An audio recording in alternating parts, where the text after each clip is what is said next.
The Saga of Festilian Lamond, Book 1, Man of the Vine, by Richard T. Schrader. Copyright 2013. All rights reserved. Chapter 1, Cry of the Thunderbird. At the hour halfway between sundown and midnight, on an early summer evening, the waves of high tide surged against a narrow swath of beach that formed the northern edge of an island in the extreme western vastness of the Atlantic Ocean. A small sailboat rested askew on its single-beam keel just far enough up the pebble-strewn shore that the surf could not drag it out to sea as it rhythmically retreated. The lapstrake vessel had sharply pointed lines at both bow and stern, as was customary for longboats crafted by Norsemen.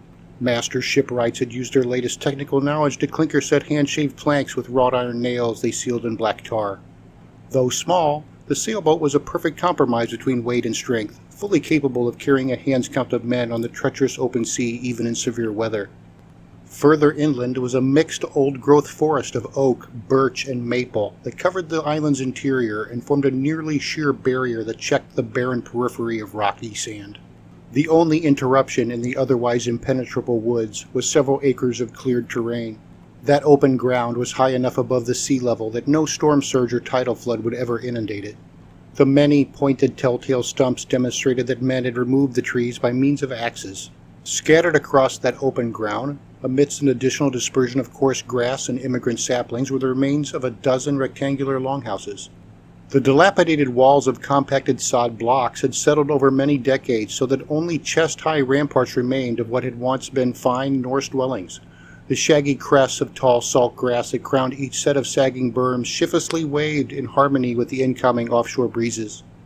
In a sheltered corner within the ruins nearest to the sea was a campfire that flickered steadily from a shallow pit. The comforting radiance pushed back the gloom of night in the wilderness and illuminated the faces of 3 Norsemen, the youngest of whom wasn't even old enough to grow a proper beard. Despite his youth, the lad took long draughts from a leather bottle of potent mead that the company passed between them. "Uncle Hagar," the youth handed the bota to one of the men seated beside him. He solicited a story using the rich Norse language that they shared as their native tongue. "What's the scariest thing you've ever seen?" Hagar accepted the supple reservoir, then expertly sprayed a stream of dark amber fluid into his mouth from the bota's walrus tusk ivory nozzle for a double swallow. Oleg's uncle was in his early 30s and dressed in the same sort of blue-dyed wool breeches and buckskin jacket that also adorned his 2 companions. A disheveled yellow beard and similarly long hair obscured most of his weather-beaten features. After he reflexively wiped his already dry chin with his sleeve, Hagar scrutinized his nephew with wintry blue eyes that communicated both seriousness and impending honesty. "We Valbergsons are no cutthroat Vikings, Oleg, but honest men who work hard for their livelihood. Even so, our clan has always been a folk of the hardiest stock and no strangers to the sword, so you know I'm not the sort of man who takes easily to womanly fear or milky caterwauling." He let his nephew consider that before he began his tale. "Bear that in mind as I tell you about the time I was attacked by a thunderbird." Oleg grimaced disappointment over the offering since thunderbirds were a myth, and thus his uncle Hagar's story would be a campfire yarn suitable for children. What Oleg wanted was a manly tale full of rape and brigandage. It was his first season as a full adult, so he no longer wanted them to restrict his ears to stories only fit for young women. Oleg directed his incredulity toward the third man. "Father, a thunderbird? That's just a legend of the Skraelings, isn't it? I've heard Aunt Flower and Winter tell a few stories about them. I'm sure you know a better tale than that." Hagar felt no surprise that his nephew didn't believe him, since few listeners ever did. It was not in the nature of any man to believe if they had never seen such a fantastical avian predator firsthand. Oleg's uncle urged his older brother. "Go ahead, Harold. Tell him yourself since he doesn't believe me." Harold patiently turned the plump young turkey that a sharpened stick skewered on a frame over their fire. He was 5 years Hagar's senior, but otherwise markedly similar in features and mannerisms. "There is such a bird," he confirmed soberly despite the mead. "I was there the night the thunderbird came. If you listen to your uncle, you might learn something that could save your life one day. There are far worse things hunting on Vinland than just the bears, timber, panthers, and wolves." The honest validation made Oleg curious, because if thunderbirds were real, he had to wonder what other stories he had heard told might also be true. Visions of Norse frost giants, sea dragons, and rock trolls rampaged through his head, but he brushed them aside, as it was too unnerving to consider that his people's fantastic sagas could have their roots in truth. He could not accept that what he already knew about thunderbirds could be factual. Oleg said, Aunt Flower and Winter told me that thunderbirds are so huge that they feed on whales and need powerful storms just to have wind strong enough to keep them aloft. His mocking tone emphasized how ludicrous that description sounded. You give too much confidence to my wife's words, Hagar complained, and not enough to mine. She knows a lot of things, but she doesn't know a damn thing about thunderbirds. There was an unmistakable inflection of respect in Hagar's voice as he named the beast that he claimed had nearly taken his life, such that it convinced Oleg that his uncle was not spinning a tall tale, but instead spoke from genuine personal experience. Oleg relented, then sat back. Tell me about the real Thunderbird, then. After he passed the Boda to his elder brother, Hagar began his story. Many years had passed since that night when the Thunderbird came. It was 2 years before you were born, but I still remember it all as though it happened only yesterday. He pointed north through the sod wall toward the sea, its surf and their beached sailboat. Your father and I had spent the day casting nets off of North Beach with your grandfather. Just like today, we finished up at sunset, then came here to the Hope Ruins to camp and clean the catch. Because the wind was against us, it became dark before we made our landfall. The boat's lamp was burning as your father and I pulled the oars. I had the set nearest to the stern. Your grandfather was telling us a story about the Redskins. There was no warning before the Thunderbird struck. Deep emotions welled up in Hagar, and he had to pause while he sublimated them. It came down silent as an owl. Harold continued the story to draw attention away from his brother's momentary vulnerability. We didn't even hear so much as a whisper before its talons were already sinking into your Uncle Hagar. Hagar promptly recovered his formidable demeanor, then fixed his fingers into rigid claws to give emphasis to Harold's words. When the Thunderbird seized me by the shoulders, it felt like I was being stabbed by a pair of iron-tined hay forks. His sober expression turned grim, and what followed was as close to an admission of fear as he had ever spoken. Never was there a time before or since that I ever thought I was so close to dying. As Hagar took a forlorn breath, Harold took up the story again. Like a white-headed eagle it was. He spread his hands wide overhead to demonstrate the amazing size of the raptor, only it was all black, and its wings spread wider than the length of my sailboat. Harold scrutinized the empty air above him as though the Thunderbird hovered there at the very moment so that he could describe it by sight. The wind from its wings was like the gust from a gale, and its deafening screech was like the sound of a calving glacier. Even now I can hear the words that your grandfather cried when he saw it. It's Hraesvelg the Corpse Eater. By the gods, we're already dead. Even now he still believes it is so, and never speaks of what he saw lest Hraesvelg returns to take him back to his lair in Niflheim. Oleg was familiar with Hraesvelg from the sagas of his people. He was a terrible giant who used magic to assume the form of an equally massive eagle. Hraesvelg's perch was beyond the edge of the world and overlooked Hell, the dismal citadel of the dishonored dead that was somewhere deep in the trackless frozen regions of Miss, the Norse called Niflheim. The sweep of Hraesvelg's enormous wings supposedly powered all the winds of the world. Your uncle was bigger than you are now, Harold continued, but the Thunderbird yanked him up out of your grandfather's boat like he was no heavier than a rabbit.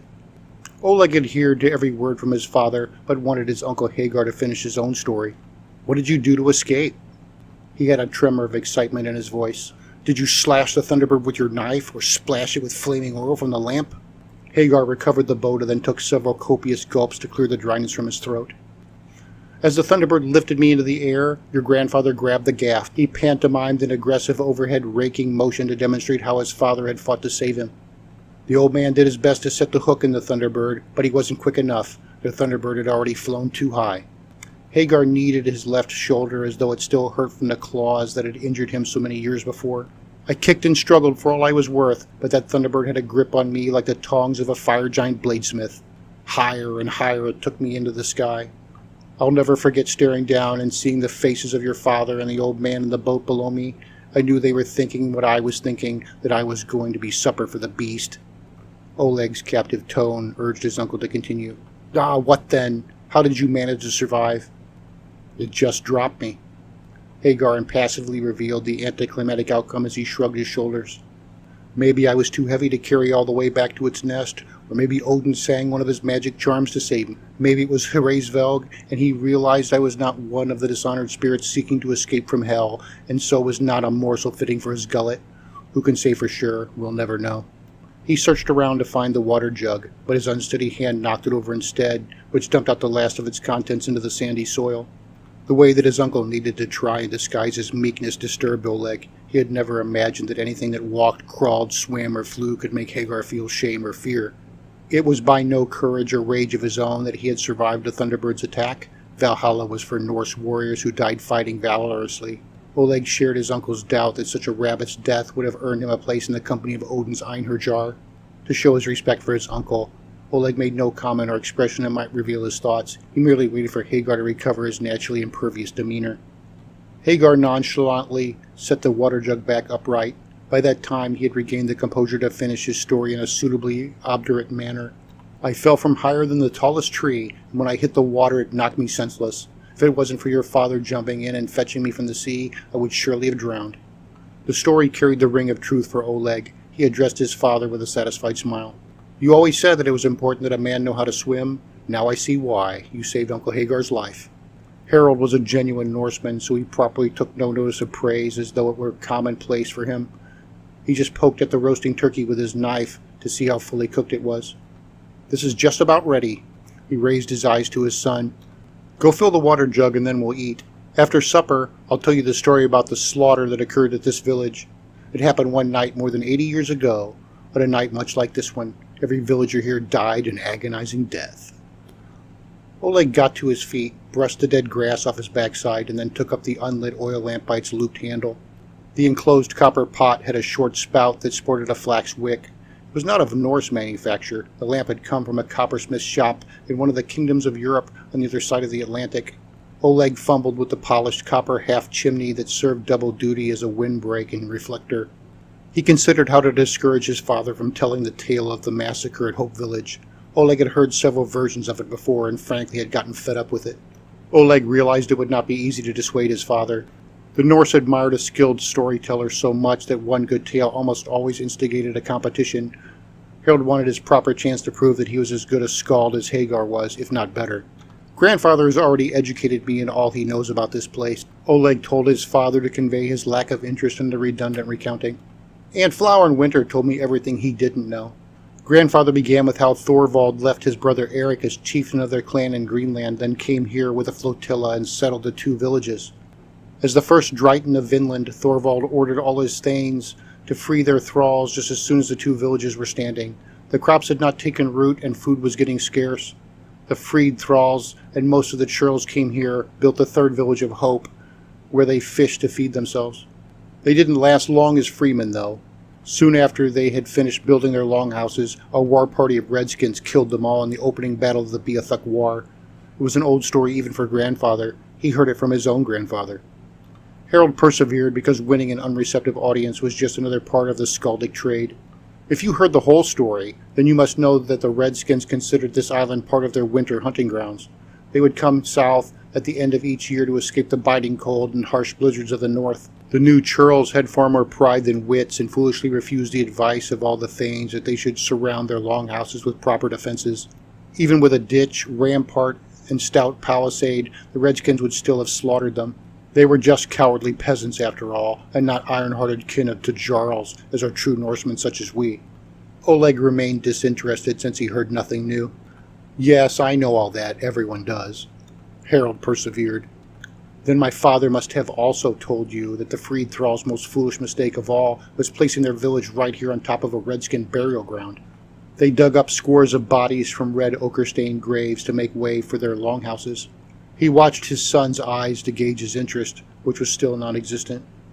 Since he told you all that, I'm sure he also mentioned to you that those redskin Skraelings ate everyone after killing them. Oleg carefully fished a small brand from the fire, then used it to light the lamp. Yes, I heard that story from Grandfather, but Aunt Flower in Winter told me that the Beothuk didn't actually eat anyone. They were just upset about the bodies of their dead being disturbed. Her people hated the Beothuk as much as anyone did. She would have no reason to lie.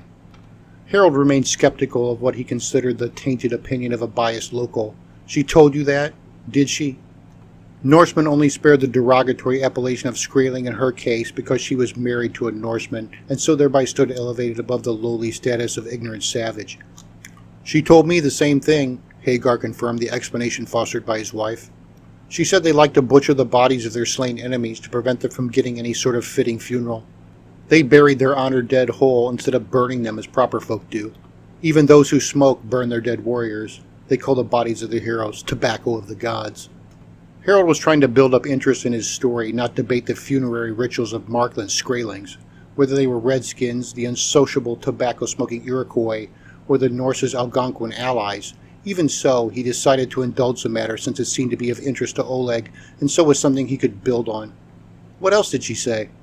Oleg happily deflated his father's assumptions of cannibalism, at the same time finished off his interest in telling his version of the massacre.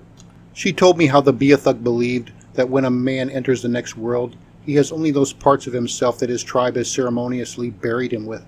When the Beothuk learned that the Hope settlers had destroyed their burial ground, they took that as a kind of evil magic meant to disrupt the afterlives of their relatives. They killed everyone here as an act of revenge. As further vengeance, they defleshed all the bodies to condemn the Hope settlers to a kind of eternal suffering, like sending them to that hell Father Alvido is always going on about. The reason they cooked them first was to hasten the process of butchering them. Then how does she explain what the Redskins did to their bones?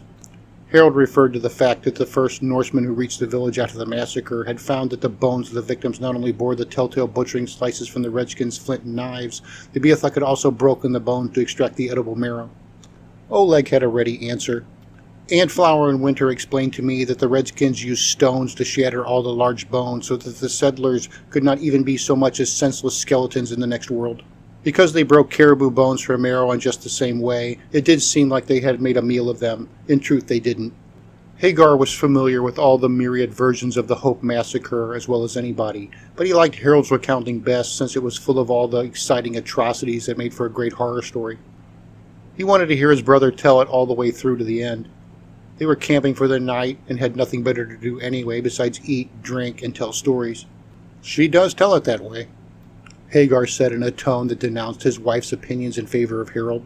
But I know the Redskins cooked the thralls so that they could eat their flesh, and then they cracked all the bones to slurp out the brains and hot marrow. Those Redskins were nothing but a bunch of no-good, red-painted, man-eating bastards. If you ask me, they got everything they earned and deserved even worse. Thorvald himself died fighting in the war against the Redskins. Men such as Thorvald should not be diminished with foolish talk favoring his enemies. Harold still had a ploy left in his skaldic storytelling arsenal. He gave his son a conspiratorial glance. Man-eating aside, I'll wager neither your aunt nor your grandfather thought you were old enough to hear about all the ways they tortured the men before they died, or the awful things that they had done to the women and children. Previous storytellers had denied Oleg all the strictly adult minutiae, so he felt tempted to hear the vulgar particulars described, even if they were not all true. A major part of Norse storytelling was that the skald had the freedom of colorfully embellishing the supporting details to entertain his audience, so long as all the major characters lived or died appropriately. Oleg was well aware that most or all of the gory descriptions would be fictitious, since no one had actually witnessed the events firsthand, then survived to tell about them. Regardless of the inaccuracies, he wanted to hear his father tell the story all the same. The brutal rapes of virgins, the tortures of children, was just the kind of gruesome narrative he wanted to hear while he sat by the evening campfire. Oleg confirmed with a pitiless grin worthy of his ancestry that he was finally interested in listening to his father recount the whole story in all its macabre detail. I'll go get the water, and when I get back you can tell me what really happened here that night while we eat. After a satisfied nod of agreement from his father, Oleg took up the empty water jug, then hiked off to fill it. Anticipation for his father's tale motivated Oleg to hurry away on his errand, just as the delicious scent of roasted turkey goaded him on his well. With the seal oil lamp burning at its fullest wick to illuminate his way, he briskly hiked off for the nearby stream. A convenient source of abundant fresh water was the primary reason that the settlers had built their village over the Beothuk's burial ground in the first place. It was that, and the great fishing to be had in the channel between Vinland and the Markland mainland, which was only a league away to the north, and by far the closest connection. The rectangular berms the men used for their overnight refuge had only one opening. It was a narrow gap in the center of the short east wall opposite their fire. It had once been a doorway that the builders had framed in stone. Not even decades of erosion had widened it significantly. Oleg exited through the breach, then turned south to make his way uphill through the center of the cleared land past the other ruins. He crossed more than an acre of open ground before he reached the water supply for the defunct village. It was a spring-fed stream that emerged from the woods to enter a ring of stones that collected the narrow brook into a spacious man-made pool. From there the water flowed into a handcrafted channel that raced off northwest toward the beach. He rested his lamp on a flat stone and then bent over the pool to fill the water jug. Oleg took his time not to skim up any leaves or other floating debris. The moon reflected on the water, and it danced over the ripples the container made in the current. Just as he straightened up after he finished his task, a shadow passed across the lunar face, briefly blocking its light. The moment of unexpected darkness triggered an unreasonable terror in Oleg that seized him like the piercing claws of the Thunderbird that he envisioned had just passed in front of the moon on its way down to kill him. He heard no sound of wings, nor did he have any other indication of such a danger beyond a primordial sense as a crafty rabbit might use to escape from an unseen stooping hawk. Oleg acted on his instincts without any time wasted in deliberation. Rather than be taken off his supper for a brood of hungry Thunderbird chicks, he dove into the cold water of the pool, then hid beneath the surface for as long as his breath could sustain him. He finally broke the surface in a spray of water to suck a desperately needed breath. Oleg felt overjoyed to find no sign of any Thunderbird. He was also pleased that his splashing upon entry and exit had not extinguished his lamp, though he had managed to moisten it. The sky was devoid of giant raptors. There was only the moon, stars, and several small clouds. As he watched skyward, one of the latter passed over the moon to recreate the temporary darkness that had frightened him. As Oleg climbed out of the pool, shivering with a slight chill, he felt foolish for having let his uncle's story and his own childish imagination get the better of him. With the lamp in one hand and full water jug in the other, Oleg headed back for the campfire. As he walked, he composed the excuse he would offer his father and uncle about why he was soaking wet. Oleg decided to tell them he slipped on a loose stone and thus fell into the pool. He had no doubt that he would never hear the end of it if the village ever learned the truth. Before Oleg had finished a dozen paces, he heard the crack of a dry twig that snapped somewhere near the pool behind him. He was sufficiently skilled in wilderness craft to understand that it was a sound that could only mean the presence of some man or animal. Since he was still fresh from a cold bath brought on by irrational panic, Oleg did his best to remain calm and not make the same foolish mistake all over again. He tucked the water jug into the crook of his arm that held the lamp, then he put his free hand to the horn-hilted knife he wore at his belt. When he turned about, he saw only the pool and the tall grass that concealed the ground all the way to the edge of the woods 30 paces further on behind it. Oleg put the water jug on the ground and then held up his lamp. He shined a wide beam, using the reflector to get the maximum range out of his light. To feel safer, he drew out his knife from its buckskin sheath and held it before him. The low-carbon Openhurst steel blade was harder and sharper than a similar Blumeyer knife. He considered himself fortunate to own so expensive a variant of the utilitarian tool, as did all the men of his village. To Norsemen, all steel had a mystical majesty that lent not only prestige, but also an accompanying sense of comfort, as other people might get from a religious totem. At first, Oleg wondered if his father, uncle, or both had crept out, then followed him to try and scare him. It was a comforting notion until he tightened his hand around the handle of his knife. The nervous reflex was a harsh reminder that he tried to deny darker assumptions. The weapon was a trivial security for warding off violence anyway. He had never used it for anything bloodier than cleaning fish and game. It occurred to Oleg that his father or uncle would have guffawed with laughter after they watched him fall into the pool. He amended his suspicion by attributing the noise to some animal that had been sleeping in the grass until he had disturbed it with his splashing and fumbling. Oleg remained still and listened. He hoped it was a bedded-down deer, not that he was going to get close enough to find out. While he waited, he rehearsed the rule for situations involving stalking predators. Any of the major forest carnivores would leave him alone if he didn't force it into a corner or act like helpless food. Oleg's reasoning told him that his only real need for caution was if he was dealing with a wounded beast that was no longer able to hunt natural prey.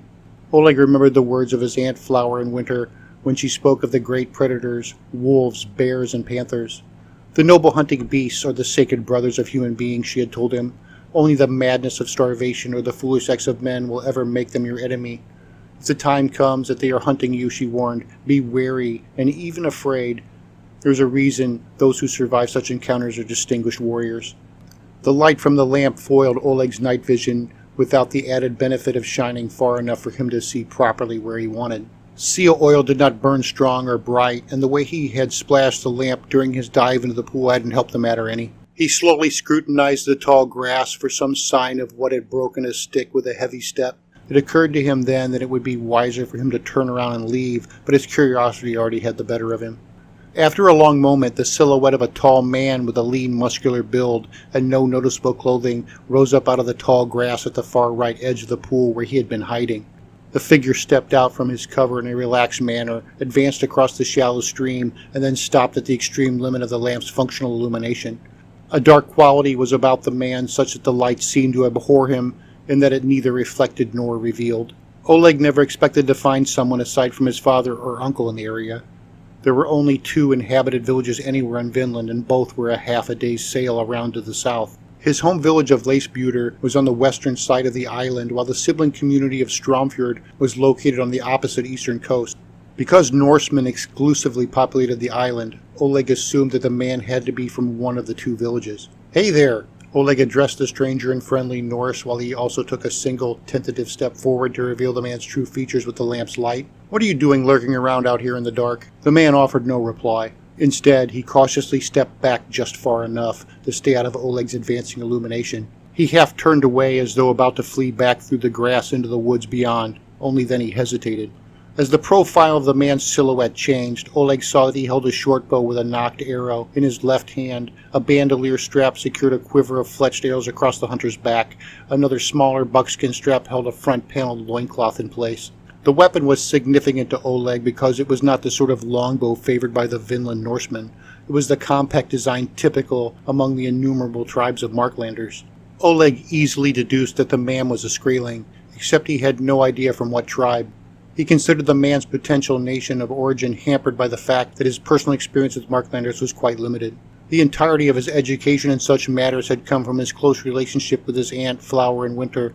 She was a Marklander by birth from one of the plethora of Algonquin tribes. Her particular people had numerous coastal villages and called themselves the Micmac.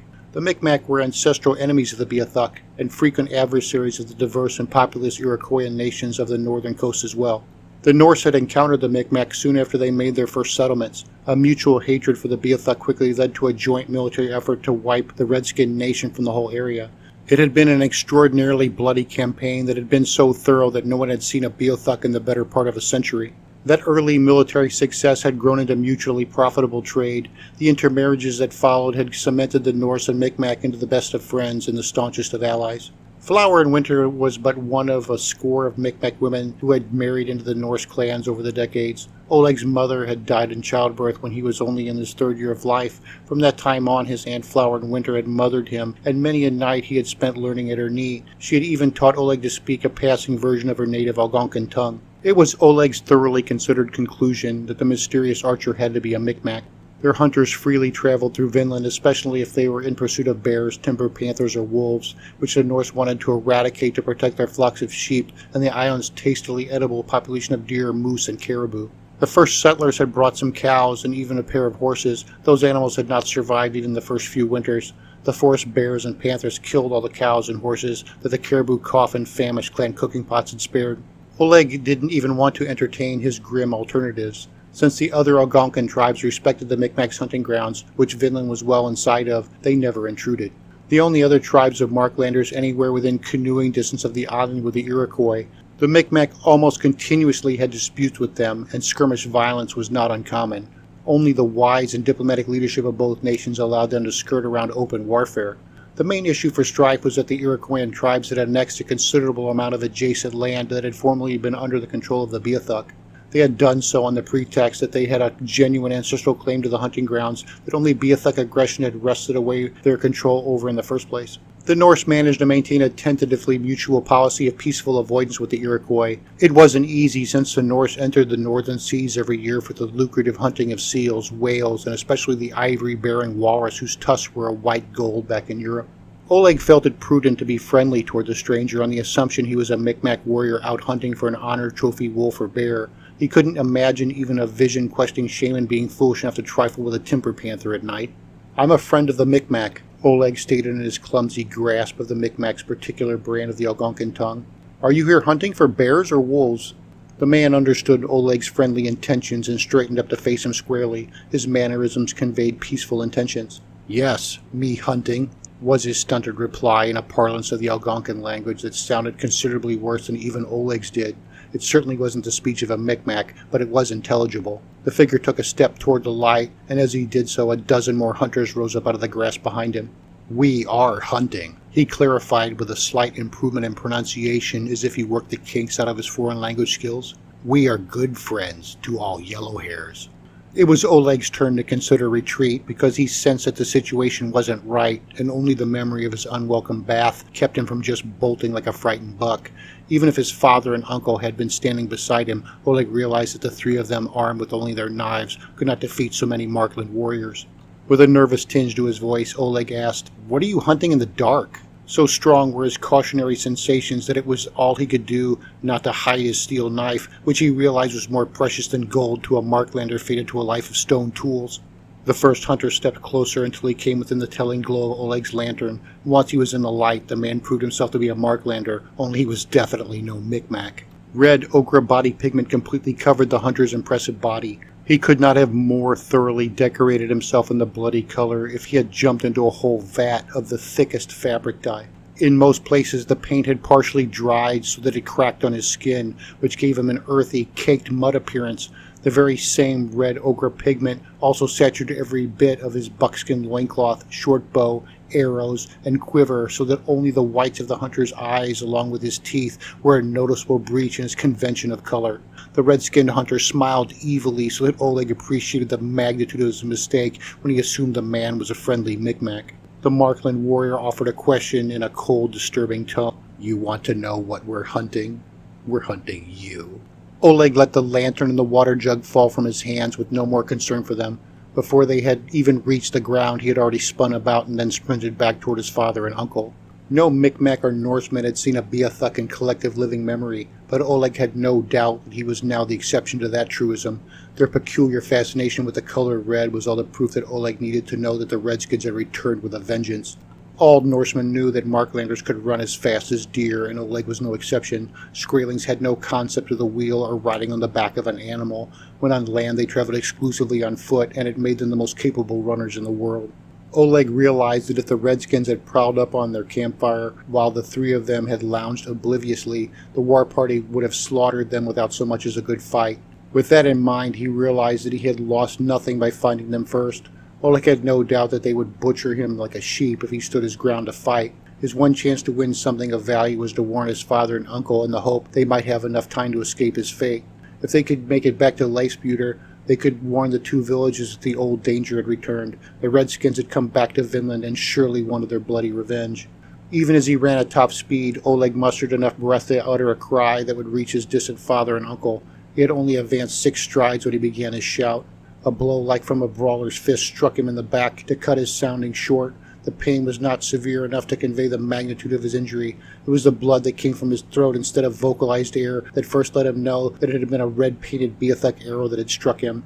It was as clear as the flint arrowhead that barely protruded through the front of his jacket. With strength worthy of a Viking berserker, Oleg pressed on, though his slightest movement was a grating pain from the arrow that transfixed his torso.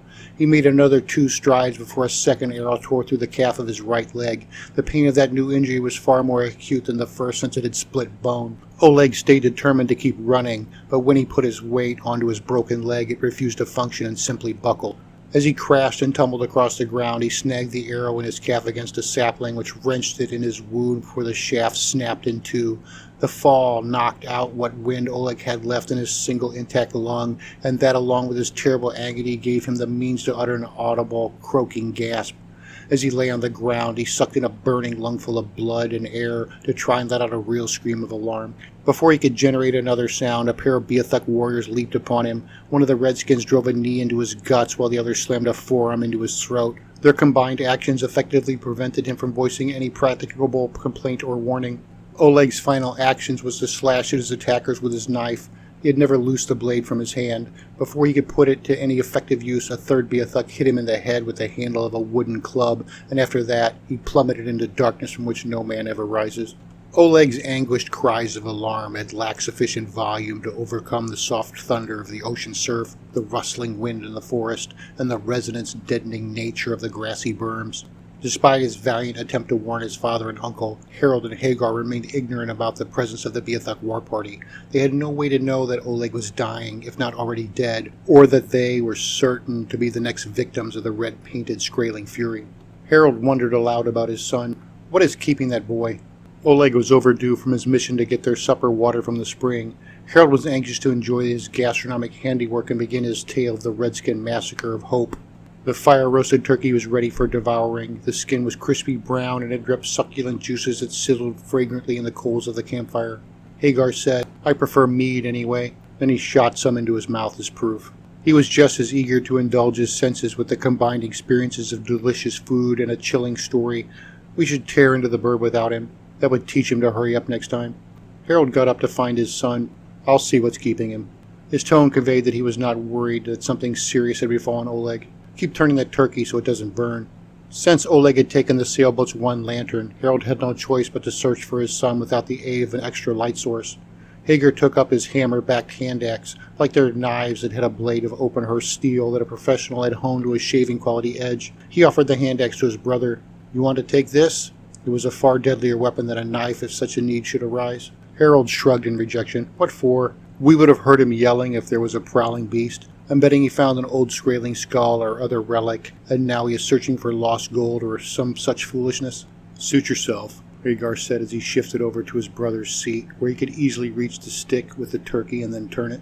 Harold picked a stick from the edge of the fire. "I will take this, though." The flame on the end of the chosen twig faded to an ember without the supporting heat of the cooking fire. Harold blew on the tip to encourage its glow. Not knowing the irony of his words, Hagar joked, "Are you going to cauterize some wounds?" Harold explained, "This is in case he snuffed out the lamp while playing around the water." Hagar urged him on. "If you two don't hurry back, it may start eating without you."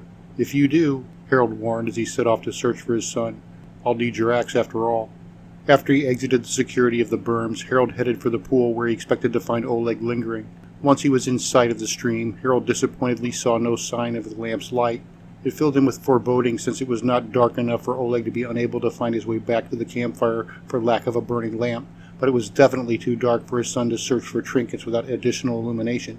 Even though Harold could no longer deny that something was oddly amiss, he refused to ingratiate the notion that his son could have fallen victim to some man-eating beast or murdering malefactor. If he had assumed the worst, he would have returned to the campsite to better arm himself and enlist the aid of his brother Hagar. Instead, Harold pressed on to see what he could find at the water's edge. Harold's next assumption was that Oleg must have gone into the forest, which would explain why he couldn't see the light of the lamp. He continued onto the pool since he expected to see the lamp shining from somewhere in the trees once he got close enough. Not far from the edge of the water, Harold came upon the extinguished lamp. It rested upright on the ground and was still full of fuel. The empty water jug was there beside it. The ground was wet with the spilled contents of the toppled vessel. With a quick shot of breath, Harold caused the ember he brought with him to intensify. Then he touched the glowing coal to the wick, blew again, and then the lamp caught flame to burn steadily. Harold discarded the stick to hiss in the mud. Then he held the lamp up high so that Oleg would be able to see it from afar as a beacon. As he cast the light beam southward toward the woods, he shouted for his son, "Oleg!" A moment passed without any sort of response. "Come on, boy, it's time for supper." Another interval of unwavering silence convinced Harold that Oleg was in real trouble. He dashed to the edge of the pool and then searched about with the light to find some clue as to what had happened to his son. Harold found that the ground was wet at the water's edge, and that led him to believe that Oleg had slipped, fallen into the pool, and then struck his head on a stone to finally drown. A thorough inspection of the clear, shallow water proved that Oleg was not there either. Desperate and frustrated, Harold turned to leave. He decided he needed Hagar's help to search for his son. Harold took a few quick strides back towards the campsite, then paused when he noticed something more revealing than water splashed on the ground. By the yellow light of the burning seal oil, he saw a thin trail of fresh blood that had smeared into the grass. Harold bent down to examine the ground more carefully, and so detected additional signs of trafficked blood that formed a trail that led from where he had found the lamp to a way toward the forest. He drew his knife as a ward against danger as he pursued the track without hesitation. Harold had no clue as to what had befallen his son, but he was not going to risk Oleg bleeding to death or suffering further injury while he ran off to fetch Hagar. With the life of his son at stake, Harold was determined to do anything to save him. He would single-handedly fight the giant wolf Fenrir, the bane of Odin, if the situation demanded it. Harold tracked the blood to the edge of the stream. After he crossed the water, he easily reacquired the trail on the other side and then pressed on. The blood marks led through the tall grass behind the pool, then into the forest beyond. As Harold stalked beneath the canopy of the woods, his lamp's illumination became starkly prominent as all the moon and starlight dwindled to nothing. If not for the unmistakable blood trail he had to follow, Harold would have turned back to enlist the aid of Hagar. No amount of courage or ambition could prevail over the imprudence of plunging into the vast, intractable forest of Vinland to search alone at night. Even as Harold racked his imagination for what circumstances could have brought about such clues as he had discovered thus far, he found his son with the furthest edge of the lamplight. When Harold saw Oleg where he stood motionless with outstretched arms, as though he tried to make himself more discernible in the poor illumination, he silently thanked his gods in premature gratitude for his son's reprieve. Harold almost laughed at how obvious it was that Oleg had spooked some animal by the pool, managed to wound it with his knife, and then tracked its blood trail out into the woods to collect the carcass. Further assumption concluded that the scuffle had accidentally extinguished the lamp, but Oleg was able to follow the blood trail anyway using his especially keen night vision. Harold advanced toward his son to congratulate him for his skills as a hunter and tracker. In the time of Harold's next few steps, his elation started to fade, then plummeted into outright dread. At first, he sensed by his son's silent and motionless reaction to his arrival that something was not right with him. Once the light was fully upon Oleg, Harold faltered in horror and nearly dropped the lamp. Oleg was not standing as he first appeared. Long bowstring-like sinews encircled his wrist to suspend him in a crucifixion pose from the branches between two stout trees. The young Norseman was naked and fresh blood drenched his body from head to toe. The blood Oleg had vomited from his punctured lung covered his face like a mustache and beard. More blood had poured from the apparent puncture wound in his chest so that it garishly festooned his torso, hips, and legs. The ragged wound in Oleg's calf had drained his body even further. The enormous puddle that soaked the forest litter beneath Oleg's feet made it clear that he was already dead, since no man could live while so deprived of blood. Harold understood that his son's killers undoubtedly still lurked somewhere nearby. Not enough time had passed since Oleg had left to get the water for them to have gone far. Harold felt certain that they had heard him call for his son, and they had seen his light as he approached the forest. Despite the danger to himself and his need to warn his brother, Harold could not leave his son to hang as sacrificial carrion for scavenging animals. Working with haste, he hung the lamp on a branch, then stepped up with his knife to cut his son down. As Harold took hold of one of Oleg's wrists to sever the cord that secured it, he discovered what they had done to Oleg's back, and it was awful enough to make him take a pause. The killers had made 2 vertical incisions on either side of his spine and then separated the ribs from the backbone below the scapula. With the opening so prepared, the murderers had then pulled out Oleg's lungs so that the final effect was that he had a pair of hideous wings made from his own intact organs. Harold recognized the torture as the infamous Blood Eagle. It was a distinctive execution from earliest Norse tradition and clear proof that the killers had been Norsemen, or at the very least were knowledgeable in their ways. It was not the first time that Harold had seen the radical mutilation. His uncle Sven had died the same way when Harold had been just a boy. The Valborgson clan had been feuding with another of Leif Buder's families. While the fighting with Rolf Bjornsson's clan had ended in favor of the Valborgsons, the victory had come with plenty of reciprocal casualties. Just before Rolf gave up in defeat, then sailed for Greenland with what remained of his devastated clan, they had captured Sven, then ruthlessly blood-eagled him. Though Sven had already been dead when his family eventually found him, Harold learned from his father that his uncle had not died quickly. He had learned that Sven's lungs would have pulsed with the beating of his heart until death from suffocation and blood loss mercifully ended his prolonged suffering. In light of Norse imagination for torture, the Blood Eagle was not by reputation the cruelest way to kill an enemy, but it was an unforgettable statement of eternal hatred that the killers could direct toward the victim's allies. Harold choked back his grief and the boiling desire for revenge so he could focus his mind on the business at hand. He quickly cut Oleg down, then laid him on his side, away from the pool of his uncongealed blood. That was as much dignity as he could afford to offer his son for the moment. Thus freed to think about the preservation of his own life, Harold held his breath and then listened for any sound of his unseen adversaries. Once satisfied that he was indeed alone, he retrieved the lamp in preparation of backtracking to the campfire so he could alert his brother Hagar. As Harold gave Oleg a sorrowful departing glance, he noticed something surprising that warranted closer examination. There was a stone arrowhead that poked slightly from the ragged wound in his son's calf.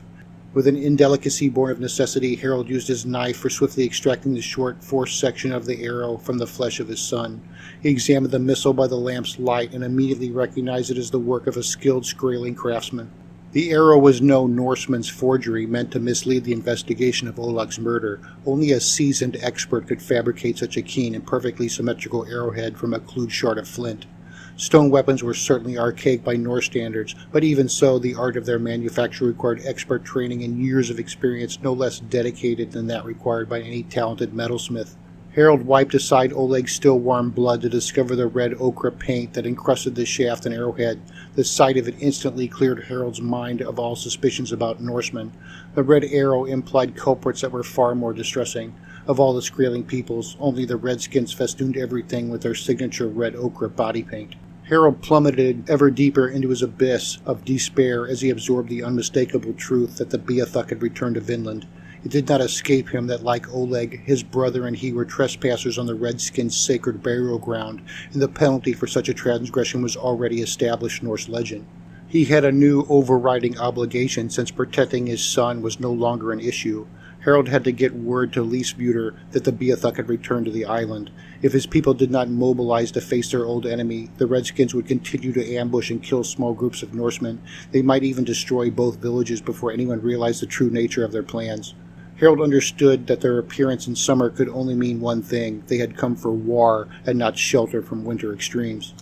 The Blood Eagle was further proof. During the Beothuk War, many a captured Redskin warrior received the agonizing execution. Only the Beothuk were as familiar with the deed and its intended meaning as were the Norse who had invented it. After he hung the lamp on a supple branch, then pushed it into a pendulum swing, Harold ran off to rejoin his brother. He hoped the lamp's luminous motion would mislead anyone who watched that he was still near his son. It was not cunning enough to buy him more than a few moments, but he hoped those would be enough. With only his knife to fight with, escape from a war party of Redskins by force of arms was not a prospect he had a chance to survive. Hagar heard Harold call out for Oleg and realized from the apprehension in his brother's voice that something was seriously amiss. He already had suspicions that Oleg had run into trouble, which was why he had offered his hand axe to Harold in the first place. Hagar was too shrewd not to recognize the audible confirmations of his misgivings. He hopped to his feet, grabbed his hand axe with one hand, and then pulled his knife with the other. With his weapons ready, Hagar kept low while he made a swift survey of his surroundings. He had camped inside the makeshift ramparts on many occasions, but it was the first time he surveyed them with a warrior's eye to evaluate their defensibility. With no way to see beyond the grassy berms or to know what was happening with his brother, Hagar had to rely on his instincts. Like any experienced Norseman, he had more to draw upon than merely the courage of a race of fearsome warriors. Hagar also had the guile of a hunter, the patience of a trapper, and the intuition of a whaler. The latter could put to shame the proficiency of any land tracker for anticipating the behavior of his quarry. His gut feeling told him that if he was not doing the hunting, then he was already in the role of the prey. Hagar decided to take advantage of the grassy ruins' one meaningful asset. He took cover until the true nature of the situation made itself more apparent. Hagar carefully climbed the southern berm so as not to make any noise or crush an obvious trail into the grass. He concealed himself at the top by lying down in a shallow depression along the crest. With no way for him to tell how well the grass camouflaged him, he just remained still and hoped for the best. Only moments later, Hagar received stark proof of how wise he had been tactically when he withdrew to the only available cover. 12 Beothuk warriors sprang into the berms from all four sides to then voicelessly surge down into the shelter with their weapons poised for slaughter. 6 of them carried short bows with arrows nocked and ready. 4 wielded stone-tipped spears that were as long as a tall man's height. Another 2 warriors held maces that were round river stones they had affixed to wooden handles. One of the spearmen passed close enough to Hagar that he nearly trampled upon the unnoticed Norseman. The Redskin war party obviously expected to find their victims seated around the campfire because their disciplined assault focused in that direction. From his hidden vantage, Hagar saw the disappointment and frustration on their firelit faces. All of the warriors were young men, no older than their late teens, but each was in superb athletic condition and exhibited a fierce demeanor. The Beothuk were the tallest of all Markland Skraeling peoples, and were in contention for being the most powerfully built as well. The Redskin warriors descended from an ancient bloodline that carried distinct appearance as proof of their heritage. The Beothuk that had attempted to ambush Hagar did justice to their fearsome reputation. It was the 13th warrior that engaged Hagar's strictest attention. That Redskin's appearance established that he was the war party's captain. The imposing figure strode in through the doorway breach to survey the anticipated bloody handiwork of his youthful fighters. Unlike his charges, the leader was a fully mature man. He stood 2 hands taller than his largest subordinate and was also half again more muscular. His most distinctive indication of rank was the headdress of 12-point white-tail antlers that he wore. For a weapon, he carried a Norseman's horn-handled knife that Hagar immediately recognized as the steel blade that had been on his nephew Oleg's hip when he left to fetch the water. The polished metal did not gleam in the light of the fire because fresh blood drenched the surface like a wet jelly. The Beothuk war captain immediately realized, as had his warriors before him, that their anticipated quarry had somehow eluded their circumferential assault. A hand gesture summoned the young fighters to gather in a low huddle around him so they could discuss their new objective in hurried whispers. Some of them pointed off towards the south where Harold had gone to find his son, while others indicated the north where the sailboat waited on the shore. Hagar felt powerless to do anything, since his slightest movement could generate a sound faint as a whisper, and that would be enough to alert the cautious redskins to his presence. He spoke excellent Algonquin, but couldn't understand any of their hushed Beothuk speech. Their pointing seemed to be about what direction they would move off in next. Hagar believed the bloody knife in the captain's hand was a clear indication that they had already murdered Oleg. Because Harold had not returned, he assumed that his brother had also fallen victim to them. Harold proved Hagar mistaken about his demise when he sprinted up toward the berms. He was still a spear's throw from the entrance of the ruins when he called for his brother. "Hagar! Redskin Skraelings killed Oleg!" His intention had been to keep the shout somewhat restrained out of consideration that it might alert nearby enemies. Only his exertion from the run and heightened emotions made it in excess of necessity. "We've got to get to the boat or we're both dead too." As he peered through the grass from his elevated position, Hagar saw his brother run toward the gap in the eastern berm. It would only be moments before he charged into the ruin to come face to face with the Beothuk war party. A moment after that, he would be dead. The Beothuk warriors also heard Harold's shouts. His arrival terminated their caucus by providing their consensus. Not even their leader understood the Norse language, and neither could any of them see Harold's approach, but they all easily deduced that he was on his way in through the entry gap. Their reaction was swiftly silent and adeptly unified. The Redskin warriors divided themselves to either side of the entryway from where they would ambush Harold as he came in. The original Norse design of that stone-frame longhouse entrance had exactly such defensive ambush advantage purposefully in mind. From just outside the gap into the ruined longhouse walls, Harold shouted, "Get moving, Hagar! We've got to get to the boat!" Hagar had already broken from cover by the time he heard his brother's second call. He rolled down the slope of the berm to land on his feet at a run. His course was not away from the ruins to reach the safety of the sailboat. Hagar was inside the ruin and on course for the Beothuk warriors. Harold's call effectively masked the sound of Hagar's descent through the lush grass. Though the Redskins had him hopelessly outnumbered, Hagar remained confident in the potential of his plan. Harold had saved him from drowning years before, and now he would repay that life debt. There was no chance that they would both escape from so many enemies, and Hagar wouldn't let his brother die in an ambush while he fled to save himself like some breech-pissing coward. The Norseman's rush took him east along the southern berm toward the corner. All the Beothuk crouched against the east berm where they clutched their weapons and awaited to waylay Harold. The 7 red-painted warriors on the south side of the entry that were closest to Hagar offered him their backs as they faced toward the breach. The 6 other warriors faced more or less in Hagar's direction, and his burst of motion did not go entirely unnoticed. Even as they realized his presence, it was already too late for them to shout any warning to their comrades before Hagar made his attack. As he overtook the southernmost Beothuk, then used the hammer side of his hand axe to smash a deep crater into the back of its surprised archer's skull, Hagar roared, "It's a trap!" By not using the blade, he avoided having his weapon become stuck in the corpse of his first kill. "The Redskins are in here, Harold. Run while you can to warn the village." The sudden appearance of Hagar as he stood with berserk audacity in the spraying blood of his first victim was an image that the superstitious Beothuk saw as tantamount to a mystical retribution sent down by Norse gods. The Redskin warriors wavered as they tried to decide if they should flee from the wrath of an immortal demon or stay and fight a corporeal man. Hagar exploited their hesitation by pressing the momentum of his first attack. After he ripped the hammer's knob from the dead archer's brains, the corpse toppled aside from his path. The next Redskin in line was a spearman. The young Beothuk warrior impulsively wheeled about to defend himself, only to find that the long haft of his weapon struck into the berm to foil his reversal. Hagar capitalized on the clumsiness of his hurried foe by wrapping a burly arm around the Redskin's shoulder from behind. With a quick jerk, Hagar hoisted the man off his feet by the point of his blade thrust under the man's chin. The Beothuk kicked and struggled as the blade sank deep and his blood made a flood from the mortal wound.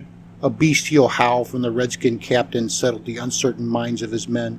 The Beothuk abandoned all pretext for ambushing Harold or any thoughts of flight. They turned their undivided efforts towards slaying the rampaging Norsemen that already assaulted them. The 5 Beothuk armed with short bows dispersed just enough that they could draw their arrows back and then loose them at Hagar. The frenzy of blood and battle unnerved them sufficiently that hasty aggression seemed preferred to well-conceived accuracy. Hagar maneuvered to ward off their barrage of primitive missiles. As he ducked his head, Hagar used his still-twitching victim as his involuntary shield. The incoming arrows clustered into the Beothuk's torso to finish the warrior's life along with his desperate thrashing. Their short bows lacked sufficient pull to cast heavy stone-tipped shafts through so muscular a body as the one that Hagar supported. If the Beothuk had possessed sharp iron arrowheads instead, they might have gone through to kill Hagar too. Screaming at the top of his lungs, Hagar called to his god, Odin, as his battle cry. His voice had to be loud and truly without fear to bend the fickle ears of the Norse Allfather. Hagar did not hope. He demanded that Odin notice his last valiant deeds and find him worthy to dispatch a Valkyrie that would carry his spirit to Valhalla. With the heroic strength born of rage in his brawny race, Hagar tossed the arrow-filled body aside as a bundle of rags, and then he leaped after the next Beothuk in line.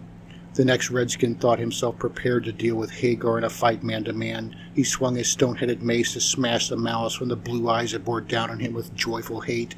Hagar intercepted the incoming mace with the crook of his hand axe and then used a circular yank to pull the bludgeon out of the way. His knife followed with a vicious slash meant for the redskin's throat. The young Beothuk warrior threw up his free arm to protect his face and neck.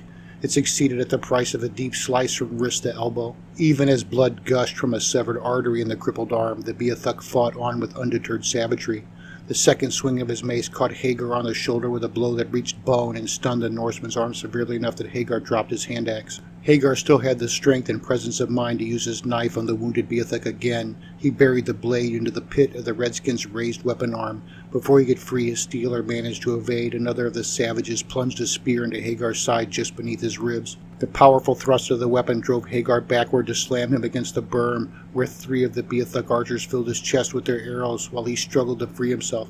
With failing breath but unhindered defiance, Hagar spit a mouthful of blood at the Beothuk. To hell with all redskins!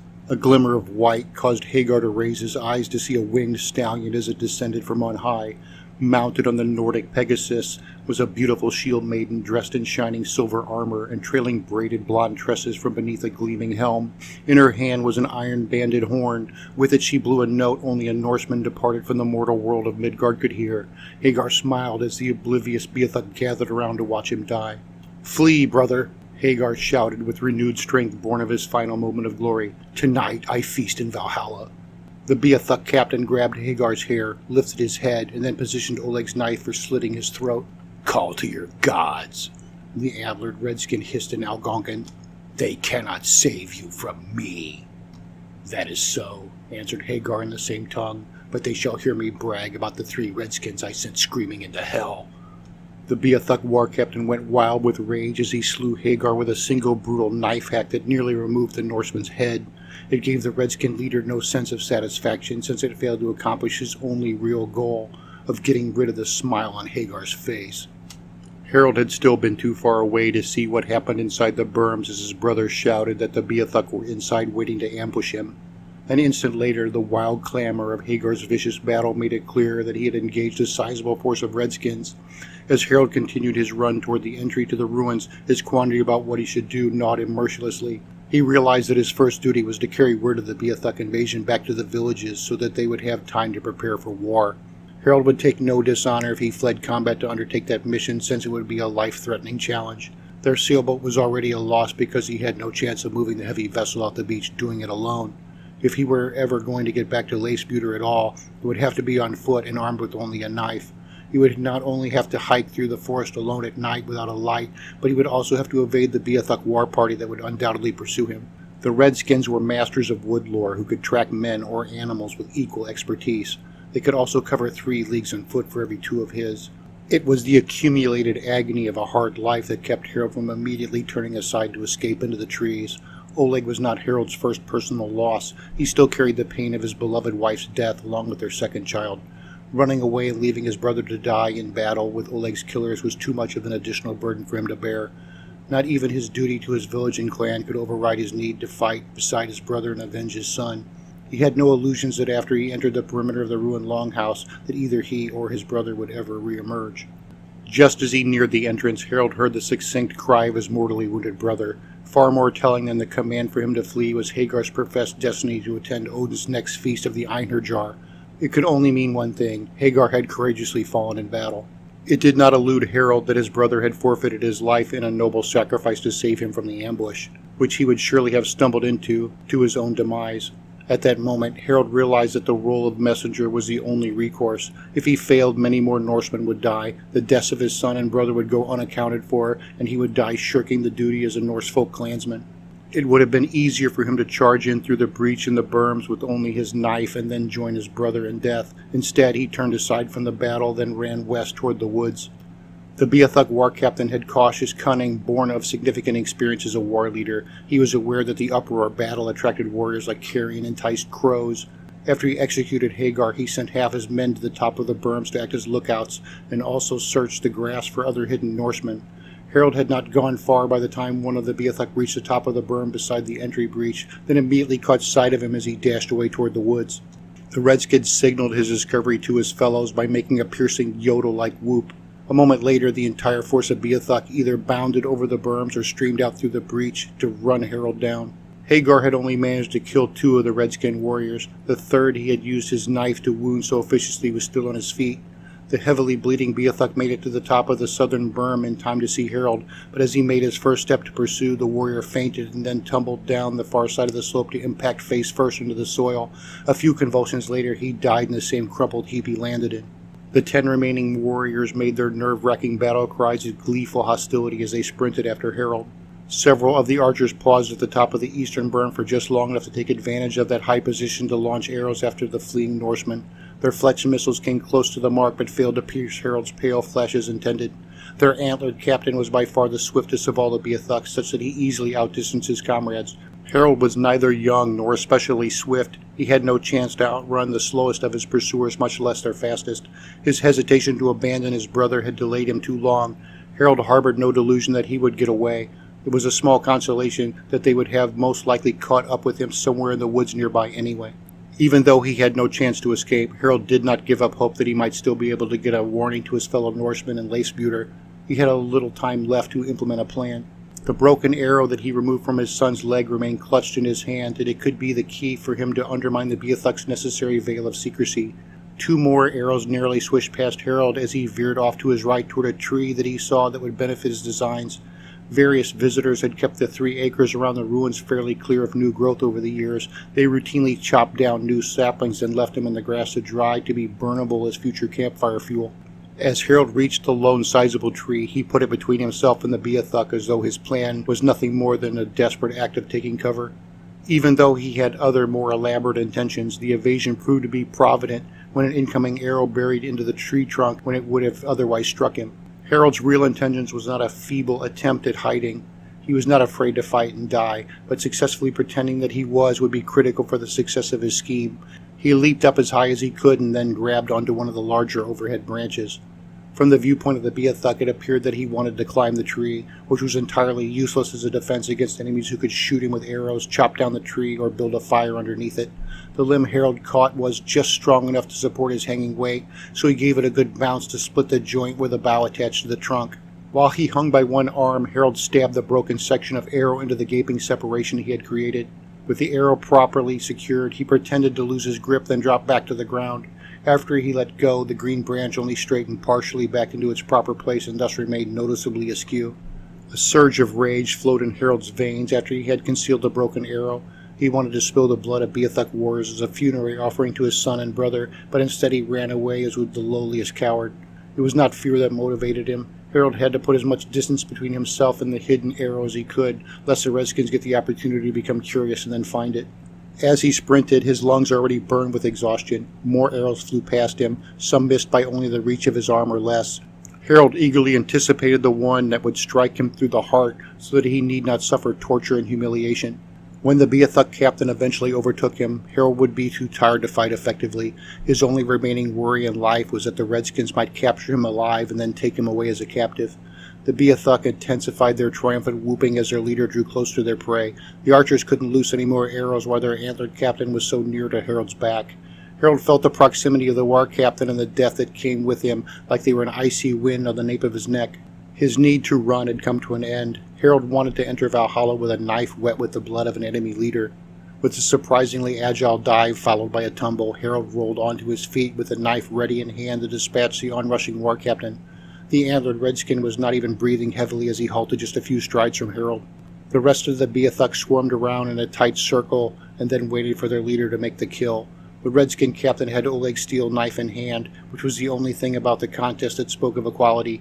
In contrast, Harold was harshly short of breath, far from a supremely conditioned athlete to begin with, and sadly no master of fighting with a knife. The war captain didn't hold his distance. Before Harold had any chance to rest, the red-painted warrior confidently sprang forward to make the first slash. Harold's courage was as firm as his defense. He deflected the blade with a countering swipe of his own. As the cross guards of the two nearly identical knives momentarily locked together, Harold lunged forward in a sly ploy to overbear his excessively confident enemy. He thought if he could manage to take the fight to the ground, he had a much better chance of inflicting a lethal wound on his foe. The war captain casually evaded the lunge, and then with the skill of a master wrestler, he also caught Harold by his weapon arm to throw him to the ground with an expert twist of the hip. Harold landed hard on his back, and it knocked the wind out of him. Before he could recover, 4 of the younger Beothuk leaped upon him and then held him down. Despite Harold struggling, the Beothuk quickly bound his wrists and ankles with bowstring cord. When he cursed at them with all the flowery grace that the Norse language was capable of, they tied a wooden bite gag across his mouth. With Harold safely restrained, the war party began a meticulous search of the whole area. They made absolutely certain that no other Norsemen were unaccounted for, while they also collected all their cast arrows. Aside from the broken shaft that Harold had hidden in the tree, they erased every indication that Beothuk had ever set foot on the island. Once they had those precautions complete, the antlered war captain sent 6 of his warriors off on some hurried mission, while he and his 3 remaining men cut carrying poles from the forest and used Hagar's hand axe to do it. 2 of the Beothuk affixed Harold to a pole and then hauled him down to the beach, where they dropped him on the sand. They next brought down the bodies of Oleg, Hagar, and the 3 dead Beothuk warriors. The 6 savages soon returned to the beach from their clandestine mission by paddling 3 large canoes. The vessels were skeletal frames of wood with animal hides that tightly stretched over the outside, waterproofed by tallow.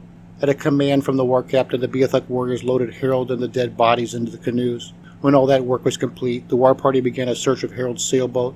They had no interest in the nets or fishing gear, which they flung carelessly to the sand. They dumped the barrel of freshly cleaned fish with similar contempt. The wrought iron gaff was of value to them, as was the bloom iron bracket that supported the boat's lantern.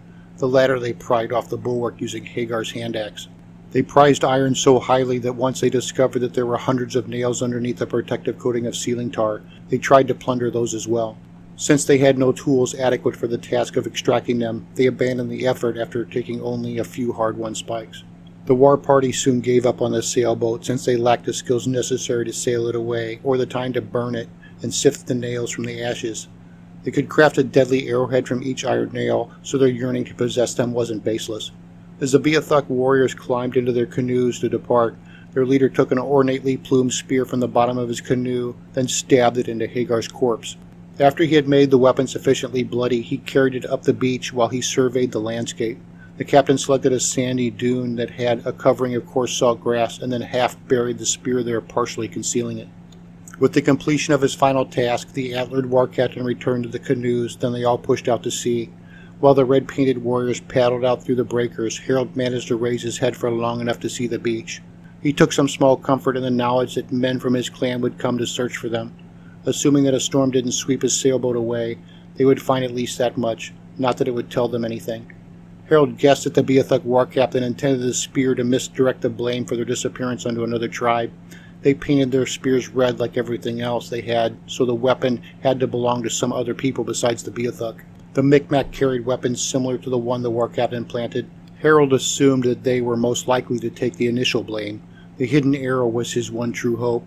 With luck, his clan would enlist the services of a skilled woodsman to investigate their disappearance. The man he thought of would have no trouble finding the arrow. The Beothuk canoes headed west toward the mainland. Though he was still alive, Harold didn't expect to live long enough to enjoy any rescue. After what happened to his son, he knew his own death would be wickedly conceived, profoundly painful, and soon in the coming, only not soon enough. Chapter 2 Bane of Eagles. Harold and Hagar had originally planned to camp for one night at the ruined village of Hope, and then return home to Leifsbuter by noon on the following day. Before their departure on that ill-fated fishing trip, they had informed their clan about the details of where they would go and when they planned to be back. When the time came for the 3 men to return, a party of villagers gathered together to welcome them home. A majority of the assembly were a dozen folk of the Valborgson clan. First among them was their aging chieftain, Oleg's grandfather Oric. As the head man of the most powerful clan in Leifsbuter, he was also the village jarl. Oric was a squat, ugly man with a jagged scar that crossed his face from his gray-haired chin to his left eyebrow. Among those in his company was Hagar's wife, Flower in Winter. She had a round face and matronly figure that showed her middle age. While her features were unmistakably indigenous, apart from a few pieces of native jewelry, her dress was entirely in the Norse style, as were her speech and mannerisms. The welcoming party moved through the village toward the southern gate in the palisade. Leifsbuter stood upon a broad coastal hill that was completely safe from the highest storm surges. 26 primary structures made up that tight community. The buildings were sod block halls they had constructed in the typical turf-roofed, heavy-beamed architecture that Norsemen had brought with them on their travels around the world. Scattered among the major buildings were other smaller structures in the form of privies, smokehouses, and storage sheds. The log palisade that defensively surrounded the entire hill had once been a mighty fence. Cautious chieftains had originally commissioned its construction at the same time they had built their settlement. The thralls and churls had dug a circumferential ditch that heaped the excavated material inward to form the rampart upon which they then built the palisade. Those early chieftains had always seen to it that skilled workmen inspected the formidable fortification and kept it in perfect repair, but after the end of the Beothuk War, later village chieftains had left the palisade to decay into a decrepit state. The palisade originally had 3 gated points of entry. Since its glory days, the poor maintenance had generated many other smaller openings of accidental origins. Rot, neglect, and countless broken pins had allowed numerous pulls to separate so that in a dozen places the local children could slip through the defense's superfluous portals. In the more than 2 generations that had passed since the end of the Beothuk War, the villagers had not added one new post or even a single nail in upkeep. The rarely used western gateway led to a steep rocky grade that extended down to the Vinland Sea. Jagged rocks and crashing breakers made that shore totally inhospitable to seagoing vessels. The eastern gateway gave access to the stump-filled pastures where the village's sheep communally grazed. A sod-block fence separated the grasslands from the thick forest that dominated the island. Fierce dogs kept the prowling predators away from the flocks. Jarl Oric's group exited the village by the southern gateway. Like the other 2 gates, it stood perpetually open. No one had closed any of the palisade's portals in over half a century, and they doubtfully even still functioned. There was a path of set stone that led down the hill to the river. The waterway was narrow and flowed slowly from the island's forested interior to pass by the base of the hill. All of Leifsbuter's ships used the river as their sheltered harbor and access to the open sea. The north bank of the river was an artificial beach the laborers had turned black over the years by spreading the granular dross from the village's iron smelter. Village clans had more than 24 longboats of varying sizes. They occupied a connected line of simple sheds that guarded them from the winter snows or strong winds. Long slits in the birch bark roofs allowed the tall masts to extend high above the rafters. The villagers also had several fully enclosed buildings that they used for the storage of sails, nets, and other vulnerable materials related to their vessels. Hagar's wife, Flower in Winter, sat patiently in the shade of her brother-in-law's empty berth as she waited for her husband to come home. The Valborgson men drank from several botas they exchanged while they made small talk. In time it became obvious that Harold was late to return, so their concern began to build. Oric knew his son to be of the punctual sort. That, combined with the perishable nature of fish, led him to realize that only some mishap would have caused Harold to delay in bringing his catch to the smokehouse. "They must have needed to mend the boat," Oric commented to Hans, who was chieftain of Clan Olafsson. Oric's voice sounded distorted and rasping as though he had once sustained an injury to his throat. Hans was a tall bear of a man who, like Oric, was well into his 50s. He had come down to the river to see the return because it was his clan that had built Harold's longboat. The vessel was on her maiden voyage, and since Hans had been the master shipwright, he was curious to hear how she had handled in an unbiased sea trial. The suggestion that the delay was some fault of his craftsmanship was an insult to his well-deserved pride. "Me and mine built the foam wolf," he retorted defensively, "from the first felling of oaks for the timbers to the last dollop of pitch. Father Alvido's boy forged the nails we used from their finest iron. When I told the priest how much metal I needed, he assumed I was sending it to Stromford to commission new swords for my thanes." Ulrich, the eldest of Oric's 3 sons, joined the conversation. He was only a year Harold's senior, but because of it, he would inherit the lion's share of the clan's property, as well as the chieftain's high seat once his father died or lost his wits from age or illness. That inheritance assumed that one of his brothers didn't decide to kill him to reopen the position for the next in succession. He said, "We all know Hans be the most able shipwright between here and Ireland. Nothing could have gone wrong with the foam wolf under routine conditions. If I had to sail to Greenland tomorrow in a sailboat that size, I would choose no other vessel from any shipwright in the world." All praise aside, perhaps there was a sudden squall at North Beach. Even now I see some signs that hint at a storm brewing off that way. A gale can come up on the Atlantic faster than the skirt of a wine-soaked drossel. There have been no storms, Hans answered Ulrich with disagreement despite the ample flattery. Hans and Ulrich had been cooperative adversaries for far too long to need a younger man's attempts at placating diplomacy. Hans was the most experienced Norse sailor in Vinland. Every other year, Hans captained the trading fleet that sailed to Greenland and then back again. It was his weather sense that men called upon when their lives would be forfeit if they sailed into a faulty foretelling. Hans explained, even if there was such a storm, the foam wolf could weather a full gale without so much as creaking, and so could Harold. I have sailed with your brother, and would trust him to captain from Maine to Greenland. Even with my own sons aboard, and 10 holds overflowing with furs and ivory, I would still not miss a wink of sleep on account of his seamanship. Ulrich sounded eager for some optimistic explanation because he already feared the worst. What then? As a romantic explanation, a young man suggested, I'll wager that they found the burial ground gold. He was a minor warrior in the Valborgson clan. Being of no blood relation to the Jarl, and having done little in the way of personal accomplishments, the Drighton of Vinland and Stromford had never asked him to swear his oath of fealty to become a thane. If he ever became lame or too timid to fight, he would find himself performing the toils of a churl. There is no gold hidden in the burial grounds, Flower in Winter said grimly.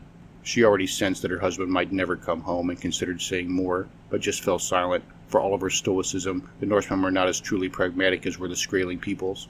No one wanted to be the doomster who spoke aloud that something grim had befallen the 3 men, or that they were already dead.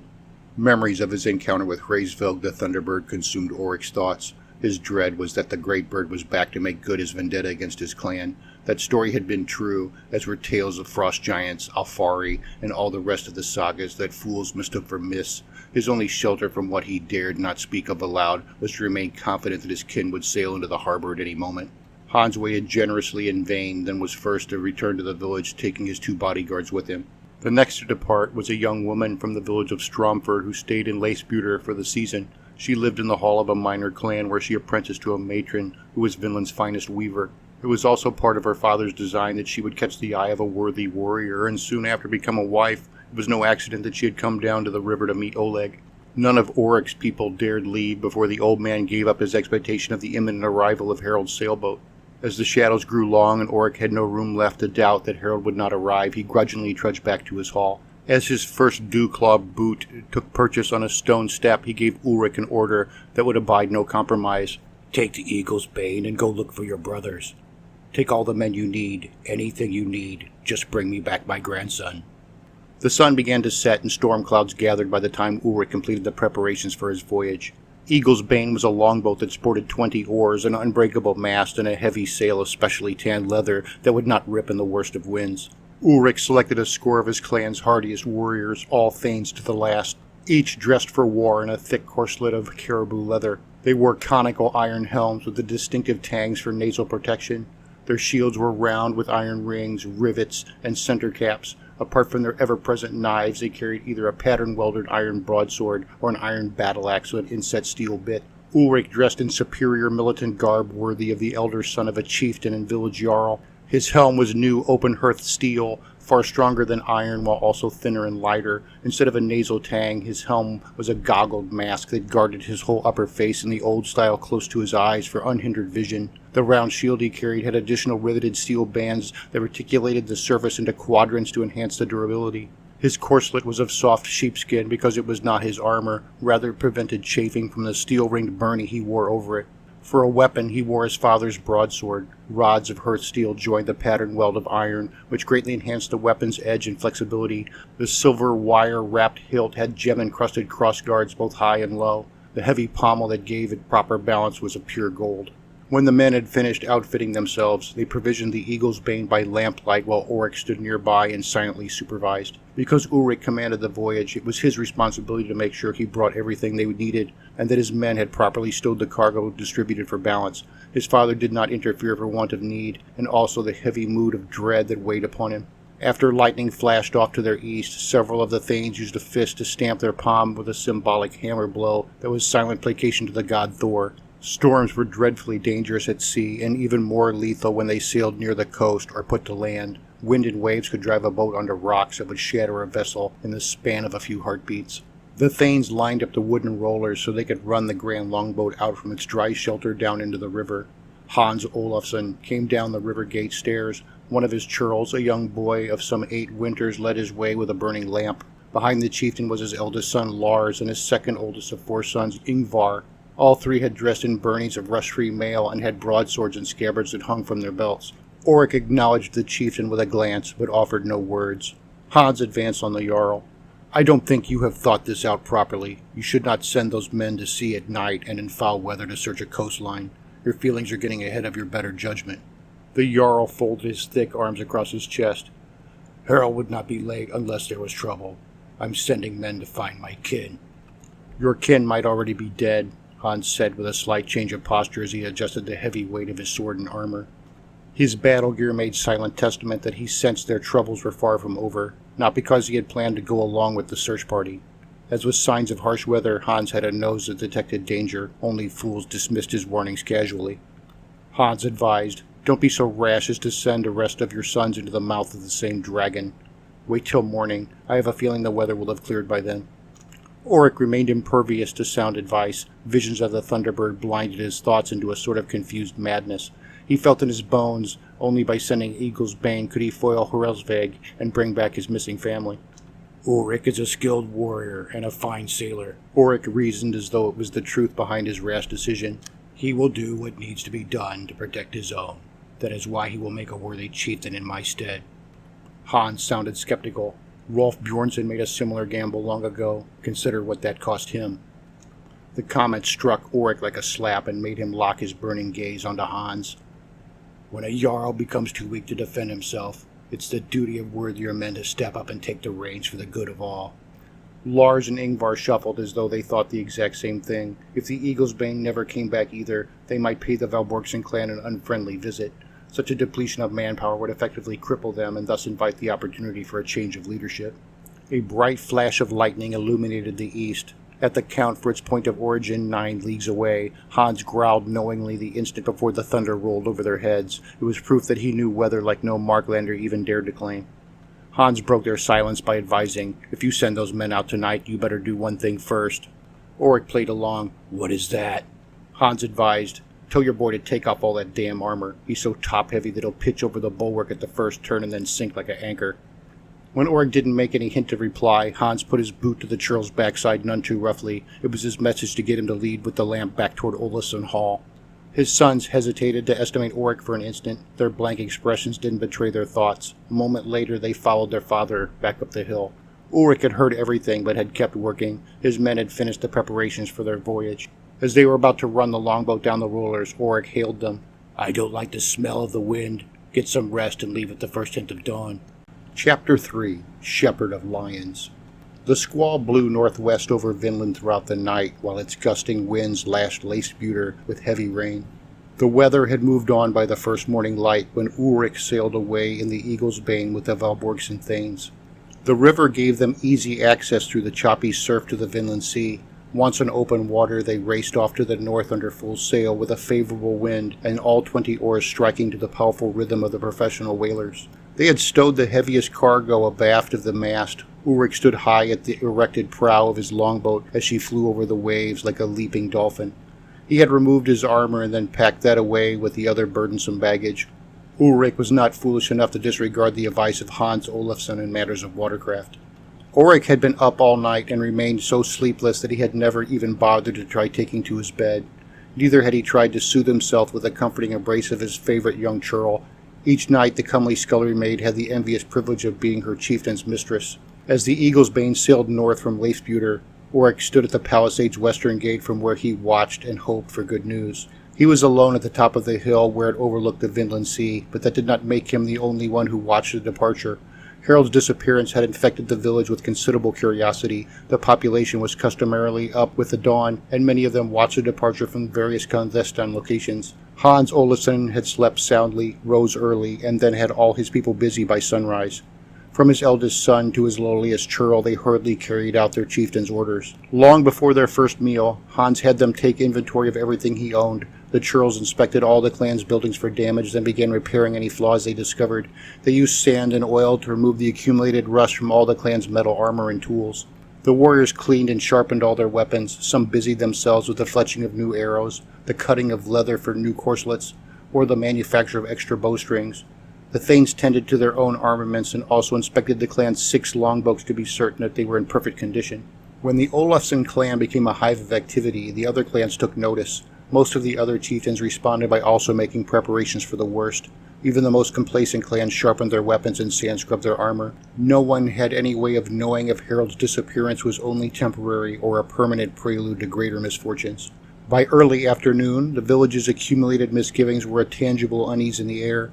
The grim atmosphere was as though a tormented ghost haunted the village. Foreboding jumped from person to person with every meeting of pessimistic gazes.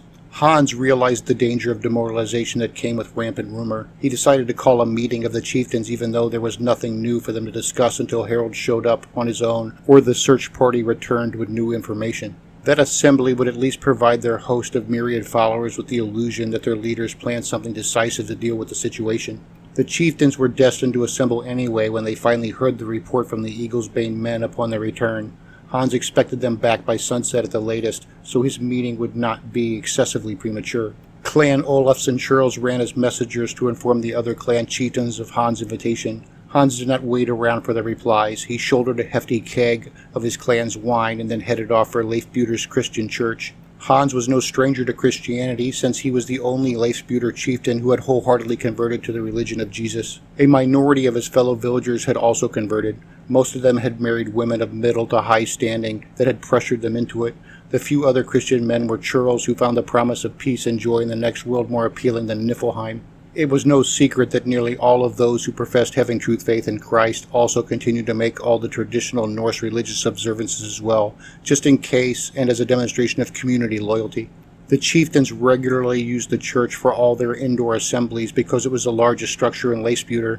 It was also neutral ground by village tradition. The church was the one place that all the chieftains felt safe from having one of their peers ambushing them with their thanes. At the very least, the church was where no chieftain held a home ground advantage. Unlike the other great halls of Leifsbjorn, the church's entrance had a 4-pillared portico that shaded it from sun, rain, and snow. A master woodcarver had detailed all the columns, railings, and every beam in the entire massive structure. The man had used his chisels to craft an orphery work that substituted sheer artistry for gold. 3 stone steps led up to the thick wooden deck beneath the solid roof. Hans paused on the stones to scrape mud from his boots against an edge before he tromped across the porch to go inside. The church's iron-bound door stood open as it always did during the day when the weather was tolerable. The entrance was as tall as Hans's extended reach and proportionately just as wide. The exposed inner surface of the thick door had a middle relief that portrayed men as they herded sheep into a sorting pen. To Norsemen, it was a reminder of the time when all the clans worked together as one as they divided their communal property back to their individual shares. The church's interior had wooden benches that ran the length of both side walls. Like the rest of the woodwork, the finest craftsmen had exquisitely fashioned them. The entire floor was evenly set paving stone. Centermost was a raised circle of chiseled stone blocks that surrounded and contained the fire pit, as was customary for heating Norse halls. There was no fire at present, not even ready wood or old ashes. The pit was clean and wet from the night's rain that had come down through the circular smoke vent in the roof. A double row of pews extended from near the door to the raised platform at the opposite end. They were like narrow feasting tables with benches on only one side so that the seated had their backs to the entry. Those benches that flanked the fire pit were sufficiently shorter to make way for the stone ring. The far end of the church had a raised wooden dais that was about shoulder height. Its access was a narrow case of stairs at the right-hand end. In the center of the dais was a rostrum that extended forward into a protruding pulpit from where the priest might sermon or read scriptures that rested on the simple lectern at its tip. Its similarity to the whale harpooner's forward post at the prow of a boat was not mere coincidence, but obviously intentional. To Norsemen seated before it, the symbolism was potently emblematic. They felt like a pod of narwhal that raced before Jesus' bowsprit. The pulpit was not the station of a meek figure, but rather the imposing vantage of an aggressive harpooner in search of souls for a bountiful harvest. As Hans made his way toward the fire pit, he saw that the church was not empty. 9 village ladies had gathered in the far left corner in front of the dais. They surrounded the priest, who sat at his personal table beside the church's rear door. Hans put his wine cask on the rim of the fire pit, stretched out his back and shoulder, then went to join them. The women's concerned voices confirmed Hans's expectations. Grimmer rumors about what might have happened to the 3 Valborgsson men had eroded the village morale. Those ladies felt unnerved and sought counsel and reassurance from their priest. The church welcomed anyone. Those who had officially converted had taken the baptism to absolve them of their declared sins. Some continued to make a regular practice out of confessing their shortcomings as part of their path to overcome their urges to repeat them.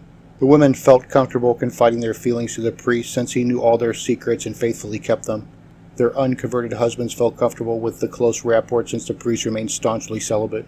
The women parted so that Hans and Alvido could see each other as they spoke. Father Alvido was not Norse. He had dark brown hair, a modest stature, and a lean build.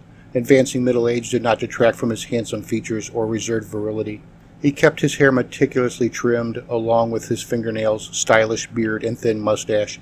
His captivating green eyes and straight, healthy teeth lent some insight into his obvious popularity with the female villagers.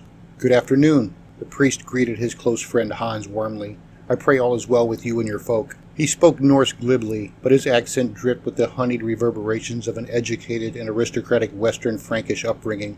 Hans replied, "All is well with me, but I'm sure you're already well aware all is not well with everyone. I have called for the chieftains to gather and speak in council. Afterward we will call the All-Thing and hear Ulrich speak. I expect the Eagle's Bane to be back before sunset. I would have consulted with you first, my friend, but I assumed you would be agreeable." Alvido had no complaints. "As always, the church's door is open to meet the needs of the community. I'll be out of your way just as soon as I tidy up these papers." Alvido had open books, unrolled scrolls, and loose birch bark documents strewn over his desk. A well of freshly mixed ink and several quills revealed that he had been penning a future sermon, keeping account of his substantial assets, or perhaps a little bit of both. "I suspect the others are just as anxious for a meeting as I am," Hans added.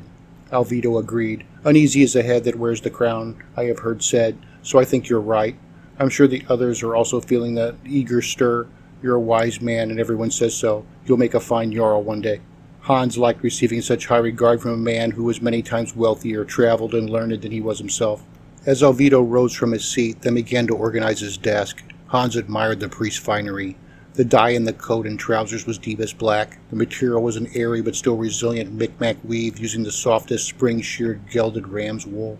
A Parisian jeweler had crafted the 10 silver fasteners that had come to Vinland along with the priest by way of an older garment. The underclothes were from a supple cambric cloth the Micmac wove from a downy plant fiber they imported from more southerly neighbors. On the whole, the crisp fit, stylish lapels, and white neck sash captured the priest's European panache. Hans finally asked, "Are those new clothes?" He had never seen them before, and they were especially nice. Alvido tugged a lapel. "Do you like them?" "They're from my seamstress in Stromsfjord. I brought her here to take new measurements, and then she crafted these from some sketches I sent home with her. They just came in on a boat the day before yesterday." Hans noted the admiring glances of the women before he admitted his opinion. "They do suit you." He would have thought the man vain if he hadn't known him to be otherwise. Alvido owned and operated the only smeltery west of Iceland. Far more than just being its proprietor, he was also the hard-working genius behind the refining process that turned out iron and steel of the finest quality. His monopoly had justly made him fabulously affluent. Everyone, including the Micmac, prized his products, but few possessed the hard currency to acquire them. Father Alvido customarily took his remuneration in the form of barter or skilled labor.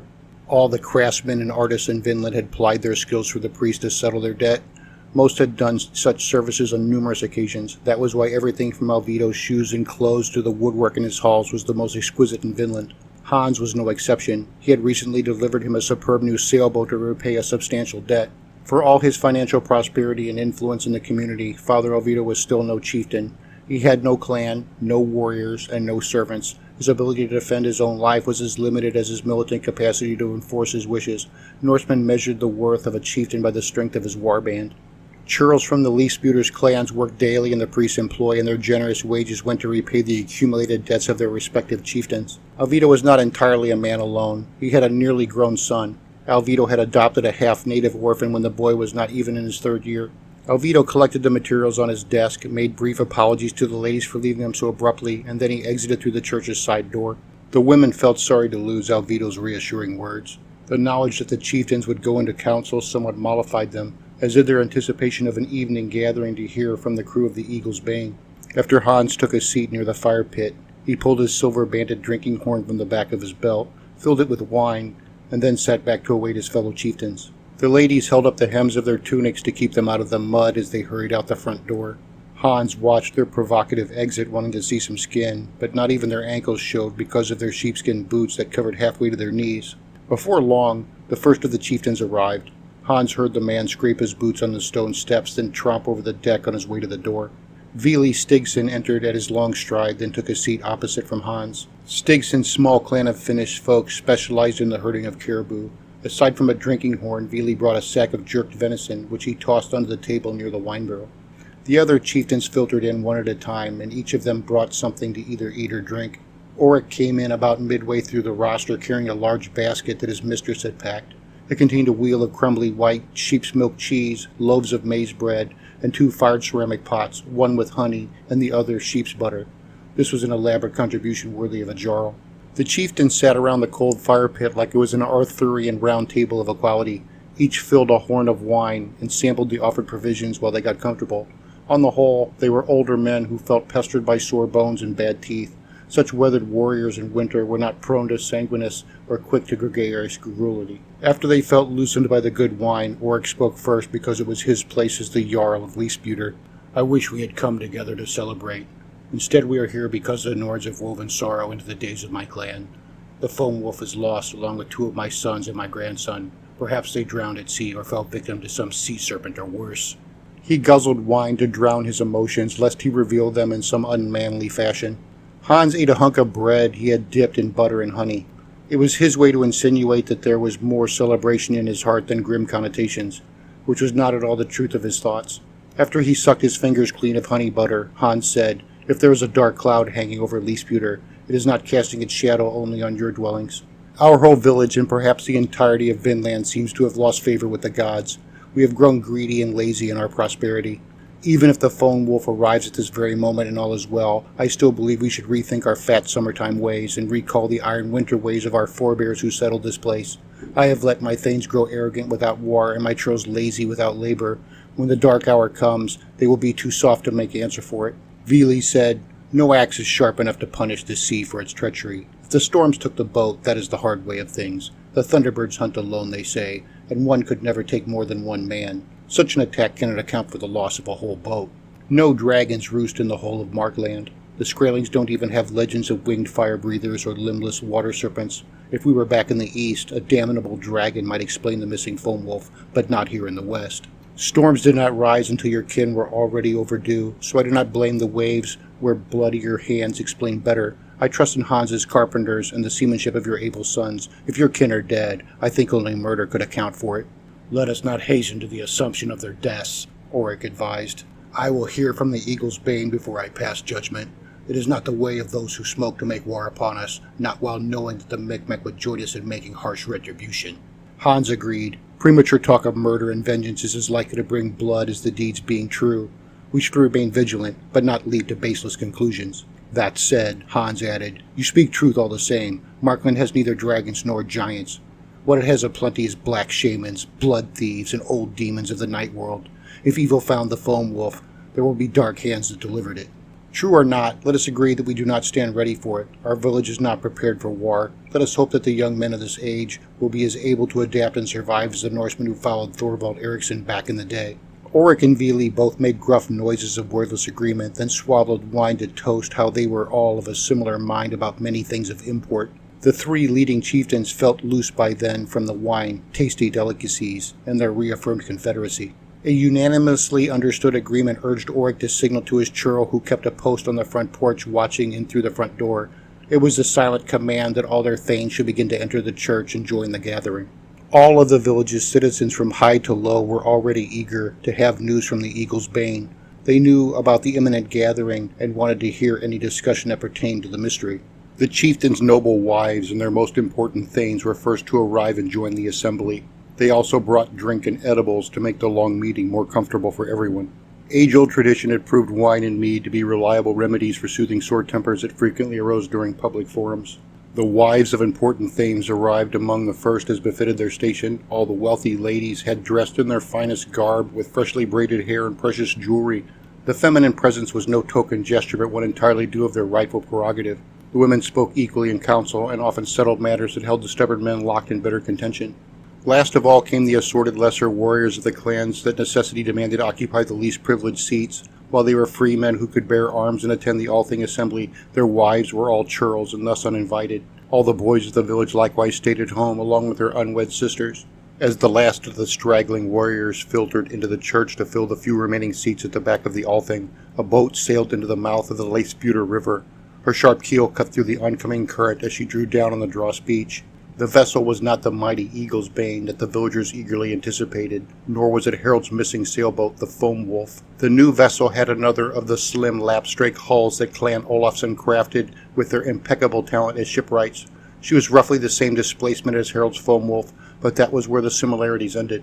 A striking difference was the boat's triple lateen sails. The Norse hull sported the distinctive feature of especially high bulwarks at both prow and stern. The front figurehead was in the form of a proud stallion with a long spiraling narwhal horn that jutted from its forehead to make it into a unicorn. A resin-covered wrought iron jib boom jutted out above the horn. A forestay ran from a ring at the top of the boom to the top of the mainmast and thus supported the triangular headsail. The mainmast had an enormous yard with a mainsail that dwarfed the forward jib. A mizzenmast stood aft just before the pilot's bench and flew a mizzen that was mid-sized between the other two sails. The two masts and three sails at full draft, the Norse yawl was like a gracefully flying gull that could skim over the sea. The unique vessel was the bastard amalgamation of advanced features from vessels Norse to Far Eastern. Instead of a steerboard, the boat had a rudder that the pilot masterfully handled concurrently with the complex array of rigging. As the yawl came parallel to the Dross beach, the captain performed a sharp turn that spun the boat about. The current then gently pushed the boat into the landing. By the time the keel scratched into the Dross, the captain had already dropped the jibs and began furling the mainsail. A score of churls wandered out from beneath the dockhouses where they had been drinking substandard wine and mead while they awaited Ulrich's return. They couldn't join the Althing because of their low social standing, so they schemed to question the Eagle's Bane men before anyone else ever saw them. The lateen yawl was not the vessel that they had hoped for, nor were they especially glad to see it. None of them could read the carved Greek letters in the hull, but they still knew the sailboat's name as the Elysian Fortitude. The river's current was sufficient to keep the yawl steady against the beach while the captain jumped over the port bulwark amidships to land knee-deep in the water. Those churls ventured out far enough to watch, but showed no sign that they would help pull the boat ashore or warmly greet the occupants. Many of the men carried simple clubs, iron-edged shovels, or some other sort of makeshift weapon warriors considered permissible for churls. Rumors that the men of the Foam Wolf had died of murder had everyone in a defensive mood. A striking Markland beauty of teen years appeared at the bulwark where the captain had gone over. Like all people born of the mainland, she had the uniform characteristics of straight black hair, ruddy skin, and dark eyes. Her shapely athletic build, tall stature, and patrician features showed that her Micmac lineage was not too distant from that of the Beothuk.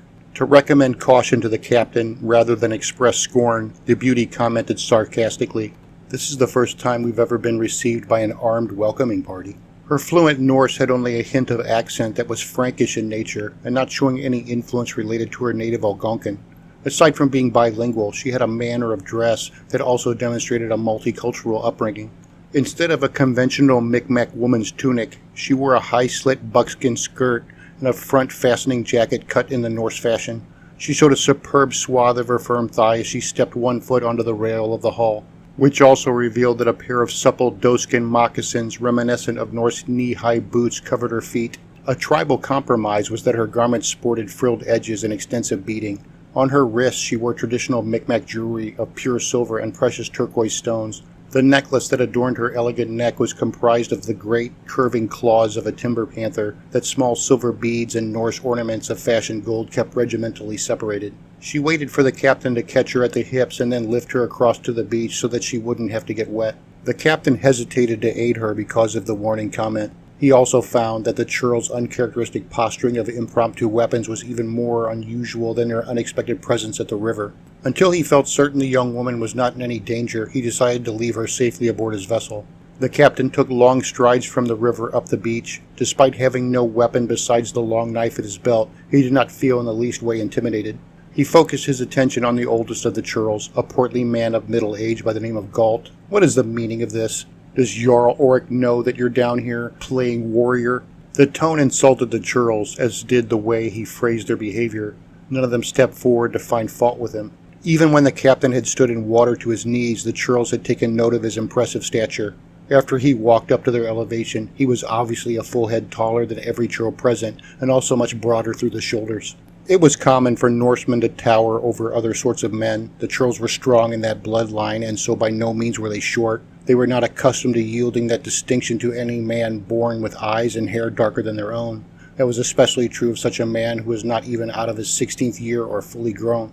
More than just dark hair and eyes communicated the captain's mixture of Norse and indigenous parentage. His preference for wearing hybrid garments was a visible manifestation of the unique eclecticism that ran deep in him. He dressed his legs with hip-high leggings cut from Norse buckskin breeches. They stayed in place by means of 4 sheepskin thongs that tied securely to his finely tooled belt. A Micmac loincloth, also of the finest buckskin, combined with the leggings so that together they gave the appearance that a single garment clothed his lower body, while in fact they were discreetly unconnected. He covered his muscular upper body with a pullover short-sleeved buckskin shirt of a fashion common to both peoples. On his feet, he wore Micmac moccasins as opposed to the thick-soled caribou dew-claw boots that the Vinland Norsemen all preferred. "Fistilian, you've come home in the wake of ill tidings," Galt answered, trying to sound like the leader of a company of warriors. "Your father seats the Althing in his church even now. Harold went fishing at Hope and Foam Wolf along with Oleg and Hagar. They were due back yesterday but never returned. Ulrich has taken the Eagle's Bane and the clan's finest thanes to seek them out. We're here awaiting their return. They're due before sunset." The churls realized that another Marklander was in the yawl when he emerged from behind the prow's high bulwark to take position beside the young beauty. The composite shortbow with a nocked arrow that he held in his hands revealed that he had been ready to start killing the churls at the first sign of trouble. The Micmac archer was statuesque even for his own stately people, and outstandingly fit for being over 40 years of age. His hair was short, and he kept it shaved into a narrow stripe down the center of his smooth skull. He left his chest bare except for an ornamental vest made from the curved ribs of a timber panther, which he had strung into a lattice using cords he had made from its dried gut. Like the young captain, he wore buckskin trouser legs with a breechcloth. He adorned both his forearms with long bracelets made from silver, gold, and turquoise. On several fingers and in each of his ears he wore Norse-style gold rings. 3 men lost at Hope, the archer repeated redundantly in case he misheard and some correction would be forthcoming. He too spoke perfect Norse, but his refined Frankish accent was so severe that it proved Alvida Lamond had taught him the language. The churls had great respect for the Micmac warrior, and they all nodded that he had heard correctly, then waited for him to ask something further. Their deference was equivalent to what they would show any of the chieftains. The archer asked, "Exactly how many have gone to Hope seeking these missing men?" The churls struggled with the numbers because they knew the names of the men but lacked the education to count them. Fistilian knew all the ships and their respective complements.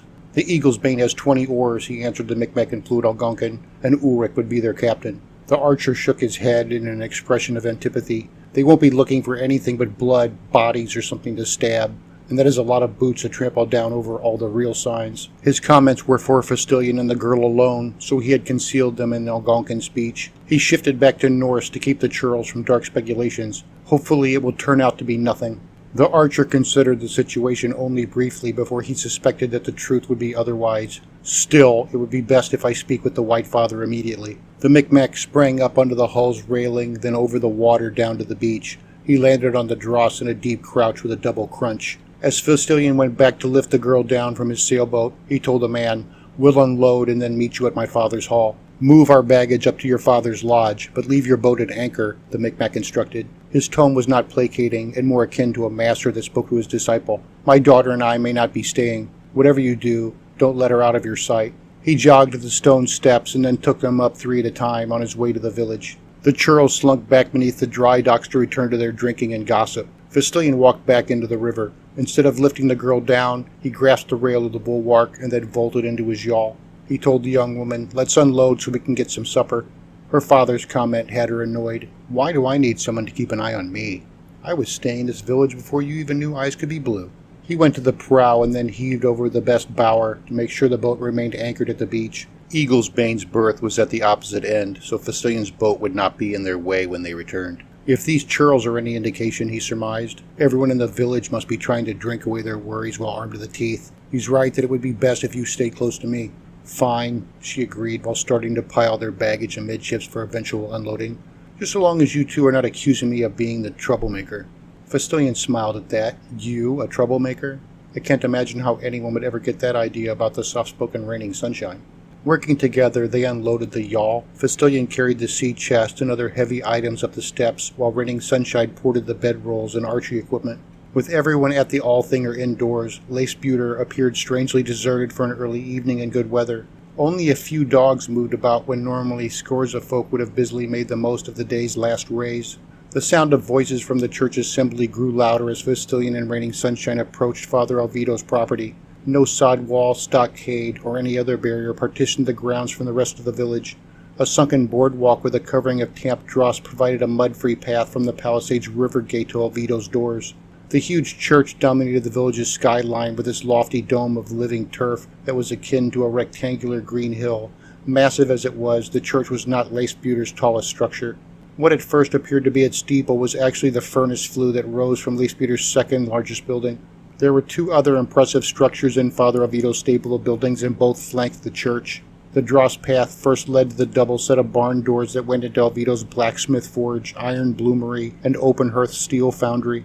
Apart from the chimney, the metal works wasn't as tall as the church, and its floor area was only nearly as spacious.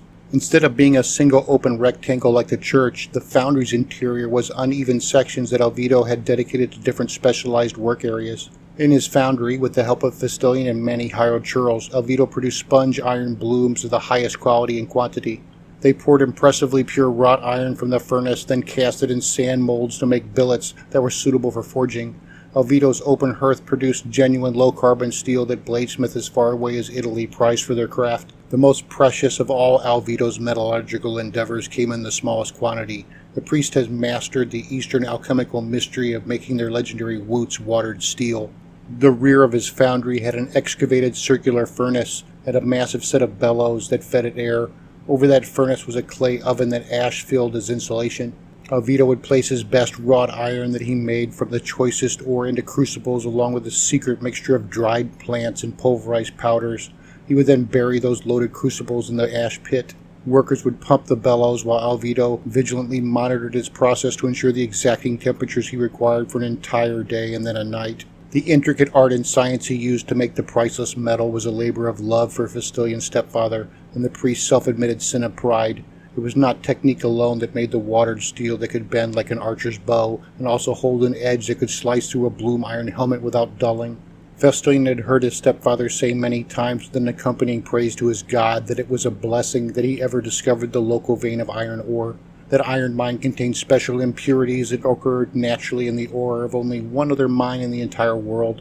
It was the rare ore itself that truly made the ultimate steel achievable. If steel was a riddle, Alvito had answered it. He was not the expert in metallurgy that his stepfather was, but Fistilian had considerable experience as his skilled apprentice. He had spent most of his life working in the foundry where he had endlessly shoveled charcoal and crushed limestone into the furnaces, pumped the great caribou skin bellows, and carted off mountains of unwanted bloomery scoria, which was a constant byproduct of the dirty smelting process. The strenuous menial labor in working the heavy hammers of a smith had developed Fistilian's imposing muscularity, long-winded endurance, and tolerance for heat. Raining Sunshine and Fistilian kept to the path as they passed by the foundry, then moved on to the front of the church. Because the door stood open, the voices of the Allthing streamed out in their chaotic chorus. It was not the Norse way for them to take turns as the official speaker in their allotted time. They frequently voiced one another down, especially when the matter was under hot contention. Whoever gained the most vocalized support from the assembly became speaker for as long as that partiality lasted. As they continued on, they passed the church and then took the path to its conclusion at the third of Alvito's halls, where Fistilian lived with his stepfather on the opposite side of the church away from the foundry. Alvito's residential hall was not as large as the great communal dwellings of the Valborgson, Olafsson, or Stigson clans. Those halls had partitions to segregate the lodgings of the top thanes and tertiary additions for the warriors and churls to reside in, but it was far more luxurious. Father Alvito's hall was large enough to accommodate a small clan with its chieftain, thanes, along with their wives and children. That made it a veritable mansion for just Fistilian and Alvito. When Raining Sunshine and her father came to stay with them, as they frequently did, there was no shortage of room to welcome them.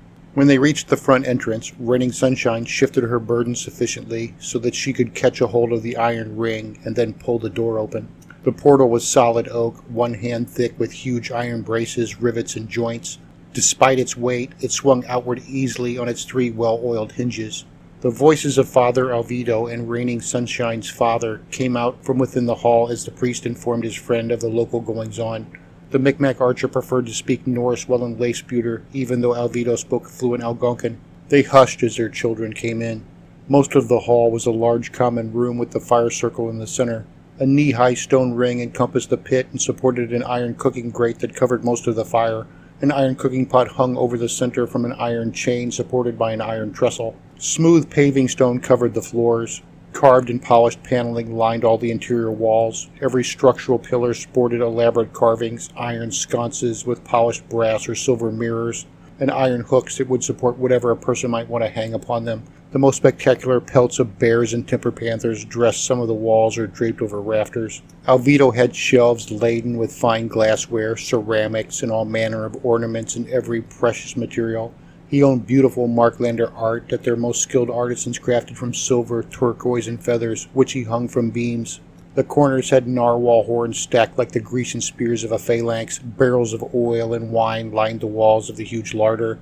Ivory walrus tusk filled in an iron hoop that Alvido had once used to hold logs for the fire. Men eager to procure Alvido's iron and steel had traded the priest every manner of precious thing that they could acquire. It had made the priest as wealthy as a king, with a vast hoard of treasure and nowhere to spend it.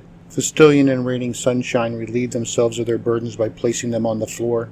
Father Alvido was pleased to see them as he went to his son, then embraced him warmly. Twisted Feathers told me that your hunting trip was successful. The trappers of his village must be grateful. It was Twisted Feathers that killed their snare thief, Fistilian explained, sounding disappointed with his minor contribution. I was ready to help, but his first arrow struck the bear in his heart and dropped Redgrin like a stone. The beast didn't even have the time to get his crooked maw out of the fish trap we baited him with. His fur was as red as Ragnarsson's beard and his jaw too crooked to close. It was for the best, the Micmac archer said with sympathy for the marauding bear that he had killed. The kick of a caribou bull had broken his jaw and many teeth besides. The old wound had remained inflamed. Redgrin had endured beyond his time in constant pain. The pelt will hang in my lodge at a place of honor. It will be a reminder of how insurmountable strength can become ignoble desperation when life continues long after the moment of real death. Father Alvido took Reigning Sunshine's hand in a gesture of welcome, and then he examined her appreciatively from head to foot. What happened to the little precocious girl that I used to know? He reached into his pocket and pulled out a pair of ivory hair combs of such intricate filigree that they had the apparent delicacy of dried flowers despite their actual serviceable resilience. Alvido pressed them into her hand. These are for you as a commencement present. They are for the hair of the most beautiful of women. I fear they are only adequate for you. Thank you. She relished the generous gifts. They're exquisite. Reigning Sunshine flourished her hair, gathered it into a tail behind her neck with one hand, and then placed a comb in either side of her head to hold her bangs out of her face. Once she finished, she turned her head so Fistilian could appreciate the combs. Do you like them? Maybe you should get a pair. Your hair is nearly as long as mine. Twisted Feathers could not help but chuckle at her mean joke, and even Alvido failed to hide his smirk. Fistilian retained his pride through Norse stoicism. I'll get this cut off soon enough. By Micmac tradition, a boy could never cut his hair until he became a manly warrior. His shearing would be an integral part of Fistilian's manhood ceremony, but only after he performed a deed that the village elders found worthy of their recognition, and thus they could authorize his graduation. Well, I hope so, she took the good-natured jibe further. As long as you keep growing your hair, you're not going to be making mine any longer. Twisted Feathers burst into such cutting laughter that he had to look away so as not to unduly scorn his potential son-in-law and acolyte in the woodland ways. Alvido also turned away out of discreet embarrassment. Micmac women had a different set of customs concerning their hair. They didn't shave their heads ceremoniously upon reaching adulthood. For them, the hairlessness of prepubescent girls was not only a mark of their virginity, but also the antithesis of sexual readiness or desirability. The Micmac had no taboos concerning nudity, such that it was common for young women to run naked in the summer. Even after the onset of puberty and having completed their ceremony of womanhood, the tribe required that women pluck themselves bare so as to remain sexually quiescent. Tribal custom did not allow them to let their pubic hair grow naturally until after the consummation of their first marriage. Ancient custom also forbade Micmac women from ever marrying an unshorn, unproven boy. Until Fistilian had proven himself a man, taken his confirmation ceremony, and then cut his hair, she would have to remain a properly plucked and unwed virgin. Reigning Sunshine had no shortage of other suitors. If Fistilian did not prove himself soon, Micmac tribal politics could force Reigning Sunshine to marry one of her other admirers. Not all the elders of her tribe liked the idea of her marrying outside of her nation anyway, and Fistilian was of questionable heritage on both sides of the Vinland Sea. Twisted Feathers went over to pick through the baggage that Fistilian had carried in so that he could retrieve the rectangular basket that contained his personal gear. "I need to get dressed for the Althing," he explained as he headed off for the room that Alvido reserved for his exclusive use while visiting. "Before you say anything," Alvido told his son, "I know what you're thinking. You can't come with us. The Althing is for chieftains, their warriors, and noble women. Twisted Feathers and I have earned their respect and a place among them. Now is not the time for me to vouch for you, and I wouldn't do it anyway. This is not the right way." Fistilian restrained his sneer as he straightened up to pledge, "I'll earn my own place. If I have to ask for respect, I don't deserve it. Don't worry about me. I'll back your decisions." "I knew you would understand," Alvido replied. "There's plenty of food if you're hungry." He departed for his own chamber. "I need to prepare myself as well." Raining Sunshine went over to the feasting table and then sat down on one of the two long benches. Some carpenter had crafted the set from heavy timber that Alvido had reinforced with iron spikes.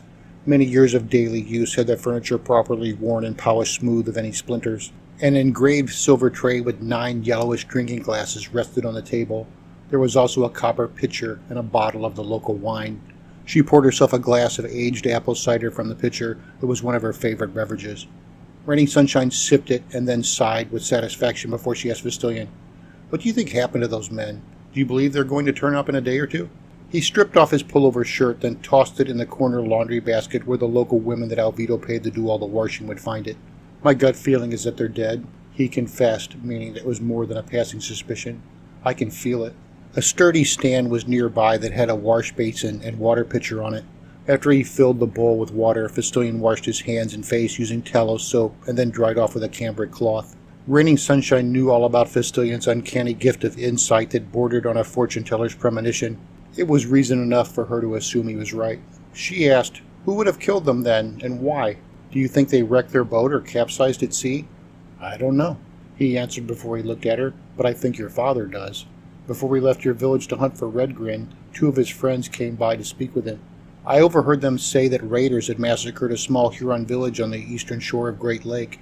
The Huron think that Micmac were behind it, so they sent for Mohawk trackers and emissaries from the other Iroquoian tribes to powwow on the issue of war. She hadn't heard anything about that.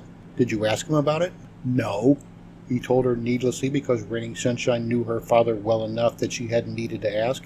"He tells me what he wants me to know and keeps his true thoughts to himself. They're your people, so you tell me." Fistilian reached into an overhead basket that hung from a rafter so he could remove a round cake of maize bread that he put down on the table. She knew a little. There's no way that Micmac attacked some poor village of Huron fishermen without good reason. Even if there was a good reason for it to happen, they could never keep such a thing secret from the elders. Fistilian agreed with her reasoning, so he said nothing in argument. He took his battered wooden dinner bowl from a shelf loaded with expensive bowls and platters of every sort. After he took the lid from the cauldron and rested it on the grill, he used the iron ladle that hung from the trestle to fill his bowl. The pot contained hunks of prime caribou meat, sweet tubers, and beans that simmered in thick gravy. A smaller ceramic vessel rested like an island in the center of the gravy, and it contained honey-spiced porridge that Fistilian especially liked. He banged the ladle clean, hung it back on the trestle, and then dropped the lid on the cauldron with a clank. "My thinking is that Hope is a long way from the Huron Lakes. Bad news travels fast, but not that fast.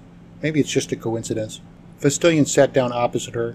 His only eating utensil was his knife that he didn't need. He broke off small pieces of bread that he used to scoop food from his bowl into his mouth. Raining Sunshine saw no reason to dwell on the unknowable. "When you're finished, let's go swimming." He pulled the cork on the wine bottle, then filled his glass to the top. "I'm not sure that is such a great idea. I'm not sure how all those drunken churls down by the river are going to react to you prancing around naked." She rolled her eyes at that. "If they can't mind their eyes or their tongues, we can go upriver to our swimming hole. There will be a bright moon tonight, or if we hurry, we can be back before dark." She glanced down to notice the smudge of refinery soot on her skirt. "And look at this," she complained as she stood up. "You need to have a word with your cleaning woman." Raining Sunshine unfastened her skirt, then marched bare-bottomed over to the wash basin to remove the blemish. "I should be doing this down at the river." She rubbed the stain with the washcloth and a spot of soap until it was gone. "Where's a young girl supposed to wash up around here anyway?" Fistilian did his best to remain impassive, but his eyes couldn't help but play over her tempting body. He had seen her in various stages of undress countless times over the years, only his perspective had gradually abandoned the innocent sibling disinterest of their childhood. "This is not a Micmac village," he reminded her, before he then gulped down half of his wine glass in an effort to clear his mind of her flawless backside. "And you sure don't look like a chop from where I'm sitting." She checked her handiwork to be satisfied that the soot was gone. Raining Sunshine turned about as she slipped her clean skirt back on. As she straightened up, tying the drawstrings, she caught his gaze lingering on her, and it made her smile. She liked his covetous expression and appreciation for her budding maturity. Their eyes locked in a silent moment of amorous temptation, until the return of Raining Sunshine's father snapped them out of it. Twisted Feathers came out of his chamber dressed for attending the All-Thing. In addition to what he had worn before, he had added a prodigious headdress of eagle feathers that formed a crest around his head, then swept down his back to as far as his knees. The war bonnet was not the poltroonish ornamentation of a braggart or mere ceremonial embellishment. Each plume was significant since his village elders had bestowed them to him individually to denote some heroic accomplishment that Twisted Feathers had completed as either a hunter or a warrior. To the knowing individual who could read its symbolism, the headdress was an array of martial honors that would drown a water buffalo if they were metallic metals instead of airy plumes. His other piece of formal dress was a cloak of tightly woven blue-dyed cambric that hung over one of his shoulders and fastened on one side of his waist in a style that was common to the respective men of his nation. 2 weapons hung from Twisted Feather's belt. He had his usual long knife that a bladesmith had masterfully forged out of Alvido's woot steel and then given him a scrimshawed ivory grip. The other weapon was a tomahawk forged of the same water-patterned steel. It had several feathers that hung from just below the flat-backed head. Both weapons had buckskin sheaths of the finest craftsmanship. Neither of Twisted Feather's blades had an equal in their quality anywhere in Markland. The Micmac warrior walked over to his daughter. She had not yet completely retied her skirt, and he noticed her finishing it up, but made nothing of it. "I don't want you going anywhere alone," he told her directly. "You're not to leave the village for any reason. When the All-Thing is over, there's a good chance we will be leaving. Get something to eat, and also some rest if you need it." "But we were going swimming," she complained with a disappointed tone of lingering childhood. "My hair feels disgusting, and Fistilian smells worse than that bear the 2 of you skinned." "Men are missing," Twisted Feathers lectured her. "They were good men. That man Hagar was all lightning and little thunder. He would not have fallen victim to fools or cowards. I want you to stay in the village where I know you are safe until I have gotten to the bottom of this mystery." She silenced her complaints and nodded demurely in submission to his wishes. "Yes, father." Alvido came from his chamber freshly shaved and groomed. He had donned his Christian vestments that were the uniform of his station as minister to Vinland's faithful. The white tabard over his clothes had a red border and a heraldic symbol blazoned on the chest. Thread of gold embroidered the illustration of a leafless tree. The cruciform shape of its trunk and twisted branches was not accidental, since a bearded man hung from it. To a Christian, it was undoubtedly Jesus enduring his crucifixion. A Norseman saw something different, because to them it was Odin. According to their faith, Odin spent 9 days hanging on the tree Yggdrasil, his side pierced by a spear as a sacrifice to himself from himself. His gain was to learn the wisdom of the dead. Odin and Jesus shared inexplicable similarities that Alvido exploited for the sake of easing the trauma of conversion. His additional vestments included simple white cuffs on the priest's wrists and ankles. They were symbolic bonds that reflected his servitude to his faith. A braid of cord made from blonde hair belted his tabard at the waist. A sturdy cloth board shaped like a miniature tome hung over his right hip from that cord. Embroidery at its center formed a cruciform sword. The device's implication was that Alvido wore a sword that was the word of his god. Alvido went to his son where he still sat at the table. He put a hand on Fistillion's shoulder. "I've been thinking. It would be permissible for you to listen to the All-Thing from the portico if you wish. No one would begrudge you that much." "I have to look after Raining Sunshine," Fistillion replied without enthusiasm for the portico. "We might as well listen to the All-Thing. That would be better than staying here all night." Alvido knew better than to believe that Fistillion considered watching over Raining Sunshine anything but a pleasure and a privilege. Even so, he decided to play along by speaking in educated Latin. "You could always stay here and work on your Bible studies." "If you make me read those scriptures one more time, I'll have to convert to Odin just to get away from them," Fistillion answered in the same language. Alvido switched to Greek. "Then what about one of my other manuscripts? You can never get too much of the classics." "I've read everything twice, and all my favorites 3 times 3. Fistillion's Greek was no less competent than any of his other languages. "When are you going to let me read your journals?" "When I'm dead and gone," Alvido said in French, which they typically used when at home. "After my life here comes to an end, you can read them to your heart's content. Until then, my past and my private thoughts are to remain mine alone." He considered for a moment. "I know what you can do. I need the Foundry accounts transcribed into the ledger." Fistillion definitely didn't want to scribe accounts. Raining Sunshine does not deserve to be cooped up in here. I'm sure she would rather have me take her to listen at the church. I will work on the ledgers later. Very well. Alvito headed for the door. I'll be home before the owl thing is over. I never stay until the end. Fistilian said nothing more as he just continued to eat, while his stepfather and mentor departed for the owl thing. Raining Sunshine returned to her seat and then patiently waited for him to finish up, even though Fistilian refilled his bowl 2 more times. By the time he was done, he had also devoured the entire cake of bread and 3 cups of wine. The consumption was only enough to be satisfying, and in no way put him in a glutton's torpor or filled him with a drunkard's giddiness. Raining Sunshine had never so much as tasted alcohol in her life, while Fistilian had conditioned himself to a level of tolerance that approached immunity. As Fistilian got up from the table to rinse his bowl, she got up too. "Since we can't go swimming," she said, "I'm going to take a bath instead. You fetch hot water for the tub and I'll get the cold." He swished water around in his bowl, then rubbed it with his fingers before he dumped the rinse into the swill bucket. Because she was sending him on a womanly chore, Fistilian thought to challenge her authority with some conditions. "I'll carry the hot water, but only if I get in first." She grimaced at that notion. "The water would choke a crayfish after you're done with it. I'll be quick, I promise, and the water won't be the color of mead." Fistilian pretended to complain as he tossed his bowl back onto its shelf. "The things I do for you." Raining Sunshine began to unfasten her jacket by popping the toggles out of the buttonholes. "If you're quick and the water's extra hot, I'll make it worth your while." Alvito had a small furnace that burned at all times in his foundry to heat the saltwater annealing tank. There was a second iron reservoir adjacent to the salt water that kept a large supply of fresh water steaming hot. Fistilian grabbed 2 large buckets on his way out the door. Before long he hauled them back from the foundry filled with scalding hot water. He brought them around to the back door of the hall, which already stood open. The back of Alvito's hall was adjacent to the palisade, and short green grass covered the ground between the two. That secluded location provided considerable privacy from the rest of the community. Raining Sunshine stood out in the grass beside the largest clinker washtub. She had just finished pouring in enough cold water from the rain barrel to offset the 2 buckets of hot she expected him to bring. She had left her doeskins hanging inside where they would remain clean and dry.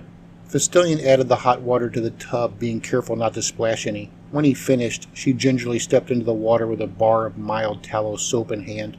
Fistilian could not help but examine her every delicate feature. His breechcloth was too supple to disguise his aspiration to let his hands know the joy of his eyes. Raining Sunshine sighed as she settled into a seated position in the tub. "It's perfect," she purred, and then stretched up one of her legs to begin soaping her thigh. He offered, "I'm going to go get some more hot water." As she lazily laid back and then rolled her head to the side to face him, it put her perspective on the same level as his noticeable tumescence. The sight of his frustration made her giggle.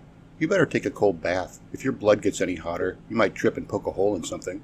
"Maybe even you," he joked bodily, though it wasn't really a jest. She dropped her leg with a splash and then tightly crossed her ankles. "Don't worry about me. You'd have a better chance of using your elbow to clean the wax from your ear." Fistilian did his best not to think about it as he took up the buckets and then returned to the foundry for more hot water. While he was there, he took the time to add some buckets of cold to the heating tank so it would be full for the next time. When he returned, Raining Sunshine busily rinsed out the herbal extract she used in her hair, which was the final step in her bathing process. As she climbed out of the tub to dry in the air, he poured in another bucket of hot water, threw off his buckskins, and then stepped in. Fistilian first leaned forward to dunk his head and rinse out his hair. When he came up again, Raining Sunshine waited with the soap and a cambric cloth.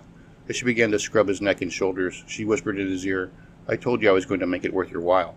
Chapter 4. Call for Vengeance. Raining Sunshine sat at the feasting table combing out her hair when Fistilian came in from his room. He had dressed in fresh buckskins, ready to go out. The bath had refreshed him, and Raining Sunshine's playfully thorough hands-on participation had him in a cheerful mood. She had finished his bath by expertly braiding his hair before securing it in 2 places with golden bands. They exited the hall together and then followed the dross pathway to the church's portico.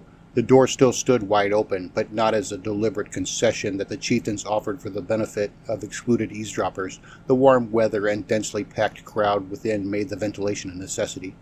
Fistilian felt no desire to complain, since he had no legitimate claim to being a respected warrior of the village clans.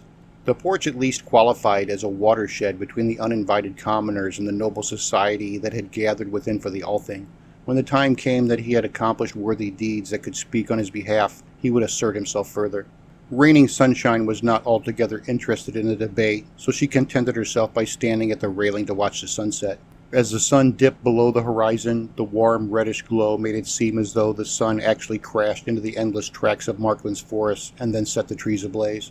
Ulrich and the men of the Eagle's Bane were due back by that time. The impetus of forthcoming information from that search party reinvigorated the discussion. Fistilian stood at the doorframe to listen in and watch as much as he could see into the crowded room. The red-bearded chieftain of the Ragnarsson clan spoke. "We all know Hans to be the most able shipwright between here and Norway. It was by no fault of his craft that those Valborgson men did not return.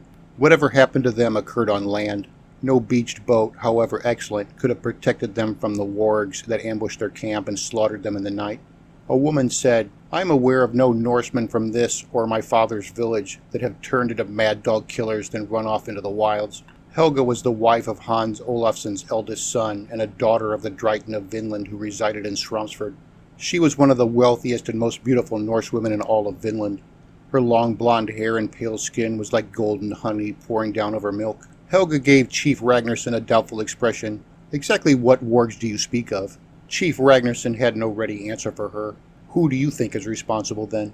Helga surmised. "Disappearing Vinlanders reminds me of what happened to Jarl Rolf Bjornsson and his clan years ago. I think it more likely that some plot of dagger diplomacy murdered those 3 Valborgson men. Maybe someone around here thinks it is time for a new Jarl of Leisbuter." Her inference outraged Jarl Ulrich Valborgsson, since it was he and his men who had disposed of the Jarl Bjornsson and his clan, and they had used more than a modest amount of treachery in the process. Helga, Thorvald's daughter, was too powerful and influential a woman for him to scold, so he sublimated his outrage to a more civil growl. "I don't think it was Norsemen at all, Lady Thorvald's daughter. There are but few of us compared to the vast multitudes of Skraelings. They have more tribes and we have fighting men. We know they produce more than a few feral raiders. It will come as no surprise to me that my kin were slain by the murderous hands of Skraelings bent on bloodlust and thievery, such is the nature of their kind." Flower in Winter, the indigenous wife of the missing herald, spoke up in defense of her race in perfect Norse. "Not even the most warlike Iroquois would profit by sundering the armistice this region has known for generations." Her long standing in the community and indispensable knowledge of local affairs made her a valuable participant in the Althing. "While I vehemently disagree with you saying that all Marklanders are the same, they do all agree that there is more prosperity found in peace than in war. None of the civilized tribes will be at the root of this. If it was renegades from one of the great nations, you should ask them to seek out these wargs and punish them." The debate summarily degenerated into a pointless squabble about which Norsemen held grudges against the Valborgson clan and which indigenous tribes might have the audacity to raid Vinland. With nothing more to learn from the tedious argument, Fistilian impatiently left his post at the door to begin pacing along the deck of the porch. First he went to the railing that faced the foundry, and then he spun about to make a circuit to the opposite railing that faced his stepfather's hall. "I should be allowed in there," he complained for Raining Sunshine to hear. "My father built this hall, which means that one day it will belong to me, just like everything else of his." Having the village elders exclude him from the debate really vexed Fistilian, not that he had anything useful to add to the conversation. He had thought he could be content to wait patiently for his time to come when he should assert himself as an adult, but that challenge was proving to be more difficult than he had anticipated.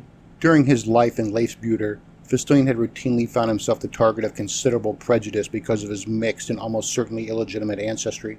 Being the only adopted child of a clanless Christian priest proved to be no better a family background in the narrow-minded estimations of his fellow Vinlanders. Fate had served Fistilian a life that made him generally deplored in the often brutal and entirely clannish society of Leifsbuter. He was not the only villager of mixed ancestry, but the others had extensive family clans that helped isolate them from potentially violent discrimination. Despite his stepfather's disapproval of fighting, Fistilian sometimes had to use his fists and the artful skills of Markland wrestling to take his deserved respect from the other young men by force. His considerable talent for leaving others bruised and bloody had become his foreseeable response to any taunts or harassment from the older youths of his community and the churls especially. Raining Sunshine did her best to comfort his unshorn pride by pacing along beside him. She did not mention aloud that she was outside with him more by personal preference and her father's wishes than because of any official regulation. Though they were both in their 16th year, unlike Fistilian, her village considered her an adult. Her Markland community was 1 league inland along the fertile shores of the Merkimack River, directly west from Leifsbuter across the narrow Vinland Sea. It was the largest and southernmost of all the Micmac tribes. Being an unmarried woman did technically exclude her from the privilege of joining the Althing. She had an extenuating circumstance in that she was the only surviving child of a well-known foreign noble who had the standing of a thane at the very least. If Twisted Feathers had wished it, she could have sat inside beside him. In truth, it was her loyalty to her friend, sensitivity to his feelings, and the strong scent of so many Norsemen in close confines that kept her on the porch. The fact that the Althing discussed nothing of any import to her clinched the matter completely. Raining Sunshine had nothing to be miffed about, so she remained in her usual pleasant deportment. "You're not a man yet," she mused in perfect Norse as she reached out to gently grasp his long braid of dark hair and then tug at his proof of her point. The playful harassment was her way to distract him from his problems. She hoped it would remind him of the bath where she took the opportunity to familiarize herself with his intimidating marital obligation. Despite Fistillion's copious manifestation of appreciation, the meticulous washing had done little more for her than justify her already considerable trepidations. Regardless, her father had raised her to face her trials with courageous determination and always be in support of her man. Fistilion relented his pacing to smile on her. "There's nothing I won't do to have you," he said in Algonquin as he gently tugged his braid free through her delicate hands. "Not only must I earn my shearing, but I have to do it in such a way that no one can deny that I am worthy of you." After she let go of his hair, Raining Sunshine reached up with one hand so she could absently play with her necklace of panther claws, as she always did when her thoughts turned to her deceased older brother, Iron Rabbit. Not long after his manhood ceremony, he had gone out alone to hunt an infamous timber panther that had already killed numerous other hunters. Iron Rabbit had joined those men in death. Twisted Feathers had avenged his son, and Raining Sunshine wore the panther claws as a memorial. Fistillion's drive to prove he was a man was something she understood and respected. She also grasped that it could end up costing him his life. He took her hands to stop her fretting. "I know what you're thinking. Iron Rabbit died doing what he loved, but I am not your brother. I will come through the fire unscathed and proven to be a man. After that, I will make you my wife. I was born with nothing. Through my father, I will be a very wealthy man. By my own deeds, I will make you proud of me and earn a place among the warriors in both our villages.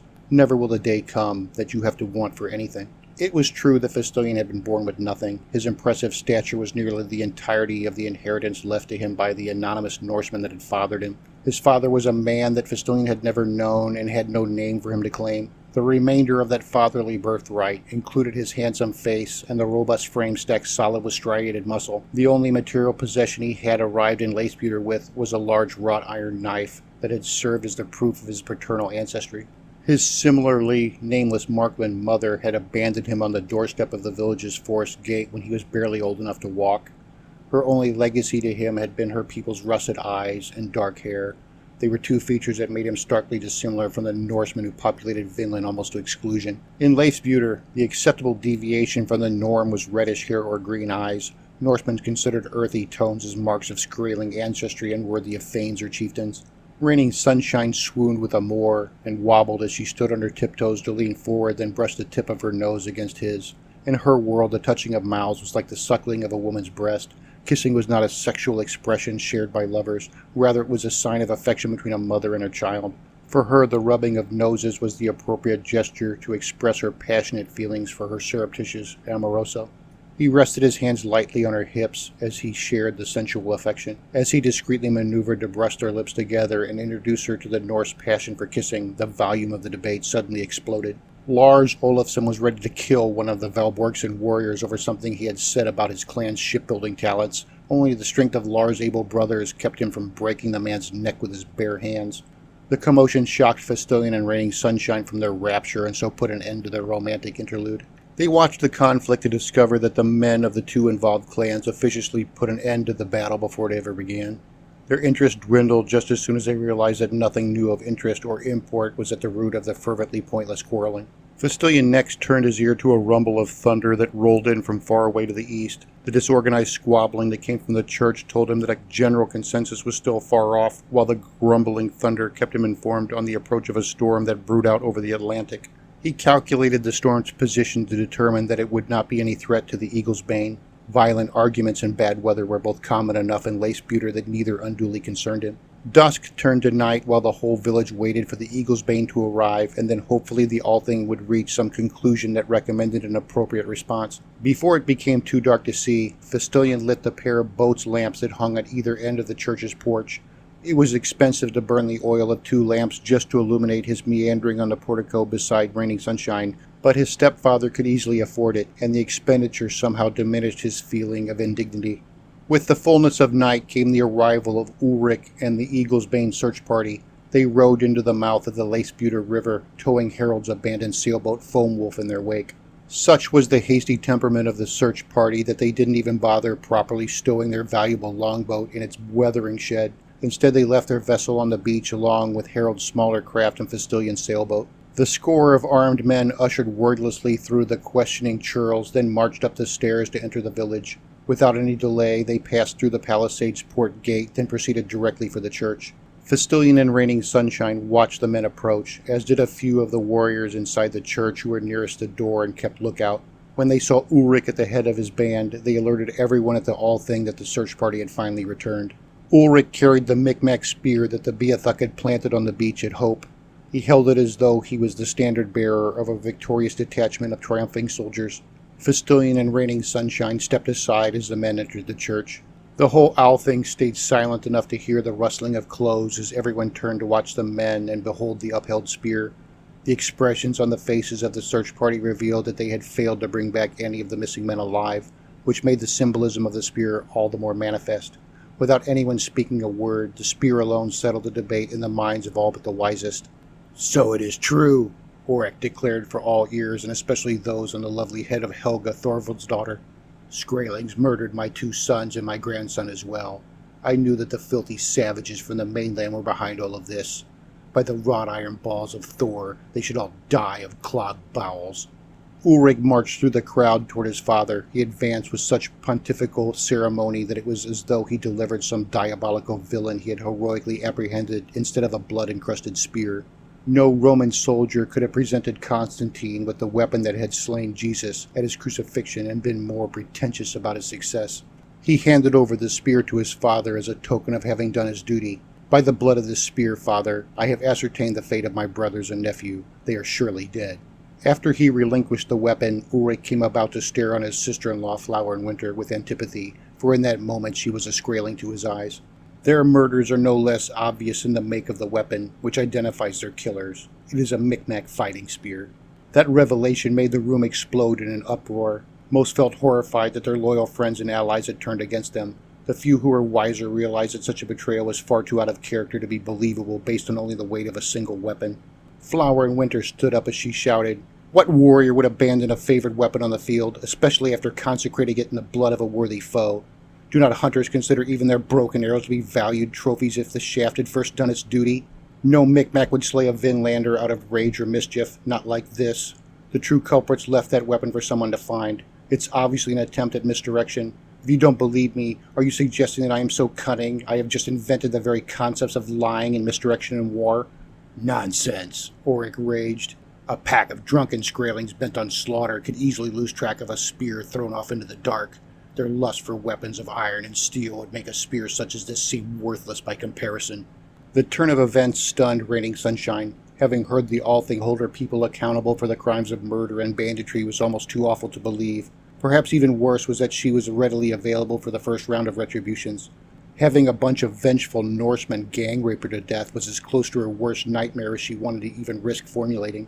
She had no doubt that her father, Fistilian, and even the good Father Alvito would fight to defend her. That would only mean that she would have to see them cut down before she suffered her own dismal fate.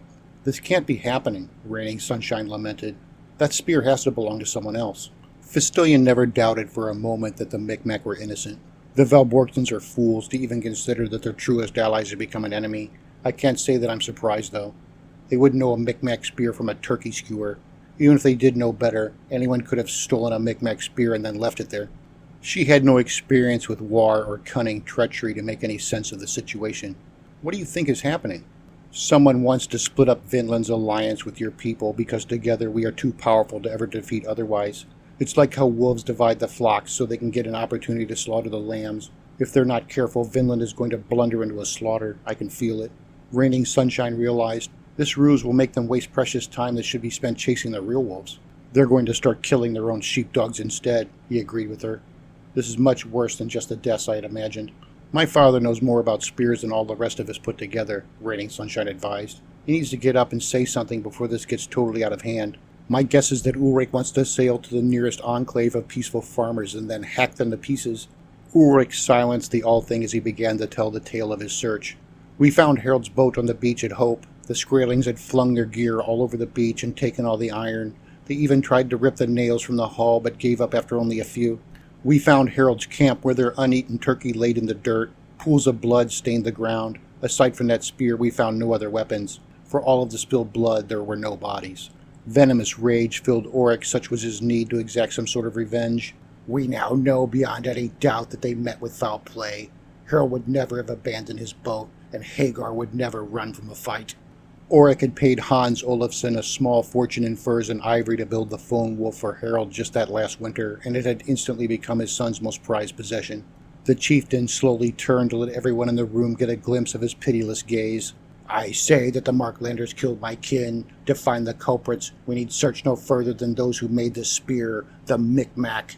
The chieftain's harsh and unproven accusation summoned up a roar of comments from all sides of the assembly. Some men injudiciously agreed with Oryx's opinion, while others vehemently refuted it.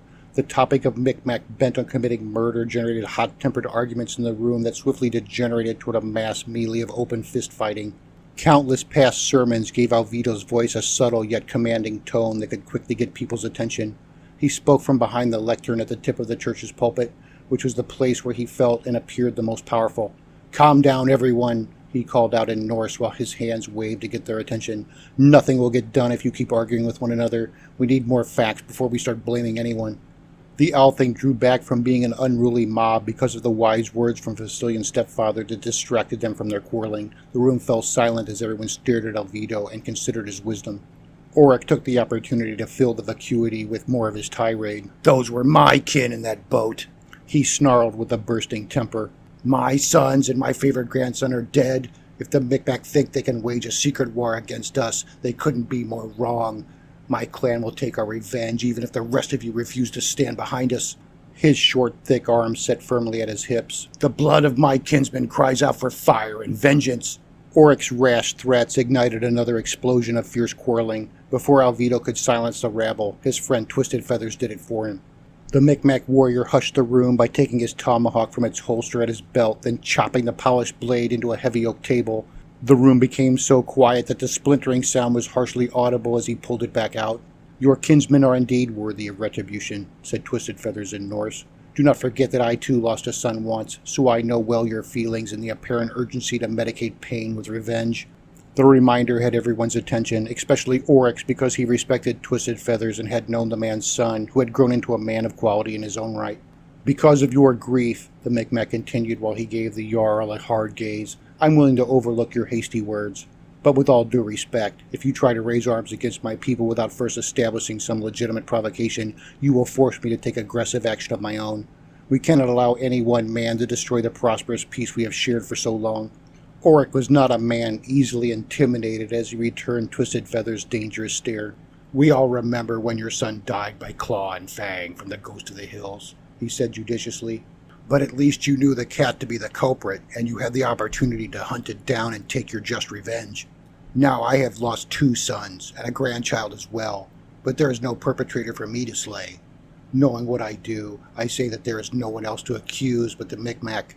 Any other breed of savage would have taken the sailboat with them. Only the Micmac would have reason to leave it behind, knowing that we would recognize it."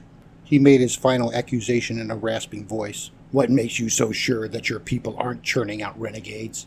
"Renegades?" Twisted Feathers repeated the word while he shook his head with public disgust for Oryx's hypocrisy. "You're confusing my people with your own clan, Jarl Oryx. I seem to remember the time when your men started putting their blades into the backs of Rolf Bjornson's men before they even knew you held a grudge against them." A flush of red started at Oryx's neck that worked its way through his face before he spoke pitilessly. "Rolf had been throwing his weight around here for years. When he fell into a moment of weakness, I was there to get even. Betrayal had nothing to do with it." Twisted Feathers crossed the room, then stabbed his finger into Oryx's thick chest as an open challenge between 2 warriors. That spear could have been planted there by anyone. No warrior of any tribe would have left such a fine weapon while it was still in such perfect condition. The guilty party obviously placed it there to create accusations such as yours. You have my personal assurance that no Micmac was involved in the disappearance of your kin. Can you offer me the same oath about your own race? Maybe it was the men from Stromsford that abducted or murdered your sons. Have you considered that? They must have dozens of those spears hanging on the walls of their halls. Most of the men in the hall had relatives in Stromsford and resented the accusation. Jarl Ulrich silenced their complaints in a clear demonstration of his authority. There is no reason for the men of Stromsford to do such a thing, and many reasons why they should not. Why would they jeopardize the willingness of our village to sell them longboats or supply all their iron? The same desire to maintain trade could be said about my folk, Twisted Feathers rejoined.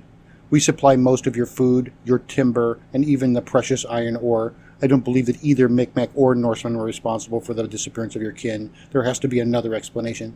Quite likely the trouble stems from one of the Iroquois tribes to the north. I wouldn't put it past the Mohawk or one of their allies to do something like this. They've always been jealous of the prosperous relationship shared by our peoples, like our iron axes. By planting the spear, they might have hoped to erode our alliance. Twisted Feathers shook his head in mock sorrow. It seems that their plan is working perfectly. They might win a war against both our peoples without ever even striking another blow. Hans Olafsson stood up to address the unruly congregation. At first light tomorrow, I will personally sail my largest longboat to Stromsford and question them on these matters. If they know anything about your missing kin, I will learn of it. I have many daughters and nieces among their folk, and they are still loyal to me. Many of the men in the room voiced support for Hans's offer. One of the lesser chieftains asked, "What do we do about the Micmac? If they're up to no good, we should try to expose their treachery before anyone else disappears." A new wave of discord flooded the church as many supported this concern. Alvido silenced them from behind his pulpit. "Rather than approaching our Micmac neighbors as potential enemies," he advised in a level-headed tone, "we should first seek their aid as friends. Horic's sons didn't swim to the mainland. If they left the island at all, it had to be by boat. We don't have the manpower or the familiarity to search the vast Markland coast ourselves, so their help may yet prove invaluable." "Speaking of their help," Hans cut in, "we have one of their most respected warriors here already." He turned to Twisted Feathers to ask him, "What can you do to help find them?" The room fell especially silent as everyone waited for Twisted Feathers to answer. "I will go to your North Beach," the Micmac hero pledged to their satisfaction. "I may be able to find tracks or signs that were missed by the good men of Clan Valborgson." Jarl Ulrich asked, "What if you find nothing?" His words toward Twisted Feathers had an accusing tone that implied more than he said openly, as though perhaps the failure might be deliberate. Twisted Feathers answered, "I would return home, then organize my folk to help search the coast and its waterways." Jarl Ulrich maintained a hostile posture. "That's not what I meant. What if you find proof that Micmac renegades are responsible and then decide to cover it up?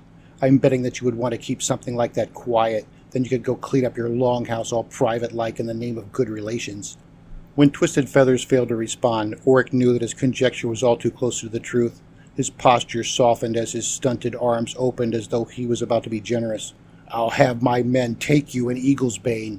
He spoke in a magnanimous tone as though it disguised his distrust and supposed cunning. "That way we can be sure of your findings. If the longboat leaves tonight, you can be there before sunrise."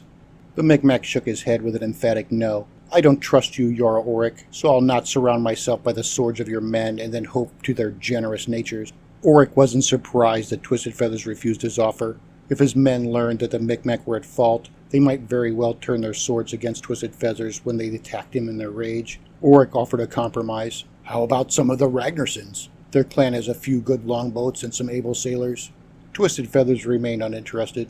"If you want me to take someone along as a spectator, it will be a man of my own choosing."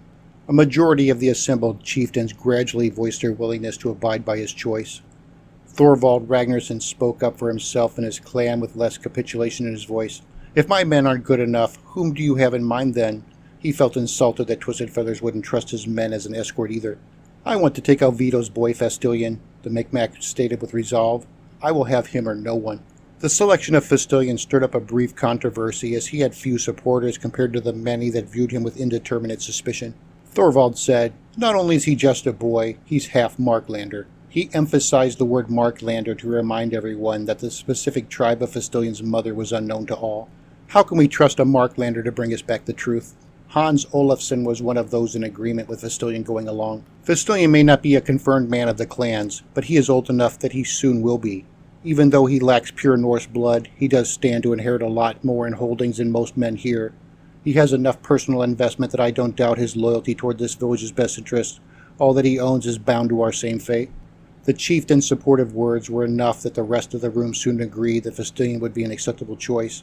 The meeting began to dissolve at that point until Hans got everyone's attention once again. "We should see about locking the gates tonight," Hans advised. "I for one will sleep a whole lot better knowing that they're closed." For the first time that night, no one spoke up to disagree with the proposal. Hans waited a long moment to see if anyone would offer to help, only no one did. "Me and mine shall see that it gets done," he declared finally. "It only makes sense considering that we're the finest carpenters and the only ones with all the right tools." The men at the meeting had nothing more to hear or decide, so they offered brief parting words to their friends before they filed out to go home. It wasn't long before the church was empty except for some of the oldest men who lingered to gossip in small groups. Fistolian and Reigning Sunshine walked in at that point to find their fathers talking in close quarters just like the other elders. The two men separated as their children drew close. Fistolian could tell by his stepfather's expression that Twisted Feathers had privately told him some disturbingly bad news. Twisted Feathers walked over to take the hand of his daughter. "We're taking you home in Fistolian's sailboat first thing," he told her in Micmac Algonquin. "I want you to go and get anything that you're taking with you." She seemed as though she was about to complain, so he appeased her with more information. "Once you're safe, Fistolian and I will go check out this North Beach campsite. We should be back by tomorrow night, only I can't guarantee it until we know what is there." Alvido waited for his son to follow him as he started off for the rear of the church. "Come with me," he told his stepson in the French they spoke privately. "I have something for you to take with you on your journey." He led Fistolian out through the church's rear side door, which was the quickest way to get to their hall. After they entered through their home's rear door, Alvido lit a lamp and then continued on toward his private chamber. "If the village goes to war or is attacked, you will be expected to fight alongside the other men. I'm sure you already know that." Fistolian followed his stepfather through the heavy door into his private room. It was a rare occurrence for Fistolian to go inside. He asked, "What's all this talk about fighting? Did Twisted Feathers tell you something that the rest of us don't know?" Alvido pulled a weathered sea chest from under his fur-covered bed and then cast open the lid to inspect its contents. The priest had been a sailor for many years of his youth, and his father had given him the chest when he first went to sea. The locker had been with him throughout his sailing years until the voyage that finally delivered him to Vinland. Alvido explained, "I have something for you. I know that you're a fine archer, but you'll need something more than a tomahawk or a knife to hold your own in close quarters." Fistolian moved closer to watch as his stepfather pulled a pair of swords from the bottom of his crowded sea chest. They were single-edged blades that had a distinct backward curve to their stout spines. Well-worn sea spray-stained leather scabbards protected the swords from exposure. He sensed rightly that they were something special. "What are those? I've never seen that style of blade before." Alvido slid one sword halfway from its scabbard so that Fistolian could admire its polished, acid-etched watered steel. These scimitars were made by the finest bladesmith in Damascus from the choicest Telangana steel of India. He showed his stepson an unfamiliar expression of undisclosed gratification. "They served me well at one time, though it has been years since they've seen the light of day. Now they're yours, my son. May they guard your life, and you always use them for good purposes." Fistolian could not believe the splendor of the gift. "You're giving them to me? I never knew that you even owned any weapons." "I have not always been a priest," Alvido informed his stepson with a secret regret under his voice. "My father was a wealthy man, and he paid for me to be educated at the finest seminary in France. Even though I graduated with honors, I had yet to receive my calling, so rather than join the ranks of the church, I had decided to go to sea instead." He offered one of the swords to his stepson. "I acquired these scimitars when I first became the captain of my own sailing ship."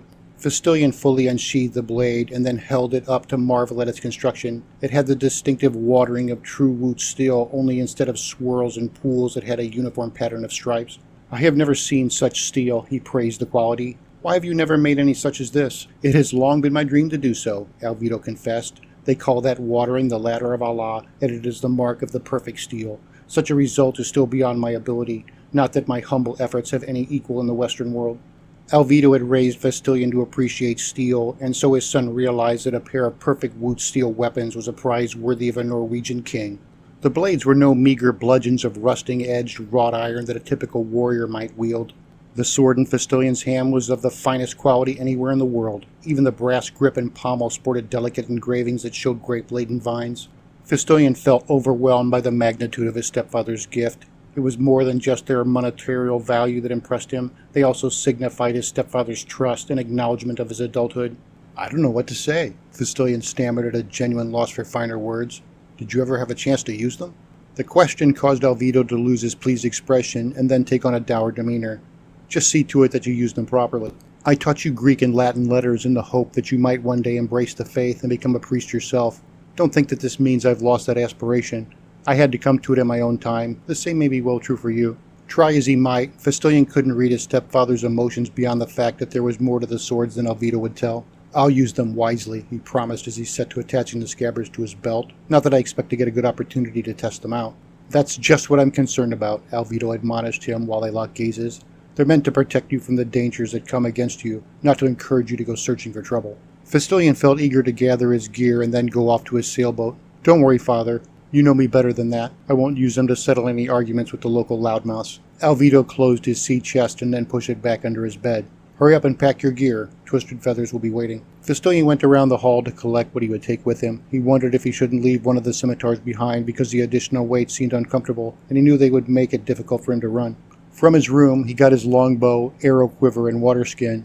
He also brought a second smaller skin that contained strong wine. So prepared, Fistilian lit a full lantern and then left the house to make his way down to the river. Both his new scimitars hung proudly from his belt. On the way to his sailboat, Fistilian encountered Hans Olafsson with 6 of the men from his clan. They worked on the palisade's port gate in an effort to get it to close and seal. On his way through, Fistilian asked, "How bad is it?" Hans frowned in disgust. "Worse than I expected. All of the gates and nearly half the poles need to be replaced with new timber." A quick survey of the palisade's size imparted to Fistilian the magnitude of the task. The repairs Hans had in mind would require hundreds of new poles and weeks of work from every man in the village. Fistilian had to ask, "You're not thinking of giving up, are you?" It seemed likely that Hans might, if judged by the confounded expression on his face. "We can't fix it alone," Hans answered grimly. "I'm thinking it might be time for me and mine to move to Greenland permanently. Maybe what's going on now is just a hint of worse things to come." "That's what I'm going to go find out right now," Fistilian said with a wave goodbye as he headed down the path toward the longboats at the river. Though he didn't say anything more about it, he secretly hoped that Olafsson wasn't serious about leaving. Raining Sunshine waited at Harold Valbergson's foam wolf that Ulrich had towed back from North Beach. Twisted Feathers carefully examined the light damage that the vessel had sustained. When Fistilian joined them in the inspection, Twisted Feathers indicated where the Beothuk had rudely chopped and pried several nails from the hull. Fistilian asked, "What do you make of that?" Twisted Feathers stated what should have been obvious. Whoever killed these men, they also tried to take the nails. That could only be to use them for making arrowheads. It narrows down who could be responsible. Fistilian understood the rest. If it was one of the northern tribes, they wouldn't have any experience pulling nails, and they wouldn't have any choice but to leave the boat behind. That last part confused Raining Sunshine. Why would they have to leave the boat behind? Only an experienced Norseman would know how to handle a craft like this on the open sea, Fistilian explained. Even in a river, they would have found it too difficult to row with paddles over these high bulwarks. There was something that Fistilian hadn't figured out yet. I don't understand why they didn't just burn her. By leaving the boat behind, they had to have known we would reclaim her to make use of it again. Destroying our ships would have given them an advantage in a war. Raining Sunshine guessed. I heard that Harold had a campfire, and I'm sure he had lamp oil. If they didn't burn it, it was because they wanted Vinlanders to have every reason to search Hope for their missing men, rather than just assume they had ended up somewhere else. By leaving the boat, they had some assurance that you would find that spear, and then blame us for the killings. Twisted Feathers made an affirming hum as he nodded with introspective agreement with her deductions. He had seen all that interested him, so he jumped down to the river bank and then headed for Fistilian's sailboat that would take them to the village of Hope. Under the tutelage of Alvido, Fistilian had become an expert sailor. They were the only 2 men in Vinland who fully understood the intricacies of the swinging yardarm and the complex rigging that was essential to the lateen design. After they put their gear into his sailboat, Fistilian hung their lantern from a wrought iron support riveted to the starboard beam. Twisted Feathers helped his daughter into the sailboat before he and Fistilian shoved the vessel off the beach out into the river. Once it was on the water, the 2 of them also climbed aboard. Fistilian set the oars in their carriages and then rowed them away from shore. Once he had the boat at the center of the river, he shipped the oars and then hoisted the sails. A strong breeze soon had them cutting a swift wake toward the mainland to the west. Raining Sunshine sat close to Fistilian while he kept his hand on the rudder and his mind on sailing. After a long while, she asked him, "What's with the swords? Is your father expecting you to run into trouble?" He shrugged to indicate that he wasn't really sure why he had gotten them, but his grin showed how proud he was to have them. "I think he figured that it was about time I took my place as a man in the village." She didn't really like the sound of that. "You must be thinking about doing something dangerous enough that it will justify your haircut. Don't get yourself killed out of your haste to rush me into your bed."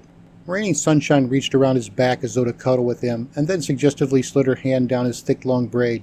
"I can always wash your back again." Even though her suspicions were accurate, he replied, "No offense, but I have more reasons to prove myself than just you. Trust me when I tell you that I'm not in any big hurry to try killing an angry bear with a rock or some other crazy stunt. I had to prove that I'm a man if I'm ever going to get any respect in either of our villages. What danger did you have to face to pass your womanhood ceremony? Grind some bad-tempered maize to bake some bread cakes?" She chuckled at his playful jibe. "Well, if you must know, I had to weave a blanket." Raining Sunshine counted items on her fingers. Then I made a few baskets, fired some pottery, and then had to memorize a bunch of rituals. Fistilian scoffed. What? You didn't have to scrape some hides to make new clothes? I had to do that too, she admitted with the flip of another digit. Raining Sunshine lifted her skirt high enough to show him the white doeskin belt that she wore. It had many beads, and she had covered it in fine embroidery work. See, she said proudly. I've made a maiden's belt that shows all the young warriors that I'm ready to get married. When he seemed disappointed with his own lack of progress, she patted his shoulder reassuringly. You don't have to kill a rogue bear to prove yourself. Why don't you sneak into a Mohican village and make off with their chief's headdress? That would be something worth bragging about. Oh, is that all? He didn't feel encouraged. If they caught me, they would grind my ass into maize flour, if I was lucky. She shook her head over his lack of enthusiasm. When my father was your age, he had to kill an enemy in battle, then bring back the man's weapons and ears as proof. I'd say you got it easy in these days of peace. Ears, huh? He pondered the difficulty of that. Just who exactly did he find worthy of that distinction? She stared at him seriously. The world is a big place, and our village has trouble with raiders and thieves, even when we're not warring against Iroquois poachers. There are plenty of rogue warriors who get banished from their tribes and become renegades while other men are just murderous by nature. Twisted Feathers rested so deeply that they thought he was asleep. He surprised them when he spoke up. Your time will come. He said it with a discomforting certainty. While you're with me, I don't need you on some foolish quest for grandeur. All you need to do is keep quiet, pay attention to what is around you, and do exactly as I tell you without pausing to think about it first. The rest of the voyage passed uneventfully as they sailed directly west from Vinland to reach the enormous mouth of the Merrimack River that flowed out from the Markland interior. The current was slow enough that they had no trouble sailing against it to reach Twisted Feathers village, which was a short way inland from the sea. Twisted Feathers community was especially large and uniquely prosperous for a Micmac village. While the Norsemen of Vinland had been slow to adopt the ideas of their Markland neighbors, the Micmac had swiftly absorbed many notions first provided by their Caucasian friends. The village had more than 100 roundhouses spaciously spread out on both sides of the river. The Micmac supported such a huge population because of the Norse wrought iron plowshares they used. Teams of young men pulled the arge to scratch out furrows in the soft soil so they could plant enormous crops of maize, beans, and squash. The improved technology allowed them to reap amazing quantities of their staple foods. So productive were their fields that the Vinlanders no longer even bothered to farm, but instead traded for their food with products like wool, sheep's milk cheese, tallow candles, tallow soap, and metal tools. The Micmac had once built peaked wigwam roundhouses from timber, skins, and birch bark. They had since learned to construct buildings with short, shoulder-high walls of tightly fitted stone. The artisans capped each house with a conical roof of birch bark shingles. Though the Norsemen had first taught them the intricacies of stone architecture, the Micmac had swiftly transcended the skills of their teachers until they built the finer houses of the two peoples. Fistilian's sailboat arrived at the village to find that most of the homes had smoke from cooking fires streaming out from the ventilation holes at the center peak of their roofs. There were scores of inverted birch bark canoes that lined the shores of the river. Dozens of meticulously fashioned fishing nets draped over wooden frames that kept them dry and tangle-free through the night. The wooden cages the Micmac used for trapping fish and fur-bearing animals rested in stacks grouped like bricks. Fistilian put his sailboat to shore on the north bank. The whole while that they were in the vicinity of the village, they were under the watchful gaze of numerous Micmac warriors that kept a close eye on the river and took note of any traffic. Most of those guardians had guard dogs with them. The animals barked savagely at the sailboat and its 3 occupants. While Fistilian and Twisted Feathers secured the vessel on the riverbank, 5 of the dog-accompanied guards approached them. Each of the men carried a short bow in addition to a quiver of arrows. The oldest of the guards gave Twisted Feathers a smirking expression as he drew close. The man spoke good-naturedly. What are you all dressed up for? The Lacebuter men must think you're some kind of big chief with all those plumes on your head. Twisted Feathers still wore his headdress and cloak. None of the guards wore any feathers or colorful garments, since it was not the Micmac custom for their casual daily wear. They did paint lines and patterns on themselves with a black pigment to accentuate their masculine musculatures. They were having a town meeting, Twisted Feathers explained while he straightened his expensive wrap. He held the lamp from the sailboat as he started to lead the way up into the village. I always wear my feathers when I go to a public affair, and this isn't even my best cloak. I have that red one that I wear to tribal council. One of the other men asked, Do you bring any news? There must have been some reason for them to hold a meeting. Twisted Feathers paused to put his hand on the shoulder of the oldest guard. 3 Vinlanders are missing under suspicious circumstances. They are almost certainly dead, murdered. You better pass the word that a war party might be working the area. The youngest guard asked in surprise, A war party of whom? I don't know yet, Twisted Feathers admitted. The White Father's son and I are going out tonight to check into it. I should know more by tomorrow." The guards broke off to return to their patrol routes and spread the warning about the war party that might be in the area causing trouble. As they left, Twisted Feathers led Fistilian and his daughter on toward his home. None of the village's roundhouses stood down by the river, as the Micmac used the land nearest the water for community purposes. Along the shore, they had huge pens made of tightly woven latticed fencing that detained hundreds of domesticated turkeys. Other corrals held small numbers of sheep that they had acquired from Norse flocks that had originally come from Greenland. They passed rows of clay ovens the village women used for baking bread, as well as larger ovens that the Micmac used to fire their pottery. The residential roundhouses stood on higher ground well above the river, away from the pungent smell of sheep and turkey droppings. Twisted Feather's house was on the extreme edge of the village nearest the forest. His home wasn't especially large, but he kept it well maintained. Instead of a door, a double layer of thick caribou hides blocked the portal, and as with all the other Micmac roundhouses, they had to step downstairs after going in through the flap entrance. The house builders had excavated the interior floor about waist deep into the ground and then paved it in smooth stone. The sunken floor made for a much higher interior ceiling than the exterior appearance of the house first implied. Unlike Norse halls and longhouses, the Micmac roundhouse was a single large room without any partitions. Raining Sunshine had decorated most of the walls with colorful blankets and several artistic weavings that involved feathers and porcupine quills. A raised stone hearth was at the center of the room and served the dual purpose of cooking food and heating the chamber in winter. Dozens of weapons leaned against the walls in a grand collection. They included numerous bows, all sorts of spears, deadly javelins, stone tomahawks, and wooden war clubs. Each of the weapons had masterful carving and craftsmanship to the point of being pieces of functional artwork.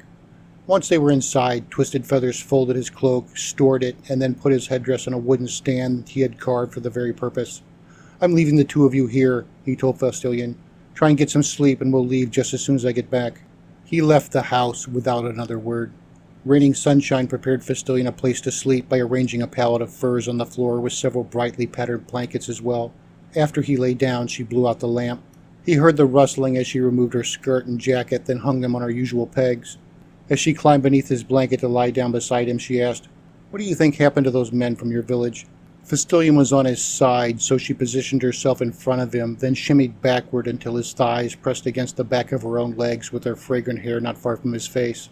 "I don't know," he replied honestly, then stretched out, rousing the feeling of brushing against her. "I'm sure we'll find out in the morning." Chapter 5. Path of the Broken Arrow. Twisted Feathers returned late in the night, carrying a wax candle that burned brightly enough to illuminate the otherwise lightless roundhouse. He awoke Fistilian with a shake to his shoulder and a whisper, "Time to go." Raining Sunshine glanced up from her sleep for just long enough to acknowledge her father's arrival before she abruptly rededicated her head to the stuffed feather pillow she blissfully enjoyed. Fistilian promptly got up out of bed. He felt somewhat embarrassed that Twisted Feathers had found him sleeping beside his naked daughter. Even though Fistilian was fully dressed and they shared a bed more often than not when they were together, their affectionate sibling relationship had changed considerably since she had taken her womanhood ceremony and began wearing her white doeskin eligibility belt. Twisted Feathers showed no readable reaction over the potential impropriety and only seemed concerned with being on their way. Fistilian gave Raining Sunshine a final appreciative glance as he left her behind, then followed her father out of the roundhouse. Two Micmac warriors waited outside the roundhouse for Twisted Feathers to return with Fistilian. Both men were around 40 years of age or perhaps a little older. They were still in superb athletic condition, as was typical of all Micmac warriors and indigenous people in general. Each man had a knife and tomahawk made of polished hearth steel. The weapons rode easily on their hips from doeskin harnesses as befitted fighting men of extensive experience. The steel had come from Alvido's foundry. A clan of master bladesmiths in the village of Stromsford had skillfully forged the metal into weapons of superior quality. The Stromsford smiths turned out a plethora of fine tools for fieldwork or battle, all highly prized on both sides of the Vinland Sea by Micmac and Norsemen alike. In addition to their hearth steel weapons, both men carried longbows of Micmac manufacture in the Norse design. Along with the buckskin breeches and short tunics that they wore, they also carried arrow quivers, game bags, and waterskins. The two warriors recognized Fistilian just as he knew them as old friends of Twisted Feathers. The three Micmac had fought beside one another on many prior occasions. One of the warriors questioned Fistilian to test his reaction. "Isn't this going to be your first manhunt?" That Micmac hunter was distinct for the many white scars that covered his arms and both cheeks on his face. Yes, Fistilian confessed without having known that they planned on hunting men. He knew the warrior's name to be 10 Badgers, and that his scars had come from a pack of wolves that had attacked him one winter. 10 Badgers had been carrying a deer carcass home after a successful hunt when a starving pack fell upon him to steal the deer rather than feast on a human. 10 Badgers hadn't been inclined toward giving up his meat, so he killed 5 of the predators with his knife before the rest of the wolves gave up on their attempted theft. You'll be in good company, the other warrior assured Fistilian. I wish I had been following veterans on my first time out. He raised his right hand to show that he had a missing pinky. Maybe I'd still have my finger. Fistilian also knew the hunter named Spotted Crow and could recall many stories about his courageous exploits. The warrior had lost his finger when he was just 17 years of age, and a renegade Malicete warrior had taken it off with an arrow shot from ambush. Moments later, the young Micmac repaid the favor of the injury by killing the offending archer with a blow from his mace. It's good to see you again, Fistilian told him truthfully. So what's all this talk about man-hunting? Twisted Feathers got them on the move by leading the way down to the river from his roundhouse. Let's get to the sailboat and be on our way. We've just enough time to reach North Beach before sunrise. The 4 of them walked down to the shoreline. After they loaded their gear into the sailboat, the men pushed it out into the river's mild current. Fistilian rowed them away from the riverbank, then raised the mainsail into the breeze that cut across the water. Under his able sailing skills, they soon raced out toward the sea on their way back to Vinland. Fistilian navigated waters that he knew intimately well enough to take the sailboat up to full speed, even though it was nighttime, with the added hindrance of greatly reduced visibility. The 3 Micmac warriors had to relocate themselves to the same side of the sailboat, as Fistilian leaned his vessel way over to take more of the hull out of the water and thus gain additional speed. As they sailed that way over the sea, mild swells pitched the sailboat, which made Twisted Feather's friends grasp at the bulwark, but they made no audible complaints. Fistilian relished being in control and having the opportunity to demonstrate his superlative skill at handling his unique sailboat. He felt confident enough to take a few drinks from his wineskin to keep off the chill and better enjoy the cruise. The Micmac as a people rarely drank alcohol of any sort, so he didn't bother offering to share. Only the village elders imbibed alcohol, and they restricted that to the most special of occasions, like principal holidays or important weddings. Drunkenness was a serious crime for anyone of middle age or younger years. It was one of the few Micmac traditions that Fistilian had never taken to heart, as he liked wine for both its effects and flavor. Even so, he was careful not to drink too much and thereby offend his Micmac friends. The sailboat landed at North Beach just in time for them to watch the sunrise. Fistilian felt he had made impressive time, only it proved to be no more than Twisted Feathers had expected of him. The 3 senior hunters wasted no time in disembarking to begin their careful search of the surrounding area. As Twisted Feathers started across the sand, he called for Fistilian to follow him. I want you to keep your bow ready and stay close to me. I don't expect that anyone is around here, but you never really know.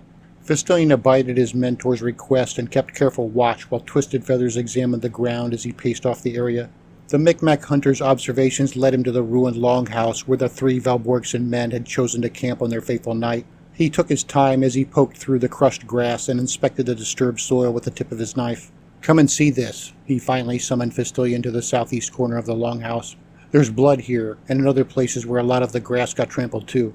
Fistilian inspected the signs for himself before asking, "What does that tell us?" Twisted Feathers had taught him to track over the years, but the man still had much to divulge as the truly seasoned expert in the subtleties of the craft. It makes it a lot less likely that those Norsemen are still alive, Twisted Feathers explained. Some of this could be the blood of their enemies, only I doubt that all of it is. A shout carried to them from Spotted Crow, who was over by the freshwater pool. "I found something," the hunter called to them. "Come see this." Twisted Feathers and Fistilian jogged over to see what it was the man had discovered. They arrived to find the hunter wading through the heavy grass behind the pool. "There was an ambush here," he told them as he gestured to the grass around his feet. "A dozen men or so had laid in here for a while. There are tracks all over the place, and a few bloodstains too. 10 badgers stepped out from the woods nearby. I found something in here as well." He waved for them to join him. They followed into the trees to the spot where the Beothuk had killed Oleg. 10 badgers pointed out the remains of the sinews that still hung from the tree branches over that spot. Someone was tied here. He pointed to the ground at his feet where there was a large stain of blood. I would also venture to guess that they died here too. Spotted Crow began a search from that spot by making an ever-widening circle. When he had gone about 15 paces further south into the woods, he found where the Beothuk had cut down their carrying poles. "Come here and see this," he called to them. "I found something else." Fistilian made an inspection of the severed stumps and figured the smooth slices in the green wood to discover some minute traces of blood. He said these were cut with an axe or sword. That was significant because the Norse were the only source for iron tools anywhere in the far western world. Because iron and especially steel were so difficult to make, challenging to shape, and expensive to purchase, only the wealthiest Micmac enjoyed the luxury of metal tools or weapons. Twisted Feathers didn't find the discovery to be quite so foretelling. I'm sure the Valborgsons had an axe or sword with them. Whoever killed them could have used theirs. The Micmac hunters split up again as they continued to search around. Fistilion returned to following Twisted Feathers as his guard. The searchers remained dedicated to finding some clue that would identify the assassins who spilled the blood of the Norse fishermen. On his way back to the berms that surrounded the campsite, Twisted Feathers noticed the lone tree with the branch Harold had broken. All the wilted leaves that drooped from it easily identified the afflicted limb. The two investigators approached for a closer inspection. As a teacher would confer with the student, the hunter asked Fistilion, "What do you make of that?" He gave it some thought before he answered. "It seems that somebody tried to climb the tree and then the branch broke under their weight." "I don't think so." Twisted Feathers indicated the configuration of the limbs. "The other side has more branches that would have been much easier to ascend." He inspected the trunk and found where the sap leaked from an arrow wound in the bark. "Why don't you climb up there and see for yourself?" It actually was easier for Fistilion to climb the side of the tree that was opposite the broken limb. Once he was high off the ground, he saw the broken arrow that Harold had stuck into the joint of the fractured limb. "Hey," he called down excitedly, "how do you suppose this got up here?" After he wiggled the arrow free from the fissure, Fistilion dropped it to his mentor. "What do you make of that?" Twisted Feathers' expertise in arrow manufacture was the basis for his name due to the helical arrangement of the fletching that made his hunting shafts the most accurate in all of Markland. He examined the broken portion of arrow intently, but really only required a momentary glance to recognize it for what it was. To further his examination to the point of certainty, he took out his knife and then cut the stone head free from the section of shaft.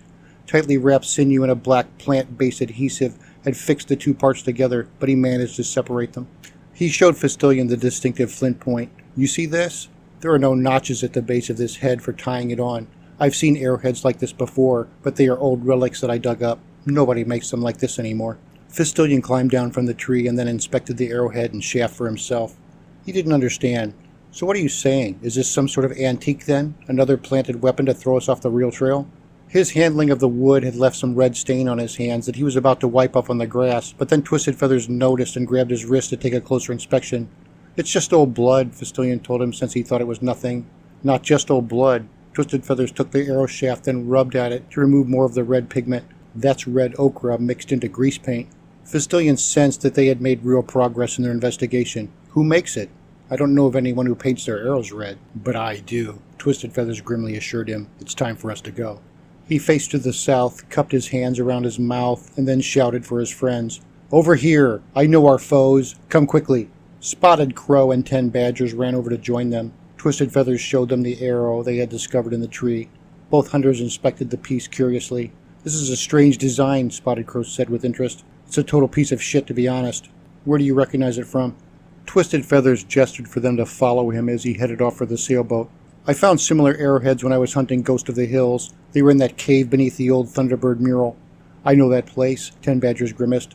"My grandfather called it Table Rock. It's an old Beathuk holy ground." He took the arrow shaft from Spotted Crow, then used his fingernail to scrape off some of the red ochre. "Do you really think they're back after all these years?" Fistilion blurted out the derogatory Norse vernacular in genuine disbelief. "Redskins? They're real? No one has seen a Beathuk in over 70 years. "Someone has more than seen them," Twisted Feathers reminded him.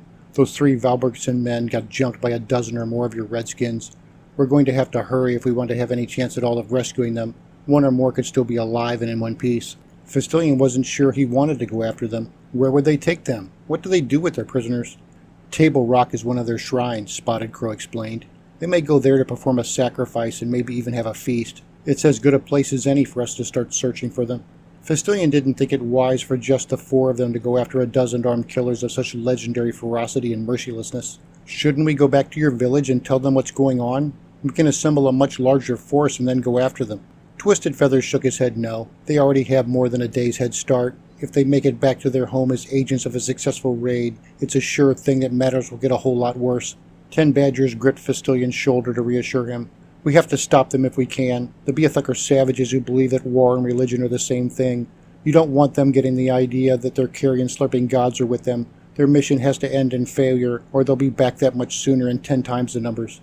Fistilion felt confused. How can they still be around if no one has ever seen them? Even if no one in the Micmac nation has seen them, surely someone from one of the Iroquois tribes would have encountered them before now. His answer came from Twisted Feathers. In many ways, life has not changed since my ancient ancestors first settled these lands eons ago. We still walk or use canoes just as they did. The same escarpments and rapids that restricted their travel still keep us away.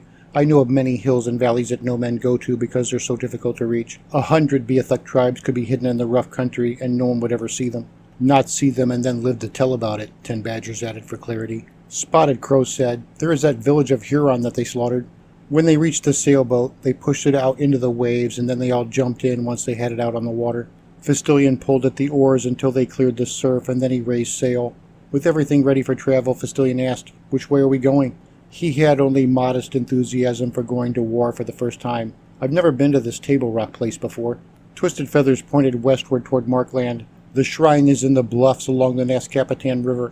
Fistilian knew where to find that waterway. "The current will be too swift for us to sail up that river. We'll have to go in on foot." "That's just as well." Twisted Feathers remained unperturbed. "I'm going to find where they ditched their canoes and then walked in themselves. If they're not going home on foot, finding their watercraft will mean that they are still in the area." The voyage to the Nascapitan River proved to be unproblematic, so that by midday they had secured the sailboat in a sheltered grotto near the mouth of the waterway. Twisted Feathers and his two friends immediately began a careful search of the local area. It wasn't long before they found 3 red-painted animal-skin canoes that the Beothuk raiders had hidden in the trees under some brush for concealment. Fistilian took his turn examining the canoes and found that they were generally inferior in quality to Micmac craft of similar displacement. He also noticed that 2 of the canoes had large bloodstains in their bottoms. His careful inspection revealed several long blonde hairs that had stuck into the congealed gore. Fistilian showed the hairs to his free companions. "From all this blood, I'd say that at least 2 of the Valborgsons are already dead." It seemed obvious enough that the hairs had come from the same bodies that had bled out in the bottom of the canoes. He asked, "Why would the Beothuk bother to bring the bodies along with them? Couldn't they have just dumped them into the sea if they wanted to hide them?" Twisted Feathers took out his tomahawk, then approached the canoes to disable them with some judicious chopping. "I believe they brought the bodies along for the banquet at their shrine." Fistilian needed clarification. "You mean they really do eat human flesh?" Twisted Feathers confirmed it. "So say the stories from my village." He chopped enough holes into the canoes that they would never float again without major repairs. "Our elders also say that their men like to bed one another and the fathers deflower their own daughters." His tone suggested that ancestral hatred could easily turn to exaggeration where unflattering folk tales were concerned. While Twisted Feathers ruined the canoes, his 2 friends found the trail the Beothuk had taken into the forest. The raiders had left plenty of dripped blood and footprints to show the way they had departed. Before the 4 of them set off in pursuit, Twisted Feathers approached Fistilian to give him some instructions. "I want you to keep silent at all times. You walk exactly as we walk. Stay behind me and step only where I step." He checked over Fistilian for loose items that might jingle or otherwise give them away. "Try to think of this as just another hunting trip for moose or caribou." "Yeah," 10 Badger spoke up, "except these deer will eat your liver if they manage to catch you." He took a small jar from his game bag, opened it, and then used 2 fingers to scoop out a dollop of black grease paint. "Here, Paleface," 10 Badgers offered the jar to Fistilian. "You need this more than I do." The hunter started to rub the dark pigment across his face and over his hands as a form of camouflage. Fistilian followed the example as he painted himself in similar fashion. He had time to think on what he had heard about the Beothuk and thought it sounded more like slander than substantiated fact. The Micmac were too passionate about their hatred for the Redskins for Fistilian to believe their stories on blind faith alone. Once he was ready, he passed the paint jar to Spotted Crow. Before long, all 4 of them had painted themselves up and were ready to start the hunt. Twisted Feathers took the point of their advance. He kept his bow loaded with an arrow and his eyes carefully scanned in every direction as he slowly poked his way through the forest. Rather than walk on the trail that the Beothuk had used, he stayed parallel to it so they could watch the path without using it. Fistilian took 3rd position in line behind Spotted Crow. The hunt progressed no faster than a crawl as they picked their way through the hot, humid forest and bothersome insects. Fistilian's mind often wandered because of his boredom. Most of his distraction concerned lamenting his discomforts, but he also thought about raining sunshine and the temptations that came with sharing a bed with her, as he had the night before. A long time passed before his distractions finally came to a halt because 10 Badgers grabbed his shoulder from behind as a signal for him to pay attention. Fistilian raised his gaze to see that Twisted Feathers had stopped up ahead and held his hand up in a fist for them to halt as well. The forest seemed uncomfortably silent while they just stood motionless watching and listening. There were no birds that called from the trees, and even the insects were mysteriously calm as though something unnatural stifled them. The 4 of them just waited in the deep woods for a duration that felt interminable. From out of the void came the clear sound of water as it pattered onto leaves, and then Fistilian smelled the urine before he realized he heard a man letting it out. Twisted Feathers pointed toward some thick brush up ahead on the opposite side of the trail they discreetly followed. More signals from Twisted Feathers instructed them all into slowly dropping to the ground, turning around, and then they started to crawl back the way they came. Only after they had retreated for a long distance did Twisted Feathers get them back up and then lead them off in another direction.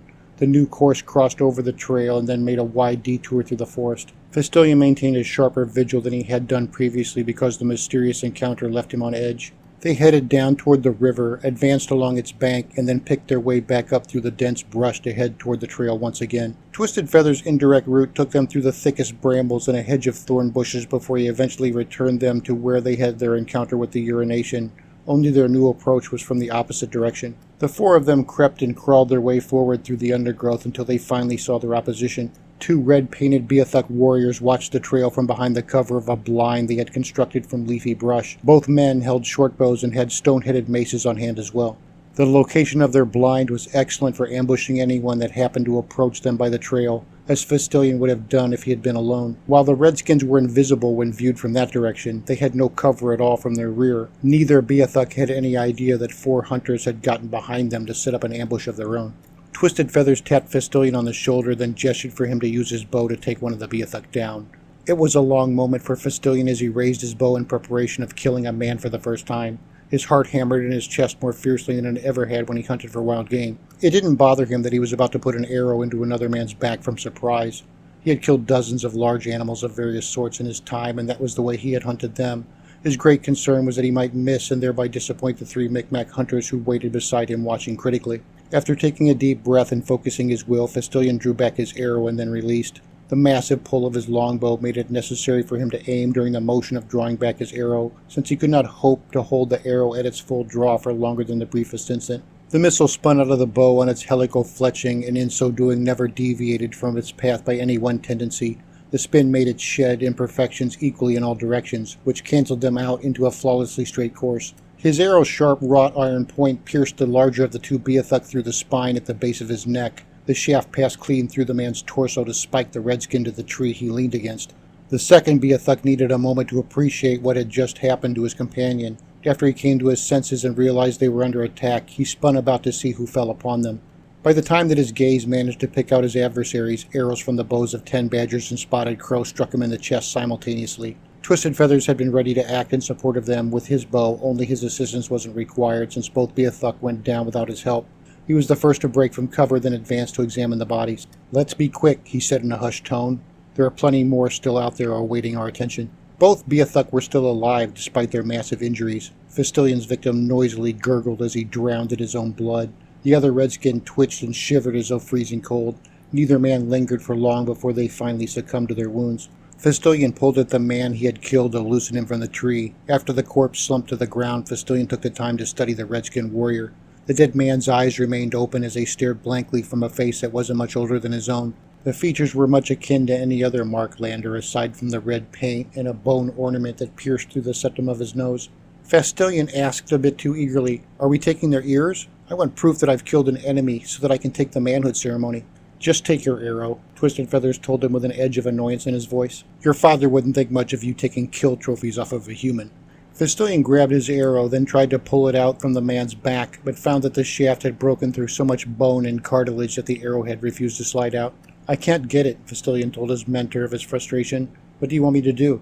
"Cut off the head to clear the shaft," Twisted Feathers advised. "You should be able to get it out then. You can always fix the arrow later or just put it aside as a trophy." Fistilian used his knife to cut off the sharp arrowhead as instructed, then pulled out the shaft.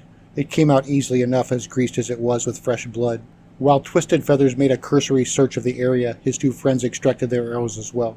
Hidden in the nearby bushes was a furred boda that held water and a buckskin bag that contained strips of smoked meat. Twisted Feathers dumped out the food and then poked through it with his knife.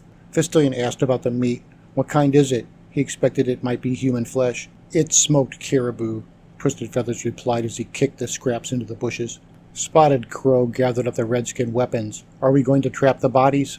Twisted Feathers shook his head no. "I don't think any more of their kind will be back this way. It's more likely that we would maim an animal, or worse yet, some friendly hunter out traipsing around."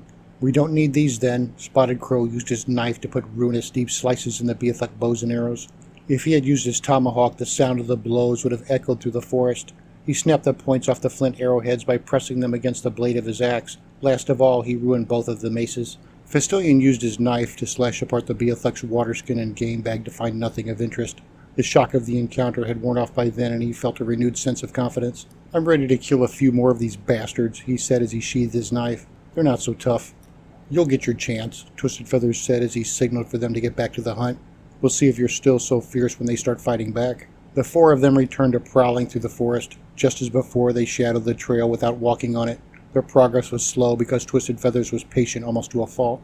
Fistilion finally understood why they needed to be so cautious. The alternative was to risk walking into a Beothuk ambush, and he had seen how easily a man could die when an enemy archer had the advantage of surprise. He also came to comprehend that if they wanted to take out an entire Beothuk war party, it was essential that the Redskins didn't know that they were coming. The sun sank into afternoon as they continued their gradual advance. Ragged cliffs rose up on their right until they became an impassable wall that overshadowed their valley. The ribbon of the river became visible at times down below to their left, but it usually stayed hidden behind the dense cover of trees and undergrowth. Some additional caution became necessary because the crumbling cliffs shed rubble in the form of rocks in various sizes. They were careful not to dislodge any of those stones because it would send them cascading down the hill toward the river, which might give away their position. Twisted Feathers signaled a halt when they came upon a new trail that crossed before them. The second path climbed up from the river, then headed up into the cliffs above them.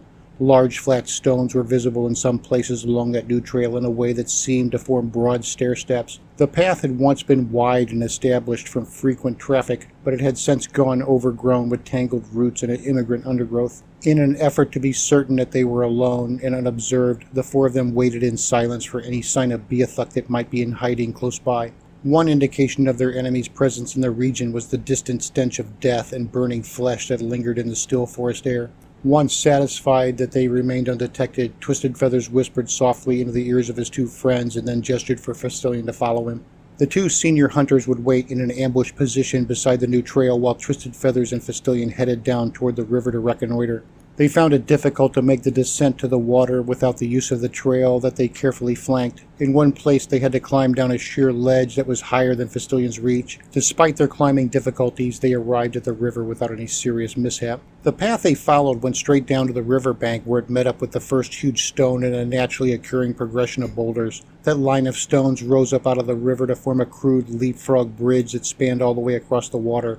Another trail met up with the other end of the bridge from where it disappeared into the forest on that side. The water formed rapids as it forced its way between the massive stones, and the sound it generated concealed any subtle noises made in the vicinity. Thick lichen made the bridge stones green with its growth. The smaller rocks along the riverbank had similar coverings. Twisted Feathers insisted that they stay hidden until he felt sure that there were no Beothuk about. Once he decided it was safe, he led Fistilion to the edge of the water for a closer inspection. They found footprints where the Beothuk stood to draw their water and also a few bloodstains where they treated wounds or washed their fresh meat. "We have two choices," Twisted Feathers told Fistilion in a low voice. "If we set our ambush here by the water, we can take them down a few at a time, and they'll have trouble flanking us because of the river. However, I think that they'll eventually figure out that something is going on long before we can get them all, and then they may just decide to flee into the forest. If that happens, most of them might get away." Fistilion guessed the alternative. "So what happens if we go up to the shrine and take them on there?" That was the option that Twisted Feathers preferred if Fistilion was up for the challenge. "I figured that we would have to kill at least two apiece before they even knew what was happening. If we didn't overwhelm them with arrows at the onset, they might overrun us with sheer numbers. Assuming we made the necessary kills, I think they would still fight for their holy grounds rather than accept the shame of abandoning their gods, especially once they realize how few of us there are." An interruption came in the form of an agonized scream that drifted down from the cliffs above them. It was a terrible sound that combined unimaginable suffering with an underlying desperation that was unlike anything that could come from any wound sustained in combat. They could tell that the cry hadn't come from their two companions who waited up the path, or even from a Beothuk they had taken down in ambush. No mere violence of action could account for the hideous sound. "We need to get up there and do this," Fistilion told his mentor to confirm his preference as to the form of their assault. "I don't want to hang around down here, then end up fighting them in the dark." Twisted Feathers put a hand on Fistilion's shoulder to study his expression. "Are you sure about this? There's no telling what we're going to find up there. If you can't hit what you're aiming at every time, there's no point in even trying. There aren't enough of us for me to fight beside you and offer you protection. If you want to walk into the bear's den, you're going to have to prove your power to stand alone and be a man." "I can do this," Fistilion assured him. "I won't let you down." Twisted Feathers offered a resolute expression of acceptance for Festillion's decision. "All right, we're doing this." The Micmac hunter turned and then led the way back up through the woods. The two Micmac who watched the trail above them alleviated the concern about another ambush, so they took the trail instead of having to move through the adjacent brush. They still carefully watched for loose stones or trip lines that might reveal their presence. Once the four of them were back together, they formed a huddle to share information and make their plan. "They must have a prisoner," 10 Badgers whispered in reference to the scream they had all heard. "As bad as that may be for him, it could be good for us if they're all busy either torturing him or just watching it happen. We should go up there and take them out while they're still distracted." Twisted Feathers agreed with his friend. "When I was hunting Ghost of the Hills, I found a trail that leads up above the cave and back of the shrine. I want to put Festillion up there where he can work on them with his bow. The three of us will attack them from the woods, and if everything goes right, they'll pull back into the cave, and then we'll have them trapped." Festillion felt eager to get started, and he sensed that the longer they delayed, the more he would come to fear what lay ahead. "Are you going to show me this trail, or can you just tell me where to find it?" "I'll show you." Twisted Feathers directed his eyes toward his two more mature companions. "You two wait here. I'll be back shortly." The two hunters shared a moment of silent agreement as Festillion and his mentor slipped off through the forest. Twisted Feathers led with grim determination as he took Festillion further west and then around to the north on his way up toward the cliffs. Even though there was no trail to show the way, Twisted Feathers unerringly located the fissure he searched after. It was a narrow ravine that came down from the cliff overhead where descending rainwater had cut the crevice over centuries to be just wide enough for one man to ascend, and it stayed dry during times of good weather.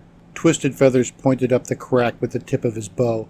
"That crevice leads all the way to the top of the cliff. Climb up there and then work your way back to the east. When you've gone far enough, you'll come to the edge of a cliff that overlooks their shrine. You wait there until we begin the attack. When our first arrows fly, that will be your signal to join us." He turned to go, then paused to say something more. "You won't be able to see the cave or the Thunderbird mural, but you'll still know the place when you see it." Festillion shouldered his bow in preparation of making the climb. "Whom should I strike at first?" Twisted Feathers' voice became cold and void of any hint of compassion. "Begin with those who are prepared to fight, and then kill those who try to escape into the forest. The Beothuk who hide or seek shelter in the cave are of lesser importance. Don't bother finishing wounded men while fresh ones are still in range of your arrows." Festillion made a final check of his gear to be sure it wouldn't come loose while he climbed. "Is there anything else that I should know?" The Micmac glanced away at the ground before he eyed Festillion with some reservations. "If the battle should go against us, you will have nowhere to retreat. This is the only way up the escarpment, so one man could defend it against 20 if he was brave and capable. You won't find enough food or water to withstand a siege, which is why I won't take us all up there. They would just wait us out." While Festillion climbed to the top of the eroded fissure, he pondered Twisted Feathers' final words. He thought it meant that he would most likely be trapped up on the cliff and then killed after a desperate defense should the fight go against them. Festillion wouldn't want them to take him alive, even if he only judged his fate by that terrible scream that they had already heard. When he reached the top, he found that the thin soil sported only stunted trees amidst a carpet of coarse grass, which was all that could survive in the dry, rocky soil. With the utmost caution and his back toward the setting sun, Festillion stalked toward the edge that overlooked the Beothuk shrine. He remained ever vigilant not to make any sound that might give away his position. The ledge of the cliff he would fight from was easy to find, and it had a thick shield of grass that he could use for cover. Festillion crawled over to the edge by moving slowly on his belly like a snake. The hot air that wafted up from below had the strong sense of roasted flesh and perforated bowels. As he poked his nose through the grass, then peered down, he saw a scene that filled him with dread. The cliff he gazed off from formed an overhang that prevented him from seeing the rock face directly below him where the cave and the Thunderbird mural were supposed to be. Just as Twisted Feathers had said, the sight was unmistakable as a Beothuk holy shrine. Festillion's perch was roughly 25 paces above the floor of the shrine, which was a circular area of smooth stonework about 20 paces in diameter. In the center stood a huge waist-high slab of granite that had the appearance of a giant table or a bed that 3 adults could sleep upon spaciously. A curving line of 9 massive standing stones marked the perimeter of the circular clearing. Freshly applied red ochre paint stained each of the megaliths so that they all seemed like grim, bloody sentinels. The forest encroached to within 10 paces of the semicircle of standing stones. The mighty trees stood taller than Festillion's perch, so that the shrine made an open cylinder in the forest when viewed from his elevated position. Harvesters of firewood had never touched that old-growth forest. The closely packed trees were of such great girth that they enclosed the shrine like a natural living palisade. A horrific Beothuk ceremony took place at the shrine. It was a grotesque menagerie of spectacles that were in competition for being the most appalling. Perhaps least unpleasant were the swollen and stinking Beothuk corpses that draped over the top of 3 of the megaliths. Their blood caked the towering rocks and then rolled down the sides in thick rivulets as it drained from their wounds. The crimson gore blended so neatly with the red ochre paint that in places some effort was required to differentiate between the two. Far worse than the Beothuk dead was what Fistilian saw on the central table. Spread out on the stone surface was the butchered remains of 2 of the missing Leifbüter Norsemen. The men were still recognizable by their eyeless faces. One of them was Oleg, who had once been one of Fistilian's antagonistic adversaries. Being of similar age, they had fought on several occasions as North Use would as they established the village pecking order.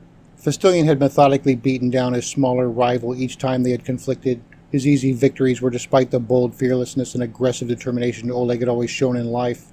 The sight of Oleg's unfortunate fate at the hands of the Beothuk was enough to wash away Fistilian's few lingering resentments, so that what remained in him was an ambition to avenge the wrongful deaths of fellow Norsemen. One of the Beothuk butchers had opened Oleg from throat to groin and then pulled out all of his internal organs. The hunks of soft, sticky tissue glistened in colors of pink and gray from where they rested around his body in a sort of monstrous banquet. Oleg's uncle Hagar was also on the table, and he too suffered from total evisceration. The combined blood from the 2 corpses had drenched the table and then flowed over the edges to soak the ground as well. Fistilian also saw the 3rd missing man and recognized him as Oleg's father, Harold. He was still alive, which was no cause to celebrate. The Beothuk had tied him naked in a seated position up against a standing stone that was directly opposite the cave so that he happened to face toward Fistilian. They had arranged a small circle of rocks before him, then filled that ring with gleaming coals that burned in a low fire. A simple wooden scaffold stood over the coals. It was a sort of framework normally used for smoking fish or strips of venison, but the Beothuk used it to hold Harold's right leg over the fire. The intense heat that cooked his leg made it hideously swollen and considerably darkened. A small consolation was that at least someone had tied a tourniquet just below Harold's knee so that he didn't bleed to death. As bad as the circumstance of his right leg was, his left leg was even worse off. The Beothuk had taken off Harold's left foot at the ankle and then stripped off every morsel of flesh from the bones below his knee on that side. Nothing but a pair of grisly bones remained of the left leg, and each bone had a crust of burnt blood so that it appeared basted with culinary glaze. The Beothuk had carefully tied off the devoured leg with another tourniquet of sinew so that despite the massive injury Harold remained alive. Even while he was unconscious, Harold's face contorted in agony. Just within Fistilian's view and straight down beneath the cliff stood the Beothuk leader with the antler headdress. The Beothuk war captain chanted in a low voice that used the guttural tongue of his savage people. Fistilian couldn't understand the words he used, but from the way the antler man held up his arms while he faced the tabletop, it seemed that he preached or tried to summon the attention of his wicked cannibalistic gods. 7 other Beothuk were also in attendance at his depraved ritual, and they stood with their backs to the standing stones like guards in ceremonial positions. Only 2 of the megaliths remained unattended. One was the standing stone furthest to the south near the cliff, and the other was the stone that they had tied Harold against. All the standing Beothuk warriors had their weapons in hand. Some of them held short bows, while others had spears or maces. Fistilian realized that the success of their attack was already in doubt because the megaliths shielded the Beothuk from attacks that would come at them from out of the woods. He saw another problem in that the Redskins were fully armed, and that clearly negated the plan to ambush them before they got to their weapons. There was nothing for Fistilian to do but ready his bow and wait for the attack to begin. He took several extra arrows from his quiver, then placed them within easy reach before he rested quietly in the concealing grass. While he watched impatiently, he considered what he could do when the fighting began. Killing Antler Man seemed a worthy opening shot, except that he couldn't bend his bow against the Beothuk leader while the man was nearly straight down below him. There was no way that Fistilian could get far enough out over the ledge to attack him effectively. He finally decided that the next most worthy target would be one of the Beothuk archers, who seemed the most dangerous under the circumstances since they had the capacity to strike back from a distance. Time wore on and still the Micmac did not launch their arrows to begin the assault. Fistilian began to wonder if they had abandoned the plan for some unknown reason. He considered that perhaps he should make his own retreat down from the dangerous loft he occupied, knowing that if the Beothuk somehow discovered him, they would trap him up on that cliff, and then he could only expect death or capture. Down below, Antler Man continued his sermon, though nothing seemed to come of it. His men didn't budge from their posts or even show much genuine interest, and neither did some sign come down from his carrion gods to show that they listened.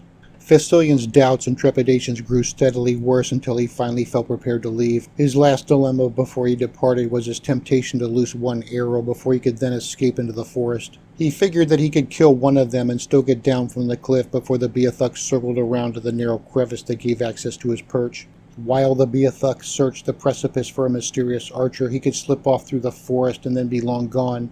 Before he could make his choice about which of them to kill, the situation changed dramatically. A Markland warrior's whooping cry came from the forest south of the shrine where the trail lay. The call made the Beothuk guards become sharply alert and ready for a fight. A few moments after the signal, a second war party of Beothuk came up the trail toward the shrine, and at their head was a hulking brute of a war captain. The leader was a Beothuk of the largest size, who wore a headdress of buffalo hide that covered his head, fell across his broad shoulders, and hung midway down his back. Huge curved buffalo horns sprouted from the headdress to adorn the warrior's head. Heavy slabs of muscle draped on the horned warrior's frame like the worst glutton would shake with glutinous fat. Because of his immense athletic power, Buffalo Man didn't even notice the restrictive weight of his cumbersome headgear. His only other clothing was a red-stained loincloth. A dozen armed Beothuk warriors entered into the shrine in a line that trailed behind their gigantic leader. Two of them carried the bodies of the dead guards from back on the trail. They soon dropped those corpses on the shrine's stone floor south of the tabletop. Buffalo Man strode in and then barked a harsh tirade at Antler Man to make it clear that he wasn't happy about finding the two dead sentries back on the trail. He soon came to realize that Antler Man didn't care about the two dead men, but he was outraged over the interruption to his ritual. Antler Man abandoned his chanting to vent his displeasure at the bothersome horned war captain. Within moments, the two Beothuk leaders were in the midst of a heated argument that included much in the way of shouts and animated gestures. Festillion finally understood why the three Micmac hunters had delayed beginning their missile assault. They had realized some time earlier that another force of Beothuk approached along the trail. They wisely concluded that it would be advantageous to keep under cover while they watched the new enemies make their progress toward the shrine. Indecision tore at Festillion then as he wondered just what he should do. Part of him wanted to abandon his post and hastily make his escape, while another part of him thought he should stay put in case Twisted Feathers began the attack after all. In the end, he chose to stay and make ready to fight. The argument between the two Beothuk war captains soon dwindled to nothing, and then Buffalo Man left the sacrificial table in frustration. He soon became distracted from his fuming when he noticed their Norseman prisoner. Buffalo Man stalked over toward Harold to examine him, and liking what he found, he made brief comments directed toward Antler Man. The antlered war captain made a curt reply to Buffalo Man's inquiry, then added contemptuous gestures that implied that the horned warrior should do as he wished. It was clear by his tone and attitude that Antler Man was far more interested in returning to the chant of his ritual than enduring any more interruptions. Buffalo Man felt satisfied with whatever the antlered war shaman had said to him. After he took his stone axe from his belt, he knelt down beside Harold's fire pit, where he used his weapon to scrape at the coals. With a flick of his wrist, he sent some of the larger glowing embers up against Harold's groin, where they began to burn into his flesh. When the coals failed to bring Harold around to consciousness, Buffalo Man began to slap him about the face and shake his head by a handful of long blonde hair. Despite the abuses, the prisoner still didn't return to his senses. Undaunted, Buffalo Man summoned over one of his warriors who brought him a small boda. The hulking war captain opened the skin, then poured some of the liquid into Harold's mouth. Moments later, Harold coughed, sputtered, and then awakened. No sooner had his eyes fluttered open than he began to scream. It was the same awful, tortured sound that Festillion had heard once before while down by the river with Twisted Feathers. Harold bucked and struggled at his bindings as he tried to shake the burning coals from his searing loins. At least by some small miracle, the cooking fire had nearly destroyed all capacity for sensation in his legs, even though the prolonged suffering he endured thus far had surely driven him mad. "You're all the sons of whores," Harold sputtered at them in spittle-flinging rage despite his agony. "You were fathered by dogs and suckled on excrement." The words were lost on the Beothuk, who understood nothing of the Norse language. Buffalo Man laughed with amusement all the same, and then slapped Harold several more times just for fun. "Scream more," he told Harold in his halting grasp of the Algonquin tongue. "Your friends are near. Call them to save you." When Harold clamped his mouth shut in defiance of the request, Buffalo Man responded by using his axe to flick more coals onto Harold's crotch. "Scream," he bellowed into Harold's face with that tone of mocking amusement. "Beg them to save you." Harold restrained his voice with a heroic resolve, but it was not without limits as the burning of his scrotum finally dragged a shriek from his throat. "Odin Thor," he cried toward the sky, "by all the gods, avenge my son and my brother." Buffalo Man laughed with satisfaction, then barked orders to his Beothuk warriors. The newly arrived Redskins promptly obeyed by joining Antlerman's fighters and taking cover behind the megaliths. All the Beothuk then watched intently toward the woods for anyone who might come to rescue Harold. Only Antlerman refused to participate in the ploy of finding out who killed the two guards in the trail. His attention remained fanatically affixed to the tabletop where he prayed over the sacrificial offering of butchered Norse flesh.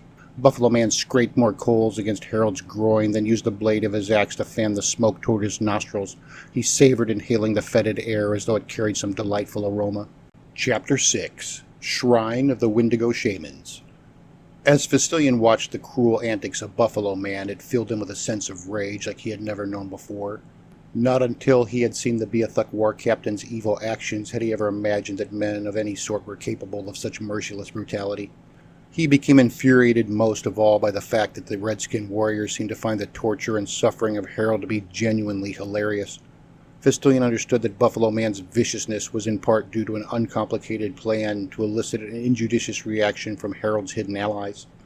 It was reasonable for the war captain to assume that the men who had killed the two guards back on the trail not only still lurked somewhere in the woods nearby, but they also knew exactly where he and his men were to be found. The Beothuk had not exactly kept the location of their camp a secret by all their rank burning of flesh and Harold's tortured screams.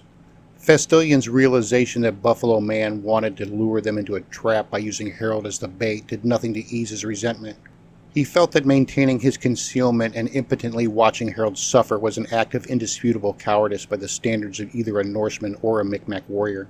With each passing moment that he hesitated to act, he felt his masculinity drained from him, as if his inaction were a mortal and irrevocable sin to his pride. It was a broiling conflict in Fastilion's heart, but still he maintained his silent vigil. Sticking to Twisted Feather's plan and safely preserving his own life remained the dominant motivation within him. Harold's suffering and injuries once more drove him to unconsciousness. Buffalo Man was far from finished with him. The vicious bastard of a war captain used his thick, stubby fingers to pinch Harold's roasted calf, and then with a jerking twist he tore off a chunk of tender meat. After he examined the piece of cooked flesh and then sniffed it appreciatively, the huge warrior popped it into his mouth. His blatant act of cannibalism made all those Redskin warriors who witnessed it grimace with disgust. Their repulsed reactions proved that not all Beothuk consumed the flesh of men, or even were accustomed to witnessing the act of cannibalism. The tortured Norseman snapped back into alertness as he felt the assault to his leg. Watching Buffalo Man eat his flesh made Harold wail out in another of his pitiful cries. "You taste sweet," the buffalo-horned war captain told him amusedly. "You must eat a lot of honey."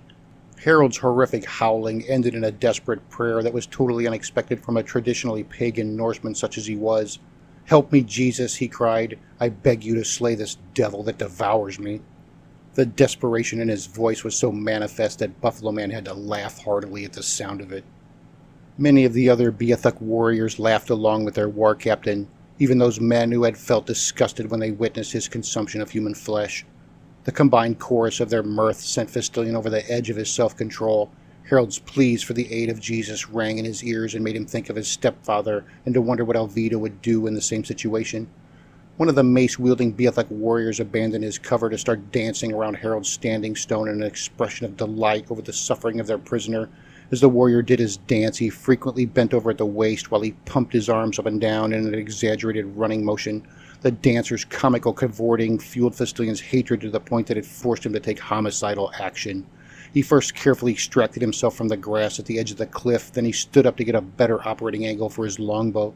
The buffoon of a prancing Beothuk continued his twirling dance while Fastilion knocked an arrow, drew it back to his chin, and then let it fly toward the gamboling droll. That red-painted fool's clowning and laughter abruptly ceased as the arrow plunged through his back.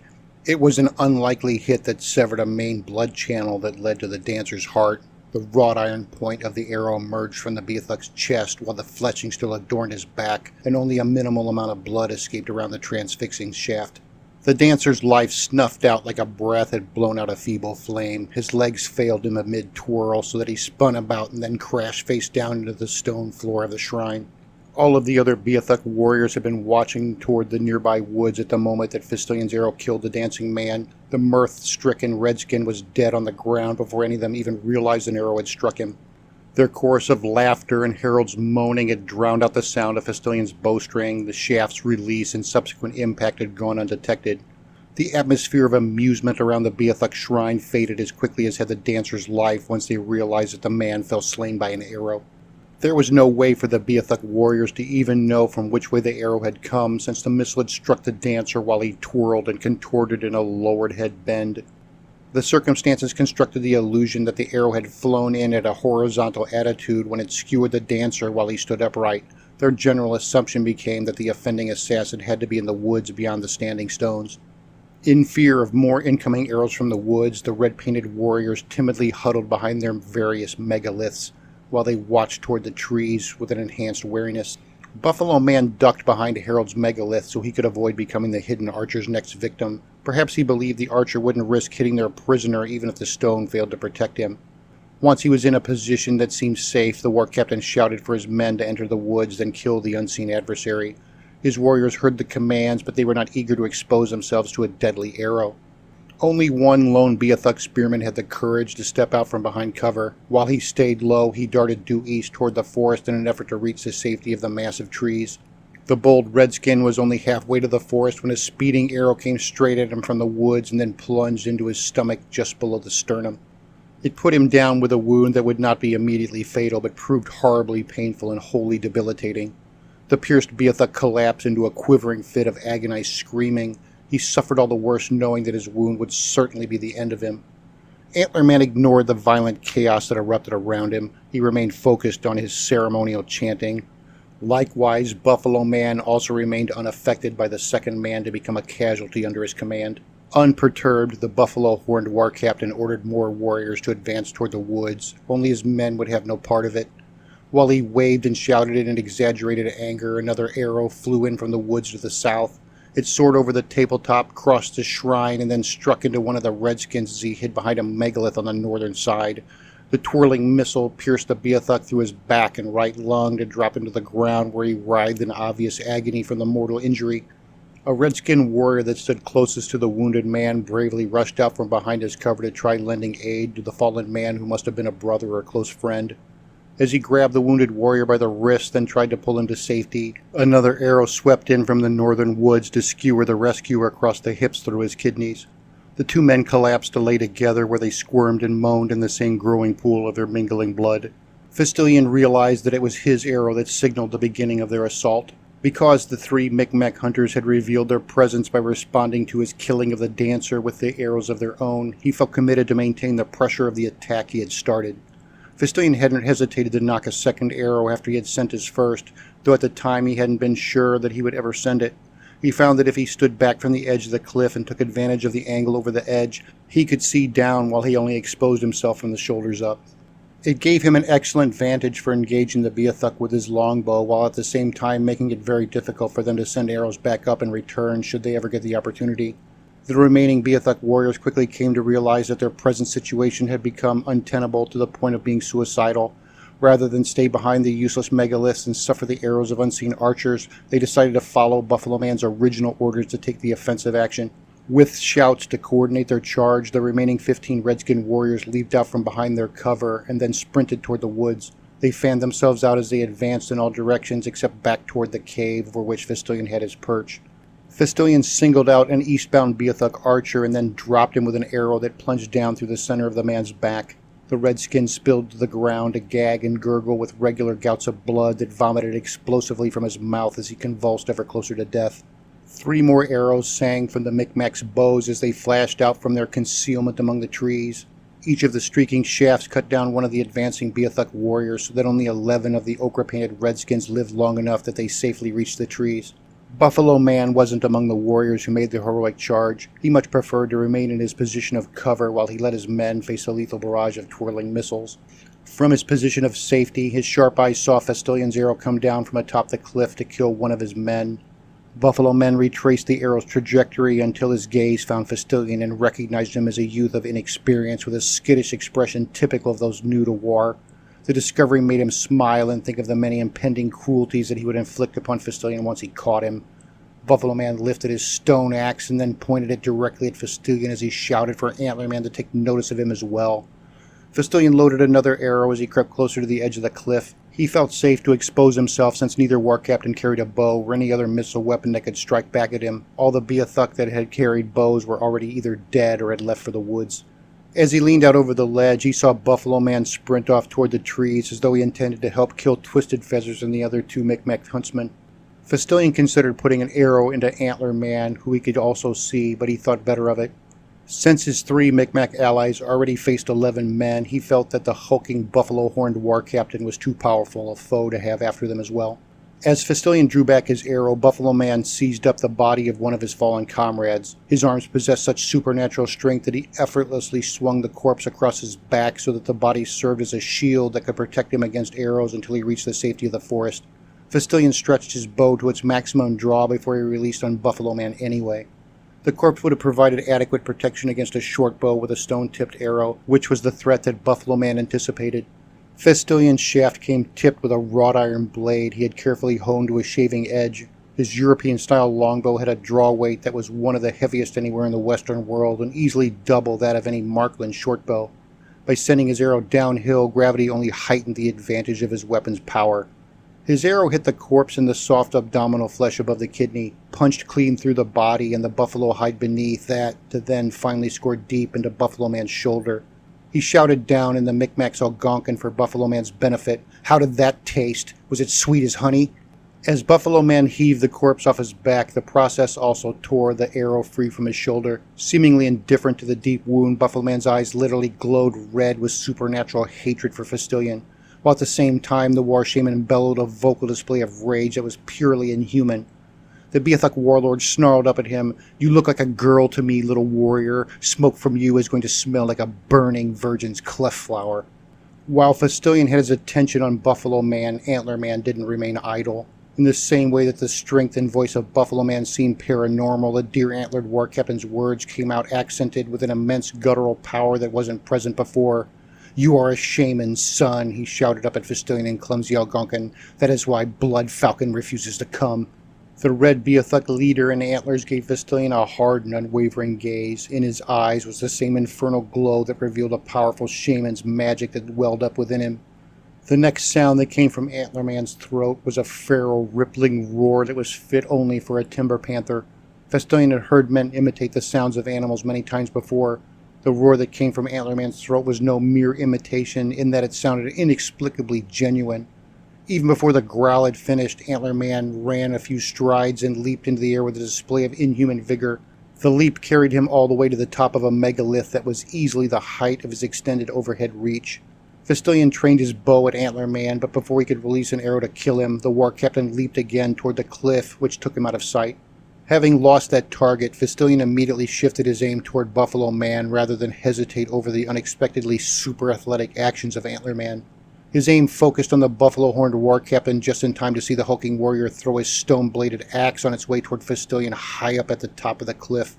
Without time to think, Festilian dropped to one knee while he simultaneously drew back the smooth action of his longbow.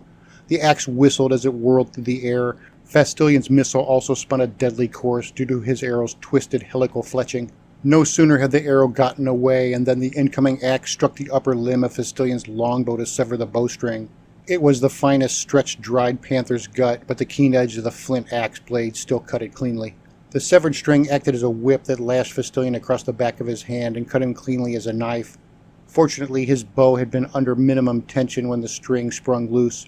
If the bow had been under full stress to its maximum draw at the time the string severed, its snapping action could have inflicted upon him a much harsher wound. After it severed the bowstring, the axe continued on its path where it cut off the top of a small tree before it tumbled into a thicket of bushes. Festilian's arrow flew too swiftly for Buffalo Man to evade. The shaft thumped audibly into the massive right lobe of the war captain's chest. A rib bone must have been in the path of the arrowhead because the missile didn't sink deeply enough to emerge from the shaman's back. When he grasped the arrow that protruded from his chest and then ripped the wrought iron point free from the bone that trapped it, the Beothuk champion bellowed in a reverberating call of pain and rage that was more bovine than man. As he flung the extracted arrow away, Buffalo Man shouted up at the cliff, "Behold my bison shaman magic, little woman! No arrow can kill me." In an exhibition of his undeniable power, he flexed the awesome musculature of his body until he demonstrated the strength of an enraged bull bison in furious rut. He held that pose just long enough for Fistilion to gawk at him in horrified awe before he then charged off toward the woods to the south. "I'm coming to get you, little woman," the shaman taunted Fistilion with his call. "Soon we will be cooking you too." Fistilion understood that Buffalo Man headed for the crevice so that he could climb up onto the cliff to reach him. He also knew that Antler Man scaled the sheer rock face to make his way up to get at him as well. It meant that it wouldn't be long before the two Beothuk war captains would have him trapped between them. He needed his bow to defend himself, so he immediately set to repairing it as his first priority. There was an extra bowstring in the side pouch of his quiver, so he ran to retrieve it. Fistilion changed his mind as he realized he wouldn't have time to restring his longbow. He heard Antler Man dislodge gravel and rip out handfuls of the tough cliff-dwelling plants as he climbed up the sheer face of rock. Having seen the way the man could jump, Fistilion knew that the strange shaman would be able to climb with equal efficiency, and so would soon make his way to the top of the cliff.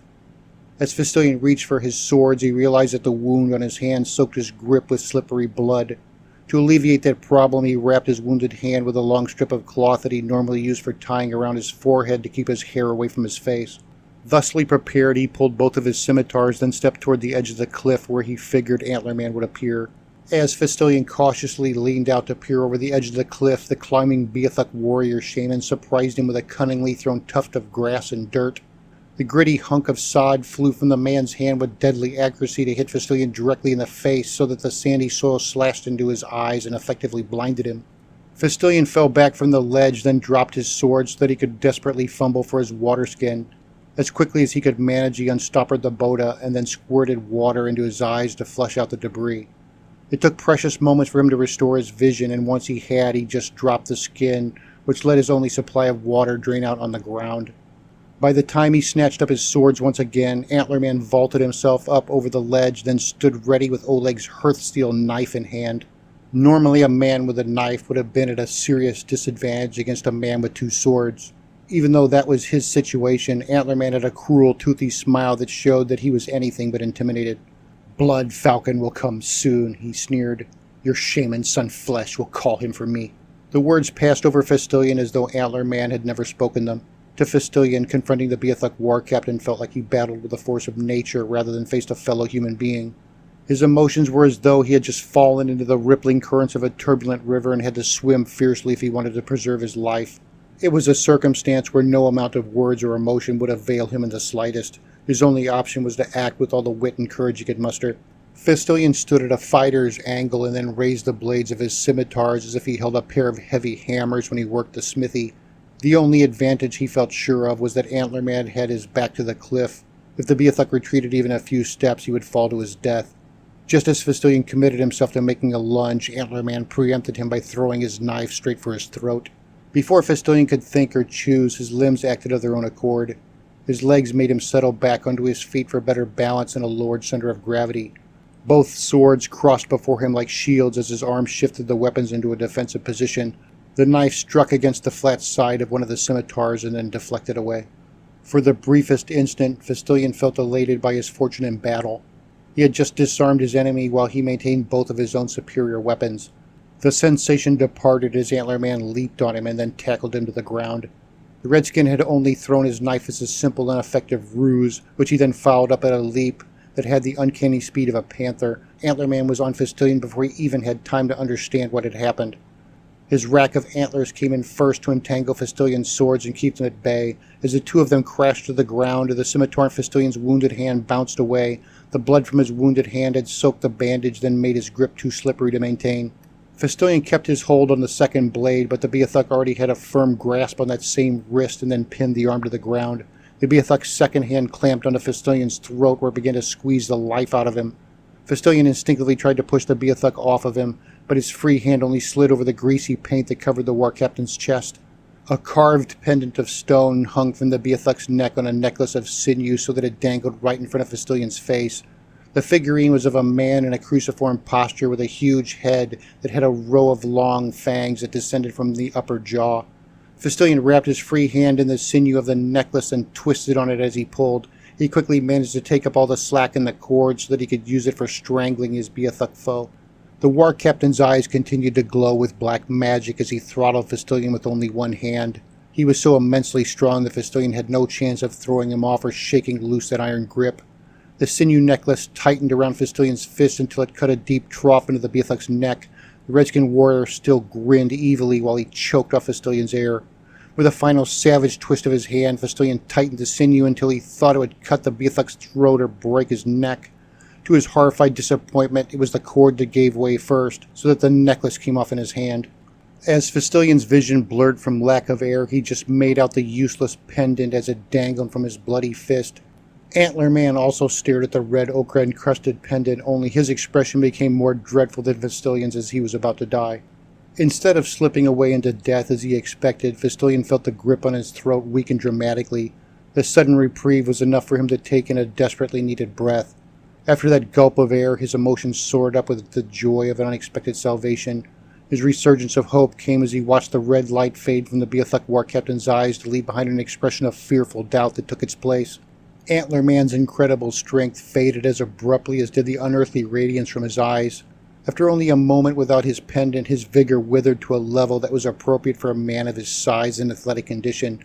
Just as significant as the loss of his power was the disappearance of the Beothuk's boundless confidence. Fistilion sensed the man's moment of weakness and acted to exploit it. He abandoned his remaining sword to have both his hands free. Not only was Fistilion both larger and stronger than the Beothuk war captain, years of practice had made him an excellent wrestler in the Micmac ground fighting style. While he rolled over to his left, Fistilion smashed an elbow into the shaman's jaw. The demoralized war captain fell aside so that Fistilion came up on top of him. The redskin struggled furiously, unable to escape or reassert his dominance. Fistilion crushed the man's nose flat with an unrestrained headbutt, slammed his knee several times into the painted warrior's groin, and then repeatedly smashed the point of his elbow into the Beothuk's face.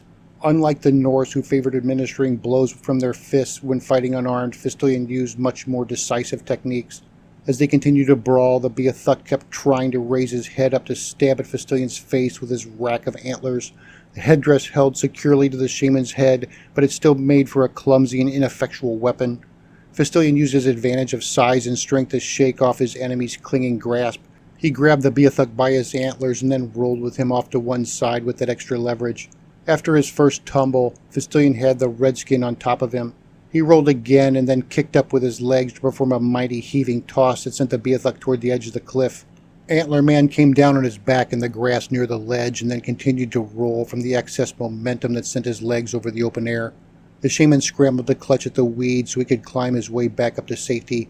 Before he could rescue himself, Fistilion was back on his feet, rushing toward him. The Beothuk grunted with exertion as he pulled with all his diminished might. The coarse weeds he grasped at ripped from the ground by their roots because they refused to hold enough traction in the dry soil to aid his frantic efforts. Fistilion shouted in his rage, "Call your big magic now. Maybe you know a chant that will let you fly." He planted a running kick into Antler Man's face. His foot smashed into the redskin's jaw and successfully dislodged the war captain's desperate grip on the weeds. As the Beothuk fell away from the ledge, Fistilion leaned out to watch him plummet down to the shrine below. Antler Man shrieked and flapped his arms wildly like swimming as he plunged off the cliff. His right leg caught the edge of the tabletop stone as though he might nearly land on his feet. The limb made an audible snap as the bone shattered on impact. The broken leg sufficed to give the Beothuk a measure of spin that made the rest of his body slam down onto the table more or less flat on his back. The corpses and their piles of offal splattered under his weight and somewhat absorbed the remaining energy of his fall. Antler Man slid on the gore to shoot off the end of the table and end up sprawled out in front of Harold's fire. That tormented Norseman witnessed the fall and then began to laugh hysterically at his enemy's painful calamity.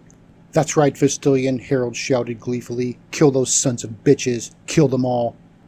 Fistilion remembered that Buffalo Man was still after him. He threw down the sinew necklace with its talisman, put his scimitars back in their scabbards, and then picked up his bow before he headed for his quiver. Working swiftly, he took a new bowstring from his quiver's pouch, stripped off the old one, then set to stringing his bow with the new line of gut. Because the new bowstrings were prone to stretching out when first put to his bow, he over-twisted the strings during their manufacture to shorten them. The bowstring would stretch out to its proper length after he had it strung. As he bent the bow over his hip, he found that the string was too short to get on. With his bloody hand, all the excitement and his exhaustion from fighting, he couldn't bend his bow far enough to restring it. There was no way for Fistilion to know where Buffalo Man was at the moment, but he assumed that he had to be getting close.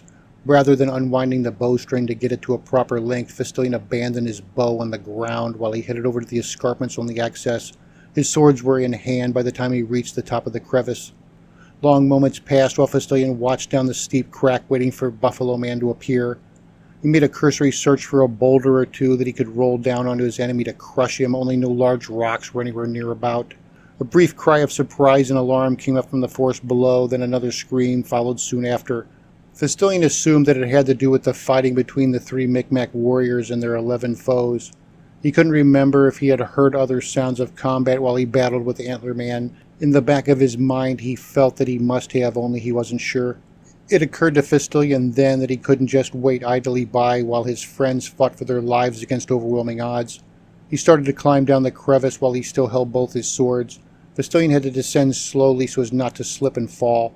It would have been easier if he had sheathed his scimitars, but he wasn't going to risk that while Buffalo Man was still after him. Fistilian was halfway down the escarpment when the buffalo-horned behemoth of a Beothuk war captain appeared at the base of the crevice. The towering redskin had picked up a spear from one of the fallen warriors. He held the weapon lightly in one huge hand while he pointed it up the narrow crevice at Fistilian. "Little woman," he growled as he started his ascent. "First we will fight, and then I will cook your legs." The reach of his spear gave him a strong advantage against Fistilian's short blades, especially in the narrow confines of that sloping crevice where there was little room for evasion. It was a difficult situation for Fistilian as the battle adrenaline clouded his mind to the border of panic. The fierce beat of his heart and the rush of blood wouldn't allow him to catch his breath or regain any reasonable composure. There hadn't been time for contemplation during his fight with Antler Man. The battle had just seemed to happen on its own. As he stared at the evil grin of Buffalo Man, Fistilian had time to consider what it might be like to have a spear rammed into his bowels. Fistilian considered throwing his weapons because it seemed unlikely that the hulking war captain would be able to evade them while he forced his way up the channel. He also considered going back up to the top of the cliff so that he could stand on level ground when he fought with the brute of a Beothuk. The situation changed before he had to decide. "Hey!" Twisted Feathers yelled in challenge as he emerged from the woods behind the buffalo shaman. "Where do you think you're going?" He had his knife and tomahawk held ready in his hands, both weapons dripping with the freshly spilled blood of slain Beothuk warriors. It was all Buffalo Man could do just to turn his immense frame around in the narrow crevice. As he started down to fight Twisted Feathers, he glanced over his shoulder at Fistilian. "You can't get away, little woman," he leered cruelly. "I will be back for you soon." Buffalo Man had only climbed a short distance. It only took him a few steps to get back down to where he stood firmly on the forest floor. "Come, Micmac," he summoned Twisted Feathers forward with a cocky flip of his fingers. "You are old and weak, and you will die badly." Not only was he more than a head taller than Twisted Feathers and weighed more than him by half in all striated muscle, Buffalo Man had made some sort of pact with the infernal powers so that they had granted him supernatural invincibility. The two conflicting Markland champions were still 10 paces apart when 10 badgers and Spotted Crow charged out of the brush that choked the woods around the base of the cliffs. They had their bows in hand with arrows nocked. Before any of the warriors could consider the implications of honor, Buffalo Man let out a bloodthirsty battle cry as he charged for Twisted Feathers. The Beothuk rightly assumed that the 3 Micmac veterans would gang up on him, and so he chose to act first. He sprinted to close the distance with Twisted Feathers, who remained his chosen foe. The 2 Micmac archers drew back on their bows to send their arrows before Buffalo Man got in range to strike with his flint-pointed spear. An arrow from 10 Badger's bow slammed into the cannibal's ribs on his left side to bury deep. Spotted Crow's arrow punched through the buffalo hide headdress near the Beothuk's left collarbone, then pierced the flesh beneath until the point protruded from the rear of Buffalo Man's shoulder. Both wounds were deadly serious, yet neither slowed the unstoppable Redskin's advance. Fistilian didn't hesitate to scramble down the escarpment as fast as his legs would carry him. He used his buckskin-clad elbows to steady his descent rather than risk scraping the watered steel of his naked blades along the wall. From the fight with Antler Man, Fistilian knew that the Beothuk war shamans had some sort of magic that empowered them in battle. The accumulating wounds of the buffalo-horned warrior were proof enough that he too enjoyed some form of supernatural protection. As Fistilian made his descent, he saw splatters of blood on the ground left behind by Buffalo Man's first arrow wound. The bleeding of his own hand wouldn't prevent him from fighting, but Fistilian did wonder just how many bleeding wounds Buffalo Man could endure before his strength failed him. Even with 2 arrows punched through his body and additional arrow wounds from Fistilian besides, Buffalo Man still closed on Twisted Feathers with the agility of a leaping wolf. His spear led the way as it sought out the Micmac's heart. As they came together, Twisted Feathers used a sweeping hook from his tomahawk to deflect the spear away, and then after a graceful reverse spin, he slipped forward to stab his knife into Buffalo Man's sternum. Twisted Feathers sank the blade to the crossguard. If his foe had been only some mortal warrior, the Micmac would have casually won their duel with his opening strike. The massive red-painted war captain brayed like a beast from his injury, yet fought on seemingly undaunted. A mighty swing from his thick arm swatted Twisted Feathers away through the air as though he were not more than a boy and the slap had come from an angry bear. "I cannot die," the unkillable shaman howled so that blood flecked from his lips and bubbled around the weapons that protruded from him. "I am the Bison Shaman." In a sort of warning to his Micmac allies, Festilian screamed, "The talisman!" He wanted to say more, only he couldn't get anything else from his arid throat. His neck was painfully sore and swollen from the strangling he had suffered at the hand of Antler Man. It was all Festilian could do to breathe enough to satisfy his exerted need for air. Time seemed to slow down and the sounds around him became oddly distant yet unusually clear. He heard the two Micmac archers shout for their friend to get out of the way of the Beothuk's aggression. Festilian felt sure that Buffalo Man would continue to fight so long as he retained possession of the enchanted object that assuredly hung about his neck somewhere beneath the headdress. The two Micmac archers swiftly knocked fresh arrows to their bowstrings, only not in time to stop Buffalo Man from reaching Twisted Feathers. Before they could draw, aim, and then release their deadly shafts, Twisted Feathers acted to his own defense. He rolled up onto one knee, then threw his tomahawk in a twirling overhand launch to the promise, "You can die." After only a single spin, the long, narrow beard of his tomahawk cleaved into Buffalo Man's leg just above the knee. It did nothing to slow the advancing war captain, who just ignored the injury even though it would have crippled any lesser man. Not only did Twisted Feathers fail to kill or incapacitate his foe, he left himself unarmed by throwing away his last weapon. "You gave me just a bee sting," the Beothuk laughed wickedly as he raised his spear to plunge it into the Micmac. "Now I will sting you." Twisted Feathers froze in place as his imminent death descended upon him. It was not terror that paralyzed the clever Micmac, even though that is what he pretended for the Beothuk war shaman. In order to lure a predictable attack, he feigned the passivity. When Buffalo Man stabbed at Twisted Feathers' throat to make a quick kill, the Micmac's inert compliance exploded into a twisting dive at the right instant, so that the spear's blade passed over his shoulder to do no more than slice a superficial line along his face from chin to ear. Twisted Feathers did more than just evade the killing stroke. He grasped the spear shaft in both hands and held on for all that he was worth. Buffalo Man swept up with the spear after he missed so that he might use the blade to slash his enemy as he would with a knife on a pole. As the Beothuk exercised his full might upon the spear shaft, he lifted the Micmac warrior clear off his feet and then suspended him in the air. It lasted only a moment before the spear shaft snapped and then Twisted Feathers fell away, still holding the spear blade attached to a short section of handle. Both of the Micmac archers launched their next arrows to bring the conflict to an end. Their streaking missiles slammed into the raging Redskin's back, where they buried to their fletching. Either arrow would have felled any mortal man. The Bison Shaman weathered them both without weakening or even making any sound of complaint. Twisted Feathers landed crudely when he fell after the spear broke. He never got a chance to recover his footing before Buffalo Man began to club him with the remaining haft of the weapon. Using the front spear portion that he held, the Micmac struggled to fend off the merciless barrage of blows that the Beothuk rained down upon him. The archers knocked their third arrows as Festilian reached the bottom of the crevice at a run. He closed on the colossal war captain with all speed. "Face me," he cried to distract the rampaging cannibal. "I come for you." The buffalo-horned war shaman howled with satisfaction. "Watch his death, little woman." He lashed out again to land more ferocious blows with the pole. "Now he dies." Twisted Feathers staggered under the vicious beating he received. As a final act of desperation, he successfully dodged the next of the Beothuk's swings and then lunged in to stab the spearhead deep into the Redskin's belly. Unhindered by yet another deadly wound, the Beothuk war captain raised his spear shaft for a final unstoppable smash that would crush in the Micmac's skull. More blood drained from the Redskin's many wounds as he exerted himself at his maximum intensity. The garish fluid spilled from his contorted mouth as he raged, and still his strength seemed limitless. He bathed in his draining life fluid so that his already red-painted body became even more so, only slicker and wet. All the blood, protruding arrows, and fathomless malevolence made him seem more like a demon than a mortal man. Festilian dropped one of his scimitars to wield the other in a two-handed grip. He sprinted up to the back of the Buffalo Man a moment before the brutish war captain could fill his homicidal boast. To focus all his power into the slash of his sword, Festilian screamed, "Die, you bastard!" His swing would have been better suited for a club than any articulate tool for waging war. Fistolian hacked into the crook of the Beothuk's neck and shoulder, where the scimitar sank to the depth of the shaman's spine. The physical injury was an incidental effect compared to Fistolian's actual intention, which was to sever the sinew cord that held the talisman he felt sure had to be hanging around the cannibal's stout neck. Buffalo Man's headdress covered his neck, shoulders, and upper back so completely that if the necklace was there, Fistolian had no way to see it. Time passed at a crawl while Fistolian waited to see the effect of his attack. The scimitar remained deeply embedded in Buffalo Man's torso like an axe, chocked into a half-split log. The Redskin war captain stood motionless with the spear shaft poised overhead for a final swing at Twisted Feathers.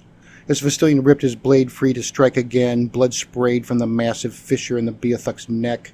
Before Fistolian could hack him again, the rigor fled from Buffalo Man's limbs, and then his dead body collapsed inertly to the ground. 10 Badgers and Spotted Crow dropped their bows to pull their knives instead. After they had watched the colossal Beothuk endure so many seemingly fatal wounds, they had every reason to doubt that he was in fact finished with life. While Spotted Crow plunged his knife into the Redskin's heart, 10 Badgers grabbed the horns of the buffalo headdress and then ripped it off the dead man's head. As the buffalo hide and horns came away, Fistolian saw the severed sinew of a necklace slide off with it. "He's finally dead," Fistolian assured them as he picked up the severed sinew with its fanged humanoid amulet. This magical talisman is what kept him alive. He showed them the carved figurine that was identical to the one that the antlered shaman had worn. The other Redskin, the shaman with the antlers, he had one of these too, but I pulled it off of him before I threw him off the cliff. Twisted Feathers rubbed at his lumps and bruises as he got to his feet.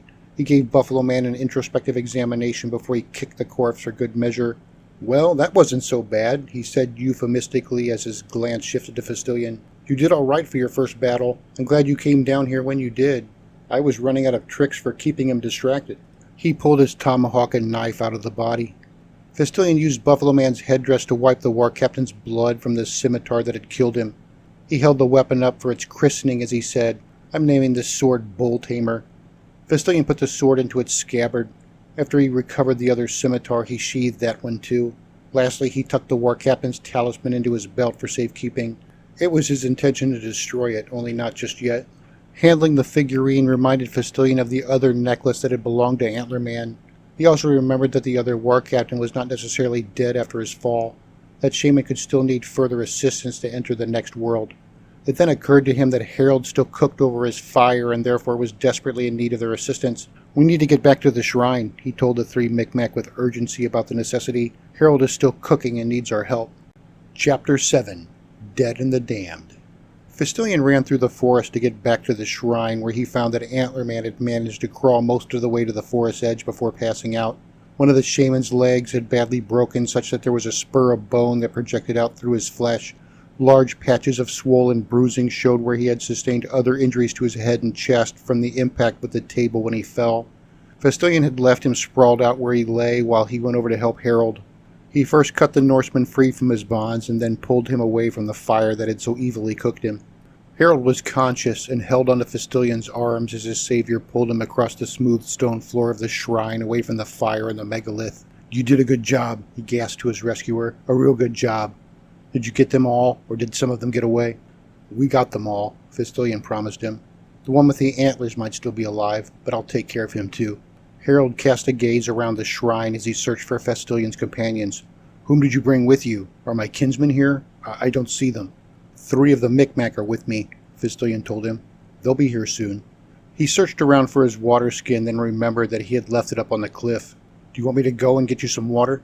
"No. No water," Harold gasped and then pointed to the skin that Buffalo Man had forced upon him to wake him up. "You can give me some of that, though."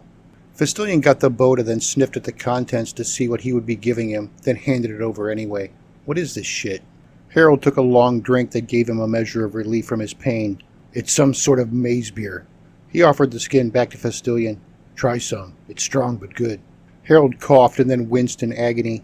When he saw the Fistolian hesitated, he thrust the skin at him. "Don't make me drink alone." He smiled weakly after he said it, as though he had made a joke. The beverage obviously wasn't doing Harold any harm, so Fistolian took some of it to appease him. It was a potent maize-based beer that wasn't tasty, though sufficiently palatable. As the warmth of alcohol flushed through Fistolian's stomach, he took another drink to intensify the effect. "Here," he handed the skin back. "I need to go get something." Fistilian got up to search around for a piece of wood that would be large enough for him to use as a chopping block. It was plainly obvious that he would have to cut off the cooked portions of Harold's legs if he was going to have any chance of saving his life. Now that he could observe the shrine from ground level, he saw the cave and the painted mural of a red thunderbird that was on the face of the cliff directly above it. The cave was about half again the height of a man and several times that wide. It was much too deep for him to explore without the aid of an artificial light source. The Beothuk had heaped a large pile of firewood just inside the cave's mouth to keep it dry from rain. Fistilian selected a log of sufficient dimensions from the pile of wood, then dragged it over to Harold, where he slid it underneath the Norseman's cooked legs just above the knees. "I'll need to put on new tourniquets," Fistilian told Harold bluntly. He needed to understand what needed to happen. "After you're fixed up, I'll carry you back to my sailboat and you'll be home before morning." Harold seized Fistilian's shoulder to get his undivided attention. When their gazes locked, he gave the mixed-blooded youth an expression that was unmistakable as his resolve to die. "I'm not going back," he stated without emotion, "even if I could live without my two good legs." Harold led Fistilian's eyes down to his horribly burned and blistered loins. "I can't live without all three. I'll not have my wife and kin see me like this and then nurse over me like I'm a helpless baby for the rest of my days." He spit to show that his mouth wasn't dry with fear. "Shit, I'm gonna die anyway. Nothing can change that now. The only question is if it will be quick or slow." Fistilian marked the conviction in Harold's words and knew it wouldn't serve to argue with him. "What do you want me to do?" He reached for Bull Tamer. "I'll help you in whatever way that you say."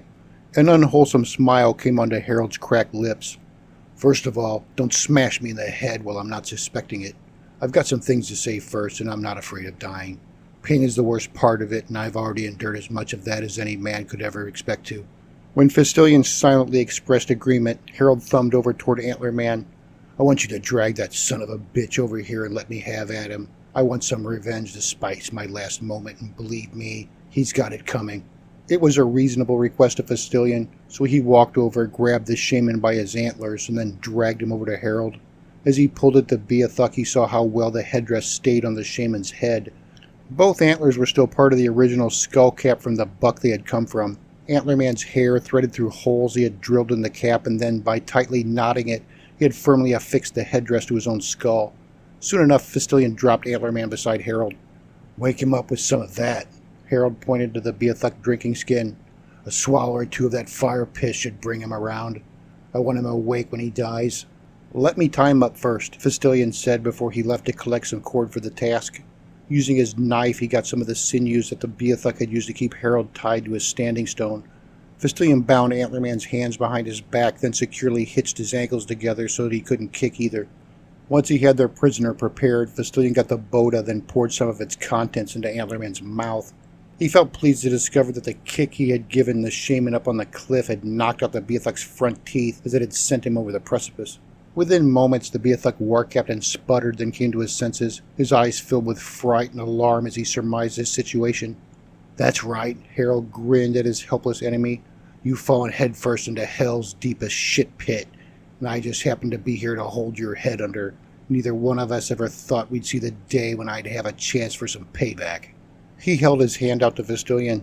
"My brother's hand axe is around here somewhere." Harold beamed a wicked smile. "Get it for me so I can use it to kill this bastard." After a brief inspection of the shrine, Fistilian found the hatchet lying on the edge of the tabletop. He picked it up and then brought it over to Harold. As their prisoner began to thrash and slide himself away like a crawling worm, Fistilian saw that Harold would have a hard time killing him without help. In an effort to be of additional assistance to the weak and dying Norseman, he asked, "Do you want me to hold him up for you?" "Good idea," Harold said as he struggled to sit up and get good leverage for swinging the hand axe. "I want a shot at his legs first, and then I'll work on his face a bit." While Fistilian held Antlerman by the shoulders, Harold spun the hand axe in his grip so that he could use the hammer side for his attack. "This is for my son," he said as he raised the weapon. "You no good, rotten prick sucker." Harold's victim couldn't understand a word he said, not that it really mattered. After taking a careful aim to antagonize his victim, Harold smashed Antlerman in the leg where the broken bone protruded through the meat.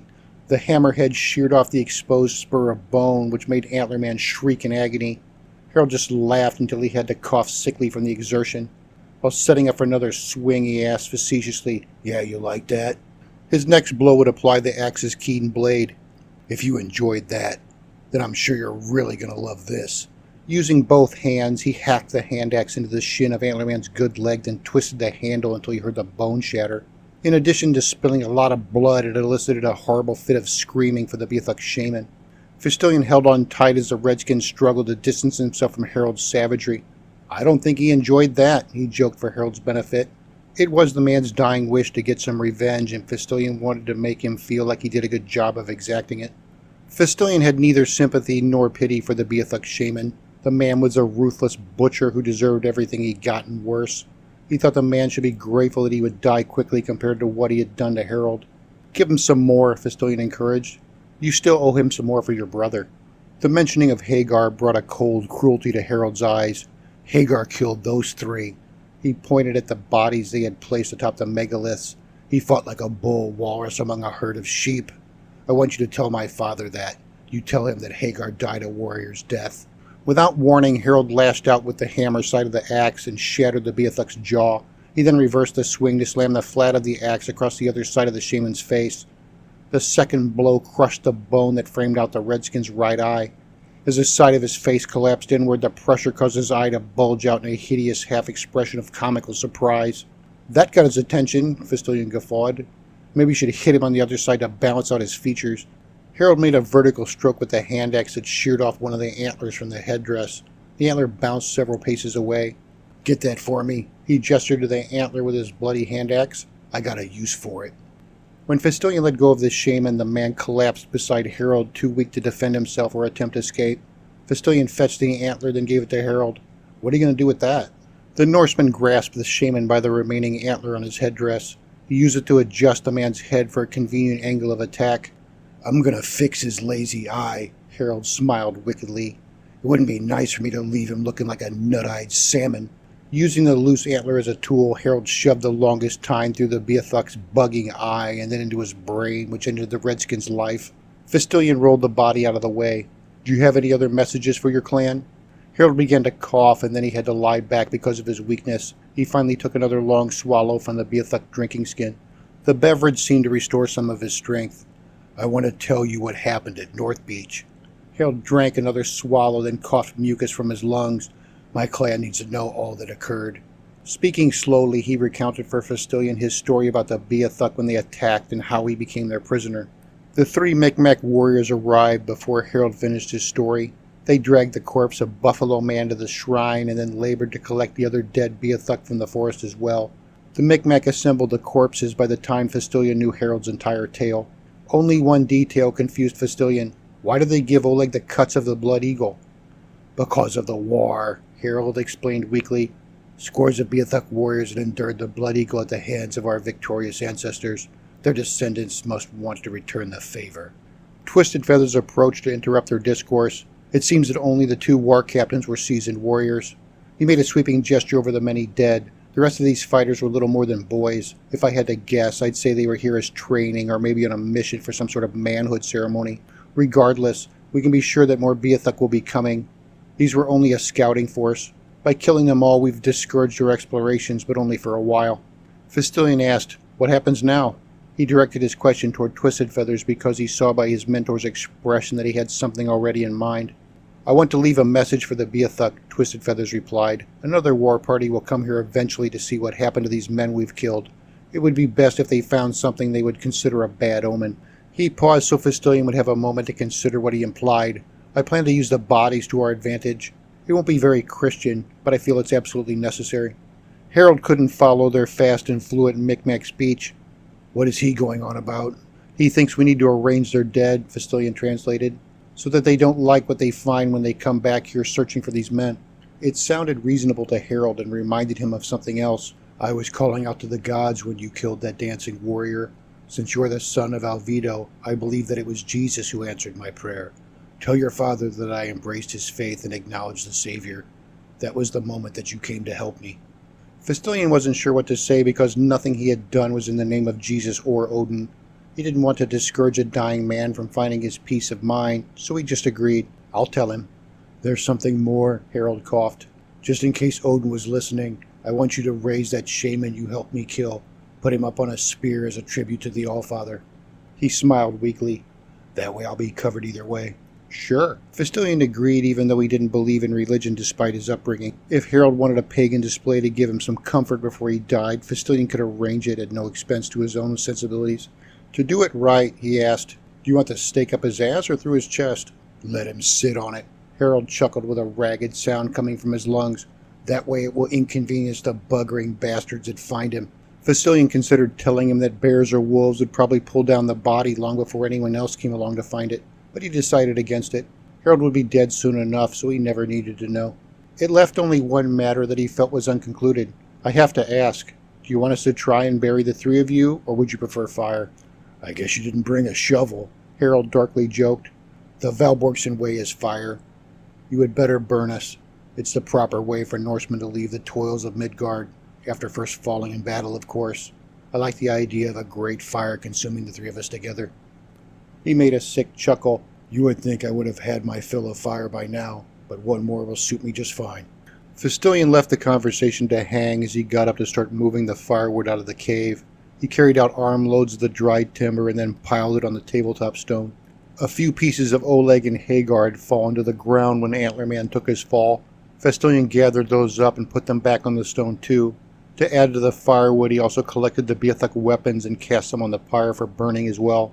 Spotted Crow approached Fistilian while he worked. "We need to borrow one of your swords." He offered up his unnamed blade. "What for?" "It's too hard to cut off heads with just a tomahawk," the Micmac explained. "Your sword will make this go a lot quicker." "Leave that one," Fistilian pointed out Antlerman. "Harold wants him for a funeral ornament." Harold waited for Fistilian to come over to him. "I need a knife. I'm really hurting. I think it's time for me to go." Fistilian went over and then offered the fearless Norseman his knife. "Are you sure you don't want me to help you?" "No need." Harold took the knife, then used it to cut off his tourniquets. No blood came from the cauterized remains of his legs. He handed the knife back. "Tell your friends that I thank them for their help. I'm counting on you to tell my kin all that you know." "I will," Fistilian promised as he sheathed his knife. "They will learn that their men fought with courage, killed some of their enemies, and then died from wounds sustained in valiant battle." Harold laid back on the stone floor, then relaxed while his living blood mixed with the poisoned meat of his burned legs. "If you hurry up and skewer that shaman," he said quietly, "I'll have one final laugh before setting off on my greatest adventure. I think I hear the wings of Valkyrie."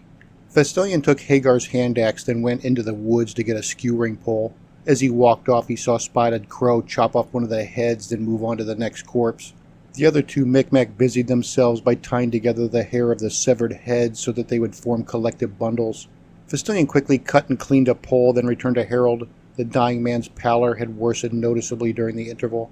It was no pleasant task or easy matter for Fistilian to fit the pole into Antlerman's corpse. In the end, he had to use a convenient log as a bludgeon to hammer the skewer into place. After that, it was only a matter of finding a crack in the stone floor of the shrine that would accommodate the pole to hold it upright. Fistilian enlisted the aid of the three Micmac to help him lift the corpse and then set the skewer. A few wedges of cracked stone sufficed to keep the pole standing vertically.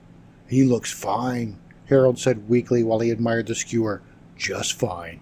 He next studied the tabletop for a moment. "There's not enough wood on there to burn 3 bodies down to ashes, but it will have to do. I don't expect you to find enough timber for a full-sized pyre." A racking seizure overcame Harold. His eyes rolled back into his head, and then he died. Fistilian reached out to close Harold's eyes. "Help me," he told the 3 Micmac who stood nearby watching. "I don't want him lying on the ground. He was a brave man worthy of our respect." The 4 of them lifted Harold's body and then carefully carried it to the tabletop where they placed it over the piled firewood. Fistilian lit the pyre using some dry grass and coals from the fire that had cooked Harold's legs. The new fire spread slowly through the pyre, which was fine because Fistilian was in no particular hurry. While he watched the flames lick at the wood, the Micmac began to arrange the Beothuk dead. They positioned 25 decapitated bodies around the tabletop with special care. The Micmac put the first man on his knees, tucked over in a fetal crouch. Not only had they severed all the heads, they had emasculated all the Beothuk as well. The Micmac placed the second corpse behind the first so that he appeared to be mounting the body in a deviant sexual display. The third man they set in the same fashion upon the second, and so they continued around the sacrificial stone in a sort of chain. When they had finished, Fistilian recovered his unnamed sword. He considered naming it after the gory deed of taking 25 heads, but decided against it. The name would come from a valiant deed done by his own hand, or not at all. After he had cleaned and sheathed the scimitar, he glanced around the shrine to see that the combined blood from all the dead literally drenched the stone floor and filled the air with its coppery stench. It was then that he noticed that he and his 3 friends had also somehow managed to cover themselves with the blood of their enemies. Fistilion asked, "Why place the bodies like this?" He meant the castrations as much as the poses. The 3 Micmac grinned over the sight of their macabre display, but Twisted Feathers answered him. Assuming that forest carnivores don't drag them all off first, the Beothuk won't like finding their men in such undignified positions. They're very ceremonial, especially where death is concerned. "We cut off their members in pouches," Spotted Crow added, "so that these warriors will be impotent in the next world." He smiled over his description. "At least that is how the Beothuk will see it. Believe me, they'll be plenty distraught if they find out. Few things upset them more than the defiling of their dead." Fistilion glanced about for the bloody pile of sex organs. "Where are they now?" "We put them in a sack," Ten Badgers explained, "so we can take them with us. They can undo the curse by burying all the pieces together. We'll dump them somewhere that the Beothuk will never be able to recover them."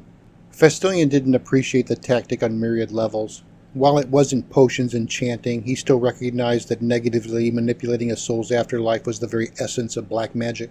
"If you think it's necessary," was all he said noncommittally, as though that made him no part of it. All he needed was to think back to the magical talismans of the Beothuk war shamans to know that black magic was all too real and nothing he should tamper with lightly. The Micmac proceeded to the heads, which they had tied together in groups of 5. They had placed each of the 5 hideous bundles atop one of the easternmost megaliths. The hair between the heads was long enough to let the bundles spread out over the top edges of the stones like evil garlands that gazed in all directions as would fleshy gargoyles. Fistilion paused to admire the great number of Beothuk dead, and it seemed inconceivable that the 4 of them had killed so many. Genuinely impressed, he asked, "How did the 3 of you manage to kill 17 armed men?" A moment later he had done the Arabic division in his head. "That's just 1 man short of 6 apiece." Fistilion's stepfather had taught him to perform complex mathematics as part of his many book-learning lessons. Alvido had learned numbers and their calculation from Arab merchants while he had still been a sea captain. Juggling numbers was an essential skill for any man who tried to make his fortune by the buying and selling of cargo of any sort. "They were only boys," Spotted Crow reminded him casually. "Better suited for running and wrestling than armed combat against Micmac veterans carrying honed hearth steel." "We also set trip lines in the forest," Twisted Feathers added. "That fouled them up as they pursued us through the trees and brush. It's an old Micmac tactic that I'll show you when I get the chance." "Don't coddle him," Ten Badgers told Twisted Feathers while he gave Fistilion an irritated expression. "I wish he had done some counting before he started flinging about his hot-tempered arrows." He directed his next comment toward Fistilion. "You nearly got us all killed. What were you thinking?" The criticism didn't humble Fistilion as he responded curtly. "For all I knew, the 3 of you were already long gone or dead. I was the one stuck up on that damn cliff with only one way down, a way that they already knew about, I might add. The only person I put in danger by killing the first of those bastards was myself. Even after I started bending my bow, the 3 of you could still have taken off. All they did after that dancing fool fell was take cover behind the standing stones to try and figure out where I was." Twisted Feathers beamed with pride over Fistilion's explanations of his actions. "It's easy for a warrior to follow a brave man into battle, but much harder to be the first man to step into the fray. You saw a good opportunity to kill an enemy and you took it, even though by doing so you put yourself in danger. That is what I'll tell the elders when you ask to take your manhood ceremony. I assure you that they'll be glad to accept you after my recommendation." "I'll speak for you as well," Ten Badgers said with a grin to show that he had only been coarse to test Fistilion's reaction. "They shall learn that you also killed 5 Beothuk warriors, and that 2 of them were black shaman war captains." It was only then that Fistilion realized that he had faced down the antlered Beothuk champion and defeated him in single combat. "I can't take credit for killing the shaman with the buffalo horns," he said with what he felt was proper humility. "The 3 of you had him bristling with your weapons by the time I got there to finish him off. I collected your arrows." Spotted Crow held up the 4 bloody missiles that Fistilion had shot during the battle. "I saw you put 2 of these into the bison shaman while he was still at the shrine. Then I saw you finish him off with a stroke from your sword bolt tamer. No one would argue that it wasn't you that killed him." "You saved my life," Twisted Feathers admitted openly. "I don't pretend to understand what dark magic they were using, but I'm glad you figured it out." Fistilion still had the second pendant, and that reminded him that he had left the other talisman atop the cliff along with his bow, arrow quiver, and water skin. "I need to go up on the cliff and collect a few of my things," he told them. He was actually more anxious to have some time to himself so he could think. The 3 Micmacs started off toward the path that led down to the river. "We're going to the water so we can wash up," Twisted Feathers told him. "Come with us and you can get your stuff later." "I'll meet you down there." Fistilion replied as he headed for the crevice that climbed up the cliff. "I won't be long." He was soon atop the cliff and had collected those things that he had left there. There was enough water remaining in his skin for the purpose of washing the wet blood of battle from his face and hands. After he cleaned himself, he took hold of the 2 Beothuk pendants with the intention to smash them with the pommel of his knife. As he held them in his hands, his thoughts wandered off to stories he had heard in the village of Leifsbuter. Men from the clans recited long sagas at night for the entertainment of those who came to listen. One story he recalled involved an enchanted sword that a hero used to slay a dragon, and another story had a magical harp that was in the possession of a fierce rune-casting mountain giant. Fistilion realized then that what he held in his hands was a pair of special devices that some Beothuk shaman had potently imbued with powerful magic. Even though an enemy people had contrived them, he knew that the figurines had to be valuable and perhaps even useful if he could only decipher their secrets. He had no doubt that his stepfather would see them as pagan relics of an evil nature that were only fit for destruction. Because he knew that Elvido might very well be right, Fistilion didn't have the indiscretion necessary for him to put one of them around his neck to see what would happen. As a compromise, he stuffed them into the side pouch of his air quiver for safekeeping. Fistilion remained on the cliff for long enough to restring his bow, and then he climbed back down the crevice to the forest below. He felt sufficiently clean that he didn't consider it necessary for him to go down to the river, then wash further. The camouflage grease paint would not readily come off with water anyway, not that it really mattered to him. When he got back to Twisted Feather's village, he would take a proper bath in the river.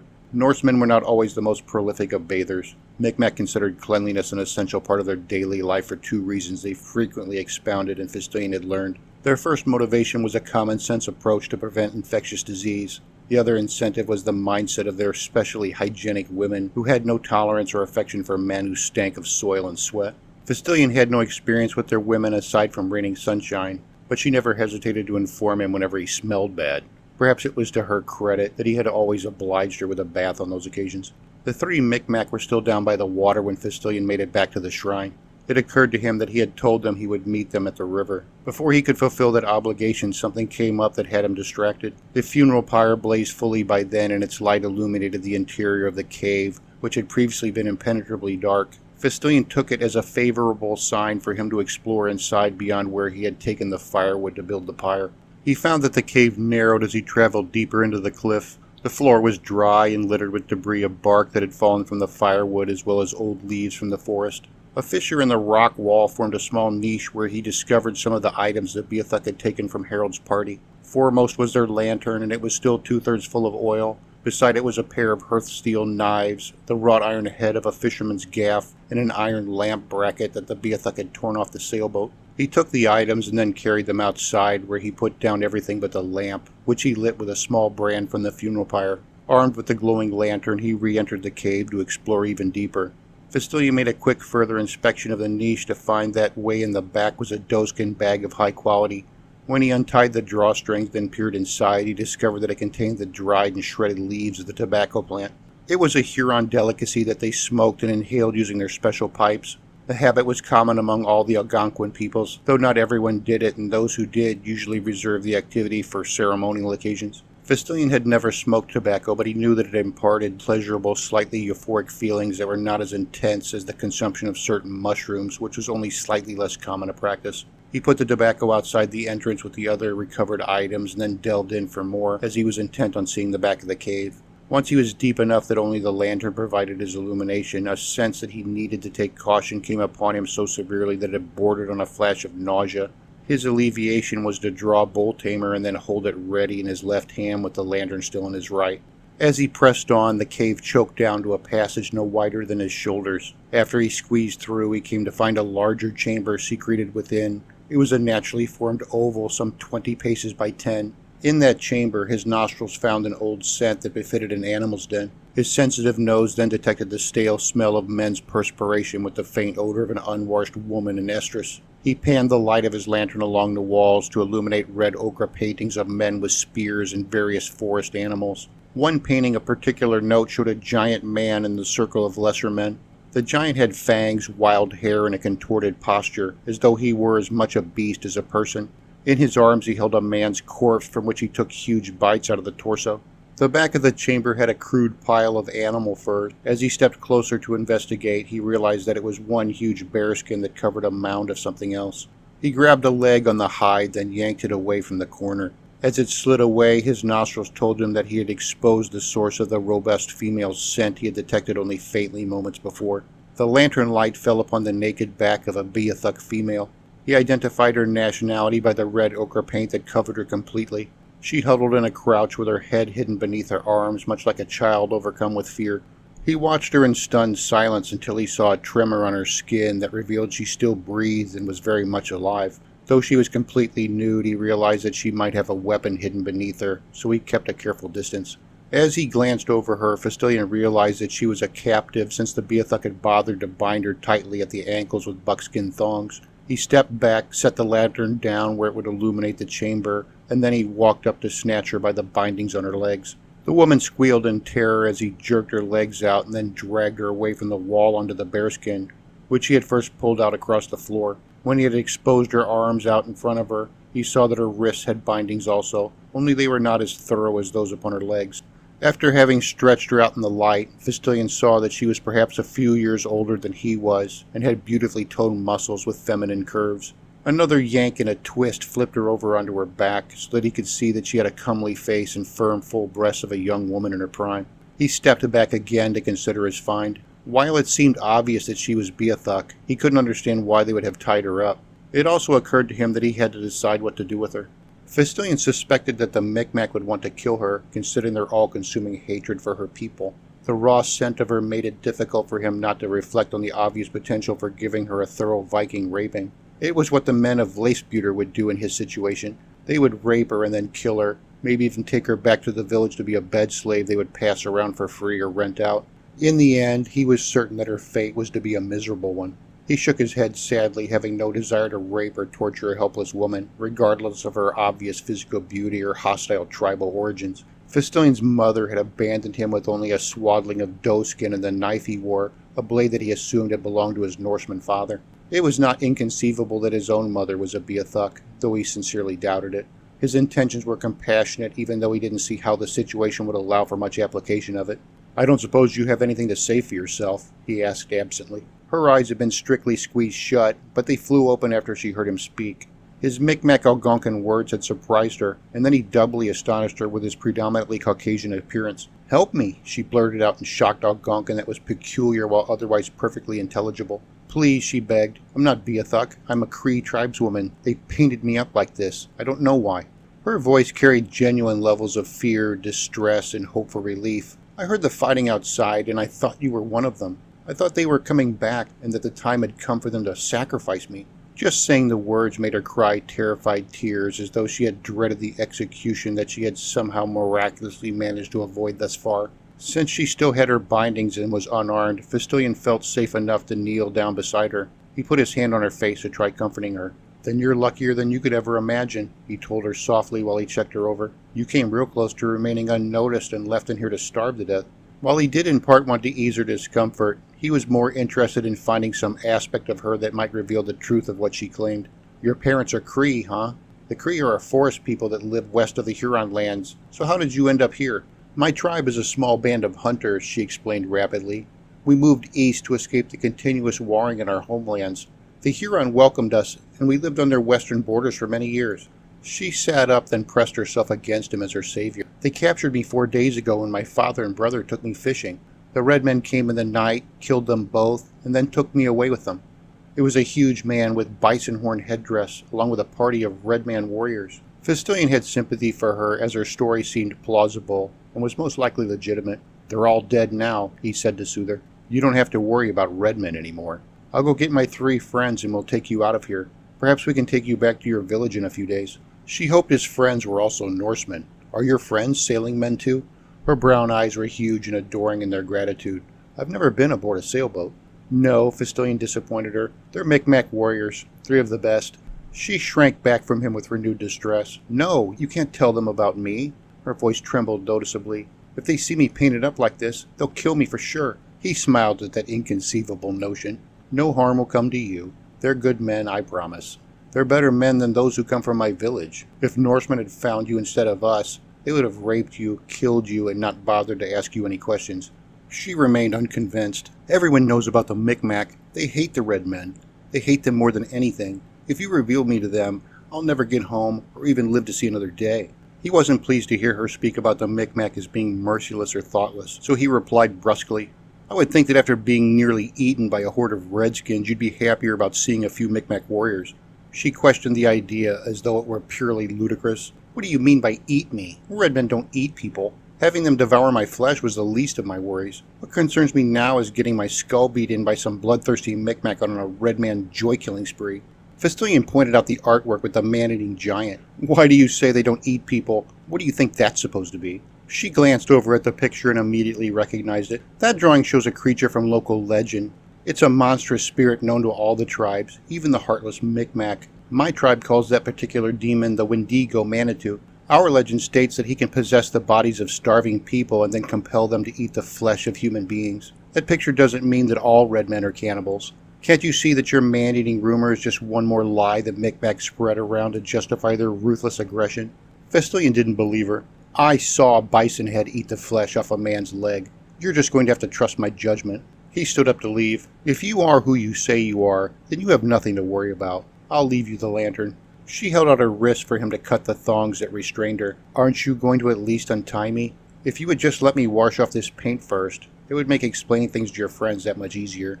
Fistilian started walking out. If I needed special preparations for explaining things to them, they wouldn't be my friends. "I'll untie you just as soon as I get back, so just try and relax."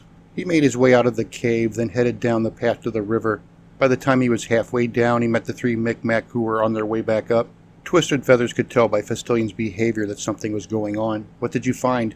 "I found a woman, tied up in the back of the cave. She says that she's a Cree, and she speaks decent Algonquin, unlike that trade squawk the Beothuk used." "There must be more." Twisted Feathers perceived a discrepancy in his description. "What is wrong with her?" "When I found her, the Beothuk had her wrists and ankles tied like a prisoner." He paused before he made the unbecoming admission. "They also have her painted up like the queen of their village." The three warriors instantly took on pitiless expressions as they hurriedly followed Fistilian back to the cave. When the four of them went into the rear chamber still lit by the lamp, they found the young woman seated upright and concealing her nudity behind the bearskin. She had wiped some of the red ochre from her face and forearms under the fur, but it did little to make her appear less like a Beothuk. Twisted Feathers was the first to approach her, and he had a murderous intent in his eyes. He spouted off at her in a short stream of language that could only have been Beothuk, which was nothing like Algonquin. The woman shrank back in fear, but it was uncertain whether or not she had understood. Fistilian asked him in Norse to keep their conversation private. "What did you say to her?" "I said, 'Say your prayers, bitch, because you're about to die.'" It was in her native Beothuk language, of course. He shrugged innocently in response to Fistilian's questioning gaze. "I thought it might help to clarify her origins." "She's one of them," 10 Badgers exclaimed in Micmac with certainty. "I can see it in her eyes. She can't disguise her hatred for us as Micmac. We need to kill her and carve her up so that her kind will know what to expect if they come around here again, or try and send in any more infiltrators." In a mixture of terror and anger, the girl screamed, "I'm not an infiltrator. It's not my fault this happened to me." She pleadingly sought Fistilian's sympathy. "I told you they would be like this. If you don't help me, they're going to murder me." Fistilian asked, "Are you sure that she's a Beothuk? I have to be certain before I can see any harm done to her." "I'm sure she's one of their man-eating horrors," 10 Badgers answered. "It's in her eyes. It's all in the eyes." "Maybe she is, maybe she isn't," said Twisted Feathers. "Either way, out of prudence, I still say that we have to kill her. It's the only way to be sure. There's just too much at stake." "I, too, say that we kill her," Spotted Crow offered his dispassionate opinion. "I really doubt the Cree would want her back anyway, not after a whole tribe of Beothuk used her like a whore. She's most likely got one growing in her belly already." "She didn't say they raped her," Fistilian added in the hope that it might raise her value in their estimations. "Maybe she was to be a prize they were taking back home, or a sacrifice to their Bloodhawk god." The three Micmac were even more skeptical after they heard that revelation. Twisted Feathers asked Fistilian rhetorically, "Didn't rape her? If they didn't, that's all the proof we need that she's in with them. We have to get rid of her. If she was a Cree, they would have plucked her like 100 times by now." Fistilian wasn't convinced that she was an enemy, or that the Micmac were sure about it either. He also didn't see how she could be especially dangerous even if she were a Beothuk. If she were a redskin, it wouldn't hurt anyone if the Micmac made her a slave, or the captive wife of some low-ranking tribesman. He reasoned, "I don't see where the danger in her is anyway. I want to take her back, then see if we can return her to her family. If she isn't really a Cree, those people will be able to tell us, and then we will know for sure. If I find out she's lying to us, I'll happily kill her myself." "I'll tell you where the danger in her is," 10 Badgers clarified. She wants to count how many fighting men we have, how many roundhouses are in the village, the numbers and displacement of our guards, and all sorts of things. When she knows it all, she'll run off and tell her people all they need to know to plan a surprise attack against our village. It's not a new trick or even a clever one, but it works. Fistilian went to the painted woman where she desperately clutched onto his leg with her hands even though her wrists were still in their bindings. I found her, he claimed boldly. That makes her my property. He gazed staunchly at Twisted Feathers. You know my father. He wouldn't want me to kill her without some sort of proof that she deserved it. I'm offering her my protection until I get her back to her home.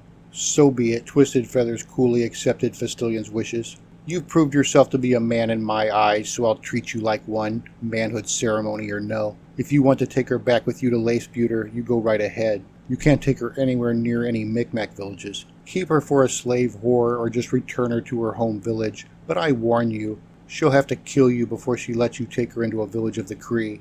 If she's a Cree and not a Beathuk, then I'm a two-headed Mohawk. Fistilian felt satisfied with the outcome, so he asked her, Where's your village? She suddenly elated as the three Micmac turned and then left the cave, obviously willing to leave her alive in Fistilian's even-handed care. Thank you, she purred. I owe you my life. I'll do anything to repay my debt to you. He kept to the issue. Where is your village? She paused to think about it. I'm not exactly sure where I am now, and I was never very good with finding my way about. I can tell you that my village is beside a lake we call the Dreaming Tarn. It's a day's walk north of the Nascapitan River and about 9 days' walk inland from the ocean. It wasn't good news for Fistilian since he wanted to take her somewhere they could reach by sailboat. He definitely didn't want to make some prolonged overland journey. You'll come home with me for now, he told her as a more convenient solution. With war parties of Beathuk prowling the woods, it wouldn't be safe for just the two of us to set off on foot alone. His decision didn't seem to upset her, just so long as I don't end up back in the hands of red men. She offered him her wrist with a hopeful expression. My hands are hurting. Will you please untie me? He considered her request, then decided to oblige. If you try to run away or ever reach for a weapon, he drew his knife and pointed it into her face. I'll be forced to kill you. He cut the thongs from her wrist and bent down to do the same for her ankles. I want you to give me your name. My name is Silvertree, she informed him while rubbing at her wrist to restore the circulation. You have my promise that I won't try to run or ever lift any weapon against you. Her smile beamed appreciation. I owe you my life and will do anything you ask of me, anything at all. She made the final offer in a suggestive tone that seemed to imply that her physical charms were included in the offer. All right, he took her hand to lead her out. I don't have any clothes for you to wear, so you might want to bring that bearskin along with you. She wrapped herself in the heavy fur while Fistilian took up the lantern. They walked together toward the mouth of the cave and then out into the illumination that came from the funeral pyre as well as from the afternoon sun. As soon as they were outside, she cringed with a squealing sound of horror because she had seen the mutilated corpses and severed heads of the Beathuk. It's awful, she gasped as though near to nausea. How can the Micmac be so monstrous? I helped them do it, he said, then regretted his admission. At first he had wanted to impress her that he was a man capable of violent action, but it only made him seem like a remorseless butcher. They came to our island unprovoked and killed 3 Norsemen. His excuse felt bland on his tongue in comparison to the carnage they had done in reprisal. I guess they brought it upon themselves then, Silvertree said neutrally as though she agreed with his reasonable defense. Can we go down to the river now? I would like to wash myself before we depart. We leave immediately, Twisted Feathers said as he came out of the woods with his 2 friends. It will be dark soon and the weather may turn sour. He spoke to Fistilian while refusing to acknowledge the young woman. We'll keep her blindfolded so she won't know where we're going. You can drop us off somewhere on the coast from where we can hike our way in. After that, you can take her to Lacebuter or to her home village if that's still your plan. Fistilian was in agreement. He prodded the woman with his finger to get her attention. You'll have to carry a few things. He pointed out the lantern, the bag of tobacco, and the gaff, all of which she picked up obediently. The Micmac hunters carried Hagar's hand axe and the 3 Valbergson knives. With no more delay, the 5 of them headed off through the woods to return to Fistilian's sailboat. They reached the seashore to find that Buffalo Man and his war party had been there. 4 additional canoes were on the beach where the second group of Beathuk had left them unconcealed. The war party had discovered the canoes that belonged to Antlerman's band. They had pulled them out for examination. Worst of all, they had also found Fistilian's sailboat. Fistilian ran to his prized vessel to examine it for damage. He was much relieved and quite surprised to find the sailboat unharmed. We got lucky, he said with relief. They didn't even bother to take my lantern. They were in a hurry to come after us, Twisted Feathers explained.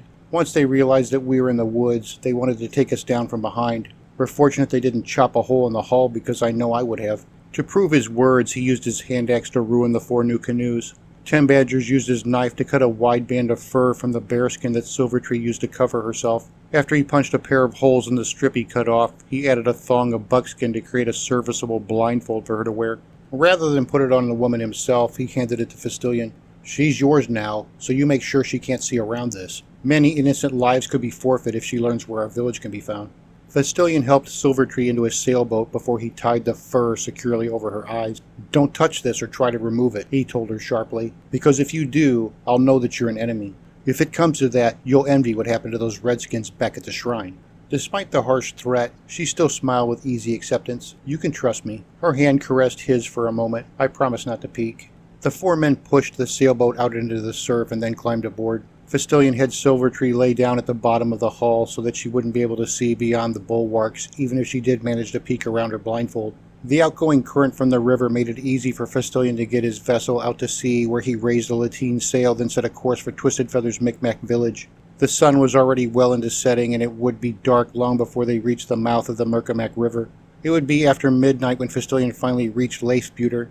Fistilian felt exhausted from his long day of sailing, hiking, and fighting, but he had steeled his will to the demands yet unfinished before him. He found that the skin of wine that he had brought was still aboard, and several mouthfuls of that did much to renew his vigor. Chapter 8. No Traitors Among Enemies. Favorable winds swiftly delivered Fistilian's sailboat to a landing at the mouth of the Micmac's home river. He made sure that Silvertree kept her head down while the 3 warriors disembarked. They left Hagar's hand axe and the 3 hearth-steel knives so that Fistilian could return them to Ulrich Valborgson. Once the men were safely on the beach with all their gear, they pushed the sailboat back into the surf so that Fistilian could row back out to sea. Twisted Feathers called out to his young pupil as he was setting his oars for departure. What are you going to do now? You'll need to come back to meet with the elders and take your manhood ceremony.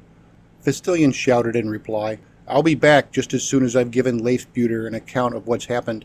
My father can keep an eye on Silvertree for a few days. I'm sure that it's going to take us a while to figure out how to get her home. Twisted Feathers frowned over Fistilian's persistent enthusiasm to assist the woman. You were right when you said that your father would want you to try helping her. He told me once that he was so stubborn because his mother was a Spaniard, whoever they are.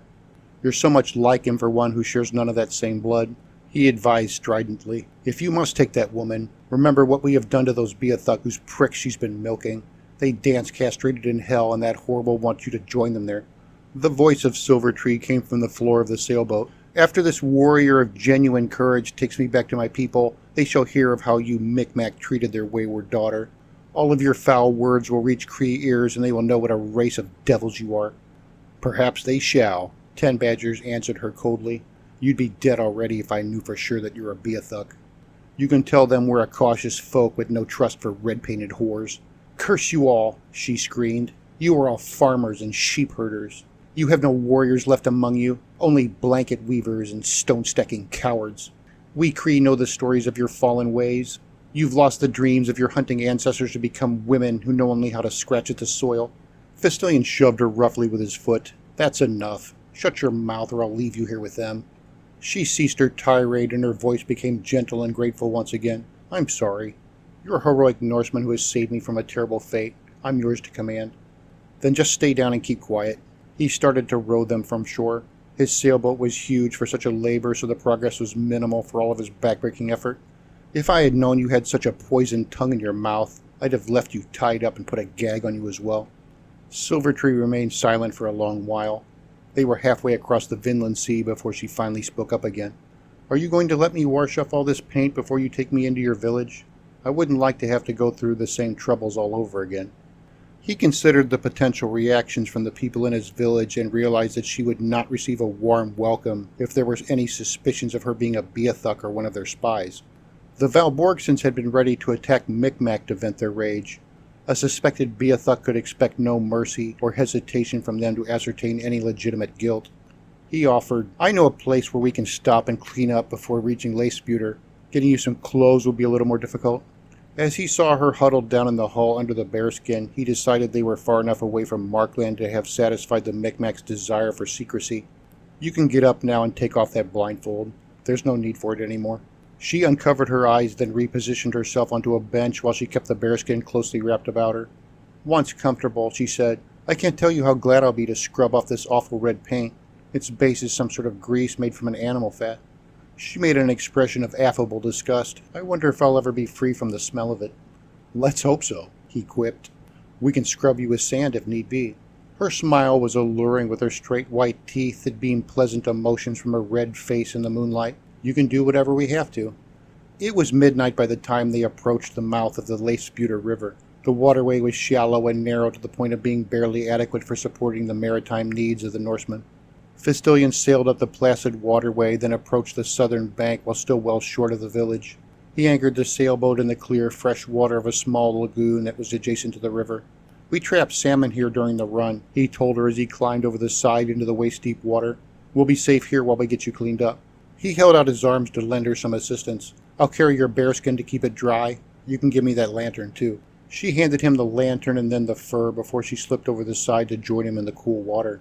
Silvertree pointed up the hill toward a dark structure she saw on the ridge above the lagoon. "What's that up there?" "It's a longhouse that the beekeepers use," he answered without needing to glance back. "Now that the bears keep their distance from our dogs, we keep most of the village's beehives on this side of the river where they're much more productive. I think it's because the sheep eat all the flowers on the northern side. They use that house for cutting the combs, brewing the mead, and storing a few other things." He waded toward the bank and then exited the water. "While you're washing up, I'll go up there to see if I can find you something to wear. The beekeepers often have extra clothes that they work in." Silvertree stayed at the edge of the water where she squatted down and then began to rub the red pigment from the skin on her arms. "This is going to take a while." She smeared the red coloring but couldn't effectively scrub it off. "This paint is so greasy that it doesn't wash away very well in water." "I'm sure you'll manage." He sounded disinterested as he spread the bearskin out on the ground with the first side down. After he piled a few pinches of tinder onto the poorly tanned leather, he struck sparks on it using his flint and steel, all of which he kept in a waterproof sealskin pouch. Only moments later he had the tinder smoking, and after a gentle blow of air it burst into a small flame. Fistilion lit the lantern with a small stick and then scattered the tinder because he had no more use for it. "I'll be right back," he informed her. "But if by some chance anyone finds you here, you tell them that you're with Fistilion and they won't hurt you." "Fastilion?" She tested his name and pronounced it only with some difficulty. "You have a very strange name, but I like it." "That's good," he replied with sarcasm, "because it's the only one I've got." He kept the light shielded with his hand as he marched up the hill toward the small longhouse. "And another thing," he sent a hard glance back at her. "Keep away from my sailboat. In fact, I don't want you to leave that spot." "I won't." She agreed easily and seemingly took no offense over his distrust. "Not even if a snake tries to bite me." After Fistilion climbed up the steep bank, he found the longhouse's door unlocked as he went inside. With summer coming on, the first harvest of honey was already in, and it filled the chamber with a wonderfully sweet scent that hung heavy in the air. Once he had shut the door behind him, he turned out the lantern, then opened its shield to shine the light around the place. He searched for something that Silvertree might be able to wear when he took her into the village. Fistilion felt confident that there would be guards who watched the gates of Leifsbuter and that he would not be able to enter unchallenged. More than that, he was also sure that everyone would get up just as soon as word of his return had spread, since they would be eager to hear his explanation. Taking her in naked would only complicate matters for them both. He wasn't even going to tell them about her being painted up like a Beathuk, since it would only serve to spread mistrust for her, now that he was altogether sure that it wasn't warranted. He found a suitable garment that hung from a peg on the wall behind the door. It was a long-sleeved pullover of buckskin that would fall just low enough at the waist to be a tunic for her, though not a modest one. He was in principle stealing the garment, but he would make excuses for his necessity later. Fistilion shuttered the lantern before he left the longhouse, then sealed the door. He didn't want anyone from Leifsbuter to see the light and then send men to investigate. When he returned to the river, he found Silvertree where he had left her. She had made minimal progress removing her paint, which made it obvious that it would be a time-consuming endeavor. She had moved closer to the bank where she could kneel at the edge of the water. The light of the moon illuminated her skin so that nothing of her nudity was beyond his inspection, especially when she bent forward to splash her face with water. With a coy expression, she glanced back over her shoulder and saw the garment he brought for her. "That will be perfect," she said with an adorable pout, "if I could just get this stuff to come off." He put the short tunic on the bearskin before he approached Silvertree while still holding the shuttered lantern. "I'll give you a hand," he offered congenially. "I've got an idea what should speed things along." "You're not going to scrub me with sand, are you?" She seemed genuinely displeased by that prospect. "I want the paint to come off, not my skin." His tone was a mixture of friendliness and humor. "I'm not thinking about anything so drastic." Her beauty was so disarming that it made her seem far from dangerous rather than more so, because even with his limited experience, he understood that she was being deliberately ingratiating. "Trust me," he told her. "You couldn't be in better hands." Her smile faded into a timid expression of curious anticipation as she said, "Feel free to indulge yourself. I'll never get this stuff off on my own." She folded her hands in her lap, then waited for him to liberate her from the red Beathuk pigment. Fistilian knelt down behind her, where his robust whisper betrayed his growing desire to put his hands on her body. "Don't make any sudden moves. If you're not careful, I might hurt you." To punctuate his words, he pulled his knife and let her see it before he poked it down into the sand just within her reach. Fistilian acted as though he ignored her and the knife while he opened the lantern to blow out the flame. In reality, he watched her closely as a test to see if she would try to grab the weapon and then turn it against him. If she went for the blade, he would have just enough time to get his hands around her slim neck, then break it for her. Fortunately for her, she never gave the blade any particular notice, or did anything else to support the suspicion that she was a Beathuk infiltrator. With the lantern extinguished, he opened the fuel reservoir and then poured some of the warm whale oil onto Silvertree's shoulder. "Oh," she murmured in sensual joy as he lavishly rubbed the fine oil into her skin. "That feels wonderful." The processed oil swiftly emulsified the Beathuk paint and lifted it away from her skin. Once the effect had spread to the limit of the volume of the oil he had applied, Fistilian took up his knife. "Don't flinch," he whispered into her ear. "I wouldn't want to cut you." With a smooth shaving motion, he used the edge of his knife to sluice the oil paint mixture from her skin and then flick it off into the water. What remained was the creamy skin of her naked shoulder. She had a warm, yellowish-brown complexion that was the color of fine vellum. The elated sound she made as he rubbed more oil onto her skin alluringly contrasted the stifled breaths she took as the knife passed over her flesh like she were a silky hone. It was a long, drawn-out process as Fistilian repeatedly rubbed on oil and then shaved it clean from her delicate skin. With each application, he found himself massaging her more meticulously until it was beyond what he required to lift up the paint. She reveled in his caresses, only not so much that she regretted the sluicing of the blade. His slow, deliberate passes with the knife were not an unpleasant interlude, but rather proved to be equally arousing. A combination of virgin bashfulness and Christian prudence urged Fistilian to concentrate his efforts on the least provocative areas of her body until he had eliminated them. Eventually, his oiled hands tentatively found their way to her breasts, and the necessity of cleaning them proved to be a luxury. He found the impetuously proud stiffness of her teased nipples to be a delightful disparity from the otherwise unbroken feminine softness that was the rest of her body. All the while she squirmed luxuriantly, unable to remain still or silence her burbling murmurs of pleasure as he took away the crimson oil in a dangerous game played out with gentle precision. In the final stage of removing the red paint, Fistilian rubbed the whale oil across her buttocks, hips, and between her upper thighs. She hummed with satisfaction while slowly adjusting her posture to direct his hands for her greater pleasure. At the same time, she gradually shifted her position to slide back closer to her benefactor. Silvertree finally maneuvered until she had Fistilian's hips pressing against her buttocks with only his loincloth separating them from a lustful interaction. When he didn't seize upon the opportunity to ravish her, she made a more blatant advance by rubbing against what she recognized as his own clearly evident desire. "I want to show you how grateful I am," she panted. "I heard the Micmacs say that you're about to take your manhood ceremony. Allow me to guide you on part of that journey." Fistilian was on the verge of submitting when he paused to consider raining sunshine and all that she meant to him. He had a pang of conscience as he wondered how she would respond when she learned that he had succumbed to the lustful charms of a strange woman, a woman that her father suspected of being a Beathuk infiltrator. He knew that he was in love with Twisted Feather's daughter primarily because he couldn't stop thinking about her feelings, even while Silvertree had him hovering at the pinnacle moment of seduction. His thoughts rapidly distilled down to a question of consequence. Would he regret his choice if he were to vent his passions on the wantonly willing Silvertree? The answer flooded into him with a conviction that was unlike anything born of mere imagination. He knew that he should restrain himself if he wanted to preserve a future with the woman he truly loved. To do otherwise would destroy the peculiar sibling intimacy they had developed over a decade. It was a relationship he found more precious than anything that Silvertree hoped to provide for him. Even after he made up his mind, Fistilian felt hard-pressed to defy the sensation of having a beautiful woman slowly wriggle against him.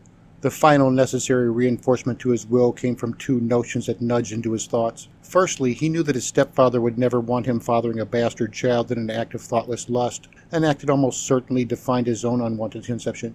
Perhaps more significant to him was the Norse-inspired belief that a young man stopped growing taller or more muscular after he lost his virginity. Norse society considered it prudent for a man to refrain from the pleasures of women until he had entered his 20s, when he could be sure that he wasn't going to stunt his growth from his maximum potential. In the end, it was the vain desire to be a powerfully built man that gave Fistilian the strength he needed to push himself away from Silvertree. "Hurry up and finish cleaning yourself," he said as he backed away from her. "It's getting late and there's still much that I have to do before I can get some sleep."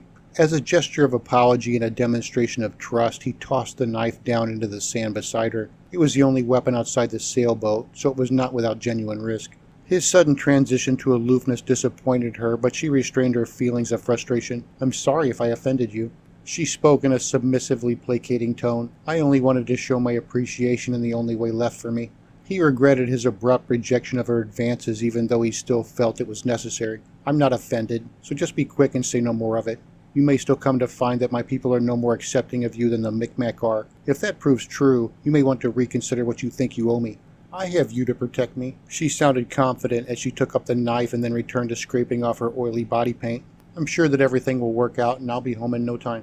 Fistolian sat on the bearskin and rehearsed in his mind what he would say to the village. He mostly felt concerned about organizing the details that he would omit. His stepfather would hear the complete story when they had sufficient time to discuss it. His edited report would be for the clan elders and especially Ulrich Valborgson. They had no need to know about Silvertree's body paint or the pendants that the shamans had worn. Silvertree eventually finished her bath, then approached him holding out the knife to return it to him. "I've heard stories about the hard silver of the yellow-haired men. This is the first time that I've ever touched it." Fistolian took the blade. "Our word for it is iron." He returned the knife to his sheath. "Steel is even harder. It is sharp," she added enthusiastically, as though she had handled something magical. "It is like newly broken cutting stone." The red ochre grease paint was completely gone from her body, even from her hair, which glistened with the residue of whale oil. "I wish I had a comb," she complained while she ran her fingers through the long black strands that streamed from her hand. "It must look terrible." He made a point of not staring at her too closely. She was shameless about her nudity, and in truth she looked even more beautiful with all the paint removed. "Here," he tossed her the short tunic. "We need to get going." Fistolian carried the lantern and the bearskin back to the sailboat. She held the tunic up over her head to keep it dry as she waded out after him. He climbed in first and helped her up over the bulwark. Her oily skin shed water magnificently so that she only needed to wipe herself with her hands before she dressed. It was a simple matter for Fistolian to navigate his sailboat the short remaining distance to the village of Leifsbuter. There was no way for him to get his boat out of the water and up to the shed, even with the well-meaning help of Silvertree. He anchored the vessel in place with the intention to return in the morning with sufficient help to finish the chore. When Fistolian gathered his gear, he had Silvertree carry the bearskin and both of the lanterns. They walked together up toward the Palisades port gate, which was still open. Before Fistolian entered, he stopped and then called out to warn of his approach. "Hoy there, Leifsbuter. This is Fistolian, and I have returned." Two men came to the gate opening, both armed with drawn broadswords. "Hold there," one of them shouted back. "Say again who you are and who that is with you." "I'm Fistolian Lamond, the son of Alvido Lamond the priest. I have a woman with me and no one else. I also bring important news about the missing Valborgsons because my journey was successful." "Come up then," the man replied. "Keep your weapons down and approach slowly." Fistolian headed to the gate with Silvertree in tow. The two guards were men from Clan Olafsson who recognized him immediately and then stepped aside to allow his entry. "I'll spread the word of your return," the second guard offered. "What do you want me to tell them?" "Say that the Valborgson men are dead, as are the men who killed them." Fistolian didn't pause to talk at length. He walked on to head directly to his stepfather's hall. "Let any man who wishes to hear the tale gather in the church. What I have to say cannot wait for morning." Both guards took a moment to admire Silvertree in her alluringly short tunic before they abandoned their post to carry Fistolian's news to every hall in the village. Fistolian realized that he didn't have much time before he would have to be in the church to tell what happened, so he hastened to his stepfather's home. They went in together to find that the interior was so dark that Fistolian had to hold her hand as he found his way by memory alone. Alvido came out of his room holding a lit candle when he heard them come in. He asked in their French house language, "Are you all right? If you've been hurt, I can fetch Ingrid Olafsson to tend to you." "I'm fine," Fistolian assured him. "Just a small cut on my hand from a snapped bowstring." He led Silvertree forward. "I'm not alone. I've brought home a new friend." The priest approached so he could carefully examine them both. He had good eyes with sharp perceptions and finally made an expression of satisfied understanding. "From all the blood on your clothes, I can see that you've been in a battle. Tell me what happened." Using his candle, he lit a lantern that better illuminated the room. "You can have something to eat while we talk." Alvido led the way to the fire, then had them sit down at the feasting table where he served them both bowls of hot food from the cooking cauldron. He added fresh bread with sheep's milk cheese, butter, and fresh honey.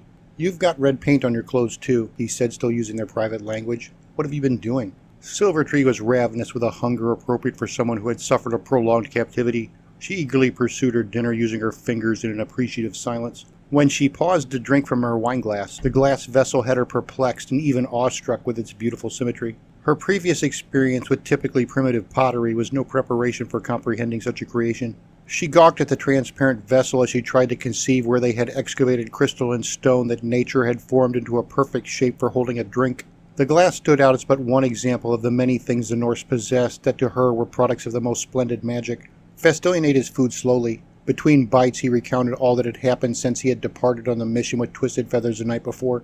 He told the story in detail, beginning with what he had learned from Harold about North Beach. Festilian honestly divulged how he had found Silvertree painted up like a Beathuk and that Twisted Feathers thought she was an infiltrator. His only omission was the fact that he saved the pendants from the 2 war captains and still had them hidden in his quiver's pouch. He felt that Alvido would want them destroyed for purely religious reasons that Festilian did not share.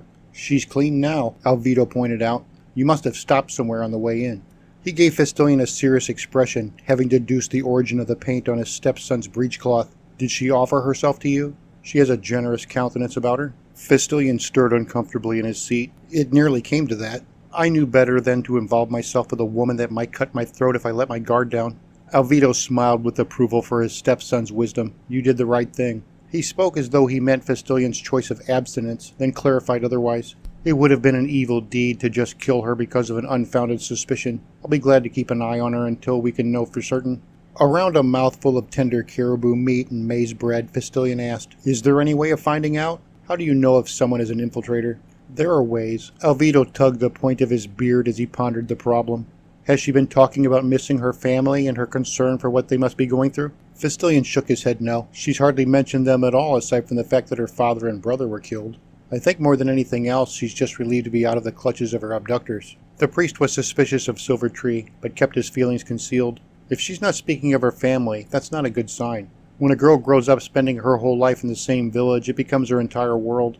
If she hasn't mentioned those people or drawn any attention to her surviving family, it could only mean that they're just a cover story. He paused to refill his stepson's wine glass from the bottle on the table. "From what you've told me, it's safe to say that even if she is a Beathuk, all of her accomplices are already dead." Silvertree showed Alvido her empty bowl. "May I have some more, please?" Her smile was charming and showed no sign of being nervous that they discussed her potential for doing mischief.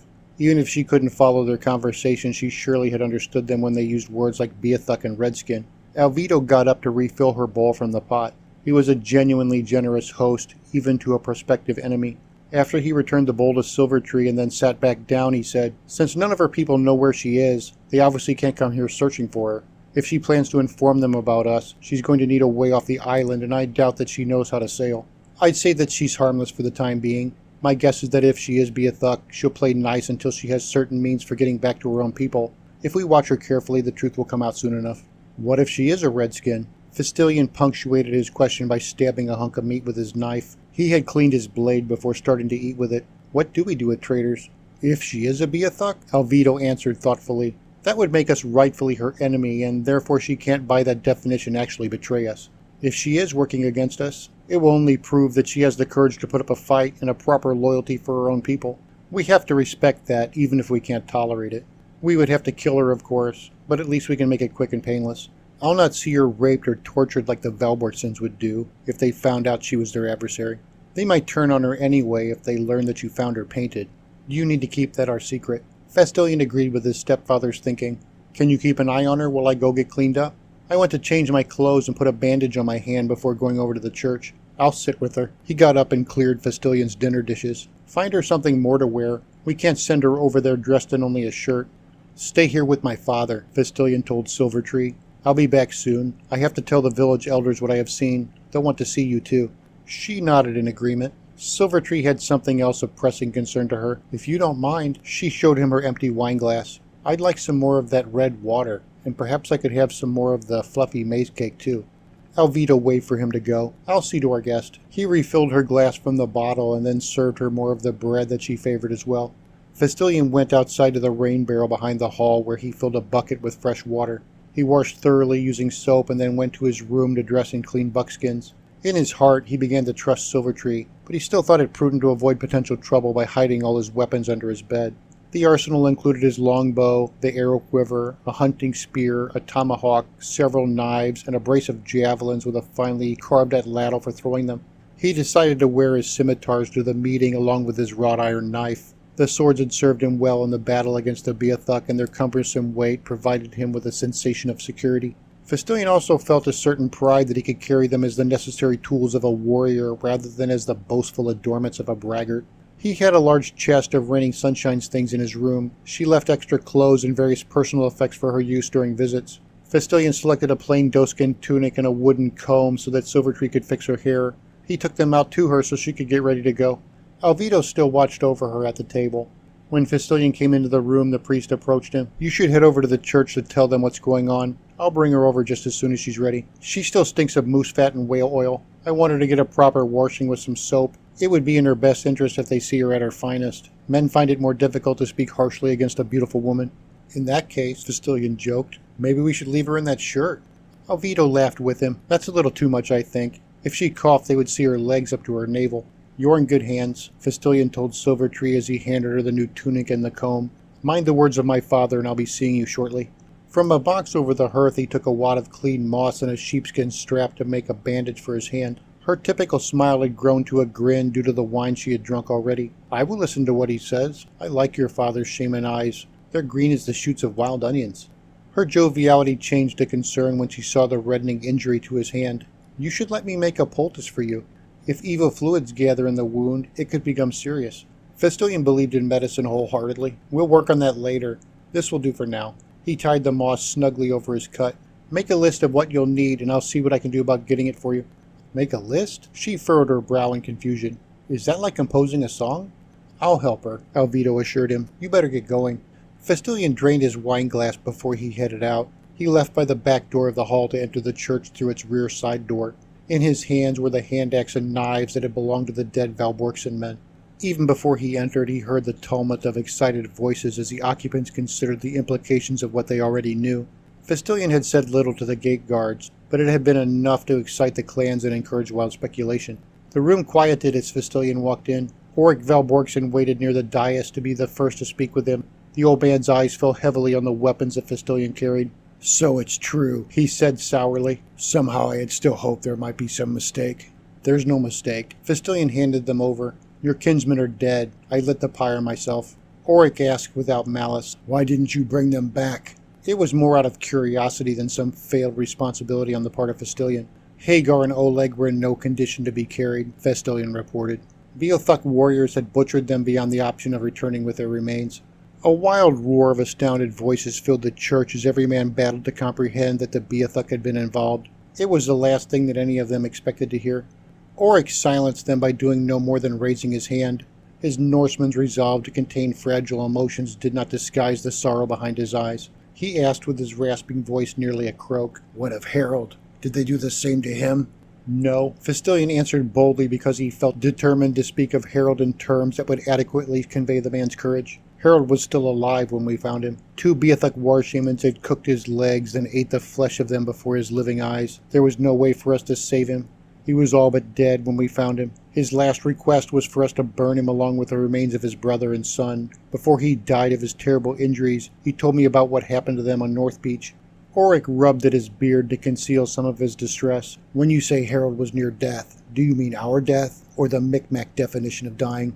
Fistilion understood the underlying implications of Oric's question. It was common knowledge that the Micmac believed that anyone whose health had deteriorated to the point that they could no longer provide a useful service to the tribe were effectively dead already. Such tribe members received an elaborate funeral where they and everyone else would say whatever profound feelings or memories they wished to elaborate upon. After the funeral, the tribe considered the sick individual to be spiritually dead. What remained of them was but a physical shell that they transported to the burial grounds and then placed on an elevated platform to await corporeal death. Theoretically, that person might return to the village, but Fistilion had never heard of anyone who had. If they did, they would find that no one would be willing to speak to them or offer them the slightest form of assistance, as to do so would bring shame to the spirit of the departed. Such a person would be an abomination akin to a zombie. I offered Harold the option of returning to Leifsbuter, Fistilion clarified while feeling that his first answer should have been sufficient. Your son refused because he knew that he wouldn't survive the voyage. He said that even if he could make it back, he would rather die as a Norseman than live as a crippled burden to his family. Oric was about to say more, but Fistilion silenced him by thrusting out his palm for the man to remain quiet. "I came here to tell you about your kinsman, not to be criticized or seek your approval." You may either listen to what I have to say, or I shall go and seek the comfort of my bed." "You're just a boy," Oric growled. "You'll submit to the will of the chieftains and answer whatever we ask of you for as long as we choose to ask it." "Like hell I will," Fistilion defied Oric. "I risked my life for your clan, and even now you're desperate to learn what I already know. Don't think that I'm standing here asking for the rights due to every man here." He took a firm stance and set his hands on the hilts of his scimitars. "I'm taking them." The room froze into a stunned silence as everyone wondered how Oric would react to the unexpected challenge. Fistilion waited only a moment for his due recognition before he would turn to go home. "Wait," Oric said to him in an even tone. "Do not go. I would not have it said that I was ungrateful to one who did faithful service to my clan. I see in your eyes and hear in your words that you are ready to take your place among us as a man of Leifsbuter. I will send for wine, and we shall listen as you tell us what has come to pass." Fistilion relented graciously as he took a seat. Once comfortable, he recounted what he knew to the assembly, beginning with the fateful night at North Beach. Harold had told Fistilion that he had found Oleg already dead from the Blood Eagle with the broken arrow in his leg. Beyond that, he hadn't known just how Oleg came into contact with the Beothuk war party or how well he had fought to his own defense, if at all. From the available clues, Fistilion believed that Oleg had encountered the Beothuk near the watering hole where Spotted Crow had discovered signs that warriors had hidden the grass there. Fistilion embellished the details about Oleg so he would come across as a brave Norseman who had died courageously fighting against overwhelming odds. It was true for all that Fistilion knew, and would hurt no one if it weren't. There was no need for him to embellish on the behalf of Hagar, who had fought then died with unquestionable valor and had confirmed kills to his name. 2 of Oric's churls brought in a small barrel of the locally made wine, then served up drinks while everyone listened. Alvido and Silvertree entered the church just as Fistilion told the hall about his battle at the shrine. They both took seats after they got cups of wine.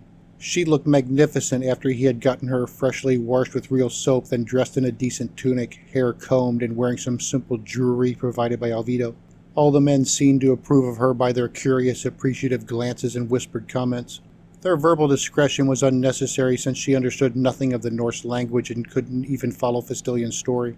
Fistilion said nothing of the pendants when he spoke of the 2 war captains and their fantastically imperishable natures. He mentioned their glowing eyes and inhuman prowess, but offered no explanation as to why they were so powerful. The story of the Wendigo Manitou passed through his thoughts as he spoke of the men. It made him wonder if there was some relationship between the demon of cannibalism and the 2 shamans. He hadn't seen Antlerman eat any of Harold's flesh, but he suspected that he had done just that. The other Beothuk showed revulsion to the cannibalism, and someone had eaten Harold's leg long before Buffalo Man had ever arrived at the shrine. When he got the opportunity, Fistilion intended to question Silvertree further about the topic, since she seemed knowledgeable enough to help him piece the mystery together. When the time came to explain the origins of Silvertree, Fistilion told them that she had only been briefly in Beothuk custody as a prisoner. He mentioned nothing about the red paint she had been wearing. As he told the 2 lies, he couldn't help but realize the implausibility of Silvertree's story, which made the deceit necessary on her behalf. If the men of Leifsbuter heard that she had spent 2 days in Beothuk custody, they would assuredly question why her abductors had neither raped nor beaten her. When Fistilion thought about it, she didn't even have ligature marks on her wrists and ankles. Upon recollection, it was entirely plausible that she had bound her own ankles so thoroughly, but owing to the difficulty involved had only done a passing performance when she bound up her own wrists by pulling the knots with her teeth. After Fistilion finished telling his story, he took the time to answer any of their questions. A few of the men asked for general clarifications before Oric's remaining son brought up a pertinent notion. Oric asked bluntly, "Did they rape her? I don't see any bruises on her, and she's the loveliest slave I've seen in ages." "No," Fistilion answered swiftly because he knew any delay would discredit him more than the truth ever could. "I believe that they plan to take her back to their village as a trophy for one of their chieftains. It would seem that beautiful women such as her are rare and valuable, even among warlike cannibals." Most of the room found his answer understandable, though a few remained suspicious. Ulrich was one of those who remained unconvinced by Fistilion's story. What did Twisted Feathers and his 2 compatriots have to say about her? He pressed suspiciously. "Since they're not with you now, you must have stopped at their village before you came back here." The question made Fistilion pause to consider his answer. He knew that a direct lie was far different than simple aggrandizement or omission of details. Being Micmac, he explained reasonably, they were suspicious of her as they would be of any other outsider. They said they didn't maintain relations with the Cree, and saw no reason to risk compromising the location of their village by taking her there. I dropped them off on the coast to walk home, then brought her here. He knew it was risky to tell them so much, but it was better than destroying his credibility should they find out the truth later. which was likely since the whole village knew Twisted Feathers quite well. The answer did much to spread doubt and suspicion about Silvertree. Ulrich seized the opportunity to expound upon his misgivings. Bring her up front so that we can strip her down and check her for marks. If she was captured just recently, she'll still have a few scrapes and bruises as proof of her story. That's not going to happen. Fistilian shook his head in an emphatic no. She's a guest in my house and won't be subjected to such humiliating treatment. Such abuse would be an insult to my father and me. I won't allow it. Nearly every man in the room wanted to see Silvertree disrobed regardless of its value in ascertaining the truth of her story, so they voiced support for the suggestion accordingly. The chieftain of Clan Ragnarsson had even more to say. You're obviously not telling us everything. The room fell silent to give him their full attention. I've been listening to you talk, and every time you speak about this woman, you start lying like Loki when Thor caught him with a handful of Sif's golden skeins. I'm not sure what's going on. Maybe she was just the first wench that ever wet your prick, or maybe you both have something to hide. I don't know, but I sure want to find out. 3 of our village's men have died, killed by the Beathuk no less, and it seems that she has had more to do with it than you're choosing to let on. She had nothing to do with their deaths, Fistilian answered to a room full of accusing stares. She's just a scared young woman who needed my help. He walked down the center aisle to collect Silvertree, then lead her out of the unreceptive room. You've heard all that I know to tell you, so I'm going home and she's coming with me. That's not all, Ragnarsson barked. She's not one of us. She's a filthy Markland savage, and so by coming here, she's placed herself at our discretion. Until it's determined whether or not she's a threat to this village, this isn't over. If she is a danger to us, we'll make her wish she'd never come out of that cave. Many of the men in the church made cruel laughs as they thought about the pleasures they would like to wring out of her luscious body before they injured her too much for such games. After that, she would only be fit for the sport as they killed her. Fistilian paused to give them all a rigid stare that left no doubt that he would fight any man who dared to lay a hand on her. Need I remind any of you of what you're so fond of saying? I too have the blood of a so-called filthy savage in my veins. She is as much a member of my race as are any of you. He relaxed somewhat when confronted by so many eyes that fast became deeply antagonistic against him. She is not, however, a member of my community. He sounded almost apologetic, but then found an even greater resolve to confront them with. I'm proud to be a Vinlander and will always be loyal to my village. I wanted to avoid mentioning this, knowing your reactions, but I tell you now that they had covered her in redskin paint. She was wearing it when I found her. Twisted Feathers and the other Micmacs said that she was almost certainly a Beathuk infiltrator. They wanted to kill her, but I interceded. He took Silvertree's hand and had her stand up from her seat. You all have my word that I won't allow her to do any harm. Ulrich Velborgson nearly went berserk. She's Beathuk. We'll skin her alive. Not till I'm done with her, Ulrich shouted as he grabbed his crotch to convey his intentions. Most of the other men began to leap up from their seats with thoughts of getting in line to join in the raping. Alvido stood up slowly. No one will touch her until she has proven herself to be a danger to us. He didn't raise his voice, but it held such an unspoken conviction that the room fell silent. The underlying tone of retaliation was unmistakable and genuinely intimidating, even when coming from a peaceful priest of modest proportions. Ulrich growled, "What do you mean?" Fistilian has every right to her, Alvido elaborated. Whether she is Cree or Beathuk, it makes no difference to me. She is property, young, lovely, valuable property. If he wants to make her a wife or a slave, it doesn't matter where she came from. By Norse tradition, enemies make for the best thralls, do they not? Young, lovely beauties make the finest thralls of all, as not one of you will contest. Ulrich was unable to counter the legality of the issue. All that came from his throat was a disgruntled growl. But, he finally stammered, what if she is an infiltrator? We can't let her take the details of our village back to her people. That's true, Alvido conceded. Let us all agree then that she's not going to leave this village without an armed escort. If she tries to undermine our interests, your hostility will be justified. Until that time, she is under my protection. Your protection? Ulrich scoffed at the idea. He felt that Alvido threatened his authority as the Jarl of Leifsbuter. What if we decide to just kill her anyway? Alvido clarified his position. If you or anyone else harms this poor girl without proper justification, I'll pay her weight in hearth steel to the man or men willing to slay the malefactor. In fact, I'll do anything necessary to assure the protection of my stepson and his property. I swear it by Almighty God. The threat was a potent one, since the only thing better known about Alvido than his wealth and the covetous quality of his steel was his conviction to his faith and any oaths that pertained to it. Not only was there a score of skilled swordsmen in Leifsbuter who would happily take up the mercenary challenge to collect such a bounty, there were certainly even more such men in the village of Stromsford, not to mention among the Micmac. No one doubted that death would come swiftly for any man who harmed a woman before she did something to bring it upon herself. Oric had lost face, so he wasn't prepared to back down just yet. "Are you sure it's wise for you to take this position against my clan? She's a Beathuk and deserves to die." While giving Oric a hard gaze that stopped him cold, Alvido asked, "Is that a joke? You've just implied that you have no intention of respecting the sovereignty of my clan, however small a group we may be. You may think you know me, Jarl Oric," he said dryly, "but if you do anything to try and harm my family, you'll find out that you don't have any idea at all what kind of man I am." "Everyone just needs to calm down," said Ragnarsson, trying to be diplomatic. "I think Alvido is right. Fistilian justly took the woman as booty after a heroic battle. It's only right to leave her to him as his just reward. Let us not forget that we have a Beathuk invasion to worry about." Ulrich felt satisfied with Fistilian's belated honesty and the confining conditions Alvido placed on Silvertree's freedom. He approached Fistilian, then glared at him. "She's yours, but remember this. If she does turn on us, you better hope that it's your throat she cuts first. You're responsible for her, and therefore accountable for all that she does." "As it should be," Fistilian agreed, not at all intimidated. "I killed 5 Beathuk warriors today, including 2 war captain shamans. I can handle 1 Cree woman." He still held Silvertree's hand as she stood close to him and welcomed the protective contact. "If there are any other women you need me to protect you from, Ulrich," Fistilian told him smartly, "don't hesitate to let me know." Since the sniping Velborgsen man had nothing more to say, Fistilian turned his back on him and led his female companion to the rear side door to go home.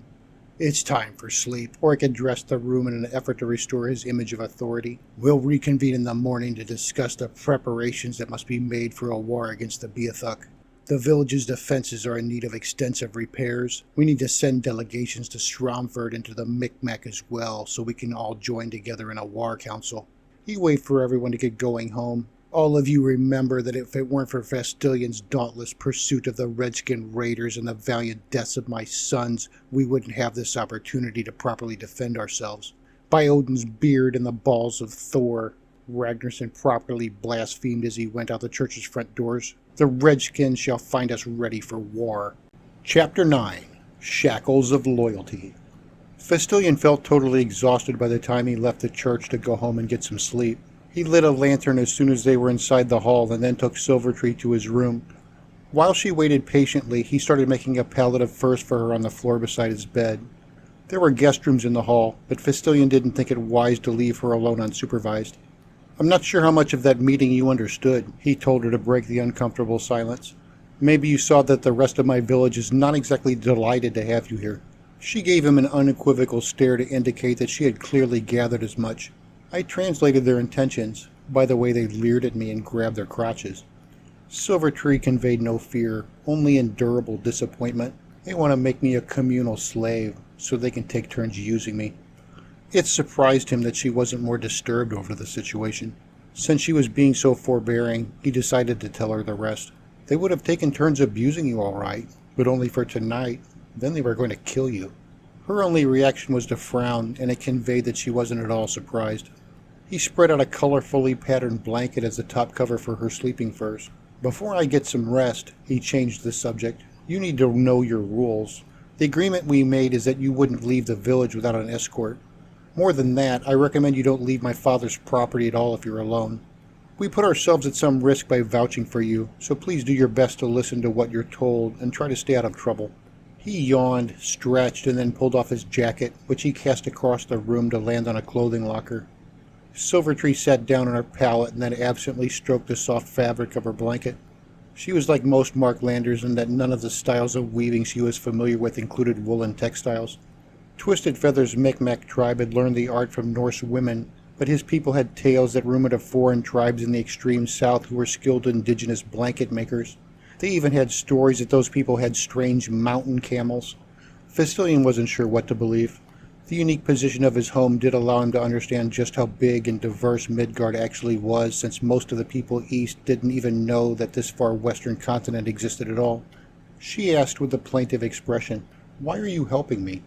You risk angering your own tribe over a disparaged outsider, and yet you don't even expect the right to indulge yourself on me.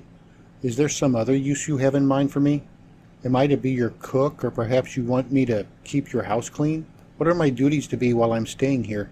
He was too tired for her semantic self-defacing. "You're here as a guest, not a servant. When I can organize some help, I'll go to your village and bring some of your people back here to get you. That way everyone here can finally be assured that you're just who you say you are. Maybe we can even establish some trade between our two peoples. If they bring us furs, we can give them iron tools and weapons. With the Beathuk back on the warpath, they may even want to join us in fending off redskin aggression." She smiled unenthusiastically as she rolled up onto her knees and then peeled off her tunic. "I'm really looking forward to going home," she said passively while she folded the garment before placing it beside her pallet. Silvertree slid beneath her blanket in preparation for sleep. "You seem so much closer to the Micmac than the other men of your village," she thought in an odd curiosity. "Yet they're the ones who wanted to kill me most. I don't understand that." Fistilion stuffed his scimitars beneath his bed before he stripped off the rest of his clothes. When he laid down, he kept his sheathed knife with him by placing it under his pillow on the off chance that she tried anything. "I told you that the Micmac are good people." He yawned. "You're going to have to learn to trust me." "Yes," she murmured softly from her pillow. "That's what I meant." Fistilion blew out the lantern, rolled over, and then fell asleep. His slumber was disturbed some interminable time later by resounding cracks of thunder and a driving rain that began to hammer at the roof. The storm didn't fully awaken him, but it roused him just enough to let him realize what was happening. He had some concern that his sailboat might be in danger, but decided that he had secured it properly. As he relaxed and buried his face back into his pillow, Silvertree quietly climbed up from her pallet to crawl into his bed beside him. He was tempted to reach for his knife and tell her to get back to her pallet, only he hesitated when he realized that she trembled with what he assumed to be fear. His sympathy was not so great that he offered her a comforting embrace. He did have enough compassion that he allowed her to stay. The storm raged on while Fistilion returned to sleep, with Silvertree's breath warming his shoulder. The storm grew worse without disturbing his deep slumber again. It was Silvertree that woke him next. It was still dark, and he was lying on his back as she gently crawled over him to straddle his hips. "You need to get back in your own bed," he told her softly, not wanting to hurt her feelings. As desirable as she was, Silvertree was incapable of extinguishing his ambition to have Raining Sunshine assuming the same position. "I'm sorry," she told him broken-heartedly without moving off of him. Fistilion squinted to shrug off the cloudiness of sleep. He found that it was still too dark for him to see anything besides indistinguishable shadows. It was clear by her positioning and lack of movement that she wasn't trying to seduce him. When a pair of her tears crashed down onto his chest, he became doubly certain that she had something else in mind. He reached down, then stroked her firm thighs in an effort to be soothing. When he found her so desirable, he regretted doing it. "You have nothing to be sorry about," he whispered. "Yes, I do." Her voice was tremulous. Before he could say anything more, she clarified her meaning by pressing a long wrought iron brooch pin against his jugular vein. Fistilion became instantly alert as he realized the truth of his situation.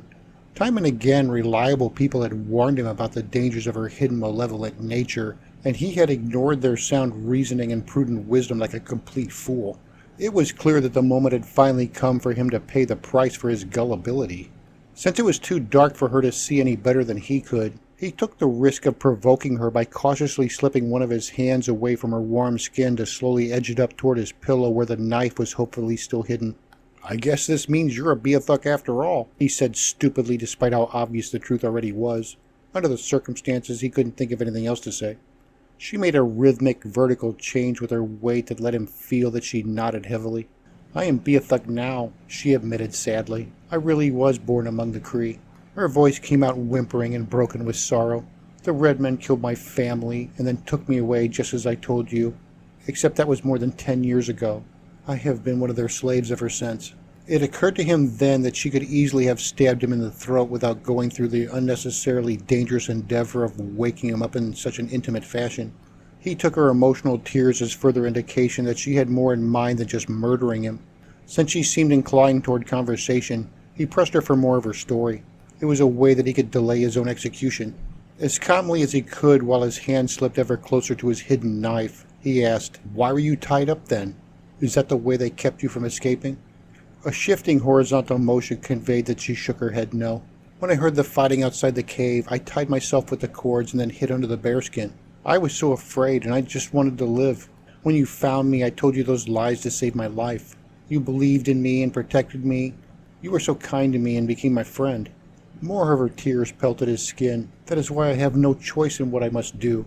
But I want you to understand how much this pains me."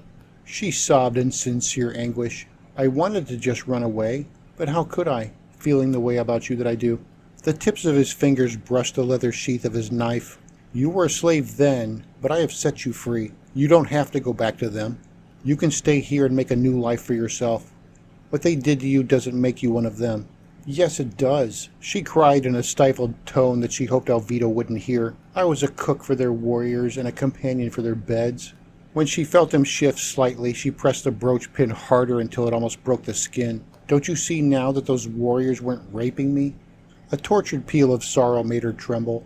"They didn't have to because I was taught long ago to enjoy what they did with me. Until meeting you, I didn't know it could be any other way." "That doesn't matter." He still felt sorry for her even though he had to kill her. "Your past can all be over if you only want it to be." She shook her head no again, and it made her tears cascade down. "It's too late for me. I have willingly taken part in their holy ceremonies. Even though my mind and body remains Kree, the Beathuk gods preside over my spirit. If I betray the edicts of the gods, they will cast my spirit out of the circle of life and leave me to writhe in eternal torment. That is why you must die by my hand." She tensed as though she prepared for the final thrust that would send his blood spraying across the room and end his life. "This is the only way that I can prove my loyalty and safeguard my spirit. Even though this life of mine is ruined, I can still have a chance for happiness in the next one." Fistilian folded his hand around the handle of his knife to slowly start working it free from its sheath. He felt certain that he could pull it out and then stab her, even if she did thrust the brooch into his throat at that moment. Having them die together wasn't the route he preferred, so he thought quickly as to how he could keep her talking. "I thought you wanted me to understand," he said gently as though still her friend. "I don't understand at all. Why can't you just get up and go? I promise that I won't try to stop you." "My faith won't allow it," she declined. "Our laws decree that all Micmac are beings of purest evil. For me to befriend a Micmac or one of their allies is the worst of all our sins. As a friend of the Micmac, your spirit has long become trapped in their web of evil."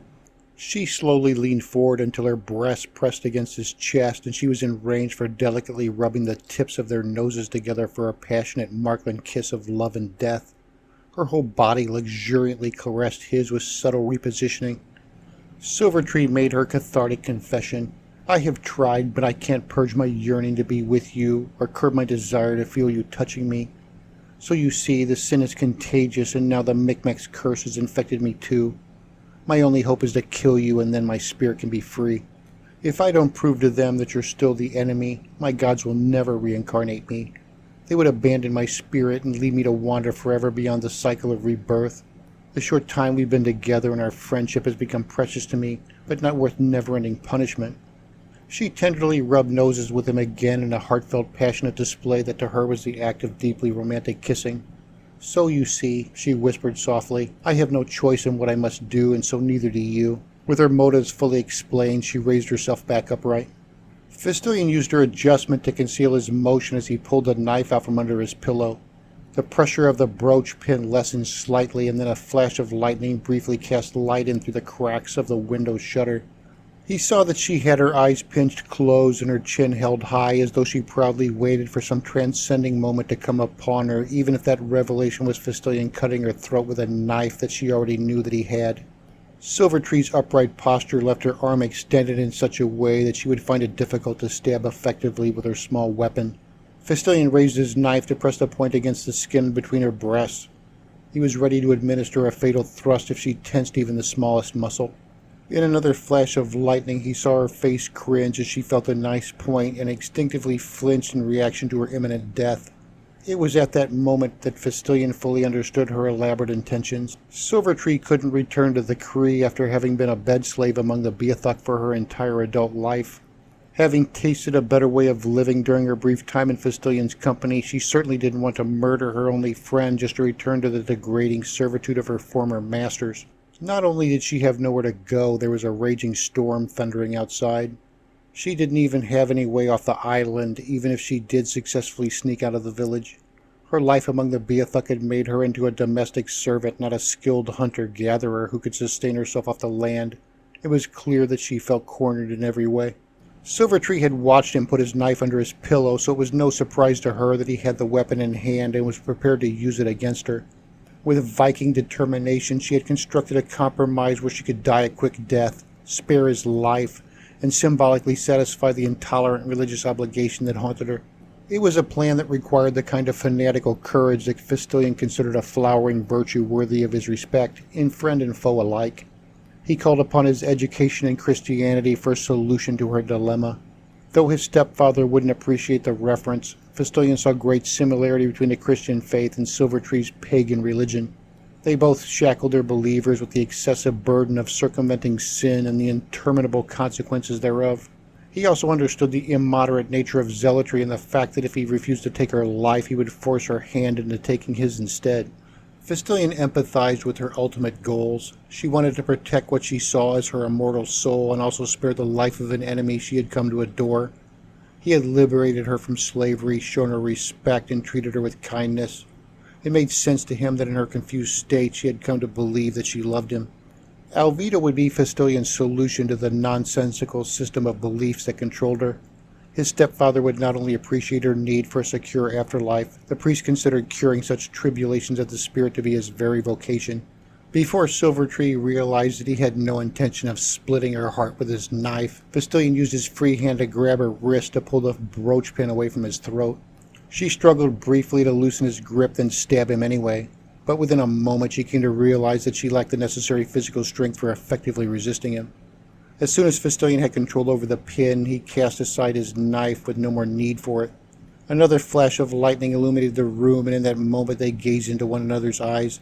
Silvertree's expression was desperate and confused.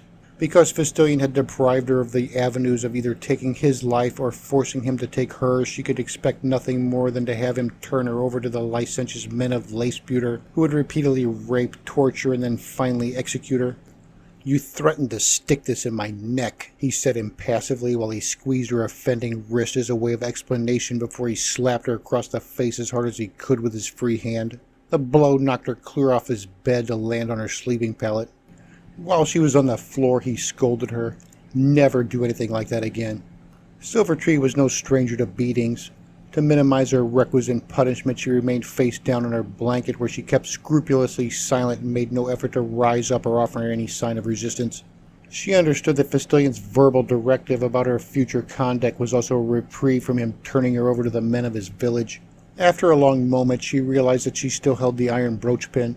She quickly cast it aside as though it were a hot coal that burned her hand. Thusly disarmed, she returned to her passive position without making so much as a whimper. Silvertree remained still and hardly breathing while Fistilion considered whether or not she needed a more elaborate thrashing to learn her lesson. Despite the trauma and mind-bending religious indoctrination that Beothuk had routinely put her through, he didn't take her assault on him casually. She warranted a death sentence for her lies, being a Beothuk and then trying to kill him. While he did pity her, he also felt that she needed to understand that he wasn't going to tolerate any more threats on his life. Fistilion swung his legs out of bed so that he sat gazing over her. He grabbed a handful of her hair that he used to raise her head up. "I'm sure you didn't want to serve the Beothuk when they first captured you, but in time you learned to submit anyway. Since I don't have years to bring you around to my way of thinking, perhaps cutting off your thumbs will keep you from trying to stab me."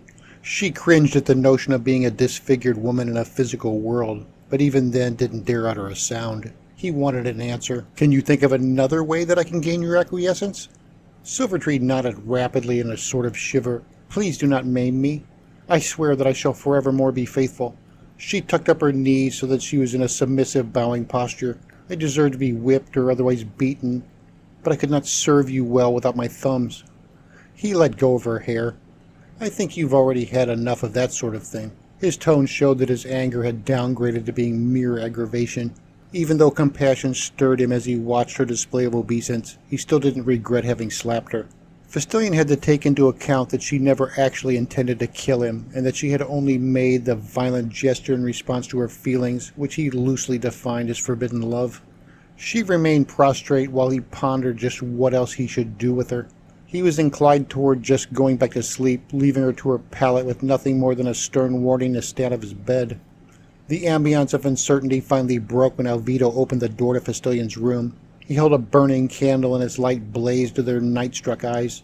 "I heard something going on," he said discreetly to conceal his accurate idea of what had happened. "Is everything all right in here?" The sounds of the storm outside punctuated the sharpness of his perceptions and made him seem like a comforting lighthouse that offered deliverance from the tumultuous weather. Fistilian reached down to stroke her hair so that his stepfather would see that all was well. "She has finally divulged the truth to me," he told his stepfather in Micmac so that she too would understand his explanation. "Though she was born a Cree, for the last 10 years she has been a slave among the Beothuk, long enough that she feels that she has become one of them." The priest stepped further into the room to cast light on her with his candle. "It seems so clear to me now." He showed no admiration as he studied her naked beauty with his dutifully chaste eyes. "Do you see how her skin's complexion is so light and even?" It took a moment for Fistilian to realize the obviousness of the truth. Silvertree had not the slightest hint of a tan anywhere on her person. The backs of her hands and her face were exactly the same shade as equal to the most concealed areas of her body. Her skin was so magnificently soft and pale because every portion of it had spent a decade masked from the sun by the Beothuk's red, moisturizing grease paint. Their red adornment was more than just decoration. It was also a perfect sunblock and even kept the skin delightfully soft. "Your lie would have been ruined in the next few days anyway," Fistilian told her as he stroked her hair again to ease her fear. "Just as soon as we had you out in the sun, you would have burned to a crisp. You don't have the skin of someone who had just recently been fishing by the river with her father and brother." Fistilian's tone was light, almost jovial, but she gazed up at him with a heart that was still heavy with her original burden that drove her to suicide and attempted murder. She asked demurely, "What is to become of me now? Not that it really matters." He had her sit up straight by raising her with 2 fingers under her chin. They could see a red hand-shaped pattern of swelling standing out plainly on her cheek. "I am still willing to help you," Fistilian told her when she met his gaze. "I know that you think that your spirit is lost to you and that we are both cursed, me through the Micmac and you by our friendship." Her head fell sorrowfully to acknowledge that she felt his words were true. It could not be otherwise. He raised her chin again to regain her attention. "But you're wrong. My father happens to be a mighty shaman of the light. He was born in a land that is far across the ocean, in the place where the sun is born each day and then begins its journey across the sky. His magic ceremonies are more powerful than those of any Beothuk shaman. He serves a god with the power of forgiveness and the authority to liberate you from the sin of befriending an ally of the Micmac. Just as I set you free from your bondage, he can free your spirit from their dominion." She drank in his words with a desperate ear that was born of what she saw as a hopeless situation.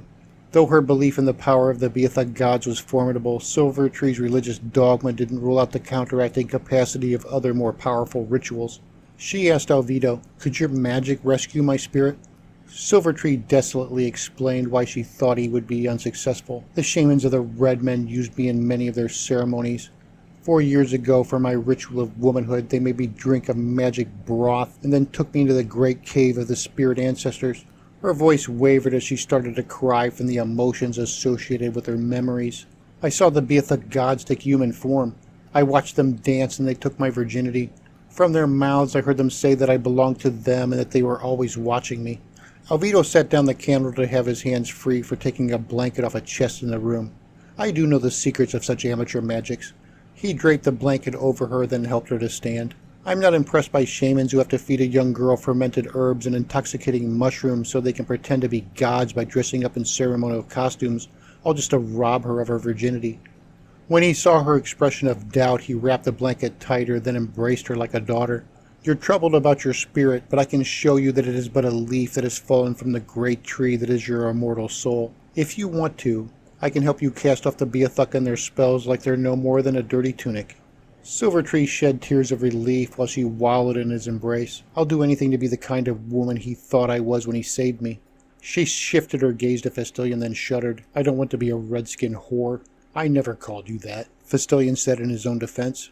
Seeing them together reminded him of his stepfather's generous compassion that had caused Alvido to adopt him in the first place. His stepfather gave him a glance that indicated that he should keep quiet and let it pass. "Come with me," Alvido told her in a fatherly tone.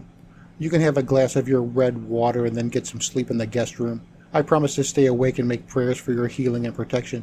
He took up the candle and led her out. "In the morning we can start teaching you about the only true God to ever walk among his people in the body of a man."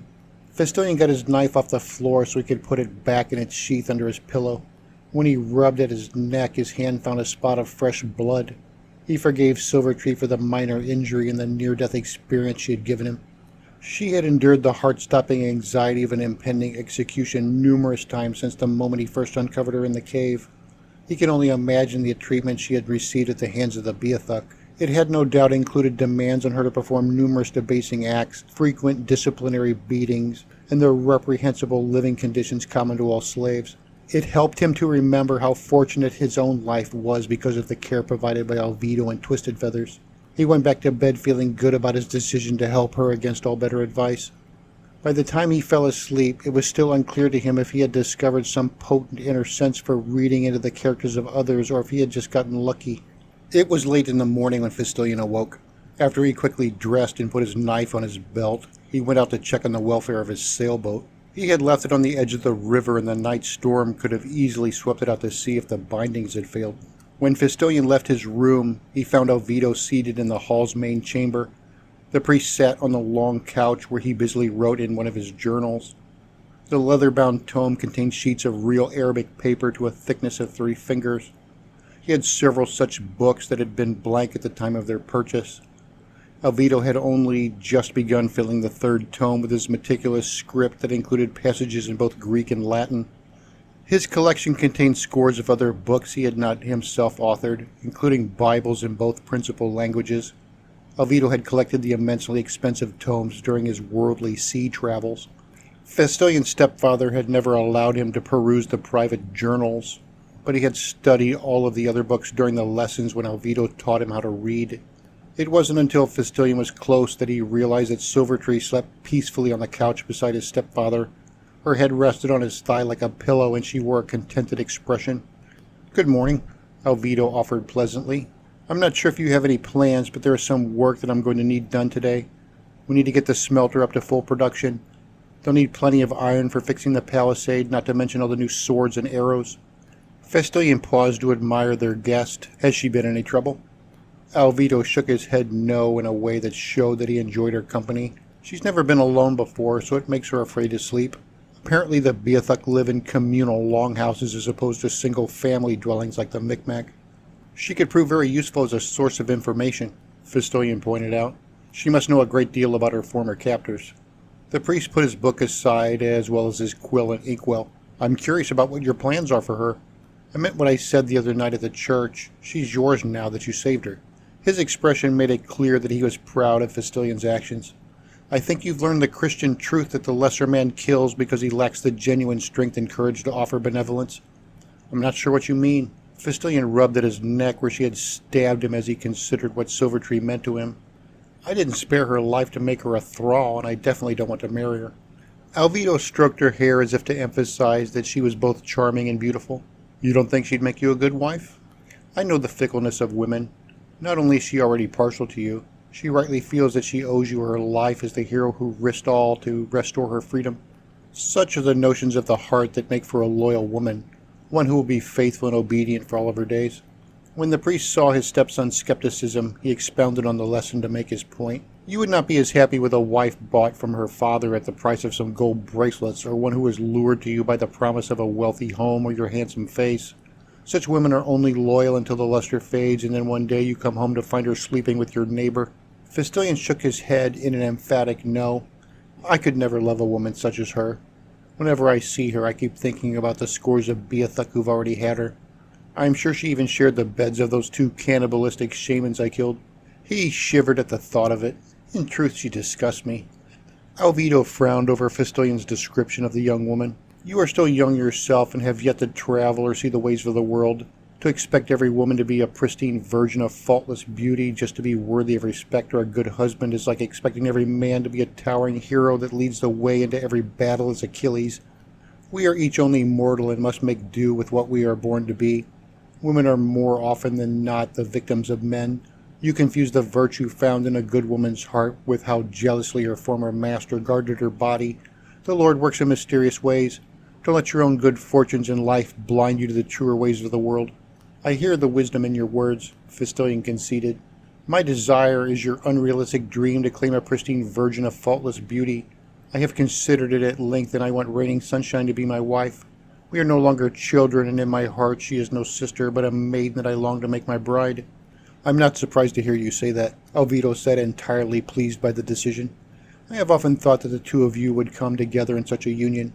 I wonder, however, how would you feel about her if she fell into the hands of enemies and they forced her brave endurance of their terrible abuses? If she escaped their vile clutches and then returned to you, would she be filth in your eyes? You should consider well your answer. It may reflect that you don't care so much about the woman you claim to love, but in fact are simply vain about the integrity of your possessions. I have heard it said that battle is the furnace that forges men. Though I won't tell you how I know this, I can say in all truth that women have their own furnace in this world. Be careful that you don't throw out the steel as sponge iron slag because you have not taken the time to look past the outer crust. Fistilian realized the hypocrisy of his opinions, but the revelation didn't instantly resolve them. While he had to admit that his ways would be unfair if applied to the whole world, he wasn't prepared to abandon them. He was not so vain as to openly call himself a towering hero that always led the way into battle, and yet inwardly it defined his personal ambitions all the same. It also made sense that women had their own burdens, and undoubtedly they proved their mettle by enduring the abuse that was so inherent in the natures of men. It did nothing to diminish how much he valued Reigning Sunshine's purity. He would still love her if she had endured the suffering that Silvertree had, but not without a tremendous sense of loss and a burning bitterness that would always leave him thirsting for revenge on her behalf. While she would make me an outstanding wife, Fistilian admitted as he stepped up to brush strands of hair from Silvertree's comely face, I do not love her. Her beauty tempts me as does my curiosity about the passionate talents her every motion exudes, but that is all. He locked gazes with his stepfather man to man. To me, Reigning Sunshine is more beautiful still, and her innocence an even greater temptation. For years I have loved her as my friend and sister. Now I feel it is time that we are meant to be so much more. You have chosen the more difficult route, Alvido replied. It is the nature of men to fall in love with the most beautiful woman they've ever seen, and then dedicate themselves to acquiring that object of their desires. Very rarely are they ever successful, and more rarely still does the woman ever love them in return. Are you sure that Reigning Sunshine loves you? We are both practical men who do not cloud our minds with comforting notions. It has surely occurred to you that even though the Micmac embrace you into their tribe, they may feel prejudice about allowing a half-breed and outsider to marry one of the most precious young ladies in their village. Women are far more concerned about the opinions of their community than are men. You have always endured discrimination, and so it means nothing to you. But you may come to find that she is not so eager to suffer the ridicule of her peers. Fistilian had to pause as he considered his stepfather's warning. He knew that it was true that Reigning Sunshine was more than pure-blooded. Her family bore a sort of Micmac nobility that her tribe knew well, and she was deeply proud of calling her own. Her father's ancestors were an unbroken chain of legendary warriors that included Twisted Feathers, but it had ended with the untimely death of Iron Rabbit. Reigning Sunshine's mother had been a celebrated healer midwife, even though she could not in the end save herself.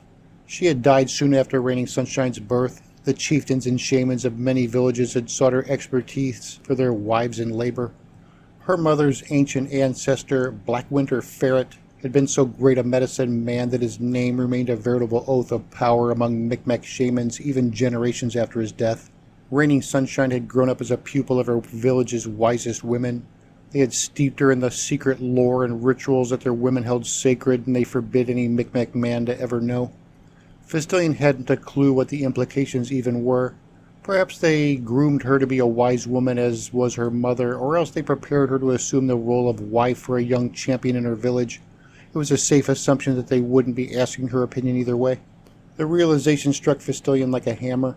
Whatever they planned for Raining Sunshine, her village definitely considered her a prime resource of the tribe, a treasure that they would never squander under any circumstances. It was ludicrous of him to think that they would be willing to let her go to be his wife and live with the Norsemen of Leifsbuter permanently. Your wisdom cuts me deeply, Fistilion intoned. If she is to be mine, I must not only win the respect of their elders, I must prove my intentions to be a loyal member of their village and defend its interests. Alvido beamed with the satisfaction of a proud father. You can do it, my son. You are no mere Norseman nor a simple Micmac hunter. I have educated you in arts that make you a man of many nations. There is much that you have to offer them besides the muscle to swing a sword. He smiled mischievously. If need be, we can provide their village with a smelter of your own. They would be hard-pressed to turn a cold shoulder to you then. His stepfather's open willingness to let him abandon Leifsbuter and embrace his Micmac side took Fistilion aback. What of my place here by your side? Your place is pursuing your own life's ambitions, Alvido declared without regret. I can afford to hire all the help I'll ever need. Fistilion asked, if there was another smelter, wouldn't that undermine your own wealth and importance? Alvido smiled benignly. You should know by now that I seek neither of those things. You are truly my son, and all this is destined to be yours anyway. I must go see about my sailboat, Fistilion excused. As soon as I get back, we'll go to the foundry and do the work you have in mind. Since Alvido had nothing more to say, Fistilion went on his way. Leifsbuter was already busily about its morning business, and had been that way since the earliest dawn. The clan hall stood open. The men organized their weapons and tools for the necessities that awaited them. Lars Olafsson directed a large crew that surveyed the palisade for repairs. When he saw Fistilion headed toward the river, he waved for him to come over. Hoy, Fistilion! Fistilion diverted his course to go speak with him. How goes the work? We need your help, Lars confessed. Fetch your harp of beads and something to write upon. Counting all these poles and knowing the requisite number of nails is beyond the skill of shipwrights such as we are. Without your help, it will take us all day, and even then we'll still likely get it all wrong. Fistilion felt surprised to have Lars speak to him so deferentially. If you and yours will go down to the river and haul my sailboat up to its proper place, I'll be happy to help you. Lars and his men gladly agreed to his terms. They went straight away to do the deed. Fistilion turned back for home to get what he required. He found Alvido just where he had left him. Fistilion explained Lars's necessity, and Alvido agreed that he should pursue the undertaking. We can get to the foundry when you're done, Alvido deferred to the requirement. It wouldn't do any of us any good to delay the efforts of all our carpenters. Besides, we need to know how much iron will be needed to support them. He pointed toward the chest across the room that held Fistilion's educational supplies. Use the wax boards. There's no sense in wasting any vellum. Fistilion went to the chest where he took out his abacus and several wooden slates with beeswax covers. He could write in the wax using an etching awl. The advantage of the wax boards were that he could leave them out in the sun when he no longer needed them, then they would soften back into blank slates for his repeated use. Sheepskin was excellent for storing permanent records, but it was prohibitively expensive for trivial use. Lars and his men had finished moving the sailboat by the time Fistilion returned. He was relieved to learn that the storm and its flash flooding of the river had not harmed the vessel. Since he was in a hurry to complete the survey, Fistilion set upon the task immediately. He knew how to go about the endeavor mostly because of his favorite book. Alvido had provided him with the Greek translation of an amazing journal originally penned by a Roman engineer who had mined gold in Hispania. The man had been a superlative genius who became legendary in the annals of his empire for his single-handed accumulation of fabulous profit. The man had written the details of his enterprise 1 millennia before Fistilion's birth, and yet his technical wisdom remained superior to anything the world had developed since. While the specifics of hydraulic gold mining had nothing to do with Fistilion's task, the fundamental principles of applying mathematics to large-scale building projects were very much applicable. Fistilion selected 3 men of similar height and length of stride to independently pace off the distance of the whole palisade. He averaged their results to determine the exact distance. Even though the entire structure didn't need replacing, he thought it useful to determine what would be required if they did do so. He selected several more men who were able to count as far as their fingers and toes to examine individual poles. Their job was to determine how many iron pins they would require on the average for securing each post to its lintels.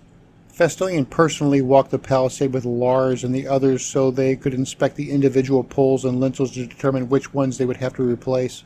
They discovered that most of the original Bloom Iron pins in the rotten poles were worthy of salvage. The first settlers had brought the pins with them for the express purpose of building their defenses. The wood had insulated the iron nails from the weather and kept them from rusting to oblivion. It was noon by the time Fistilion had assembled all his figures, then began the computations to determine the requisite materials. He knew the weight of the individual pins from working in the foundry, so he calculated the total volume of iron they would need for all the replacements.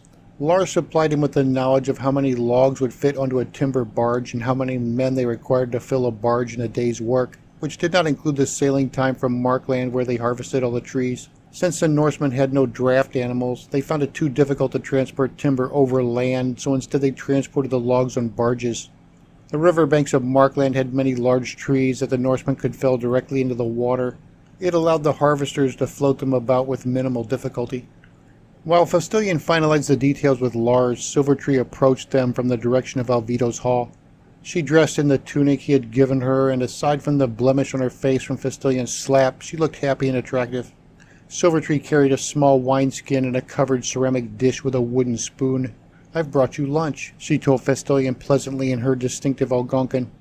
"Your father told me that you had gone out without any breakfast, so I brought you something." Lars admired her and especially appreciated the subtle mark on her face that showed how Fistilion had properly disciplined her sometime in the night. By his way of thinking, it meant that he had thoroughly bedded her as well. It was a notion that he clearly envied and scrupulously imagined. "I see that you've made her your woman," Lars quipped without taking his eyes from the sumptuous swelling of her breast that pressed out from beneath the soft doeskin of her tunic. "You must have done a good job if she brings you food with such a smile." Fistilion accepted the meal from her and ignored Lars's commentary. He asked her, "Is everything well with you?" Fistilion reached up to touch her face where he had struck her. Now that the others noticed her injury, he regretted having inflicted it. It wasn't the sort of reputation he was interested in fostering. She didn't flinch away from his caress and actually welcomed it. "My spirit has returned to me, and even now it grows into a soul." Silvertree reached beneath her cowl to pull out a delicate chain of silver rings that supported a small golden crucifix. "Your father gave me this. He says that this talisman has no magic, but I think it must because it is so beautiful. Among my former people, this is a treasure worthy of the chieftain." He was glad that Alvida was able to remodel her conviction so swiftly. "Is he expecting you to be back soon?" "No," she replied. "He's busy in his house of hard silver and said I should come out and be with you until you go there too." Fistilion shrugged indifferently. "If you want to follow me, that's fine. But I want you to stay in the shade until you've had a chance to adjust. It won't serve anyone if you get a sunburn." With a tilting of her head, she led him toward the shade of an open pavilion where he could eat in comfort. "Come sit with me while you eat and do your wax carving." He had no reason to object, so Fistilion joined her under the pavilion. A long while passed while he snacked and finished his numeric breakdown. He began briefing Lars as soon as he finished. They concluded their discussion just when the southern lookout sounded the alarm. The man rang the iron triangle that hung in his wall tower to rouse the attention of every man in the village. "2 canoes of armed men are coming up the river," the lookout shouted. "I think they're Micmac." The men of the village clans had already armed themselves during their morning of preparations. At first they mustered to meet a force of potential invaders, and then disbanded once reliable observers certified that the visitors were indeed Micmac allies. Fistilion assumed that it was a delegation related to the upcoming war with the Beothuk, so he made no effort to get up and greet them. He soon discovered that the visitors amounted to a score of armed young men from Twisted Feather's tribe, and at their head was Raining Sunshine. She wore a hunting tunic with its high-slit skirt that made it easier for her to climb and run. Her longbow was in her hands, and more unusually she had an arrow knocked to the string. Fistilion stood up to see just what they were up to. He didn't even have a chance to speak before Raining Sunshine pointed out Silvertree while she called her small army to arms. She cried, "There's that Beothuk bitch!" With a wave, she sent the young warriors forward. "Let's get her!" She raised her bow as she stalked forward as though she hunted rabbits. Fistilion left the pavilion to meet her in the open. Silvertree dashed after him, then clung to his back for protection. She asked in appropriate distress, "Who is that?" Having people threatening to harm her had lately become all too familiar to her. "She wants to kill me." Fistilion kept Silvertree sheltered behind him. "What the hell are you doing?" He directed his words at Raining Sunshine, only slightly less surprised than Silvertree was. "Put down that bow." "Get out of the way." She was in no mood to listen to Fistilion or to compromise. My father may have been willing to let you kill yourself by taking that frozen snake to warm under your wing, but I'm certainly not going to tolerate it. The group of young Micmac fighters spread themselves into a semicircle to surround Fistilion and Silvertree. Most of them carried spears, while a few had stone-headed maces or flint tomahawks. The Micmac warrior's subtly aggressive advance alerted Lars. With a wave of his own, he summoned 15 of the young Norsemen of Leifsbuter. The men drew swords or axes and charged in to complete the other half of the circle. They stood ready as warriors willing to defend Fistilion and his captured prize. Chapter 10. The Festival of Frigg. While he eyed the angry Micmac warriors with suspicion, Lars asked Fistilion, "What is happening here?" He ventured a guess. "Are they angry that you bedded her too?" Lars carefully angled his gleaming broadsword to reflect the brilliant light of the high sun at them. The Micmac would see that his wealthy clan had afforded to arm him with a beautiful yard of pattern-welded iron and hearth steel. "They seem like they're ready to kill you. I thought all you Skraeling types were friends." Fistilion held out his hands in a gesture for everyone to remain calm. "They're not here to hurt me," he told Lars in Norse before he switched to the Micmac's Algonquin. "Lower your weapons before you start a conflict that will plummet our tribes into an irreversible war. This is not your village. It's not your place to come here like this under arms." The freshly polished blades of the Norse fighters and their natural bloodlust to use them really did unnerve the young Micmac men. Fistilion's comments proved sufficient to eliminate what remained of their militant convictions. They lowered their weapons as they slowly backed away to show that they bore no further intent of aggression. Reigning Sunshine felt disgusted with their lack of conviction. She still held her bow ready for making a kill shot. "Give her up to me," she demanded unconditionally. "My father swears that she's a Beothuk, and I've come here to put her down. I was lucky to get here as soon as I have. I was afraid that she had cut your throat already." Fistilion couldn't admit to her just how close her instincts were to being true. Silvertree was a Beothuk, and she had tried to kill him, but he felt that danger had passed. "Look," he tried to placate her with a reasonable tone, "just put down your bow and we'll talk this over. There's nothing for you to worry about. Silvertree is quite peaceable. She slept in my room last night, and as you can see, I'm still very much alive." His divulging that Silvertree had shared his room only infuriated Reigning Sunshine all the more. She gasped in disbelieving amazement. "You took that whore into your bed?" Her dumbstruck expression twisted into a state of envenomed fury when she realized something that was even more offensive to her sensibilities. "You slept with that creature, and then you dressed her in one of my tunics." She had originally come just to kill Silvertree, but that was an act of kindness compared to the bad intent that beamed from her vehemently jealous eyes. "It's not what it seems like," Fistilion spluttered as he realized his mistake. Unexpectedly, she slowly placed her bow on the ground as though she had abandoned her hostilities. That was not at all her intention, because she drew out her long hearth steel knife, grasping it in a fighter's stabbing grip. Reigning Sunshine was all too willing to ingratiate her homicidal motivations that stemmed from crushing envy over a rival and the seething malevolence born of her people's undying hatred for the Beothuk race. "Your cannibal whore's red coloring is all gone," she hissed in the bitterest mocking revulsion. "But that's no problem." She suddenly dashed at them in a sprint that incorporated the full extent of her long-legged athletic grace. "I'll fix her makeup." Silvertree screamed as she clung to Fistilion's back rather than try to run from the fleet-footed Reigning Sunshine who approached like a ravenous wolf. "Keep her away from me," she pleaded with him. "I'll give her back the tunic." Fistilion shook her loose so that he could have the freedom to act quickly. He didn't have time for further explanations before Reigning Sunshine was already upon them. She feinted to the right, then darted around to his left in an effort to get behind him and give Silvertree a vicious stabbing. Fistilion was ready to intercede, and since he wasn't the object of her aggression, it wasn't difficult for him to grab a hold of Reigning Sunshine's wrist to keep her in place. As she struggled to free her arm to stab her nemesis, Reigning Sunshine cursed him in Norse. "Let go of me, you whore-mongering bastard. When I'm done with her, you're next." His size and strength were sufficient to allow him to dominate her without inflicting any injury. Fistilion shook her wrist until the massive knife flipped from her fingers. "I'm trying to tell you that nothing happened between us." She continued to struggle, so he pulled her into a bear hug that pressed her into his chest. "I didn't touch her, and I have no reason to want to." Reigning Sunshine was taller than Silvertree, so she had no trouble meeting his gaze. "You're saying that she was in your bed, but you didn't lay on her." Her burning jealousy was a confirmation of love that filled him with a rush of elation. "I didn't do anything with her because it's you that I desire." He held her close, then rubbed his nose against hers. "I've always wanted you, for as long as I can remember. I want you to be my wife." His words and the touch of his nose drained all the resistance from her limbs. But I thought, she began to say before he brushed their lips like he had their noses, and then he kissed her in Norse fashion. The intimate action was new to them both, and neither of them hesitated to prolong the experience. The Micmac men couldn't believe what they saw. Most of them immediately turned around to head back for their canoes. A few stayed behind long enough to kick at the dirt and otherwise vent their disgusted frustration. They had come in the hopes that one of them would win Raining Sunshine's affections by showing how manly they were in her moment of need. The Leifsbuter men were much more pleased, so they shouted with amusement that Fistilion flaunted his dominion over two lovely Markland women as though just to anger the Micmac who had just threatened him. Lars asked Fistilion, "What's your secret? Are you going to start sleeping with them both at the same time?"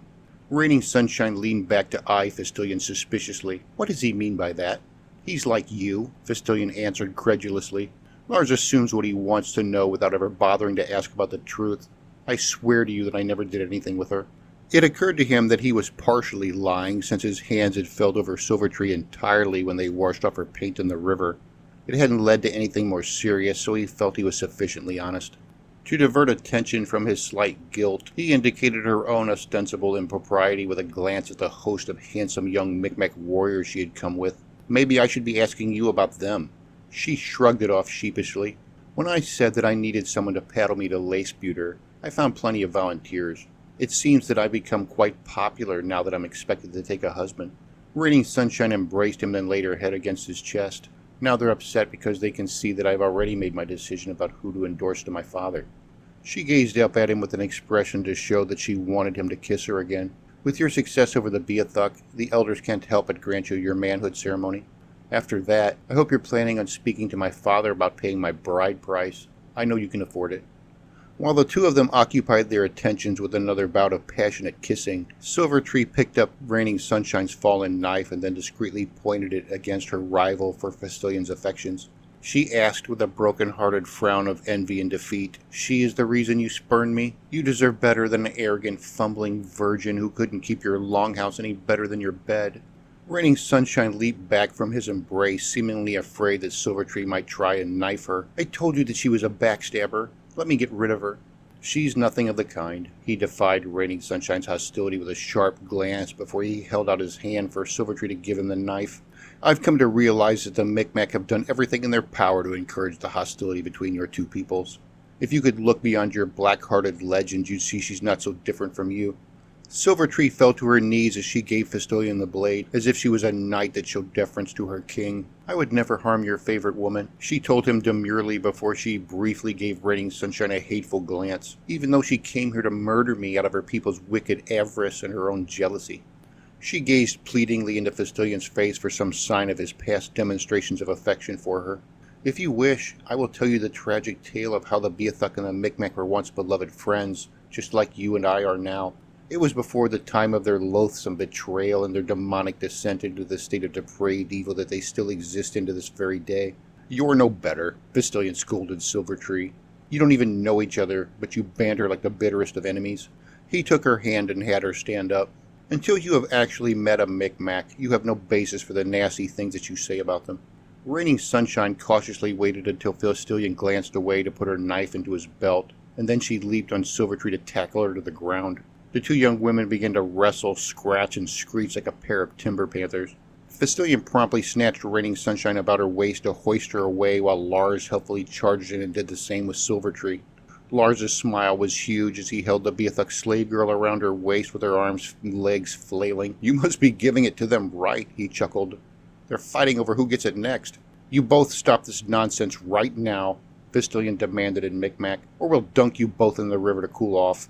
Both women relaxed to avoid receiving a dousing, then contented themselves by exchanging wrathful stares. Fistilion put Raining Sunshine down, then she promptly took his arm just to show Silvertree who had his affections. "I don't want you to have anything more to do with her," she insisted. "I won't have her filling your ears with her Beathuk poisonous whispers." "Well, that's just too bad for you then." Fistilion rejected her mandate. "She happens to be a good person, and she knows a great many things that are of interest to me. I intend to hear her out." "It doesn't matter if she's good or bad," Raining Sunshine argued with a stamp of her foot that demonstrated her feisty nature. "She'll never be welcome in any Micmac village, so you just better pick one of these men here for her to bed down with." If I see her touching you again, I'll gut her like a fish." To emphasize her point, she took her knife back and then returned it to her sheath. Fistilian couldn't help but consider her words. It was true that the Micmac would never accept Silvertree in one of their tribes. The heated rivalry between the two nations burgeoned from mutually inflexible traditions of slander and sacrosanct principles. It was the very sort of narrow-minded thinking that made Fistilian avoid taking an active participation in any form of religion, even his stepfather's. Silvertree's only options were to become a nun in his stepfather's church or to take a husband from among the Norsemen of Stromsfjord or Leifsbuder. He sort of liked the idea of making her an enthralled concubine or secondary wife, but quickly dismissed the notion. It was inconceivable that anyone but Silvertree would be amiable to that solution. Raining Sunshine would sooner slit his throat than tolerate such a situation. It was extremely doubtful that either of their fathers would allow such a thing either. Alvido didn't believe in polygamy, and while the Micmac did allow for it under some circumstances, they would never see Silvertree as anything but a blood-sworn enemy. "You're right," Fistilian surprised his fiancée with the admission. "The best she can hope for is to select a husband right here in Leifsbuder. If I sent her to Stromsfjord, I wouldn't be able to make sure she wasn't getting mistreated." Silvertree understood him perfectly and flushed with jubilant optimism as though she didn't even care that Fistilian was forever beyond her reach. "You mean I actually get to pick the man who gets to own me?" She asked the question like it was the most wonderful innovation of all time. "You can pick yourself a husband if you like," Fistilian told her while he tried to hide his disappointment that her craving for his affections had evaporated so easily. "Or you can trust me to find you someone who will treat you properly. Some of the men here would not consider you a proper woman because of your ancestry." The reference confused her. Not consider me a woman? They would be certain after the first night with me. I can promise you that. Her sensuous expression ensured that she would indulge the man with every sexual talent. "That's not what I meant," he clarified with a twinge of covetousness for the lost experience. "The wrong man would handle you in wicked ways that they would never dare inflict on a blonde-haired woman. Do you understand? They wouldn't see you as being an equal." Silvertree twisted about in Lars' arms to see the Norseman's handsome face. "What about this one? I saw him ordering about many of the other men, so he must be a man of authority. I'm sure that he likes me. Not only does he not want to put me down, but I can feel that his horn is as high and hard as an oak in winter." She wiggled about so that she rubbed Lars with her hip. His aching expression proved that her estimations were entirely accurate. Fistilian gestured for Lars to put her down while he still spoke to Silvertree and Algonquin. "If you really think you would be happy with him, I'll check into it. If my father is willing to stand in as your father, we can get you a bride price and be in a position to complain if Lars or the Olafson clan doesn't treat you rightly." Lars put her down, then she provocatively straightened her tunic before him so that he could admire her firm body. She turned her back on him, then gave Fistilian a wink. "He's plenty handsome enough for my needs." She glanced over her shoulder at Lars before she left him, using a walk that accentuated her sultrily swishing hips. Once she was certain that she had his undivided attention, she grinned at Fistilian. "See what you can do about getting him for me." Her instantaneous change of attitude galled Fistilian, only he did his best not to show it. "I have to go and help my father. Please take the crockery back home, and I'll meet you there shortly." Silvertree obliged him by gathering up what remained of the lunch she had brought him. She took the dishes with her back to Alvido's hall. After a dozen paces, she abruptly stopped, placed her burdens on the ground, and then turned about. "I almost forgot," she said casually as she stripped off her tunic in a single smooth motion that left her naked except for her silver necklace. She threw the garment at Raining Sunshine so that it landed over her nemesis's head like a net. "Here's your nasty old tunic, you frigid, dry-crotched moose cow." Fistilian readied himself to grab Raining Sunshine to stop her from chasing down Silvertree to stab her with a knife. Raining Sunshine surprised him by restraining her anger. She calmly folded the tunic before hanging it over her arm. "On second thought," she called to the smugly smiling Silvertree, "instead of finding you a husband, I'm going to demand that you become my slave as my wedding present." Silvertree impassively ignored the comment, picked up the containers, and then proudly continued on her way. The men of Leifsbuder didn't shout or whistle. They stood in awed silence as they drank in her feminine beauty. They were especially engrossed with the fact that she had meticulously plucked out all of her already racially sparse body hair to keep herself the smooth appearance of a prepubescent girl. In her case, it was a preventative measure against lice and a convenience since she would normally be soaked in grease paint. Raining Sunshine wasn't finished with her. "You'll live on a leash outside the front of my roundhouse," she chided. "Your new name will be Mud Puddle because every man in the village will be using you for a boot scrape." Silvertree broke stride, then came to a stop. She wavered on the brink of self-control before she finally mastered herself, then continued on. Before her naked rival completed 3 more steps, Raining Sunshine finished her jibe in a ruthlessly cold and insinuating tone. "I want you to feel at home, and that would be just like you're used to, every man's wash water." The Beathuk slave girl stopped again, turned around, and then gave Raining Sunshine a dark expression of such smoldering emotion that it made Fastillion's heart skip a beat. Even though her message remained completely unspoken, he had never witnessed a more reliable pledge to seek vengeance. Raining Sunshine had succeeded in cutting her with words she would never forgive or forget. A moment later, her hard exterior cracked. Silvertree stumbled and nearly fell when she turned to run back toward Oviedo's hall. By the way she hung her head, it seemed as though she was in tears. Raining Sunshine didn't feel deterred by her success and had more insults to hurl. "And when you have a little bastard Beathuk brat," she started, but Fastilion shut her up with only a harsh glance that conveyed his genuine desire to toss her in a mud puddle. Raining Sunshine played innocent. "What? Just shut up," Fastilion scolded her. "What the hell is wrong with you? I don't want to hear you talking about such things. I'm most likely a bastard myself and definitely of mixed blood. I don't like hearing you say things like that." She took on an expression as though he had doused her rage with cold water. "She started it," Raining Sunshine excused almost apologetically, "by calling me a moose cow and worse." She could tell by his expression that her attitude wasn't winning him back to her side. After a moment of reflection, she thought differently about her actions. "I'm sorry, but I haven't done her any harm. They're just words. I know I was wrong for coming here as I have. Now that I see that she isn't out to kill you, I don't want to hurt her. I was angry that you ignored my father's good advice. I've been up all night worrying about what she might be up to. For all I knew, she was going to kill you last night in your sleep." She pouted with genuine shame. "I've never hurt anyone in my life and would never harm an innocent or a child. You know that. I just want her to go away so that we can be together." Fastilion took Raining Sunshine's arm as he led her over to get her bow. "My father is waiting for me. Unless you are going home with your army of boyfriends, you're going to have to stay in the company of Silvertree. Do you think you can avoid trying to kill her for a while?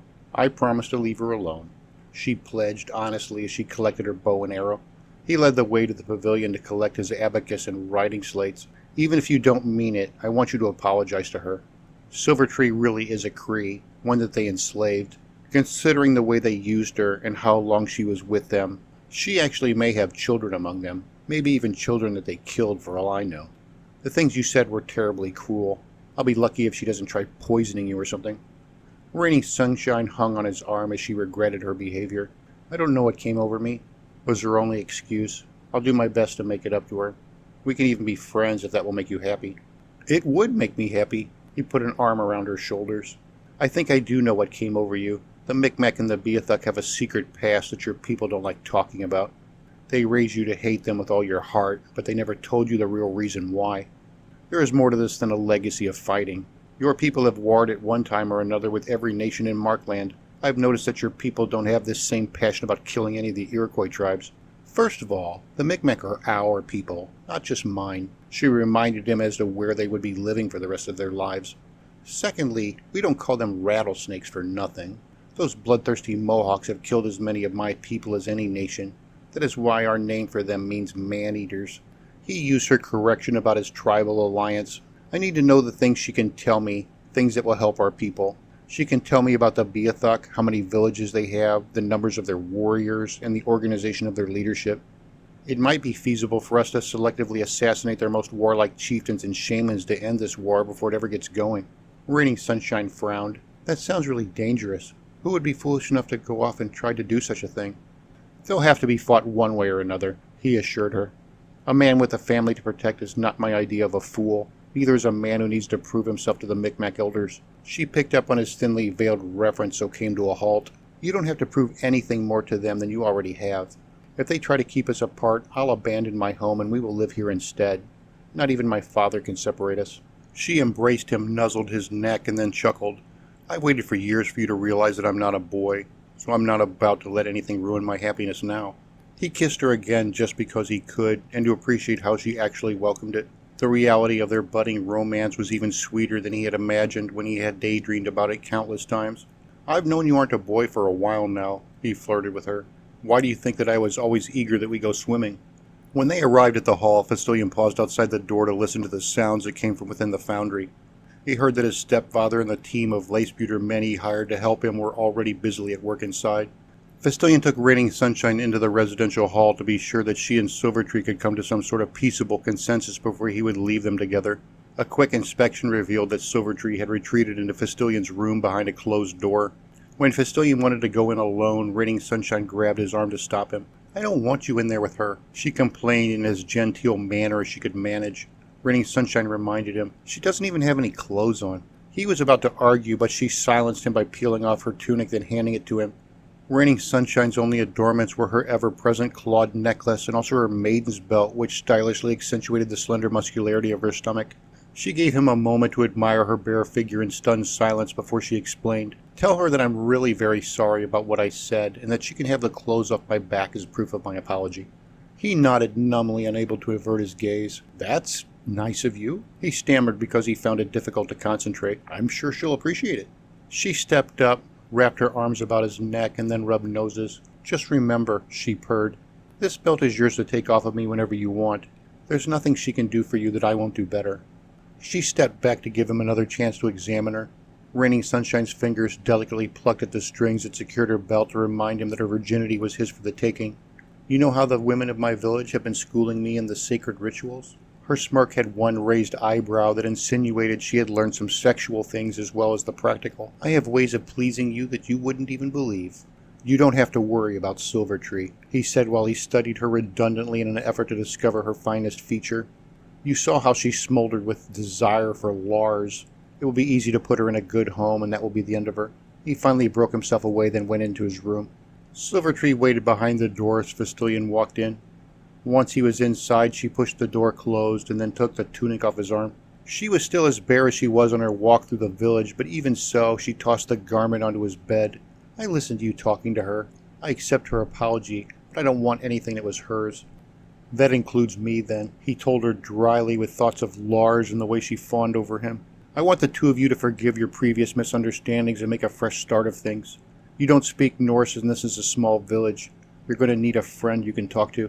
"You're not hers yet," she said with renewed confidence. When he raised his arms to argue the matter, she stepped into them and then embraced him. "I only pretended to be interested in that man when I saw how jealous it made you. It proves to me that you still desire my company, whatever you might say about that prudish girl." When he made an expression of doubt, she offered her proof. "You know I wouldn't trust that man. Lars, you called him. I remember him from the meeting last night. He was as willing to hurt me as any of the rest of them." He gently pushed her away. "I'm sorry, but there can never be anything more between us than the friendship I'm offering you." He went over to pick up the tunic which he held out for her. "Put this on. You're coming with me to talk with Raining Sunshine. I want to see the two of you make up before I go. I have important things to do. War is coming. I don't have time to settle the bickering of women." The door popped open as Raining Sunshine darted in to close it quickly behind her. She wore nothing more than before except an expression of nervous surprise. A moment later, she and Silvertree stared each other down in a cold silence. Raining Sunshine reacted first by fluffing her hair and then posing with a hand on her hip as if to say she was clearly the more comely in a contest of their undressed bodies. Silvertree shook out her long black mane, then let her hands do an alluring review of her flawless skin. The display successfully lured Fistolian's eyes into following along the trail of her fingers. His attention made Silvertree smile with satisfaction that Raining Sunshine was not so secure in her superior beauty as she fancied herself. Before Fistolian could decide what to do with them, his stepfather opened the door to reveal just what had caused Raining Sunshine to come scampering into the room in the first place. Alvido eyed the three of them with lightly disguised disappointment. His gaze first made a prudently elevated pause on Twisted Feather's daughter. "It's nice to have you back in my home again. Allow my polite assumption that since you're not getting ready for bed or taking a bath, that you must be going swimming. If you don't mind, I'm like your father, in that I would prefer that you wear your clothes in this village until you get down to the river." "Yes, sir," she said in embarrassment as she stepped off to get a garment from her locker. Next, Alvido expressed his discontent with Silvertree. "Someone came into the foundry to tell me about your free-spirited march through the village." He spoke loud enough to make Raining Sunshine realize that he similarly knew about her warlike activities. "Your freedom of movement is conditionally based on your behavior.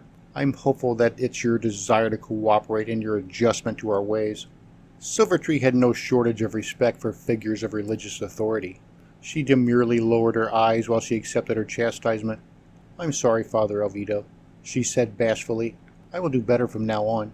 Alvido grabbed Fistillion's shoulder. "We have a lot of work to do, and I can no longer wait for your help." He glanced over at Raining Sunshine since she wore a fresh tunic. "While we're gone, I expect you to instruct Silvertree in the rules of appropriate behavior. The two of you will be polite to one another even if you can't be friends. Is that understood?" Both women smiled deferentially to show they would comply. The priest took a small pouch from his belt, which he held out to Silvertree. "This is the silver to purchase you some new clothes and whatever other beautifying accessories that you feel you might need to be comfortable.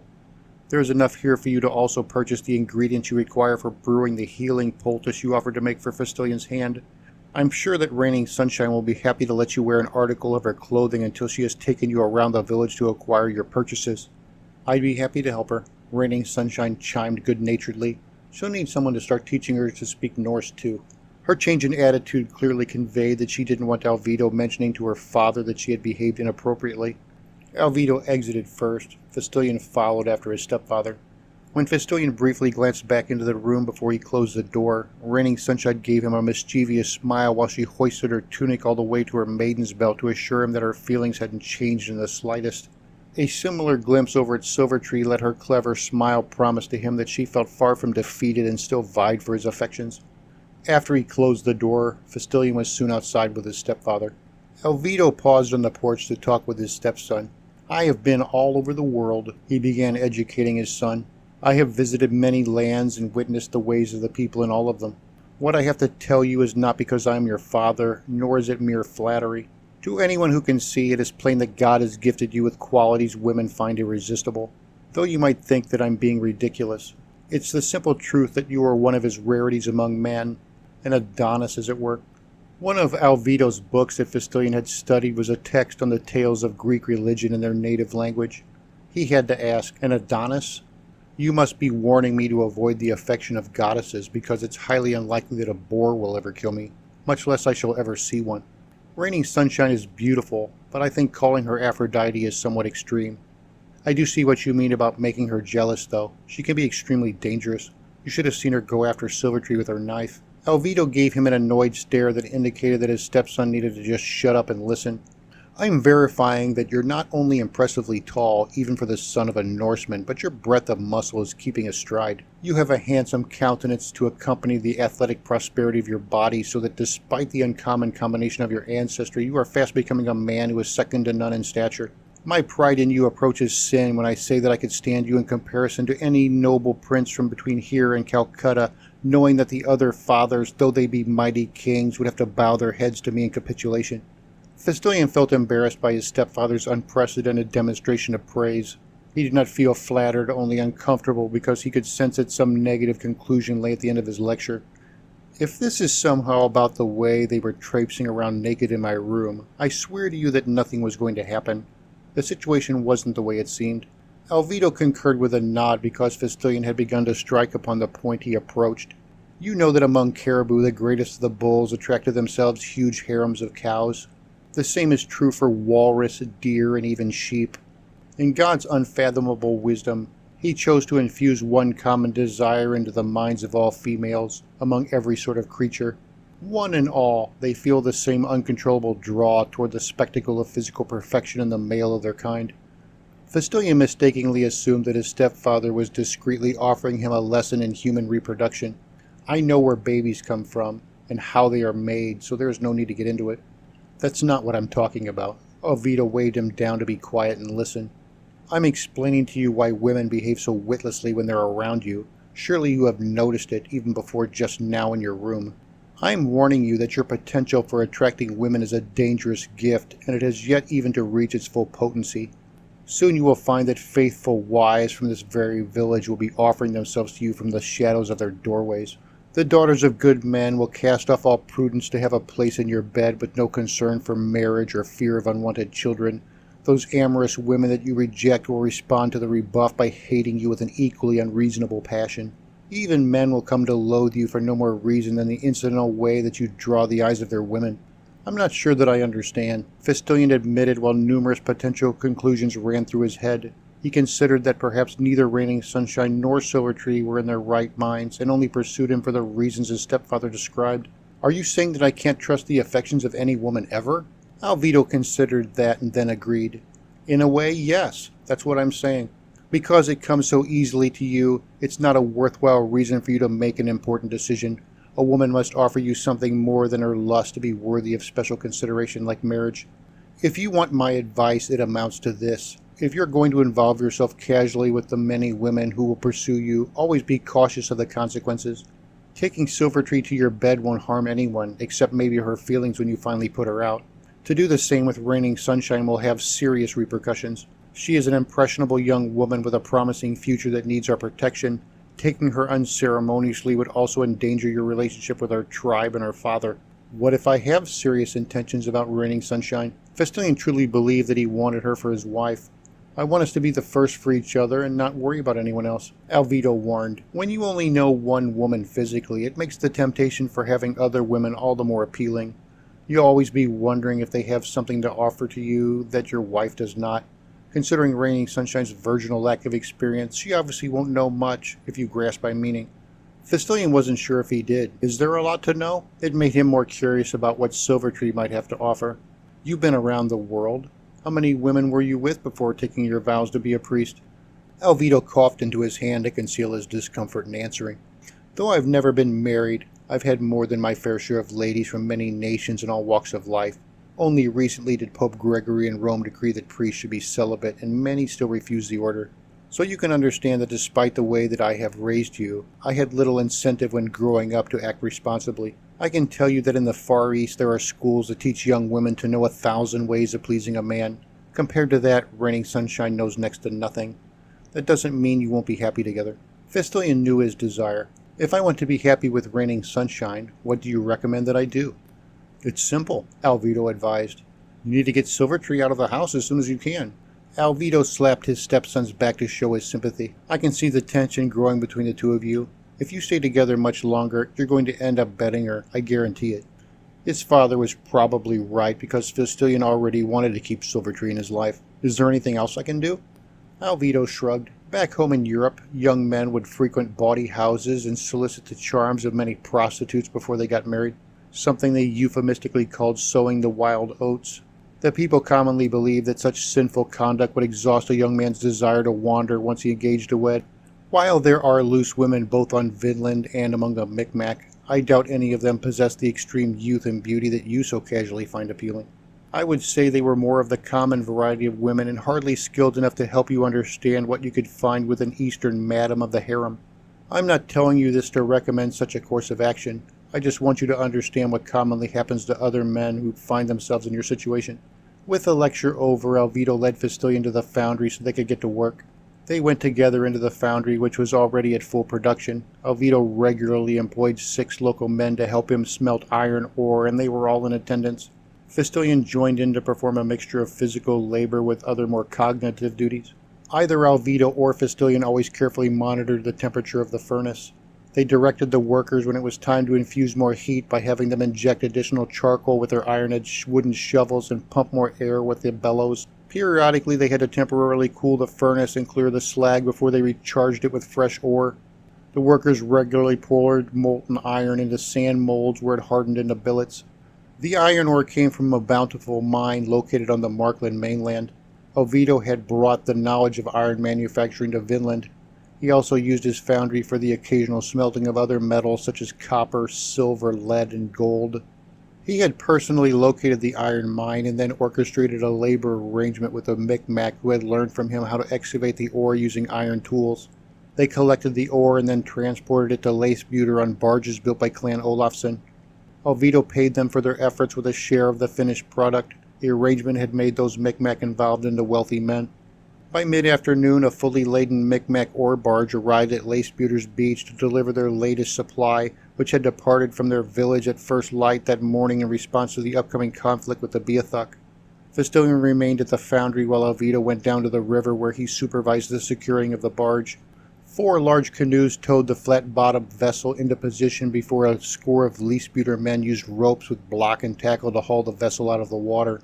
In addition to the heavy iron ore, the barge also contained an equally large but considerably lighter load of charcoal, which the Micmac collected from their many cooking, kiln, and oven fires. The Micmac oarsmen beached their canoes and unpacked temporary shelters for spending the night near the village. Not long after the men had secured the ore barge, Hans Olafsson returned to the village in his longboat from the expedition to Stromsford. He had obviously not learned anything about the missing Valborgsen men. By sunset, villagers had told him about how the Beathuk had killed the 3 men and everything else that had come of it. Hans stopped by the foundry to discuss the situation with Alvido. Fistilian was once again in charge of the ironworks while Hans occupied his stepfather.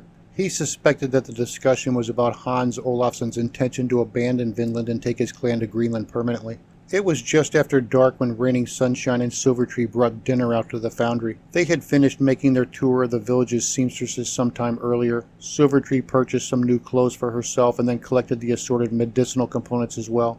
Working together, the 2 Markland beauties had cooked an elaborate supper that included one uniquely Beathuk dish in the form of a spicy roasted porcupine that proved to be delicious. Both of them had gone to considerable efforts to dress themselves in a comely fashion before they presented the meal. They had put one another's hair into Norse braids and further decorated their tresses with sweet-smelling spring flowers. The men ate their food while they also maintained their regular work duties. The operations of the foundry were too involved for them to shut it down for only a brief interval. Both women served wine and food while they made no pretense of eating anything themselves. Fistilian noticed that the only fault in their peaceful cooperation was where he was concerned. They frequently came into conflict while they tried to be the one who served him more food or kept his wine cup filled. After dinner finished, the work continued until late into the night. With a fresh load of iron ore and charcoal to keep them occupied, Alvido saw no reason to delay production. Fistilian worked hard and only rarely became distracted by thoughts of his predicament of managing his women. When he considered what Alvido had told him on the porch, he came to some conclusions. The only thing that kept him from exploring his desire for Silvertree was his respect for the feelings of Raining Sunshine. He felt torn between a life of casual encounters and committing himself to one woman for all of his days. Silvertree offered him an opportunity to subject himself to the pleasures of a woman with considerable talents and experience. Raining Sunshine was surely as ignorant of such matters as he was, and the demand it put on him to perform was perhaps as intimidating as it was a temptation. It was midnight by the time that Alvido shut down the furnace and then gave Fistilian leave to go home. Fistilian hadn't seen or heard from his 2 Markland women since they took away the supper crockery hours before. He went behind the hall where he thoroughly washed himself with soap and water before heading off to bed.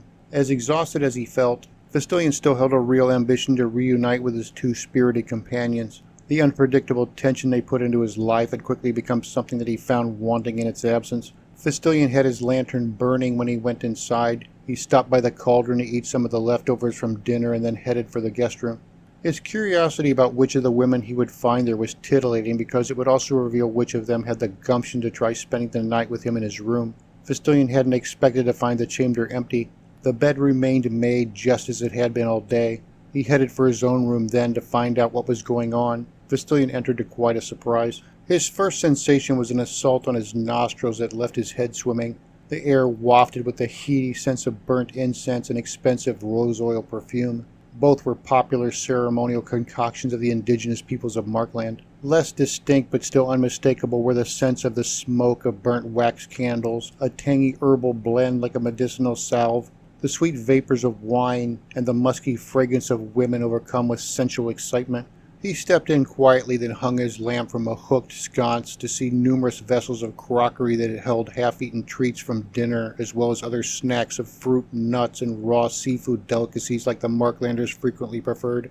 Several skins of strong wine hung about still open. Half-finished glasses of the intoxicating beverage rested on the table beside the bed.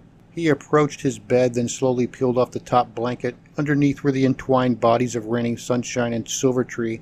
His fiancée had discarded her maiden's belt and her jewelry so that they both slept equally exposed to nature. With the blanket pulled away, they positively radiated the sense he had first detected upon entering the room. Raining Sunshine was deeply asleep, and she had the most contented smile, a rosy blush on her breasts and loins, and an arm that embraced her former adversary. Silvertree felt the cool night air, and it awoke her to notice Fistilian had withdrawn their blanket. She opened her eyes to give him a mischievous grin. "You're late," she murmured through a yawn.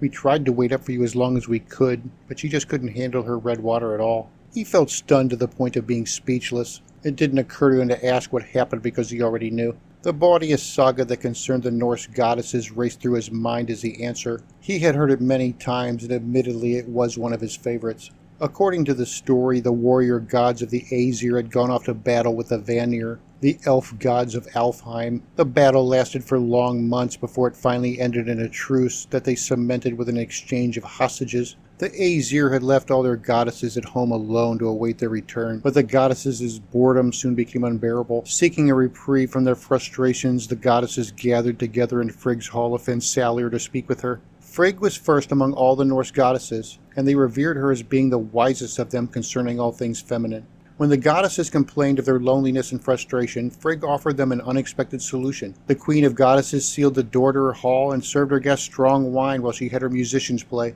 When the celebration reached its peak of excitement and drunkenness, Frigg took the goddess Lofn into her arms, and together they kissed and embraced as though husband to wife. The details tended to vary with the teller from that point, but always in the tale the goddesses made love to one another with feverish kisses and exploring hands until one and all had been satisfied. The story's title was the Festival of Frigg, and from it the name of Odin's wife had become synonymous in the Norse language for the act of a woman being pleasured by hand, whether it be her own, her husband's, or in some cases another woman. Fistillion's nose led him to a jar on the table that contained the herbal salve he had smelled. It contained generous quantities of the oil from crushed flowers and other herbs he couldn't recognize.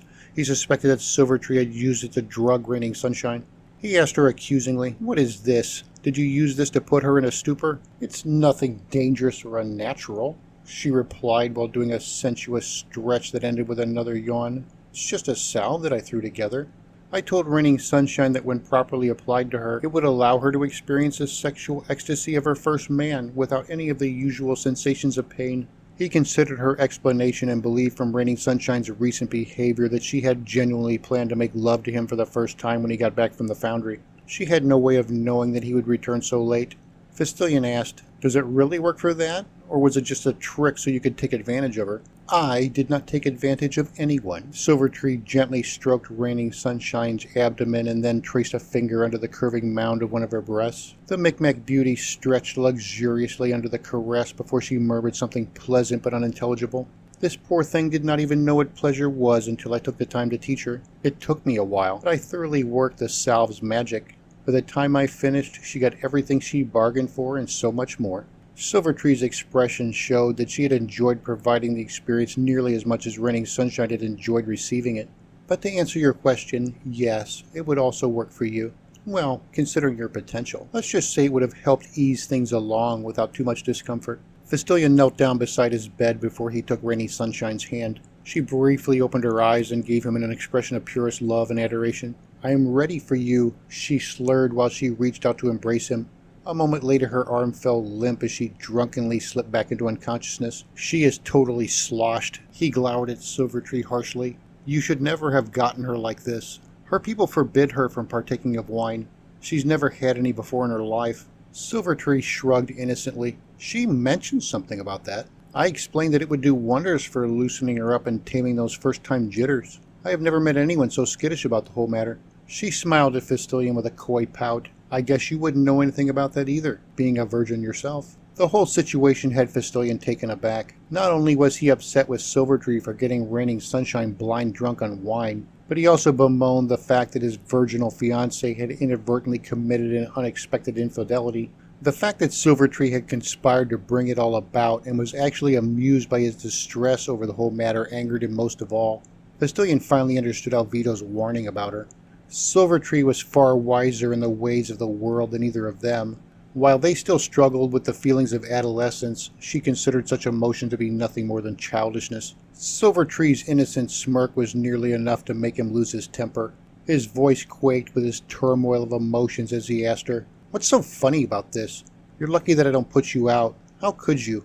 She took on an expression of sincere compassion for him as she reached out to caress his face, only he drew away. "I almost wish you would," she whispered. "My gift has always been to know the desires of men, and I know you. You're a slave to your teachers. I'm in no danger of you acting on your true feelings. If you're so mad at me for showing her what she should have known about years ago, why don't you actually do something about it? Instead, you're going to quote me one of your silly speeches. Maybe you should give me a stern lecturing. I'm sure I'll feel just terrible, maybe even cry." Silvertree's mocking attitude toward his dismay was just about more than he could stand. Fistilion was not unhinged enough to beat her, but he felt tempted. It was only because her antics were more lascivious than vindictive that he spared her. In her own way, Silvertree even seemed to think that she had done them a favor. He couldn't find it in himself to blame Raining Sunshine either. She was only the unwitting victim of a cunning seductress. All he could do was just stare over his contentedly smiling yet thoroughly despoiled love and shake his head in somber consternation. Instead of feeling any guilt or demonstrating any remorse, Silvertree drew up her knees in a sexual pose. While one of her hands cupped her breast, she used the other to demonstrate how she would apply the same herbal balm onto herself. "I can teach you too," she purred. "I can show you everything you need to know to make her wedding night more pleasurable than she could ever dream of it being."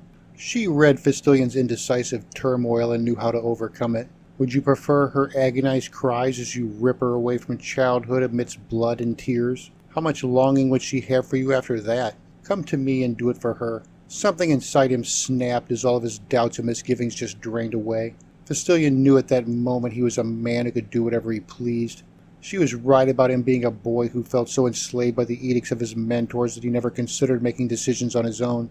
He decided to prove to her that he could act on his desires rather than always restraining them with his stepfather's cumbersome notions of morality and religion. He took up the jar of salve, which he tossed onto her belly. "Since this works so well, you better use some. You're going to need it." Without waiting to judge her reaction, he set about arranging her sleeping pallet on the floor beside the bed. Silvertree scooped 2 fingers of the salve from the container, then luxuriously applied it to her body.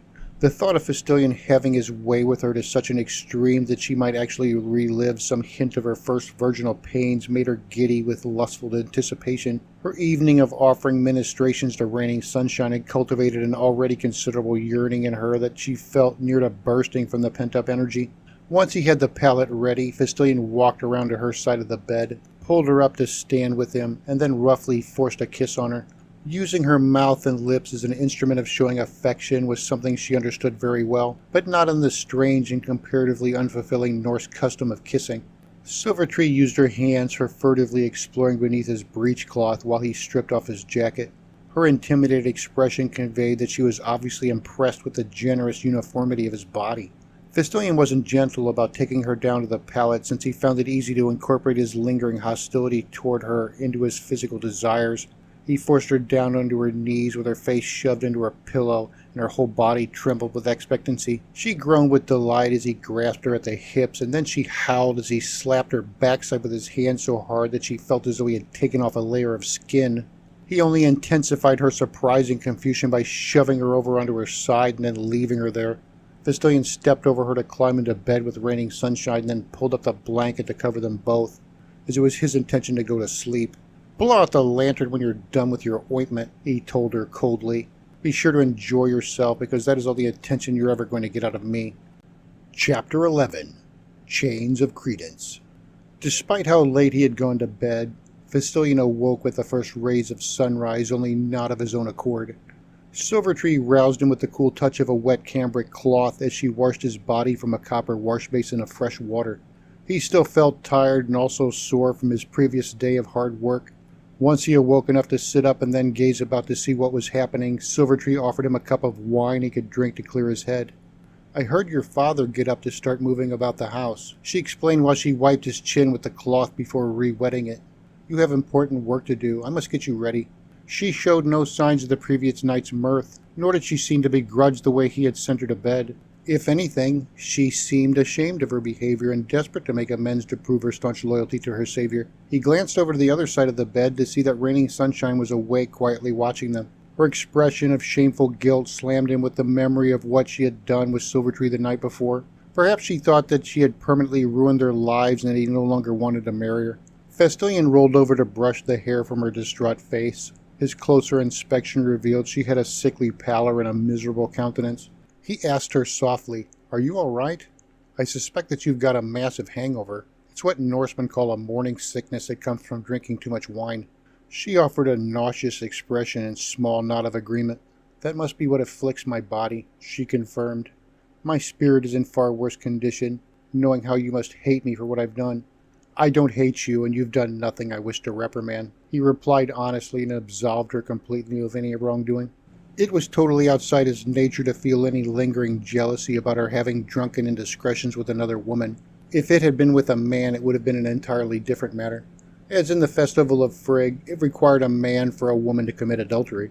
He considered the situation with Silvertree to be an acceptable form of therapeutic stress relief. Her guilt prevented her from accepting any forgiveness or compassionate understanding.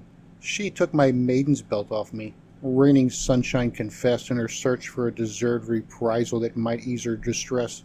I had only agreed to her teaching me the proper way of applying the lotion. She promised me that it would allow us to be together without me feeling any fear or pain. Only after her fingers were soothing in the balm did I realize that she had tricked me.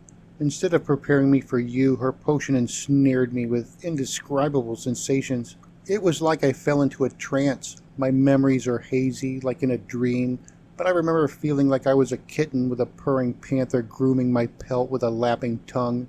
I think I could have shouted for help or tried to run away, but instead I just wantonly gave up all resistance and let her take my virginity. My betrayal is unforgivable. She began to cry. I had promised myself to you alone. He nearly laughed about her misunderstood source of pleasure that she falsely attributed to the lotion and not to her amusingly accurate description of Silvertree's talents for giving her such delights.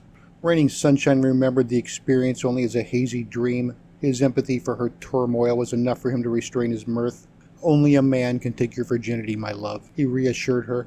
Your virtue is still very much intact. I will put the maiden's belt back on you myself, knowing truthfully that you are no less pure for what took place. Even if you don't resent what I've done, she told him sadly. Neither do you feel flattered, or are you in any way rejoicing. Before last night I did not know the ecstasy that came with a lover's touch. I had thought it would be no more than a dance that celebrated the tender feelings that come from true love and friendship. It would have been better if I had learned the truth from you at the proper time. Silvertree continued to wash Fistilian absently. Surely you should not blame yourself. I am the source for all this tragedy. What could be wickeder than my seduction of a young virgin from her life of utter abstinence born of pure ignorance? Only a villainous fool such as I could think that it was worse to have deprived you of the knowledge about life's finest and simplest pleasure in the first place. As ashamed as I should be, I don't regret teaching you as I did, and only wish I could have shown you sooner. Even if you need to hate me for what I've done, we both know it won't be long before your own hand seeks to reenact those moments of sweetest satisfaction. The truth of Silvertree's statement stifled any further argument from Raining Sunshine. Shame prevented her from openly admitting that she would indeed find the time to experiment with the magic sensations that until the night before had been completely unknown to her. Let us not forget my other evils, Silvertree continued her sermon, like my own wicked desire to be touched. What could be surer proof of my limitless vice than my desperate longing to feel the embrace of the man whom I have come to adore like no other? She wringed out the cloth, then wiped it across Fistilian's lower abdomen. Why must Fistilian feel that he is a beast just because he is a man who dares to desire a woman he finds to be beautiful and who already belongs to him? Fistilian relaxed to enjoy the cool washing and think about the things he heard her say.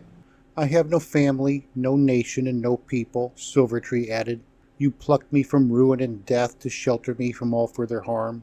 You recovered my lost spirit and helped me find an immortal soul. She speaks of betrayal because she loves you, but can't you see that I love you too? I am your slave, so I belong to you both. My very flesh is yours to enjoy or cast into a fire if that pleases you instead. There is no one in the entire world to question what becomes of me. Whatever happens to me is at your whim. I love you, and I did wantonly beg you to take me into your bed. You're a man, and I long for you to answer my call. I ask you, what could be more natural than that? Just because something is natural, Fistilian argued obstinately, it doesn't make it right. If you love me as you say, why did you work so hard to interfere with my future with Raining Sunshine? No harm has been done, she answered with a distant sadness. I know men and the ways of their hearts. What she did with me had no impact on your feelings for her. If you had taken me last night, it would not have changed your feelings either. Men don't hate the deer that they kill for meat, and neither do they love the animal because it satisfies their desire to eat. Where in that relationship is your right and wrong? Even though you are both nearly new to the ways of the world, you seem to consider yourselves such unfailing judges on what is proper. I say that it is not wrong for you to hunt and devour those things you hunger for. Just shut up, Fistilian told her, not knowing how else to stop her confounding lecture. I do not have the words to explain to you why it was wrong, but that doesn't make it not so. Silvertree embraced him, knowing it may very well be her last time. By what right do you two consider yourselves such authorities on matters that the wisest shamans so often confound? My love for you is immortal. You could take innumerable wives or send me back to serving the warriors of the Beathuk, and I would still feel the same longing to be with you. The pleasure I gave her last night was of no more consequence than any other bodily function. Matters of the heart are something else entirely. Love is not physical but spiritual. If the two of you truly love one another, nothing can change that, certainly not me. Festilian had no comment, but Raining Sunshine did concur. I love you now more than ever, she declared to Festilian while she reached out to him. It took nearly losing you for me to realize just how much you mean to me. I would never know such pleasures again if I could but spend my life with you. He pushed off Silvertree and then slipped into Raining Sunshine's arms. I still want you for my wife, he said, reciprocating her feelings. They kissed with little passion but great relief and renewed commitment. As Silvertree watched them, she collapsed onto her pallet as though suffering a mortal wound that was her sense of loss and abandonment. She pined. Why must the two of you define your love in terms of denial? Must you both sacrifice what you want just to prove that you care about one another? If you were truly in love, you would be more interested in the giving of such joyous gifts than in suffocating one another with your fears and reservations. Raining Sunshine struggled to sit up and did her best to smile warmly, even though she still felt quite ill from her excessive drinking. She crawled down to the pallet and then laid her hand on Silvertree's back.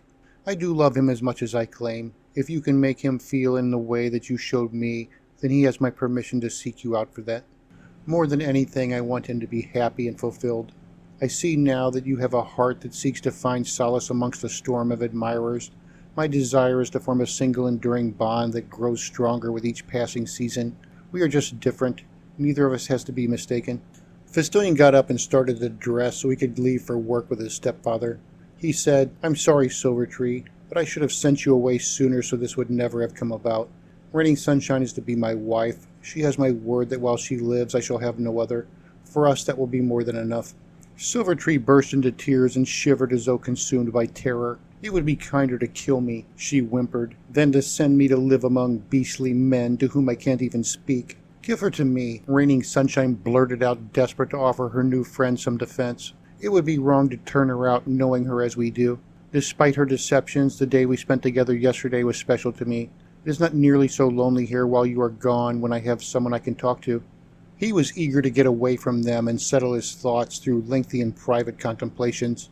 A day of hard work would also do much to burn away the least stubborn of his considerations.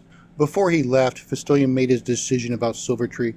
Since you do not want a Norseman for a husband and the Micmac will not have you, I have no choice but to take you in. If the two of you wish it, you can be a servant for my wife in her home. In truth, I don't want Raining Sunshine confined to the mere duties of keeping a house and cooking for a husband. She has the makings of a great wise woman, as was her mother. I would see her have the freedom necessary to pursue those arts. Silvertree raised herself up, taking Raining Sunshine's hand to revere it. Please say that you will take me as your slave and confidant. I have never known more than the simple life of a servant. To have friends such as you to keep me is my purest desire. Let me prove to you that I can be faultless in my loyalty and obedience. You have a home now, Raining Sunshine said, stroking her cheek, so you have no reason to cry. I promise that you will always have shelter, food, and protection. Before Silvertree could make some gesture of her gratitude, she noticed how Raining Sunshine pursed her lips and changed into an even worse color than her already sickly pallor. Silvertree quickly snatched a clean chamber pot from beside the bed, then held it so that Raining Sunshine could then promptly retch into it in a most unbecoming manner. Festilian wanted to lend aid to his fiancée, but Silvertree was already laying her back in preparation of bathing her with the washcloth. I shall watch over her like my own baby, Silvertree assured him with a wave that he could go. If any Micmac comes asking you about her, I will say that she ate some seafood that disagreed with her. I know that it wouldn't do well for them to find out that she had been drinking red water. Festilian wanted to tell Silvertree that he was secretly glad she was staying and how he actually valued the enlightening experience she had led them through. He kept silent considering the associated impropriety of the events and the renewed commitment he had with Raining Sunshine. Upon reflection of the night's outcome, he realized that without her able tutelage, he might still make a ruinous spectacle of his wedding night with Raining Sunshine. It had never occurred to him before that he knew so little about her body. Before Silvertree, he would have uncouthly forced a union upon Raining Sunshine with a Norseman stampeding ignorance.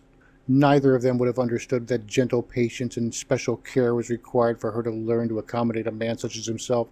Her very first experience would have been one of unparalleled pain and disillusioning turmoil that would have scarred her interest in him for the rest of her days. Not only did his newly enlightened plan include judicious patience, he would question Silvertree for more specific advice on alternative methods of ensuring that their first night together imposed nothing but the most savory of sensations. To show his gratitude that he couldn't mention, he went to his locker and took out his first hearthsteel knife. It was a small blade that had been suitable for him when he was a boy. He didn't start carrying the massive blade of his blood father until he had more appropriately come of age. "I want you to have this." He offered the knife to Silvertree. "I know that it's small, but you can still use it for more things than are worth naming." Silvertree understood the trust and affection behind his gesture. She gazed on him with eyes that beamed adoration. "In the hands of a novice," she said thoughtfully. "A huge blade can do more harm than good." Her coy smile showed that she intended the pun that mirrored his thoughts. Like him, she chose to say nothing more that might only worsen the strained feelings between the three of them. Fistilian went out to find that his stepfather was already in the foundry with the other workers. He went in to join the labor that was underway. Alvido said nothing to insinuate that he had noticed that the two women had shared his stepson's bedroom, or that any unexpected noises had come from within. While he did his work, Fistilian learned the morning's local news from the workmen.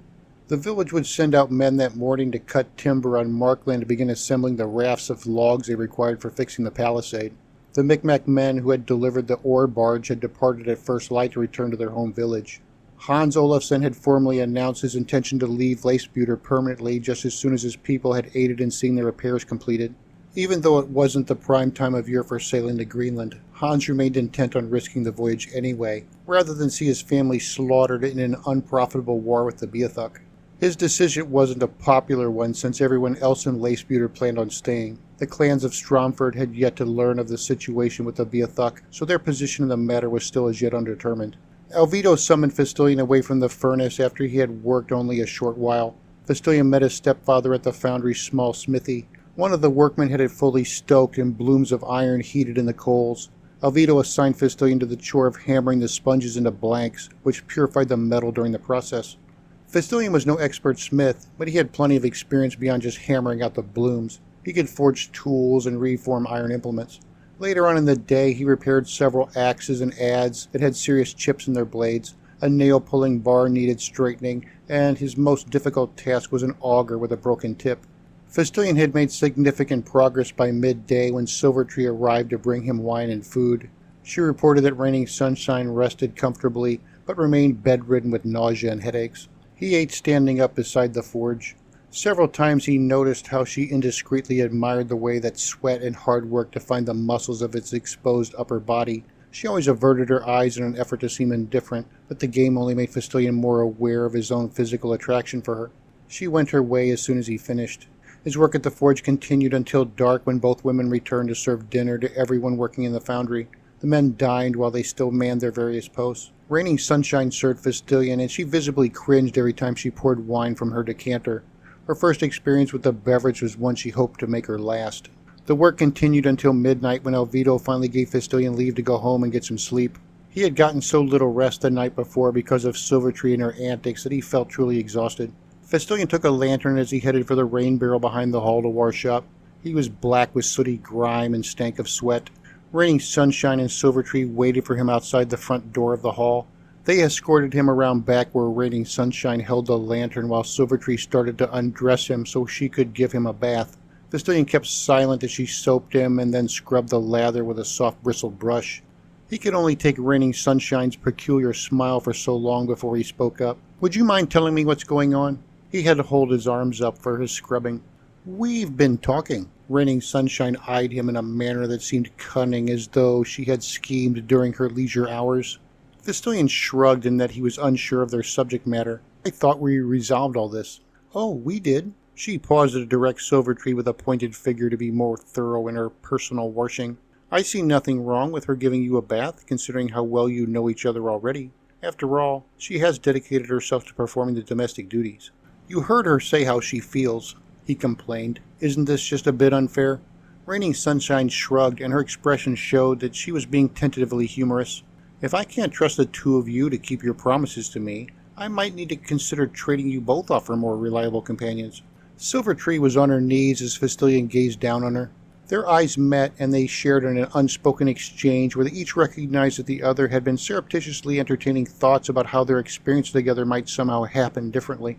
Fistilian saw in her a genuine fear of Raining Sunshine's reprisal for such an occurrence. It would surely lead to her mistress casting her out into the wilds to fend for herself. Likewise, Silvertree saw in Fistilian that nothing was worth him losing his wife-to-be. In that moment, Raining Sunshine's threat doused their clandestine ambitions for any union so that it no longer qualified as a true temptation. "I hope that the two of you understand what I'm saying," Raining Sunshine stated palpably to urge them toward reinforcing their commitments to her. "We'll be going to my village soon, and before I speak to my father, I must be certain that there are no misunderstandings." Fistilian felt proud of Raining Sunshine's assertiveness. "I promise to be the best husband to you that I can be. We can leave tomorrow or the day after at the latest. I want to take my manhood ceremony and then marry you before I leave to spy on the Beathuk." Silvertree dropped her jaw and her scrub brush when she cried, "No, my love." A feeling of horror made her blurt out the inappropriate appellation. "You must never think of going to the lands of the red men. If you do, you will never come home again."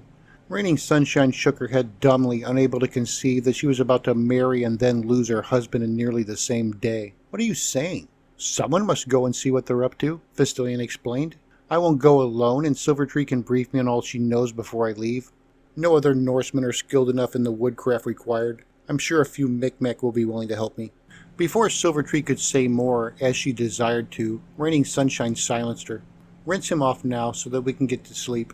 The rest of this discussion can wait until morning." Silvertree poured pails of water over Fistilian until he was completely clean. The three of them went into the longhouse, heading for Fistilian's room. As soon as he closed the door, Silvertree threw herself against Fistilian's back, then held on desperately. "Send me back to the Red Man clans," she said with broken-hearted determination. "Once I've determined those things you need to know, you can retrieve me from the border." She nearly disguised her fear of going back with the way she deepened her voice to speak with courage. "It's a good plan. It doesn't matter what happens to me, and you won't need to go among them." "You're not going back to them," Raining Sunshine said decisively while she pulled her away from him. "I would never betray you by telling them anything." Silvertree misunderstood her mistress's resolute rejection of her plan. "I'll return to them as your loyal spy, knowing I have a home to protect and eventually come back to." Raining Sunshine put two fingers to Silvertree's lips to calm and silence her. "You're not going because I promised to protect you. I won't have you risk your life for a home you've never even had a chance to live in. Someone will have to do something," Fistilian reasoned. "Otherwise, the Beathuk are just going to come here anyway." With a frown of distaste, Raining Sunshine asked, "Are you saying we should send her back to them? I'm the one who is responsible for her, and I won't allow it." "No," he took her hand. "I'm trying to make you understand why I have to go. It's the best chance we have to survive, I'm sure of it." Raining Sunshine wanted no more of the discussion. "Until you've discussed this plan with your father, my father, and the village elders, I'm not going to allow you to do it. That's final, so just shut up about it and let's get some sleep." She cast aside her tunic and then took him to his bed. Fistilian barely had time to relax into the maize husk-filled mattress with Raining Sunshine cuddled beside him before he fell right to sleep. The next morning began with a blazing sun that promised a hot day ahead. Fistilian felt stifled by the warmth of his blanket, only to discover that the press of a warm body to either side of him causes excessive insulation. Raining Sunshine's maiden's belt revealed to him that his fiancée slept on his left. A moment later he realized that it was Silvertree who draped her arm over his chest from the other side. He whispered in Silvertree's ear, "What are you doing here? Do you want her to skin me alive?" Raining Sunshine was the one who was awake. "Let her sleep. I told her she could stay with us." As he started to get up, Fistilian asked, "What the hell for?" He needed to be careful to avoid exposing them to his stiff morning fervor. It was all the worse for having them hanging all over him. As soon as he was out of the bed, Silvertree lazily rolled over to have Raining Sunshine against her instead. "She was up half the night, tossing and turning," his fiancée excused. "Sleeping alone makes her afraid and lonely. This is how they live in their communal longhouses." He grabbed his clothes, then started dressing by putting on his belt first. "Keep her on your side, then. I don't want her touching me." "Well," she countered, "I didn't think you wanted her touching me either." "I'm not worried about what you do." He headed for the door. "Only one of us can get her pregnant, and it's a lot harder for me to tell you apart in the dark." She sat up as though angry, then surprised him with why. "If you still plan on going to the Beathuk hunting grounds, it's not likely to be a problem for either of us." He had nothing more to say on that matter, so he left without a word, then headed for the foundry. Alvito was already there. Most of the workmen had yet to arrive. Fistolian went straight to the forge to get it ready for a morning of mending tools. His stepfather approached him but remained quiet for a long while. When Fistolian proved that he had nothing to say, Alvido spoke up. "When are you going to tell me?" Fistolian wasn't sure. "Tell you what?" Alvido stipulated. "Anything." "I'm marrying Raining Sunshine." Fistolian told him something. "We want to go to her village just as soon as I can get away from here.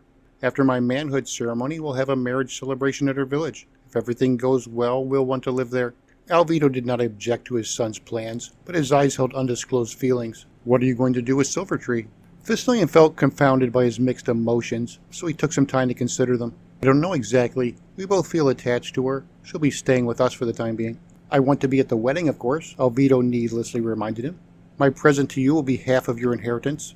It will be more than enough for you to pay Twisted Feather's bride price and also set yourself up any way you would like." Fistolian felt the magnitude of his emotions having said his plans aloud. It somehow finalized the truth of his situation, so he embraced his stepfather. "Do you have any advice about starting a family on my own?" Alvido hugged him back. "You know me, I have no shortage of advice." He held his stepson by his shoulders at arm's length. "In the lands east of Christianity, all men of importance have multiple wives, concubines, call them what you will. If Silvertree has your first child, or worse still your first son, Raining Sunshine will never be the same. It is the distinction by which women rank themselves in a single household. Among the great harems of the Mohammedans, the aspiration to be the mother of the first heir frequently provokes murder." It was strange advice, but Fistolian had learned his lesson about not listening. He would take it as gospel even though he didn't plan to have any children with Silvertree, or even practicing their manufacture. "I'll keep your advice in mind." "See to it that you do," Alvido reinforced the lecture. "Most people find their true feelings for their wives long after they've married them. Who is to say how you will feel about Silvertree if she stays in your house for long enough?" A Leifsbuter man came in and interrupted their discussion. Alvido went off to mind the furnace while Fistolian saw to the repair of the man's axe. By midday, after they ate the lunch the two women brought to the foundry, Alvido gave Fistolian leave to pursue his interest in Raining Sunshine's village. "I have only one stipulation," he told his son with a parting embrace. "You must return for me to attend the wedding." Alvido led his stepson and the women back to the longhouse. From the sea chest under his bed, he took out a small pouch of caribou scrotum that he tossed to his stepson. Fistolian opened the pouch to find that it contained precious treasure. He discovered several diamond rings and settings of platinum, a necklace of exquisite pearls, and 20 stamped coins in pure Byzantine gold. "That is enough wealth to purchase 100 comely slave girls from any market in the world." Alvido slammed the chest closed and pushed it back beneath his bed. "Do not just throw it away, but give Twisted Feathers whatever he would ask for your bride." Silvertree peered over Fistolian's arm, and she gasped in disbelief when she admired the austere beauty of the treasures. Fistolian gave her the pearls to handle before he said, "This is too much, father. It is wrong for you to give me the sum of your life's accomplishments." Alvido repeated the word as though it were poison on his tongue. "Accomplishments?" A moment later he sublimated his strange reaction into a grimace. "What I have given you is but a small part of what you stand to inherit. There is more, much more. What you see there is hardly even a nothing." Though Fistolian was not from the complex societies of the East, he did understand that the amount of wealth Alvido suggested far exceeded anything amassable by a priest or even the most skilled trader and sea captain. "Where did you get it?" "That is my secret," Alvido answered. "When my time is done and you have put me in the ground, you will learn everything you want to know from my journals. Until then, respect my privacy." He broke the uncomfortable situation by sending them off. "You only have enough daylight left to make the trip, so you better get going." The three of them went to Fistolian's room to pack. Silvertree acted eager to be helpful, yet she remained uncertain what was to become of her. She finally asked, "Am I staying here?" "I'm taking you with me," Raining Sunshine told her. "I have enough authority to assure your safety in my village. If I can see you for who you really are, so can my people." "And I'll blindfold you," Fistolian added. "That will go a long way toward keeping them from getting too excited." Silvertree questioned, "What if that isn't enough?" Fistolian considered his options. "There is something else we can do." He swiped his finger under her chin to cheer her up. "Trust me." Once they had collected what they would take, they carried it all down to his sailboat. Fistolian took all his weapons since he had no way of knowing if he would need them. No one knew just what the Beathuk tribes were doing, and he considered an unexpected encounter with them to be a real danger. On his last trip to the sailboat, he stopped by the foundry to get an old pair of blue iron leg shackles that had hung on one of the walls for years. Alvido had received them from Hans Olafsson as payment for some nails. The shackles had been useless to Hans since no thralls lived in the village. Some men from the village proved helpful in getting the sailboat into the water. Before they left, Fistolian learned that Hans Olafsson had sailed back to Stromsford along with Ulrik Valbergsson and Thorvald Ragnarsson. They had gone to revitalize old obligations and make plans for defending Vinland from the Beothuk. There was the additional matter of agreeing to terms for a new treaty of cooperation with the Micmac. The number of Vinlanders had not increased much since the founding of the villages. New immigration had always been slight, and the clans had never expanded much more than to replenish the losses they had accumulated during the First Beothuk War as well as the inter-clan fighting. The Micmac population had exploded since the time of the First War. Their change from being primarily hunter-gatherers to farming and raising animals had allowed their numbers to more than triple. Once Festilian had the mainsail raised and they comfortably cruised west over the Vinland Sea, he settled back to talk with his companions. His main point of interest was Silvertree's knowledge about the Beothuk. He needed to know all that he could if he was to successfully venture into their territories and return alive. Silvertree began by describing the Beothuk way of life, which wasn't significantly different from the old migratory ways that the Micmac had followed a century earlier. The Beothuk could not support themselves in huge numbers with their limited non-agrarian means of acquiring food. Their nation divided itself into many loosely related tribes of efficient size. They spent their summers at camps in the north and then migrated in winter to occupy warmer hunting grounds in the south. Major differences included the way a Beothuk tribe would live in one huge longhouse that they used communally.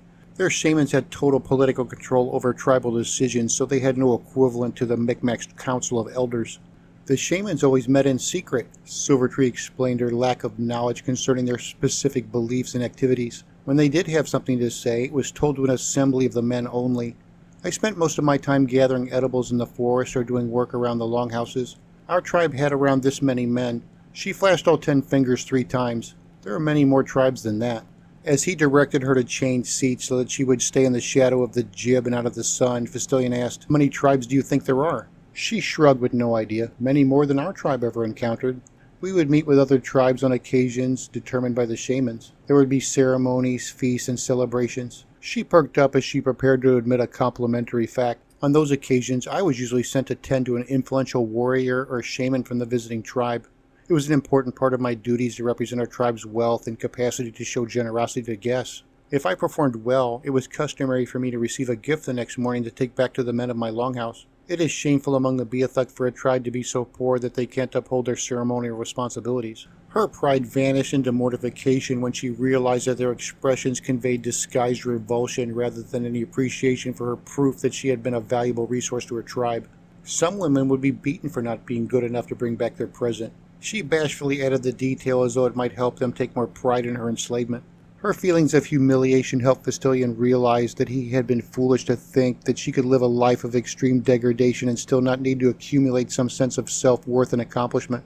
It reminded him of what Alvido had told him about women enduring abuse and how it was the proverbial battlefield of the fairer sex. "You must have been the most beautiful of all your tribe's women." He gave her a much-needed compliment. "I'd wager that a visiting shaman would have to insist that you be of service to him just to keep the rest of his men from killing each other as they fought over the privilege." Silvertree smiled at him because it was true, and the associated pride had sustained her for years, and she still considered it flattering. "What else would you like to know about them?"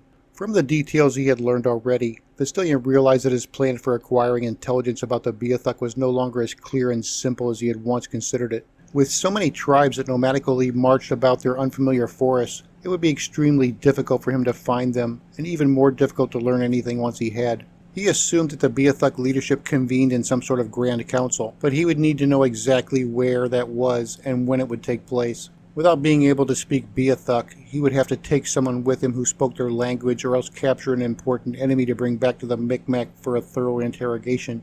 He asked Silvertree, if they were going to have a meeting of all their shamans from every tribe, where would they hold it? Silvertree took her time as she pondered the question, then answered only after a long deliberation. "I'm certain that I was the only Cree that they ever captured alive. It was kind of an important thing to them that they had me. When I was old enough, they took me on a long journey to the Cave of the Spirit Ancestors for my womanhood ceremony to enter the tribe as an adult available to the men. It's their most sacred shrine, and there were more shamans there than I've ever seen in one place before or since. If they were going to have some important meeting, I'm sure it would be there." Festilian thought it sounded like exactly the place he needed to find. "Do you have any idea where the cave is, or how I might be able to find it?" She paled at the idea. "You can't go there. The Beothuk gods live in that cave. They'll destroy you then devour your spirit." Festilian denounced her warning. "My father explained to you that those were no gods that you saw. It will take more than men in costumes for me to be afraid."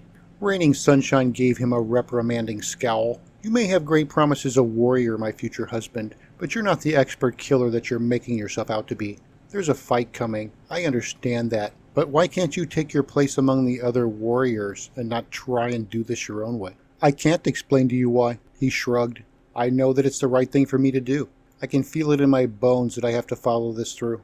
Before she could offer further argument, he made concessions. I'll talk my plans over with our fathers and the council elders before I do anything stupid. I'm not beyond changing my mind if something better comes to me. Silvertree was about to reveal what she knew about the cave Fistilian sought, but then Raining Sunshine distracted her with conversation concerning lighter matters. The two women were becoming close friends despite the brief time they had been acquainted and the tumultuous matters that had passed between them. They entertained one another at length by discussing the preparations they wanted to make for the wedding, including the food, Raining Sunshine's wedding tunic, and whispered details about the wedding night. As they neared the coast, Fistilian blindfolded Silvertree so that she wouldn't be able to tell anyone how to find Raining Sunshine's village even under duress. He and Raining Sunshine had come to trust her, but it was still a polite necessity when they considered the feelings of the Micmac people. It was just nearing sunset by the time Fistilian got the sailboat to the village's riverbank. A large force of Micmac warriors greeted their arrival. The community was in a heightened state of alert in response to the renewed hostilities with the Beothuk. With so many guards on hand, Fistilian had plenty of help for taking his sailboat up out of the water. It was common knowledge among the Micmac that the Norsemen had no close relations with any Marklanders aside from them. Since they didn't recognize Silvertree, it didn't take them long to realize that her blindfold meant that she was the Beothuk woman that Twisted Feathers had told everyone about. Raining Sunshine had left their village on the morning of the day before with the express purpose of killing her. When the amorous host of escorts returned alone, they had reported that Raining Sunshine was romantically involved with Fistilian. The senior man among the guards sent runners to fetch Twisted Feathers and a village elder with the authority to make important decisions. The rest of the warriors kept Fistilian and the two women restricted to the area near the boat landing. The senior guardsman approached Fistilian to seek an explanation. Why have you brought that woman here? He didn't bother giving Silvertree the mean expression he wanted to since she remained blindfolded and wouldn't notice. You must want us to kill her for you. Fistilian's immediate reaction told him otherwise, so he asked, Surely you don't expect us to show her any sympathy. Raining Sunshine put an arm around Silvertree to comfort the woman's growing nervousness. You have my promise that she is of Cree blood, not Beothuk. I've taken her as my bondservant, and she'll be staying with me in my father's home. Another of the warriors noticed the small knife that protruded from the belt of Silvertree's tunic. She's armed, he growled while he raised his spear in a threatening manner. Though the blade was small, it was still hurt steel, which made it more alarming. Lower your weapons, Fistilian chastised their fearfulness. I doubt that one blindfolded woman is going to manage to kill more than half of you before you're able to restrain her, even though she is armed with a child's knife. The men relaxed and did their best to conceal their embarrassment. Fistilian's words had cut them sharply because they knew he had recently proved himself in battle against Beothuk war shamans. Not even the older guards had earned the distinction of killing 5 enemy warriors in battle, much less on the same day. Everyone waited without further discussion until Twisted Feathers arrived. The guards parted for the respected champion as he took his daughter aside to speak with her in private. Fistilian held Silvertree's arm and whispered a few assurances to her that everything would be all right. He noticed with some displeasure that Raining Sunshine's father had made a point not to directly meet his gaze. An elderly village councilman arrived with a quartet of bodyguards. The man wore swirling facial tattoos that distinguished him as a person of great importance. Despite his considerable authority, his only garb was a simple loincloth and some black stripes of grease paint, that being the typical dress for a man enduring early summer heat. After a quick briefing from the guards, the councilman approached Fistilian. I would like to commend you on your victory at Table Rock, he said pleasantly. I eagerly anticipate hearing your version of the battle. His gaze shifted to Silvertree. She, however, is another matter. The woman is a dangerous enemy and must be destroyed. His tone carried a strict finality. I'm sorry for your loss. Wait, Fistilian interjected. She knows valuable information about the Beothuk. She was one of their slaves and is now desperately seeking asylum from her captivity. She has seen nothing of your village, and I promise to make certain it stays that way. The councilman asked, Are you offering to blind her? He was quite serious in a tone that implied that hot splinters into her eyes would be a comparative mercy to just killing her. That would also ensure me that she would not be able to run away. No, he bargained. I was thinking about keeping her indoors and only bringing her out with her eyes covered. I'm confident that she'll be able to win your trust if you just hear her out. The old man took on an expression of deeper understanding. Since you are implying that she has won your confidence, can I also assume that she's been wetting your snake as well? Before Fistilian could answer, the wise old man cut him off. Not that it influenced your decision-making, of course. Everyone seemed curious about Fistillion's answer.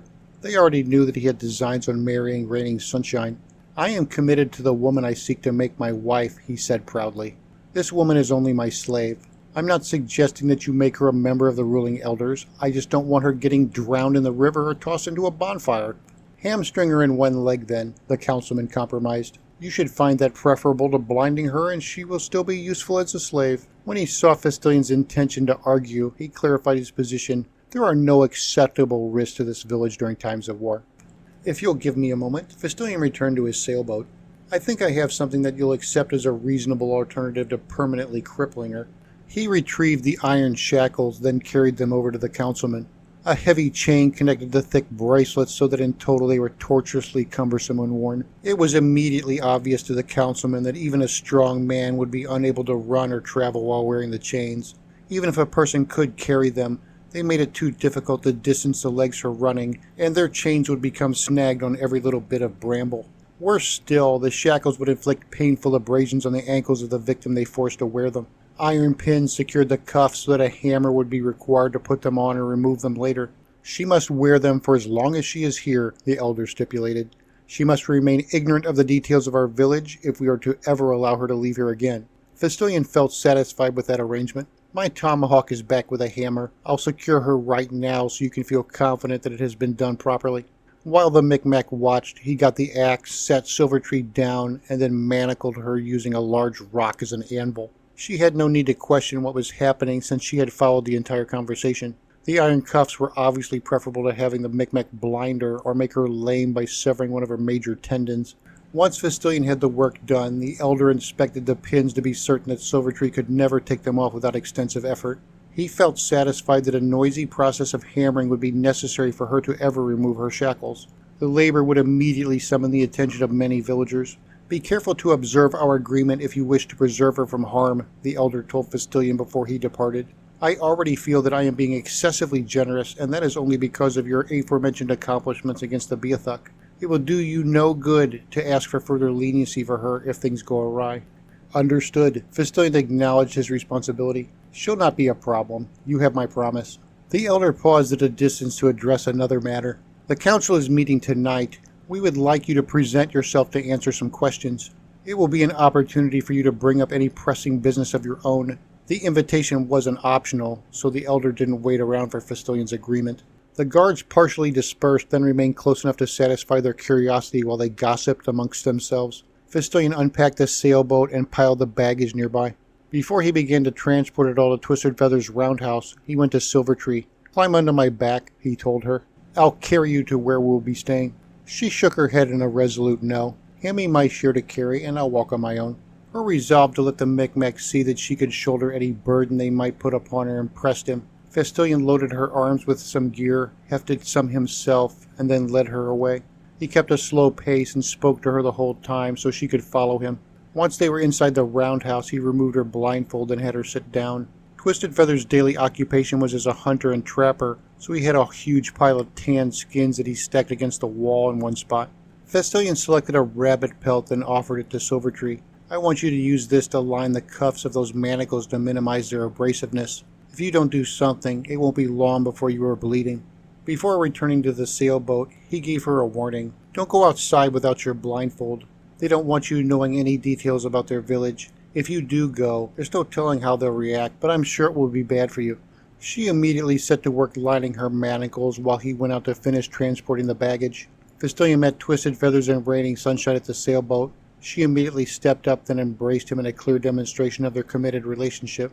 Her father spoke to Fistillion with the traditional aloofness that was part of their bargaining to transfer Reigning Sunshine from her father's household to her husband's house. "Is it true that you want to take my daughter off my hands?" "I do," Fistillion stated with his heart pounding. He hadn't expected her father to bring up the matter before he had actually asked for her hand. Twisted Feathers remained impassive. "My daughter has a strong back and wide berthing hips. She'll make a good wife to the right man. More than a few young warriors in my village have already offered to buy her from me. What are you offering?" "We're in love," Fistillion began. "I'll take good care of her and make sure that she's happy." "Like her marriage ceremony," Twisted Feathers replied with mild annoyance. "Those are details of interest to her, not to me. You better not have broken her to the bed if you can't afford to pay for her." Her father's harsh attitude unnerved Fistillion. He was about to boast on the virtues and magnificence of his fiancée when he suddenly remembered his stepfather's advice on paying for her. Alvito had told him stories about the art of haggling and its importance to the Mohammedan peoples, their merchants in particular.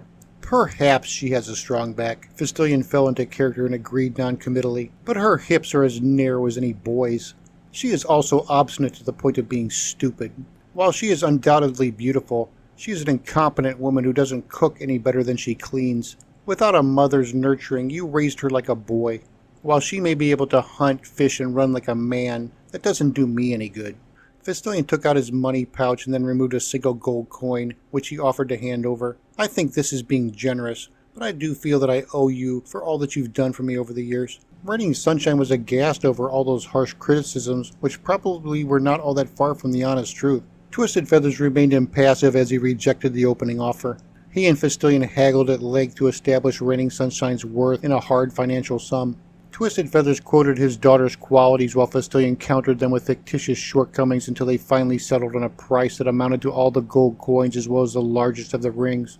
Gold was highly valuable among the Micmac because of not only its rarity and ready exchangeability with the Norsemen, but also because their artisans could transform the perfectly malleable metal into the most beautiful jewelry.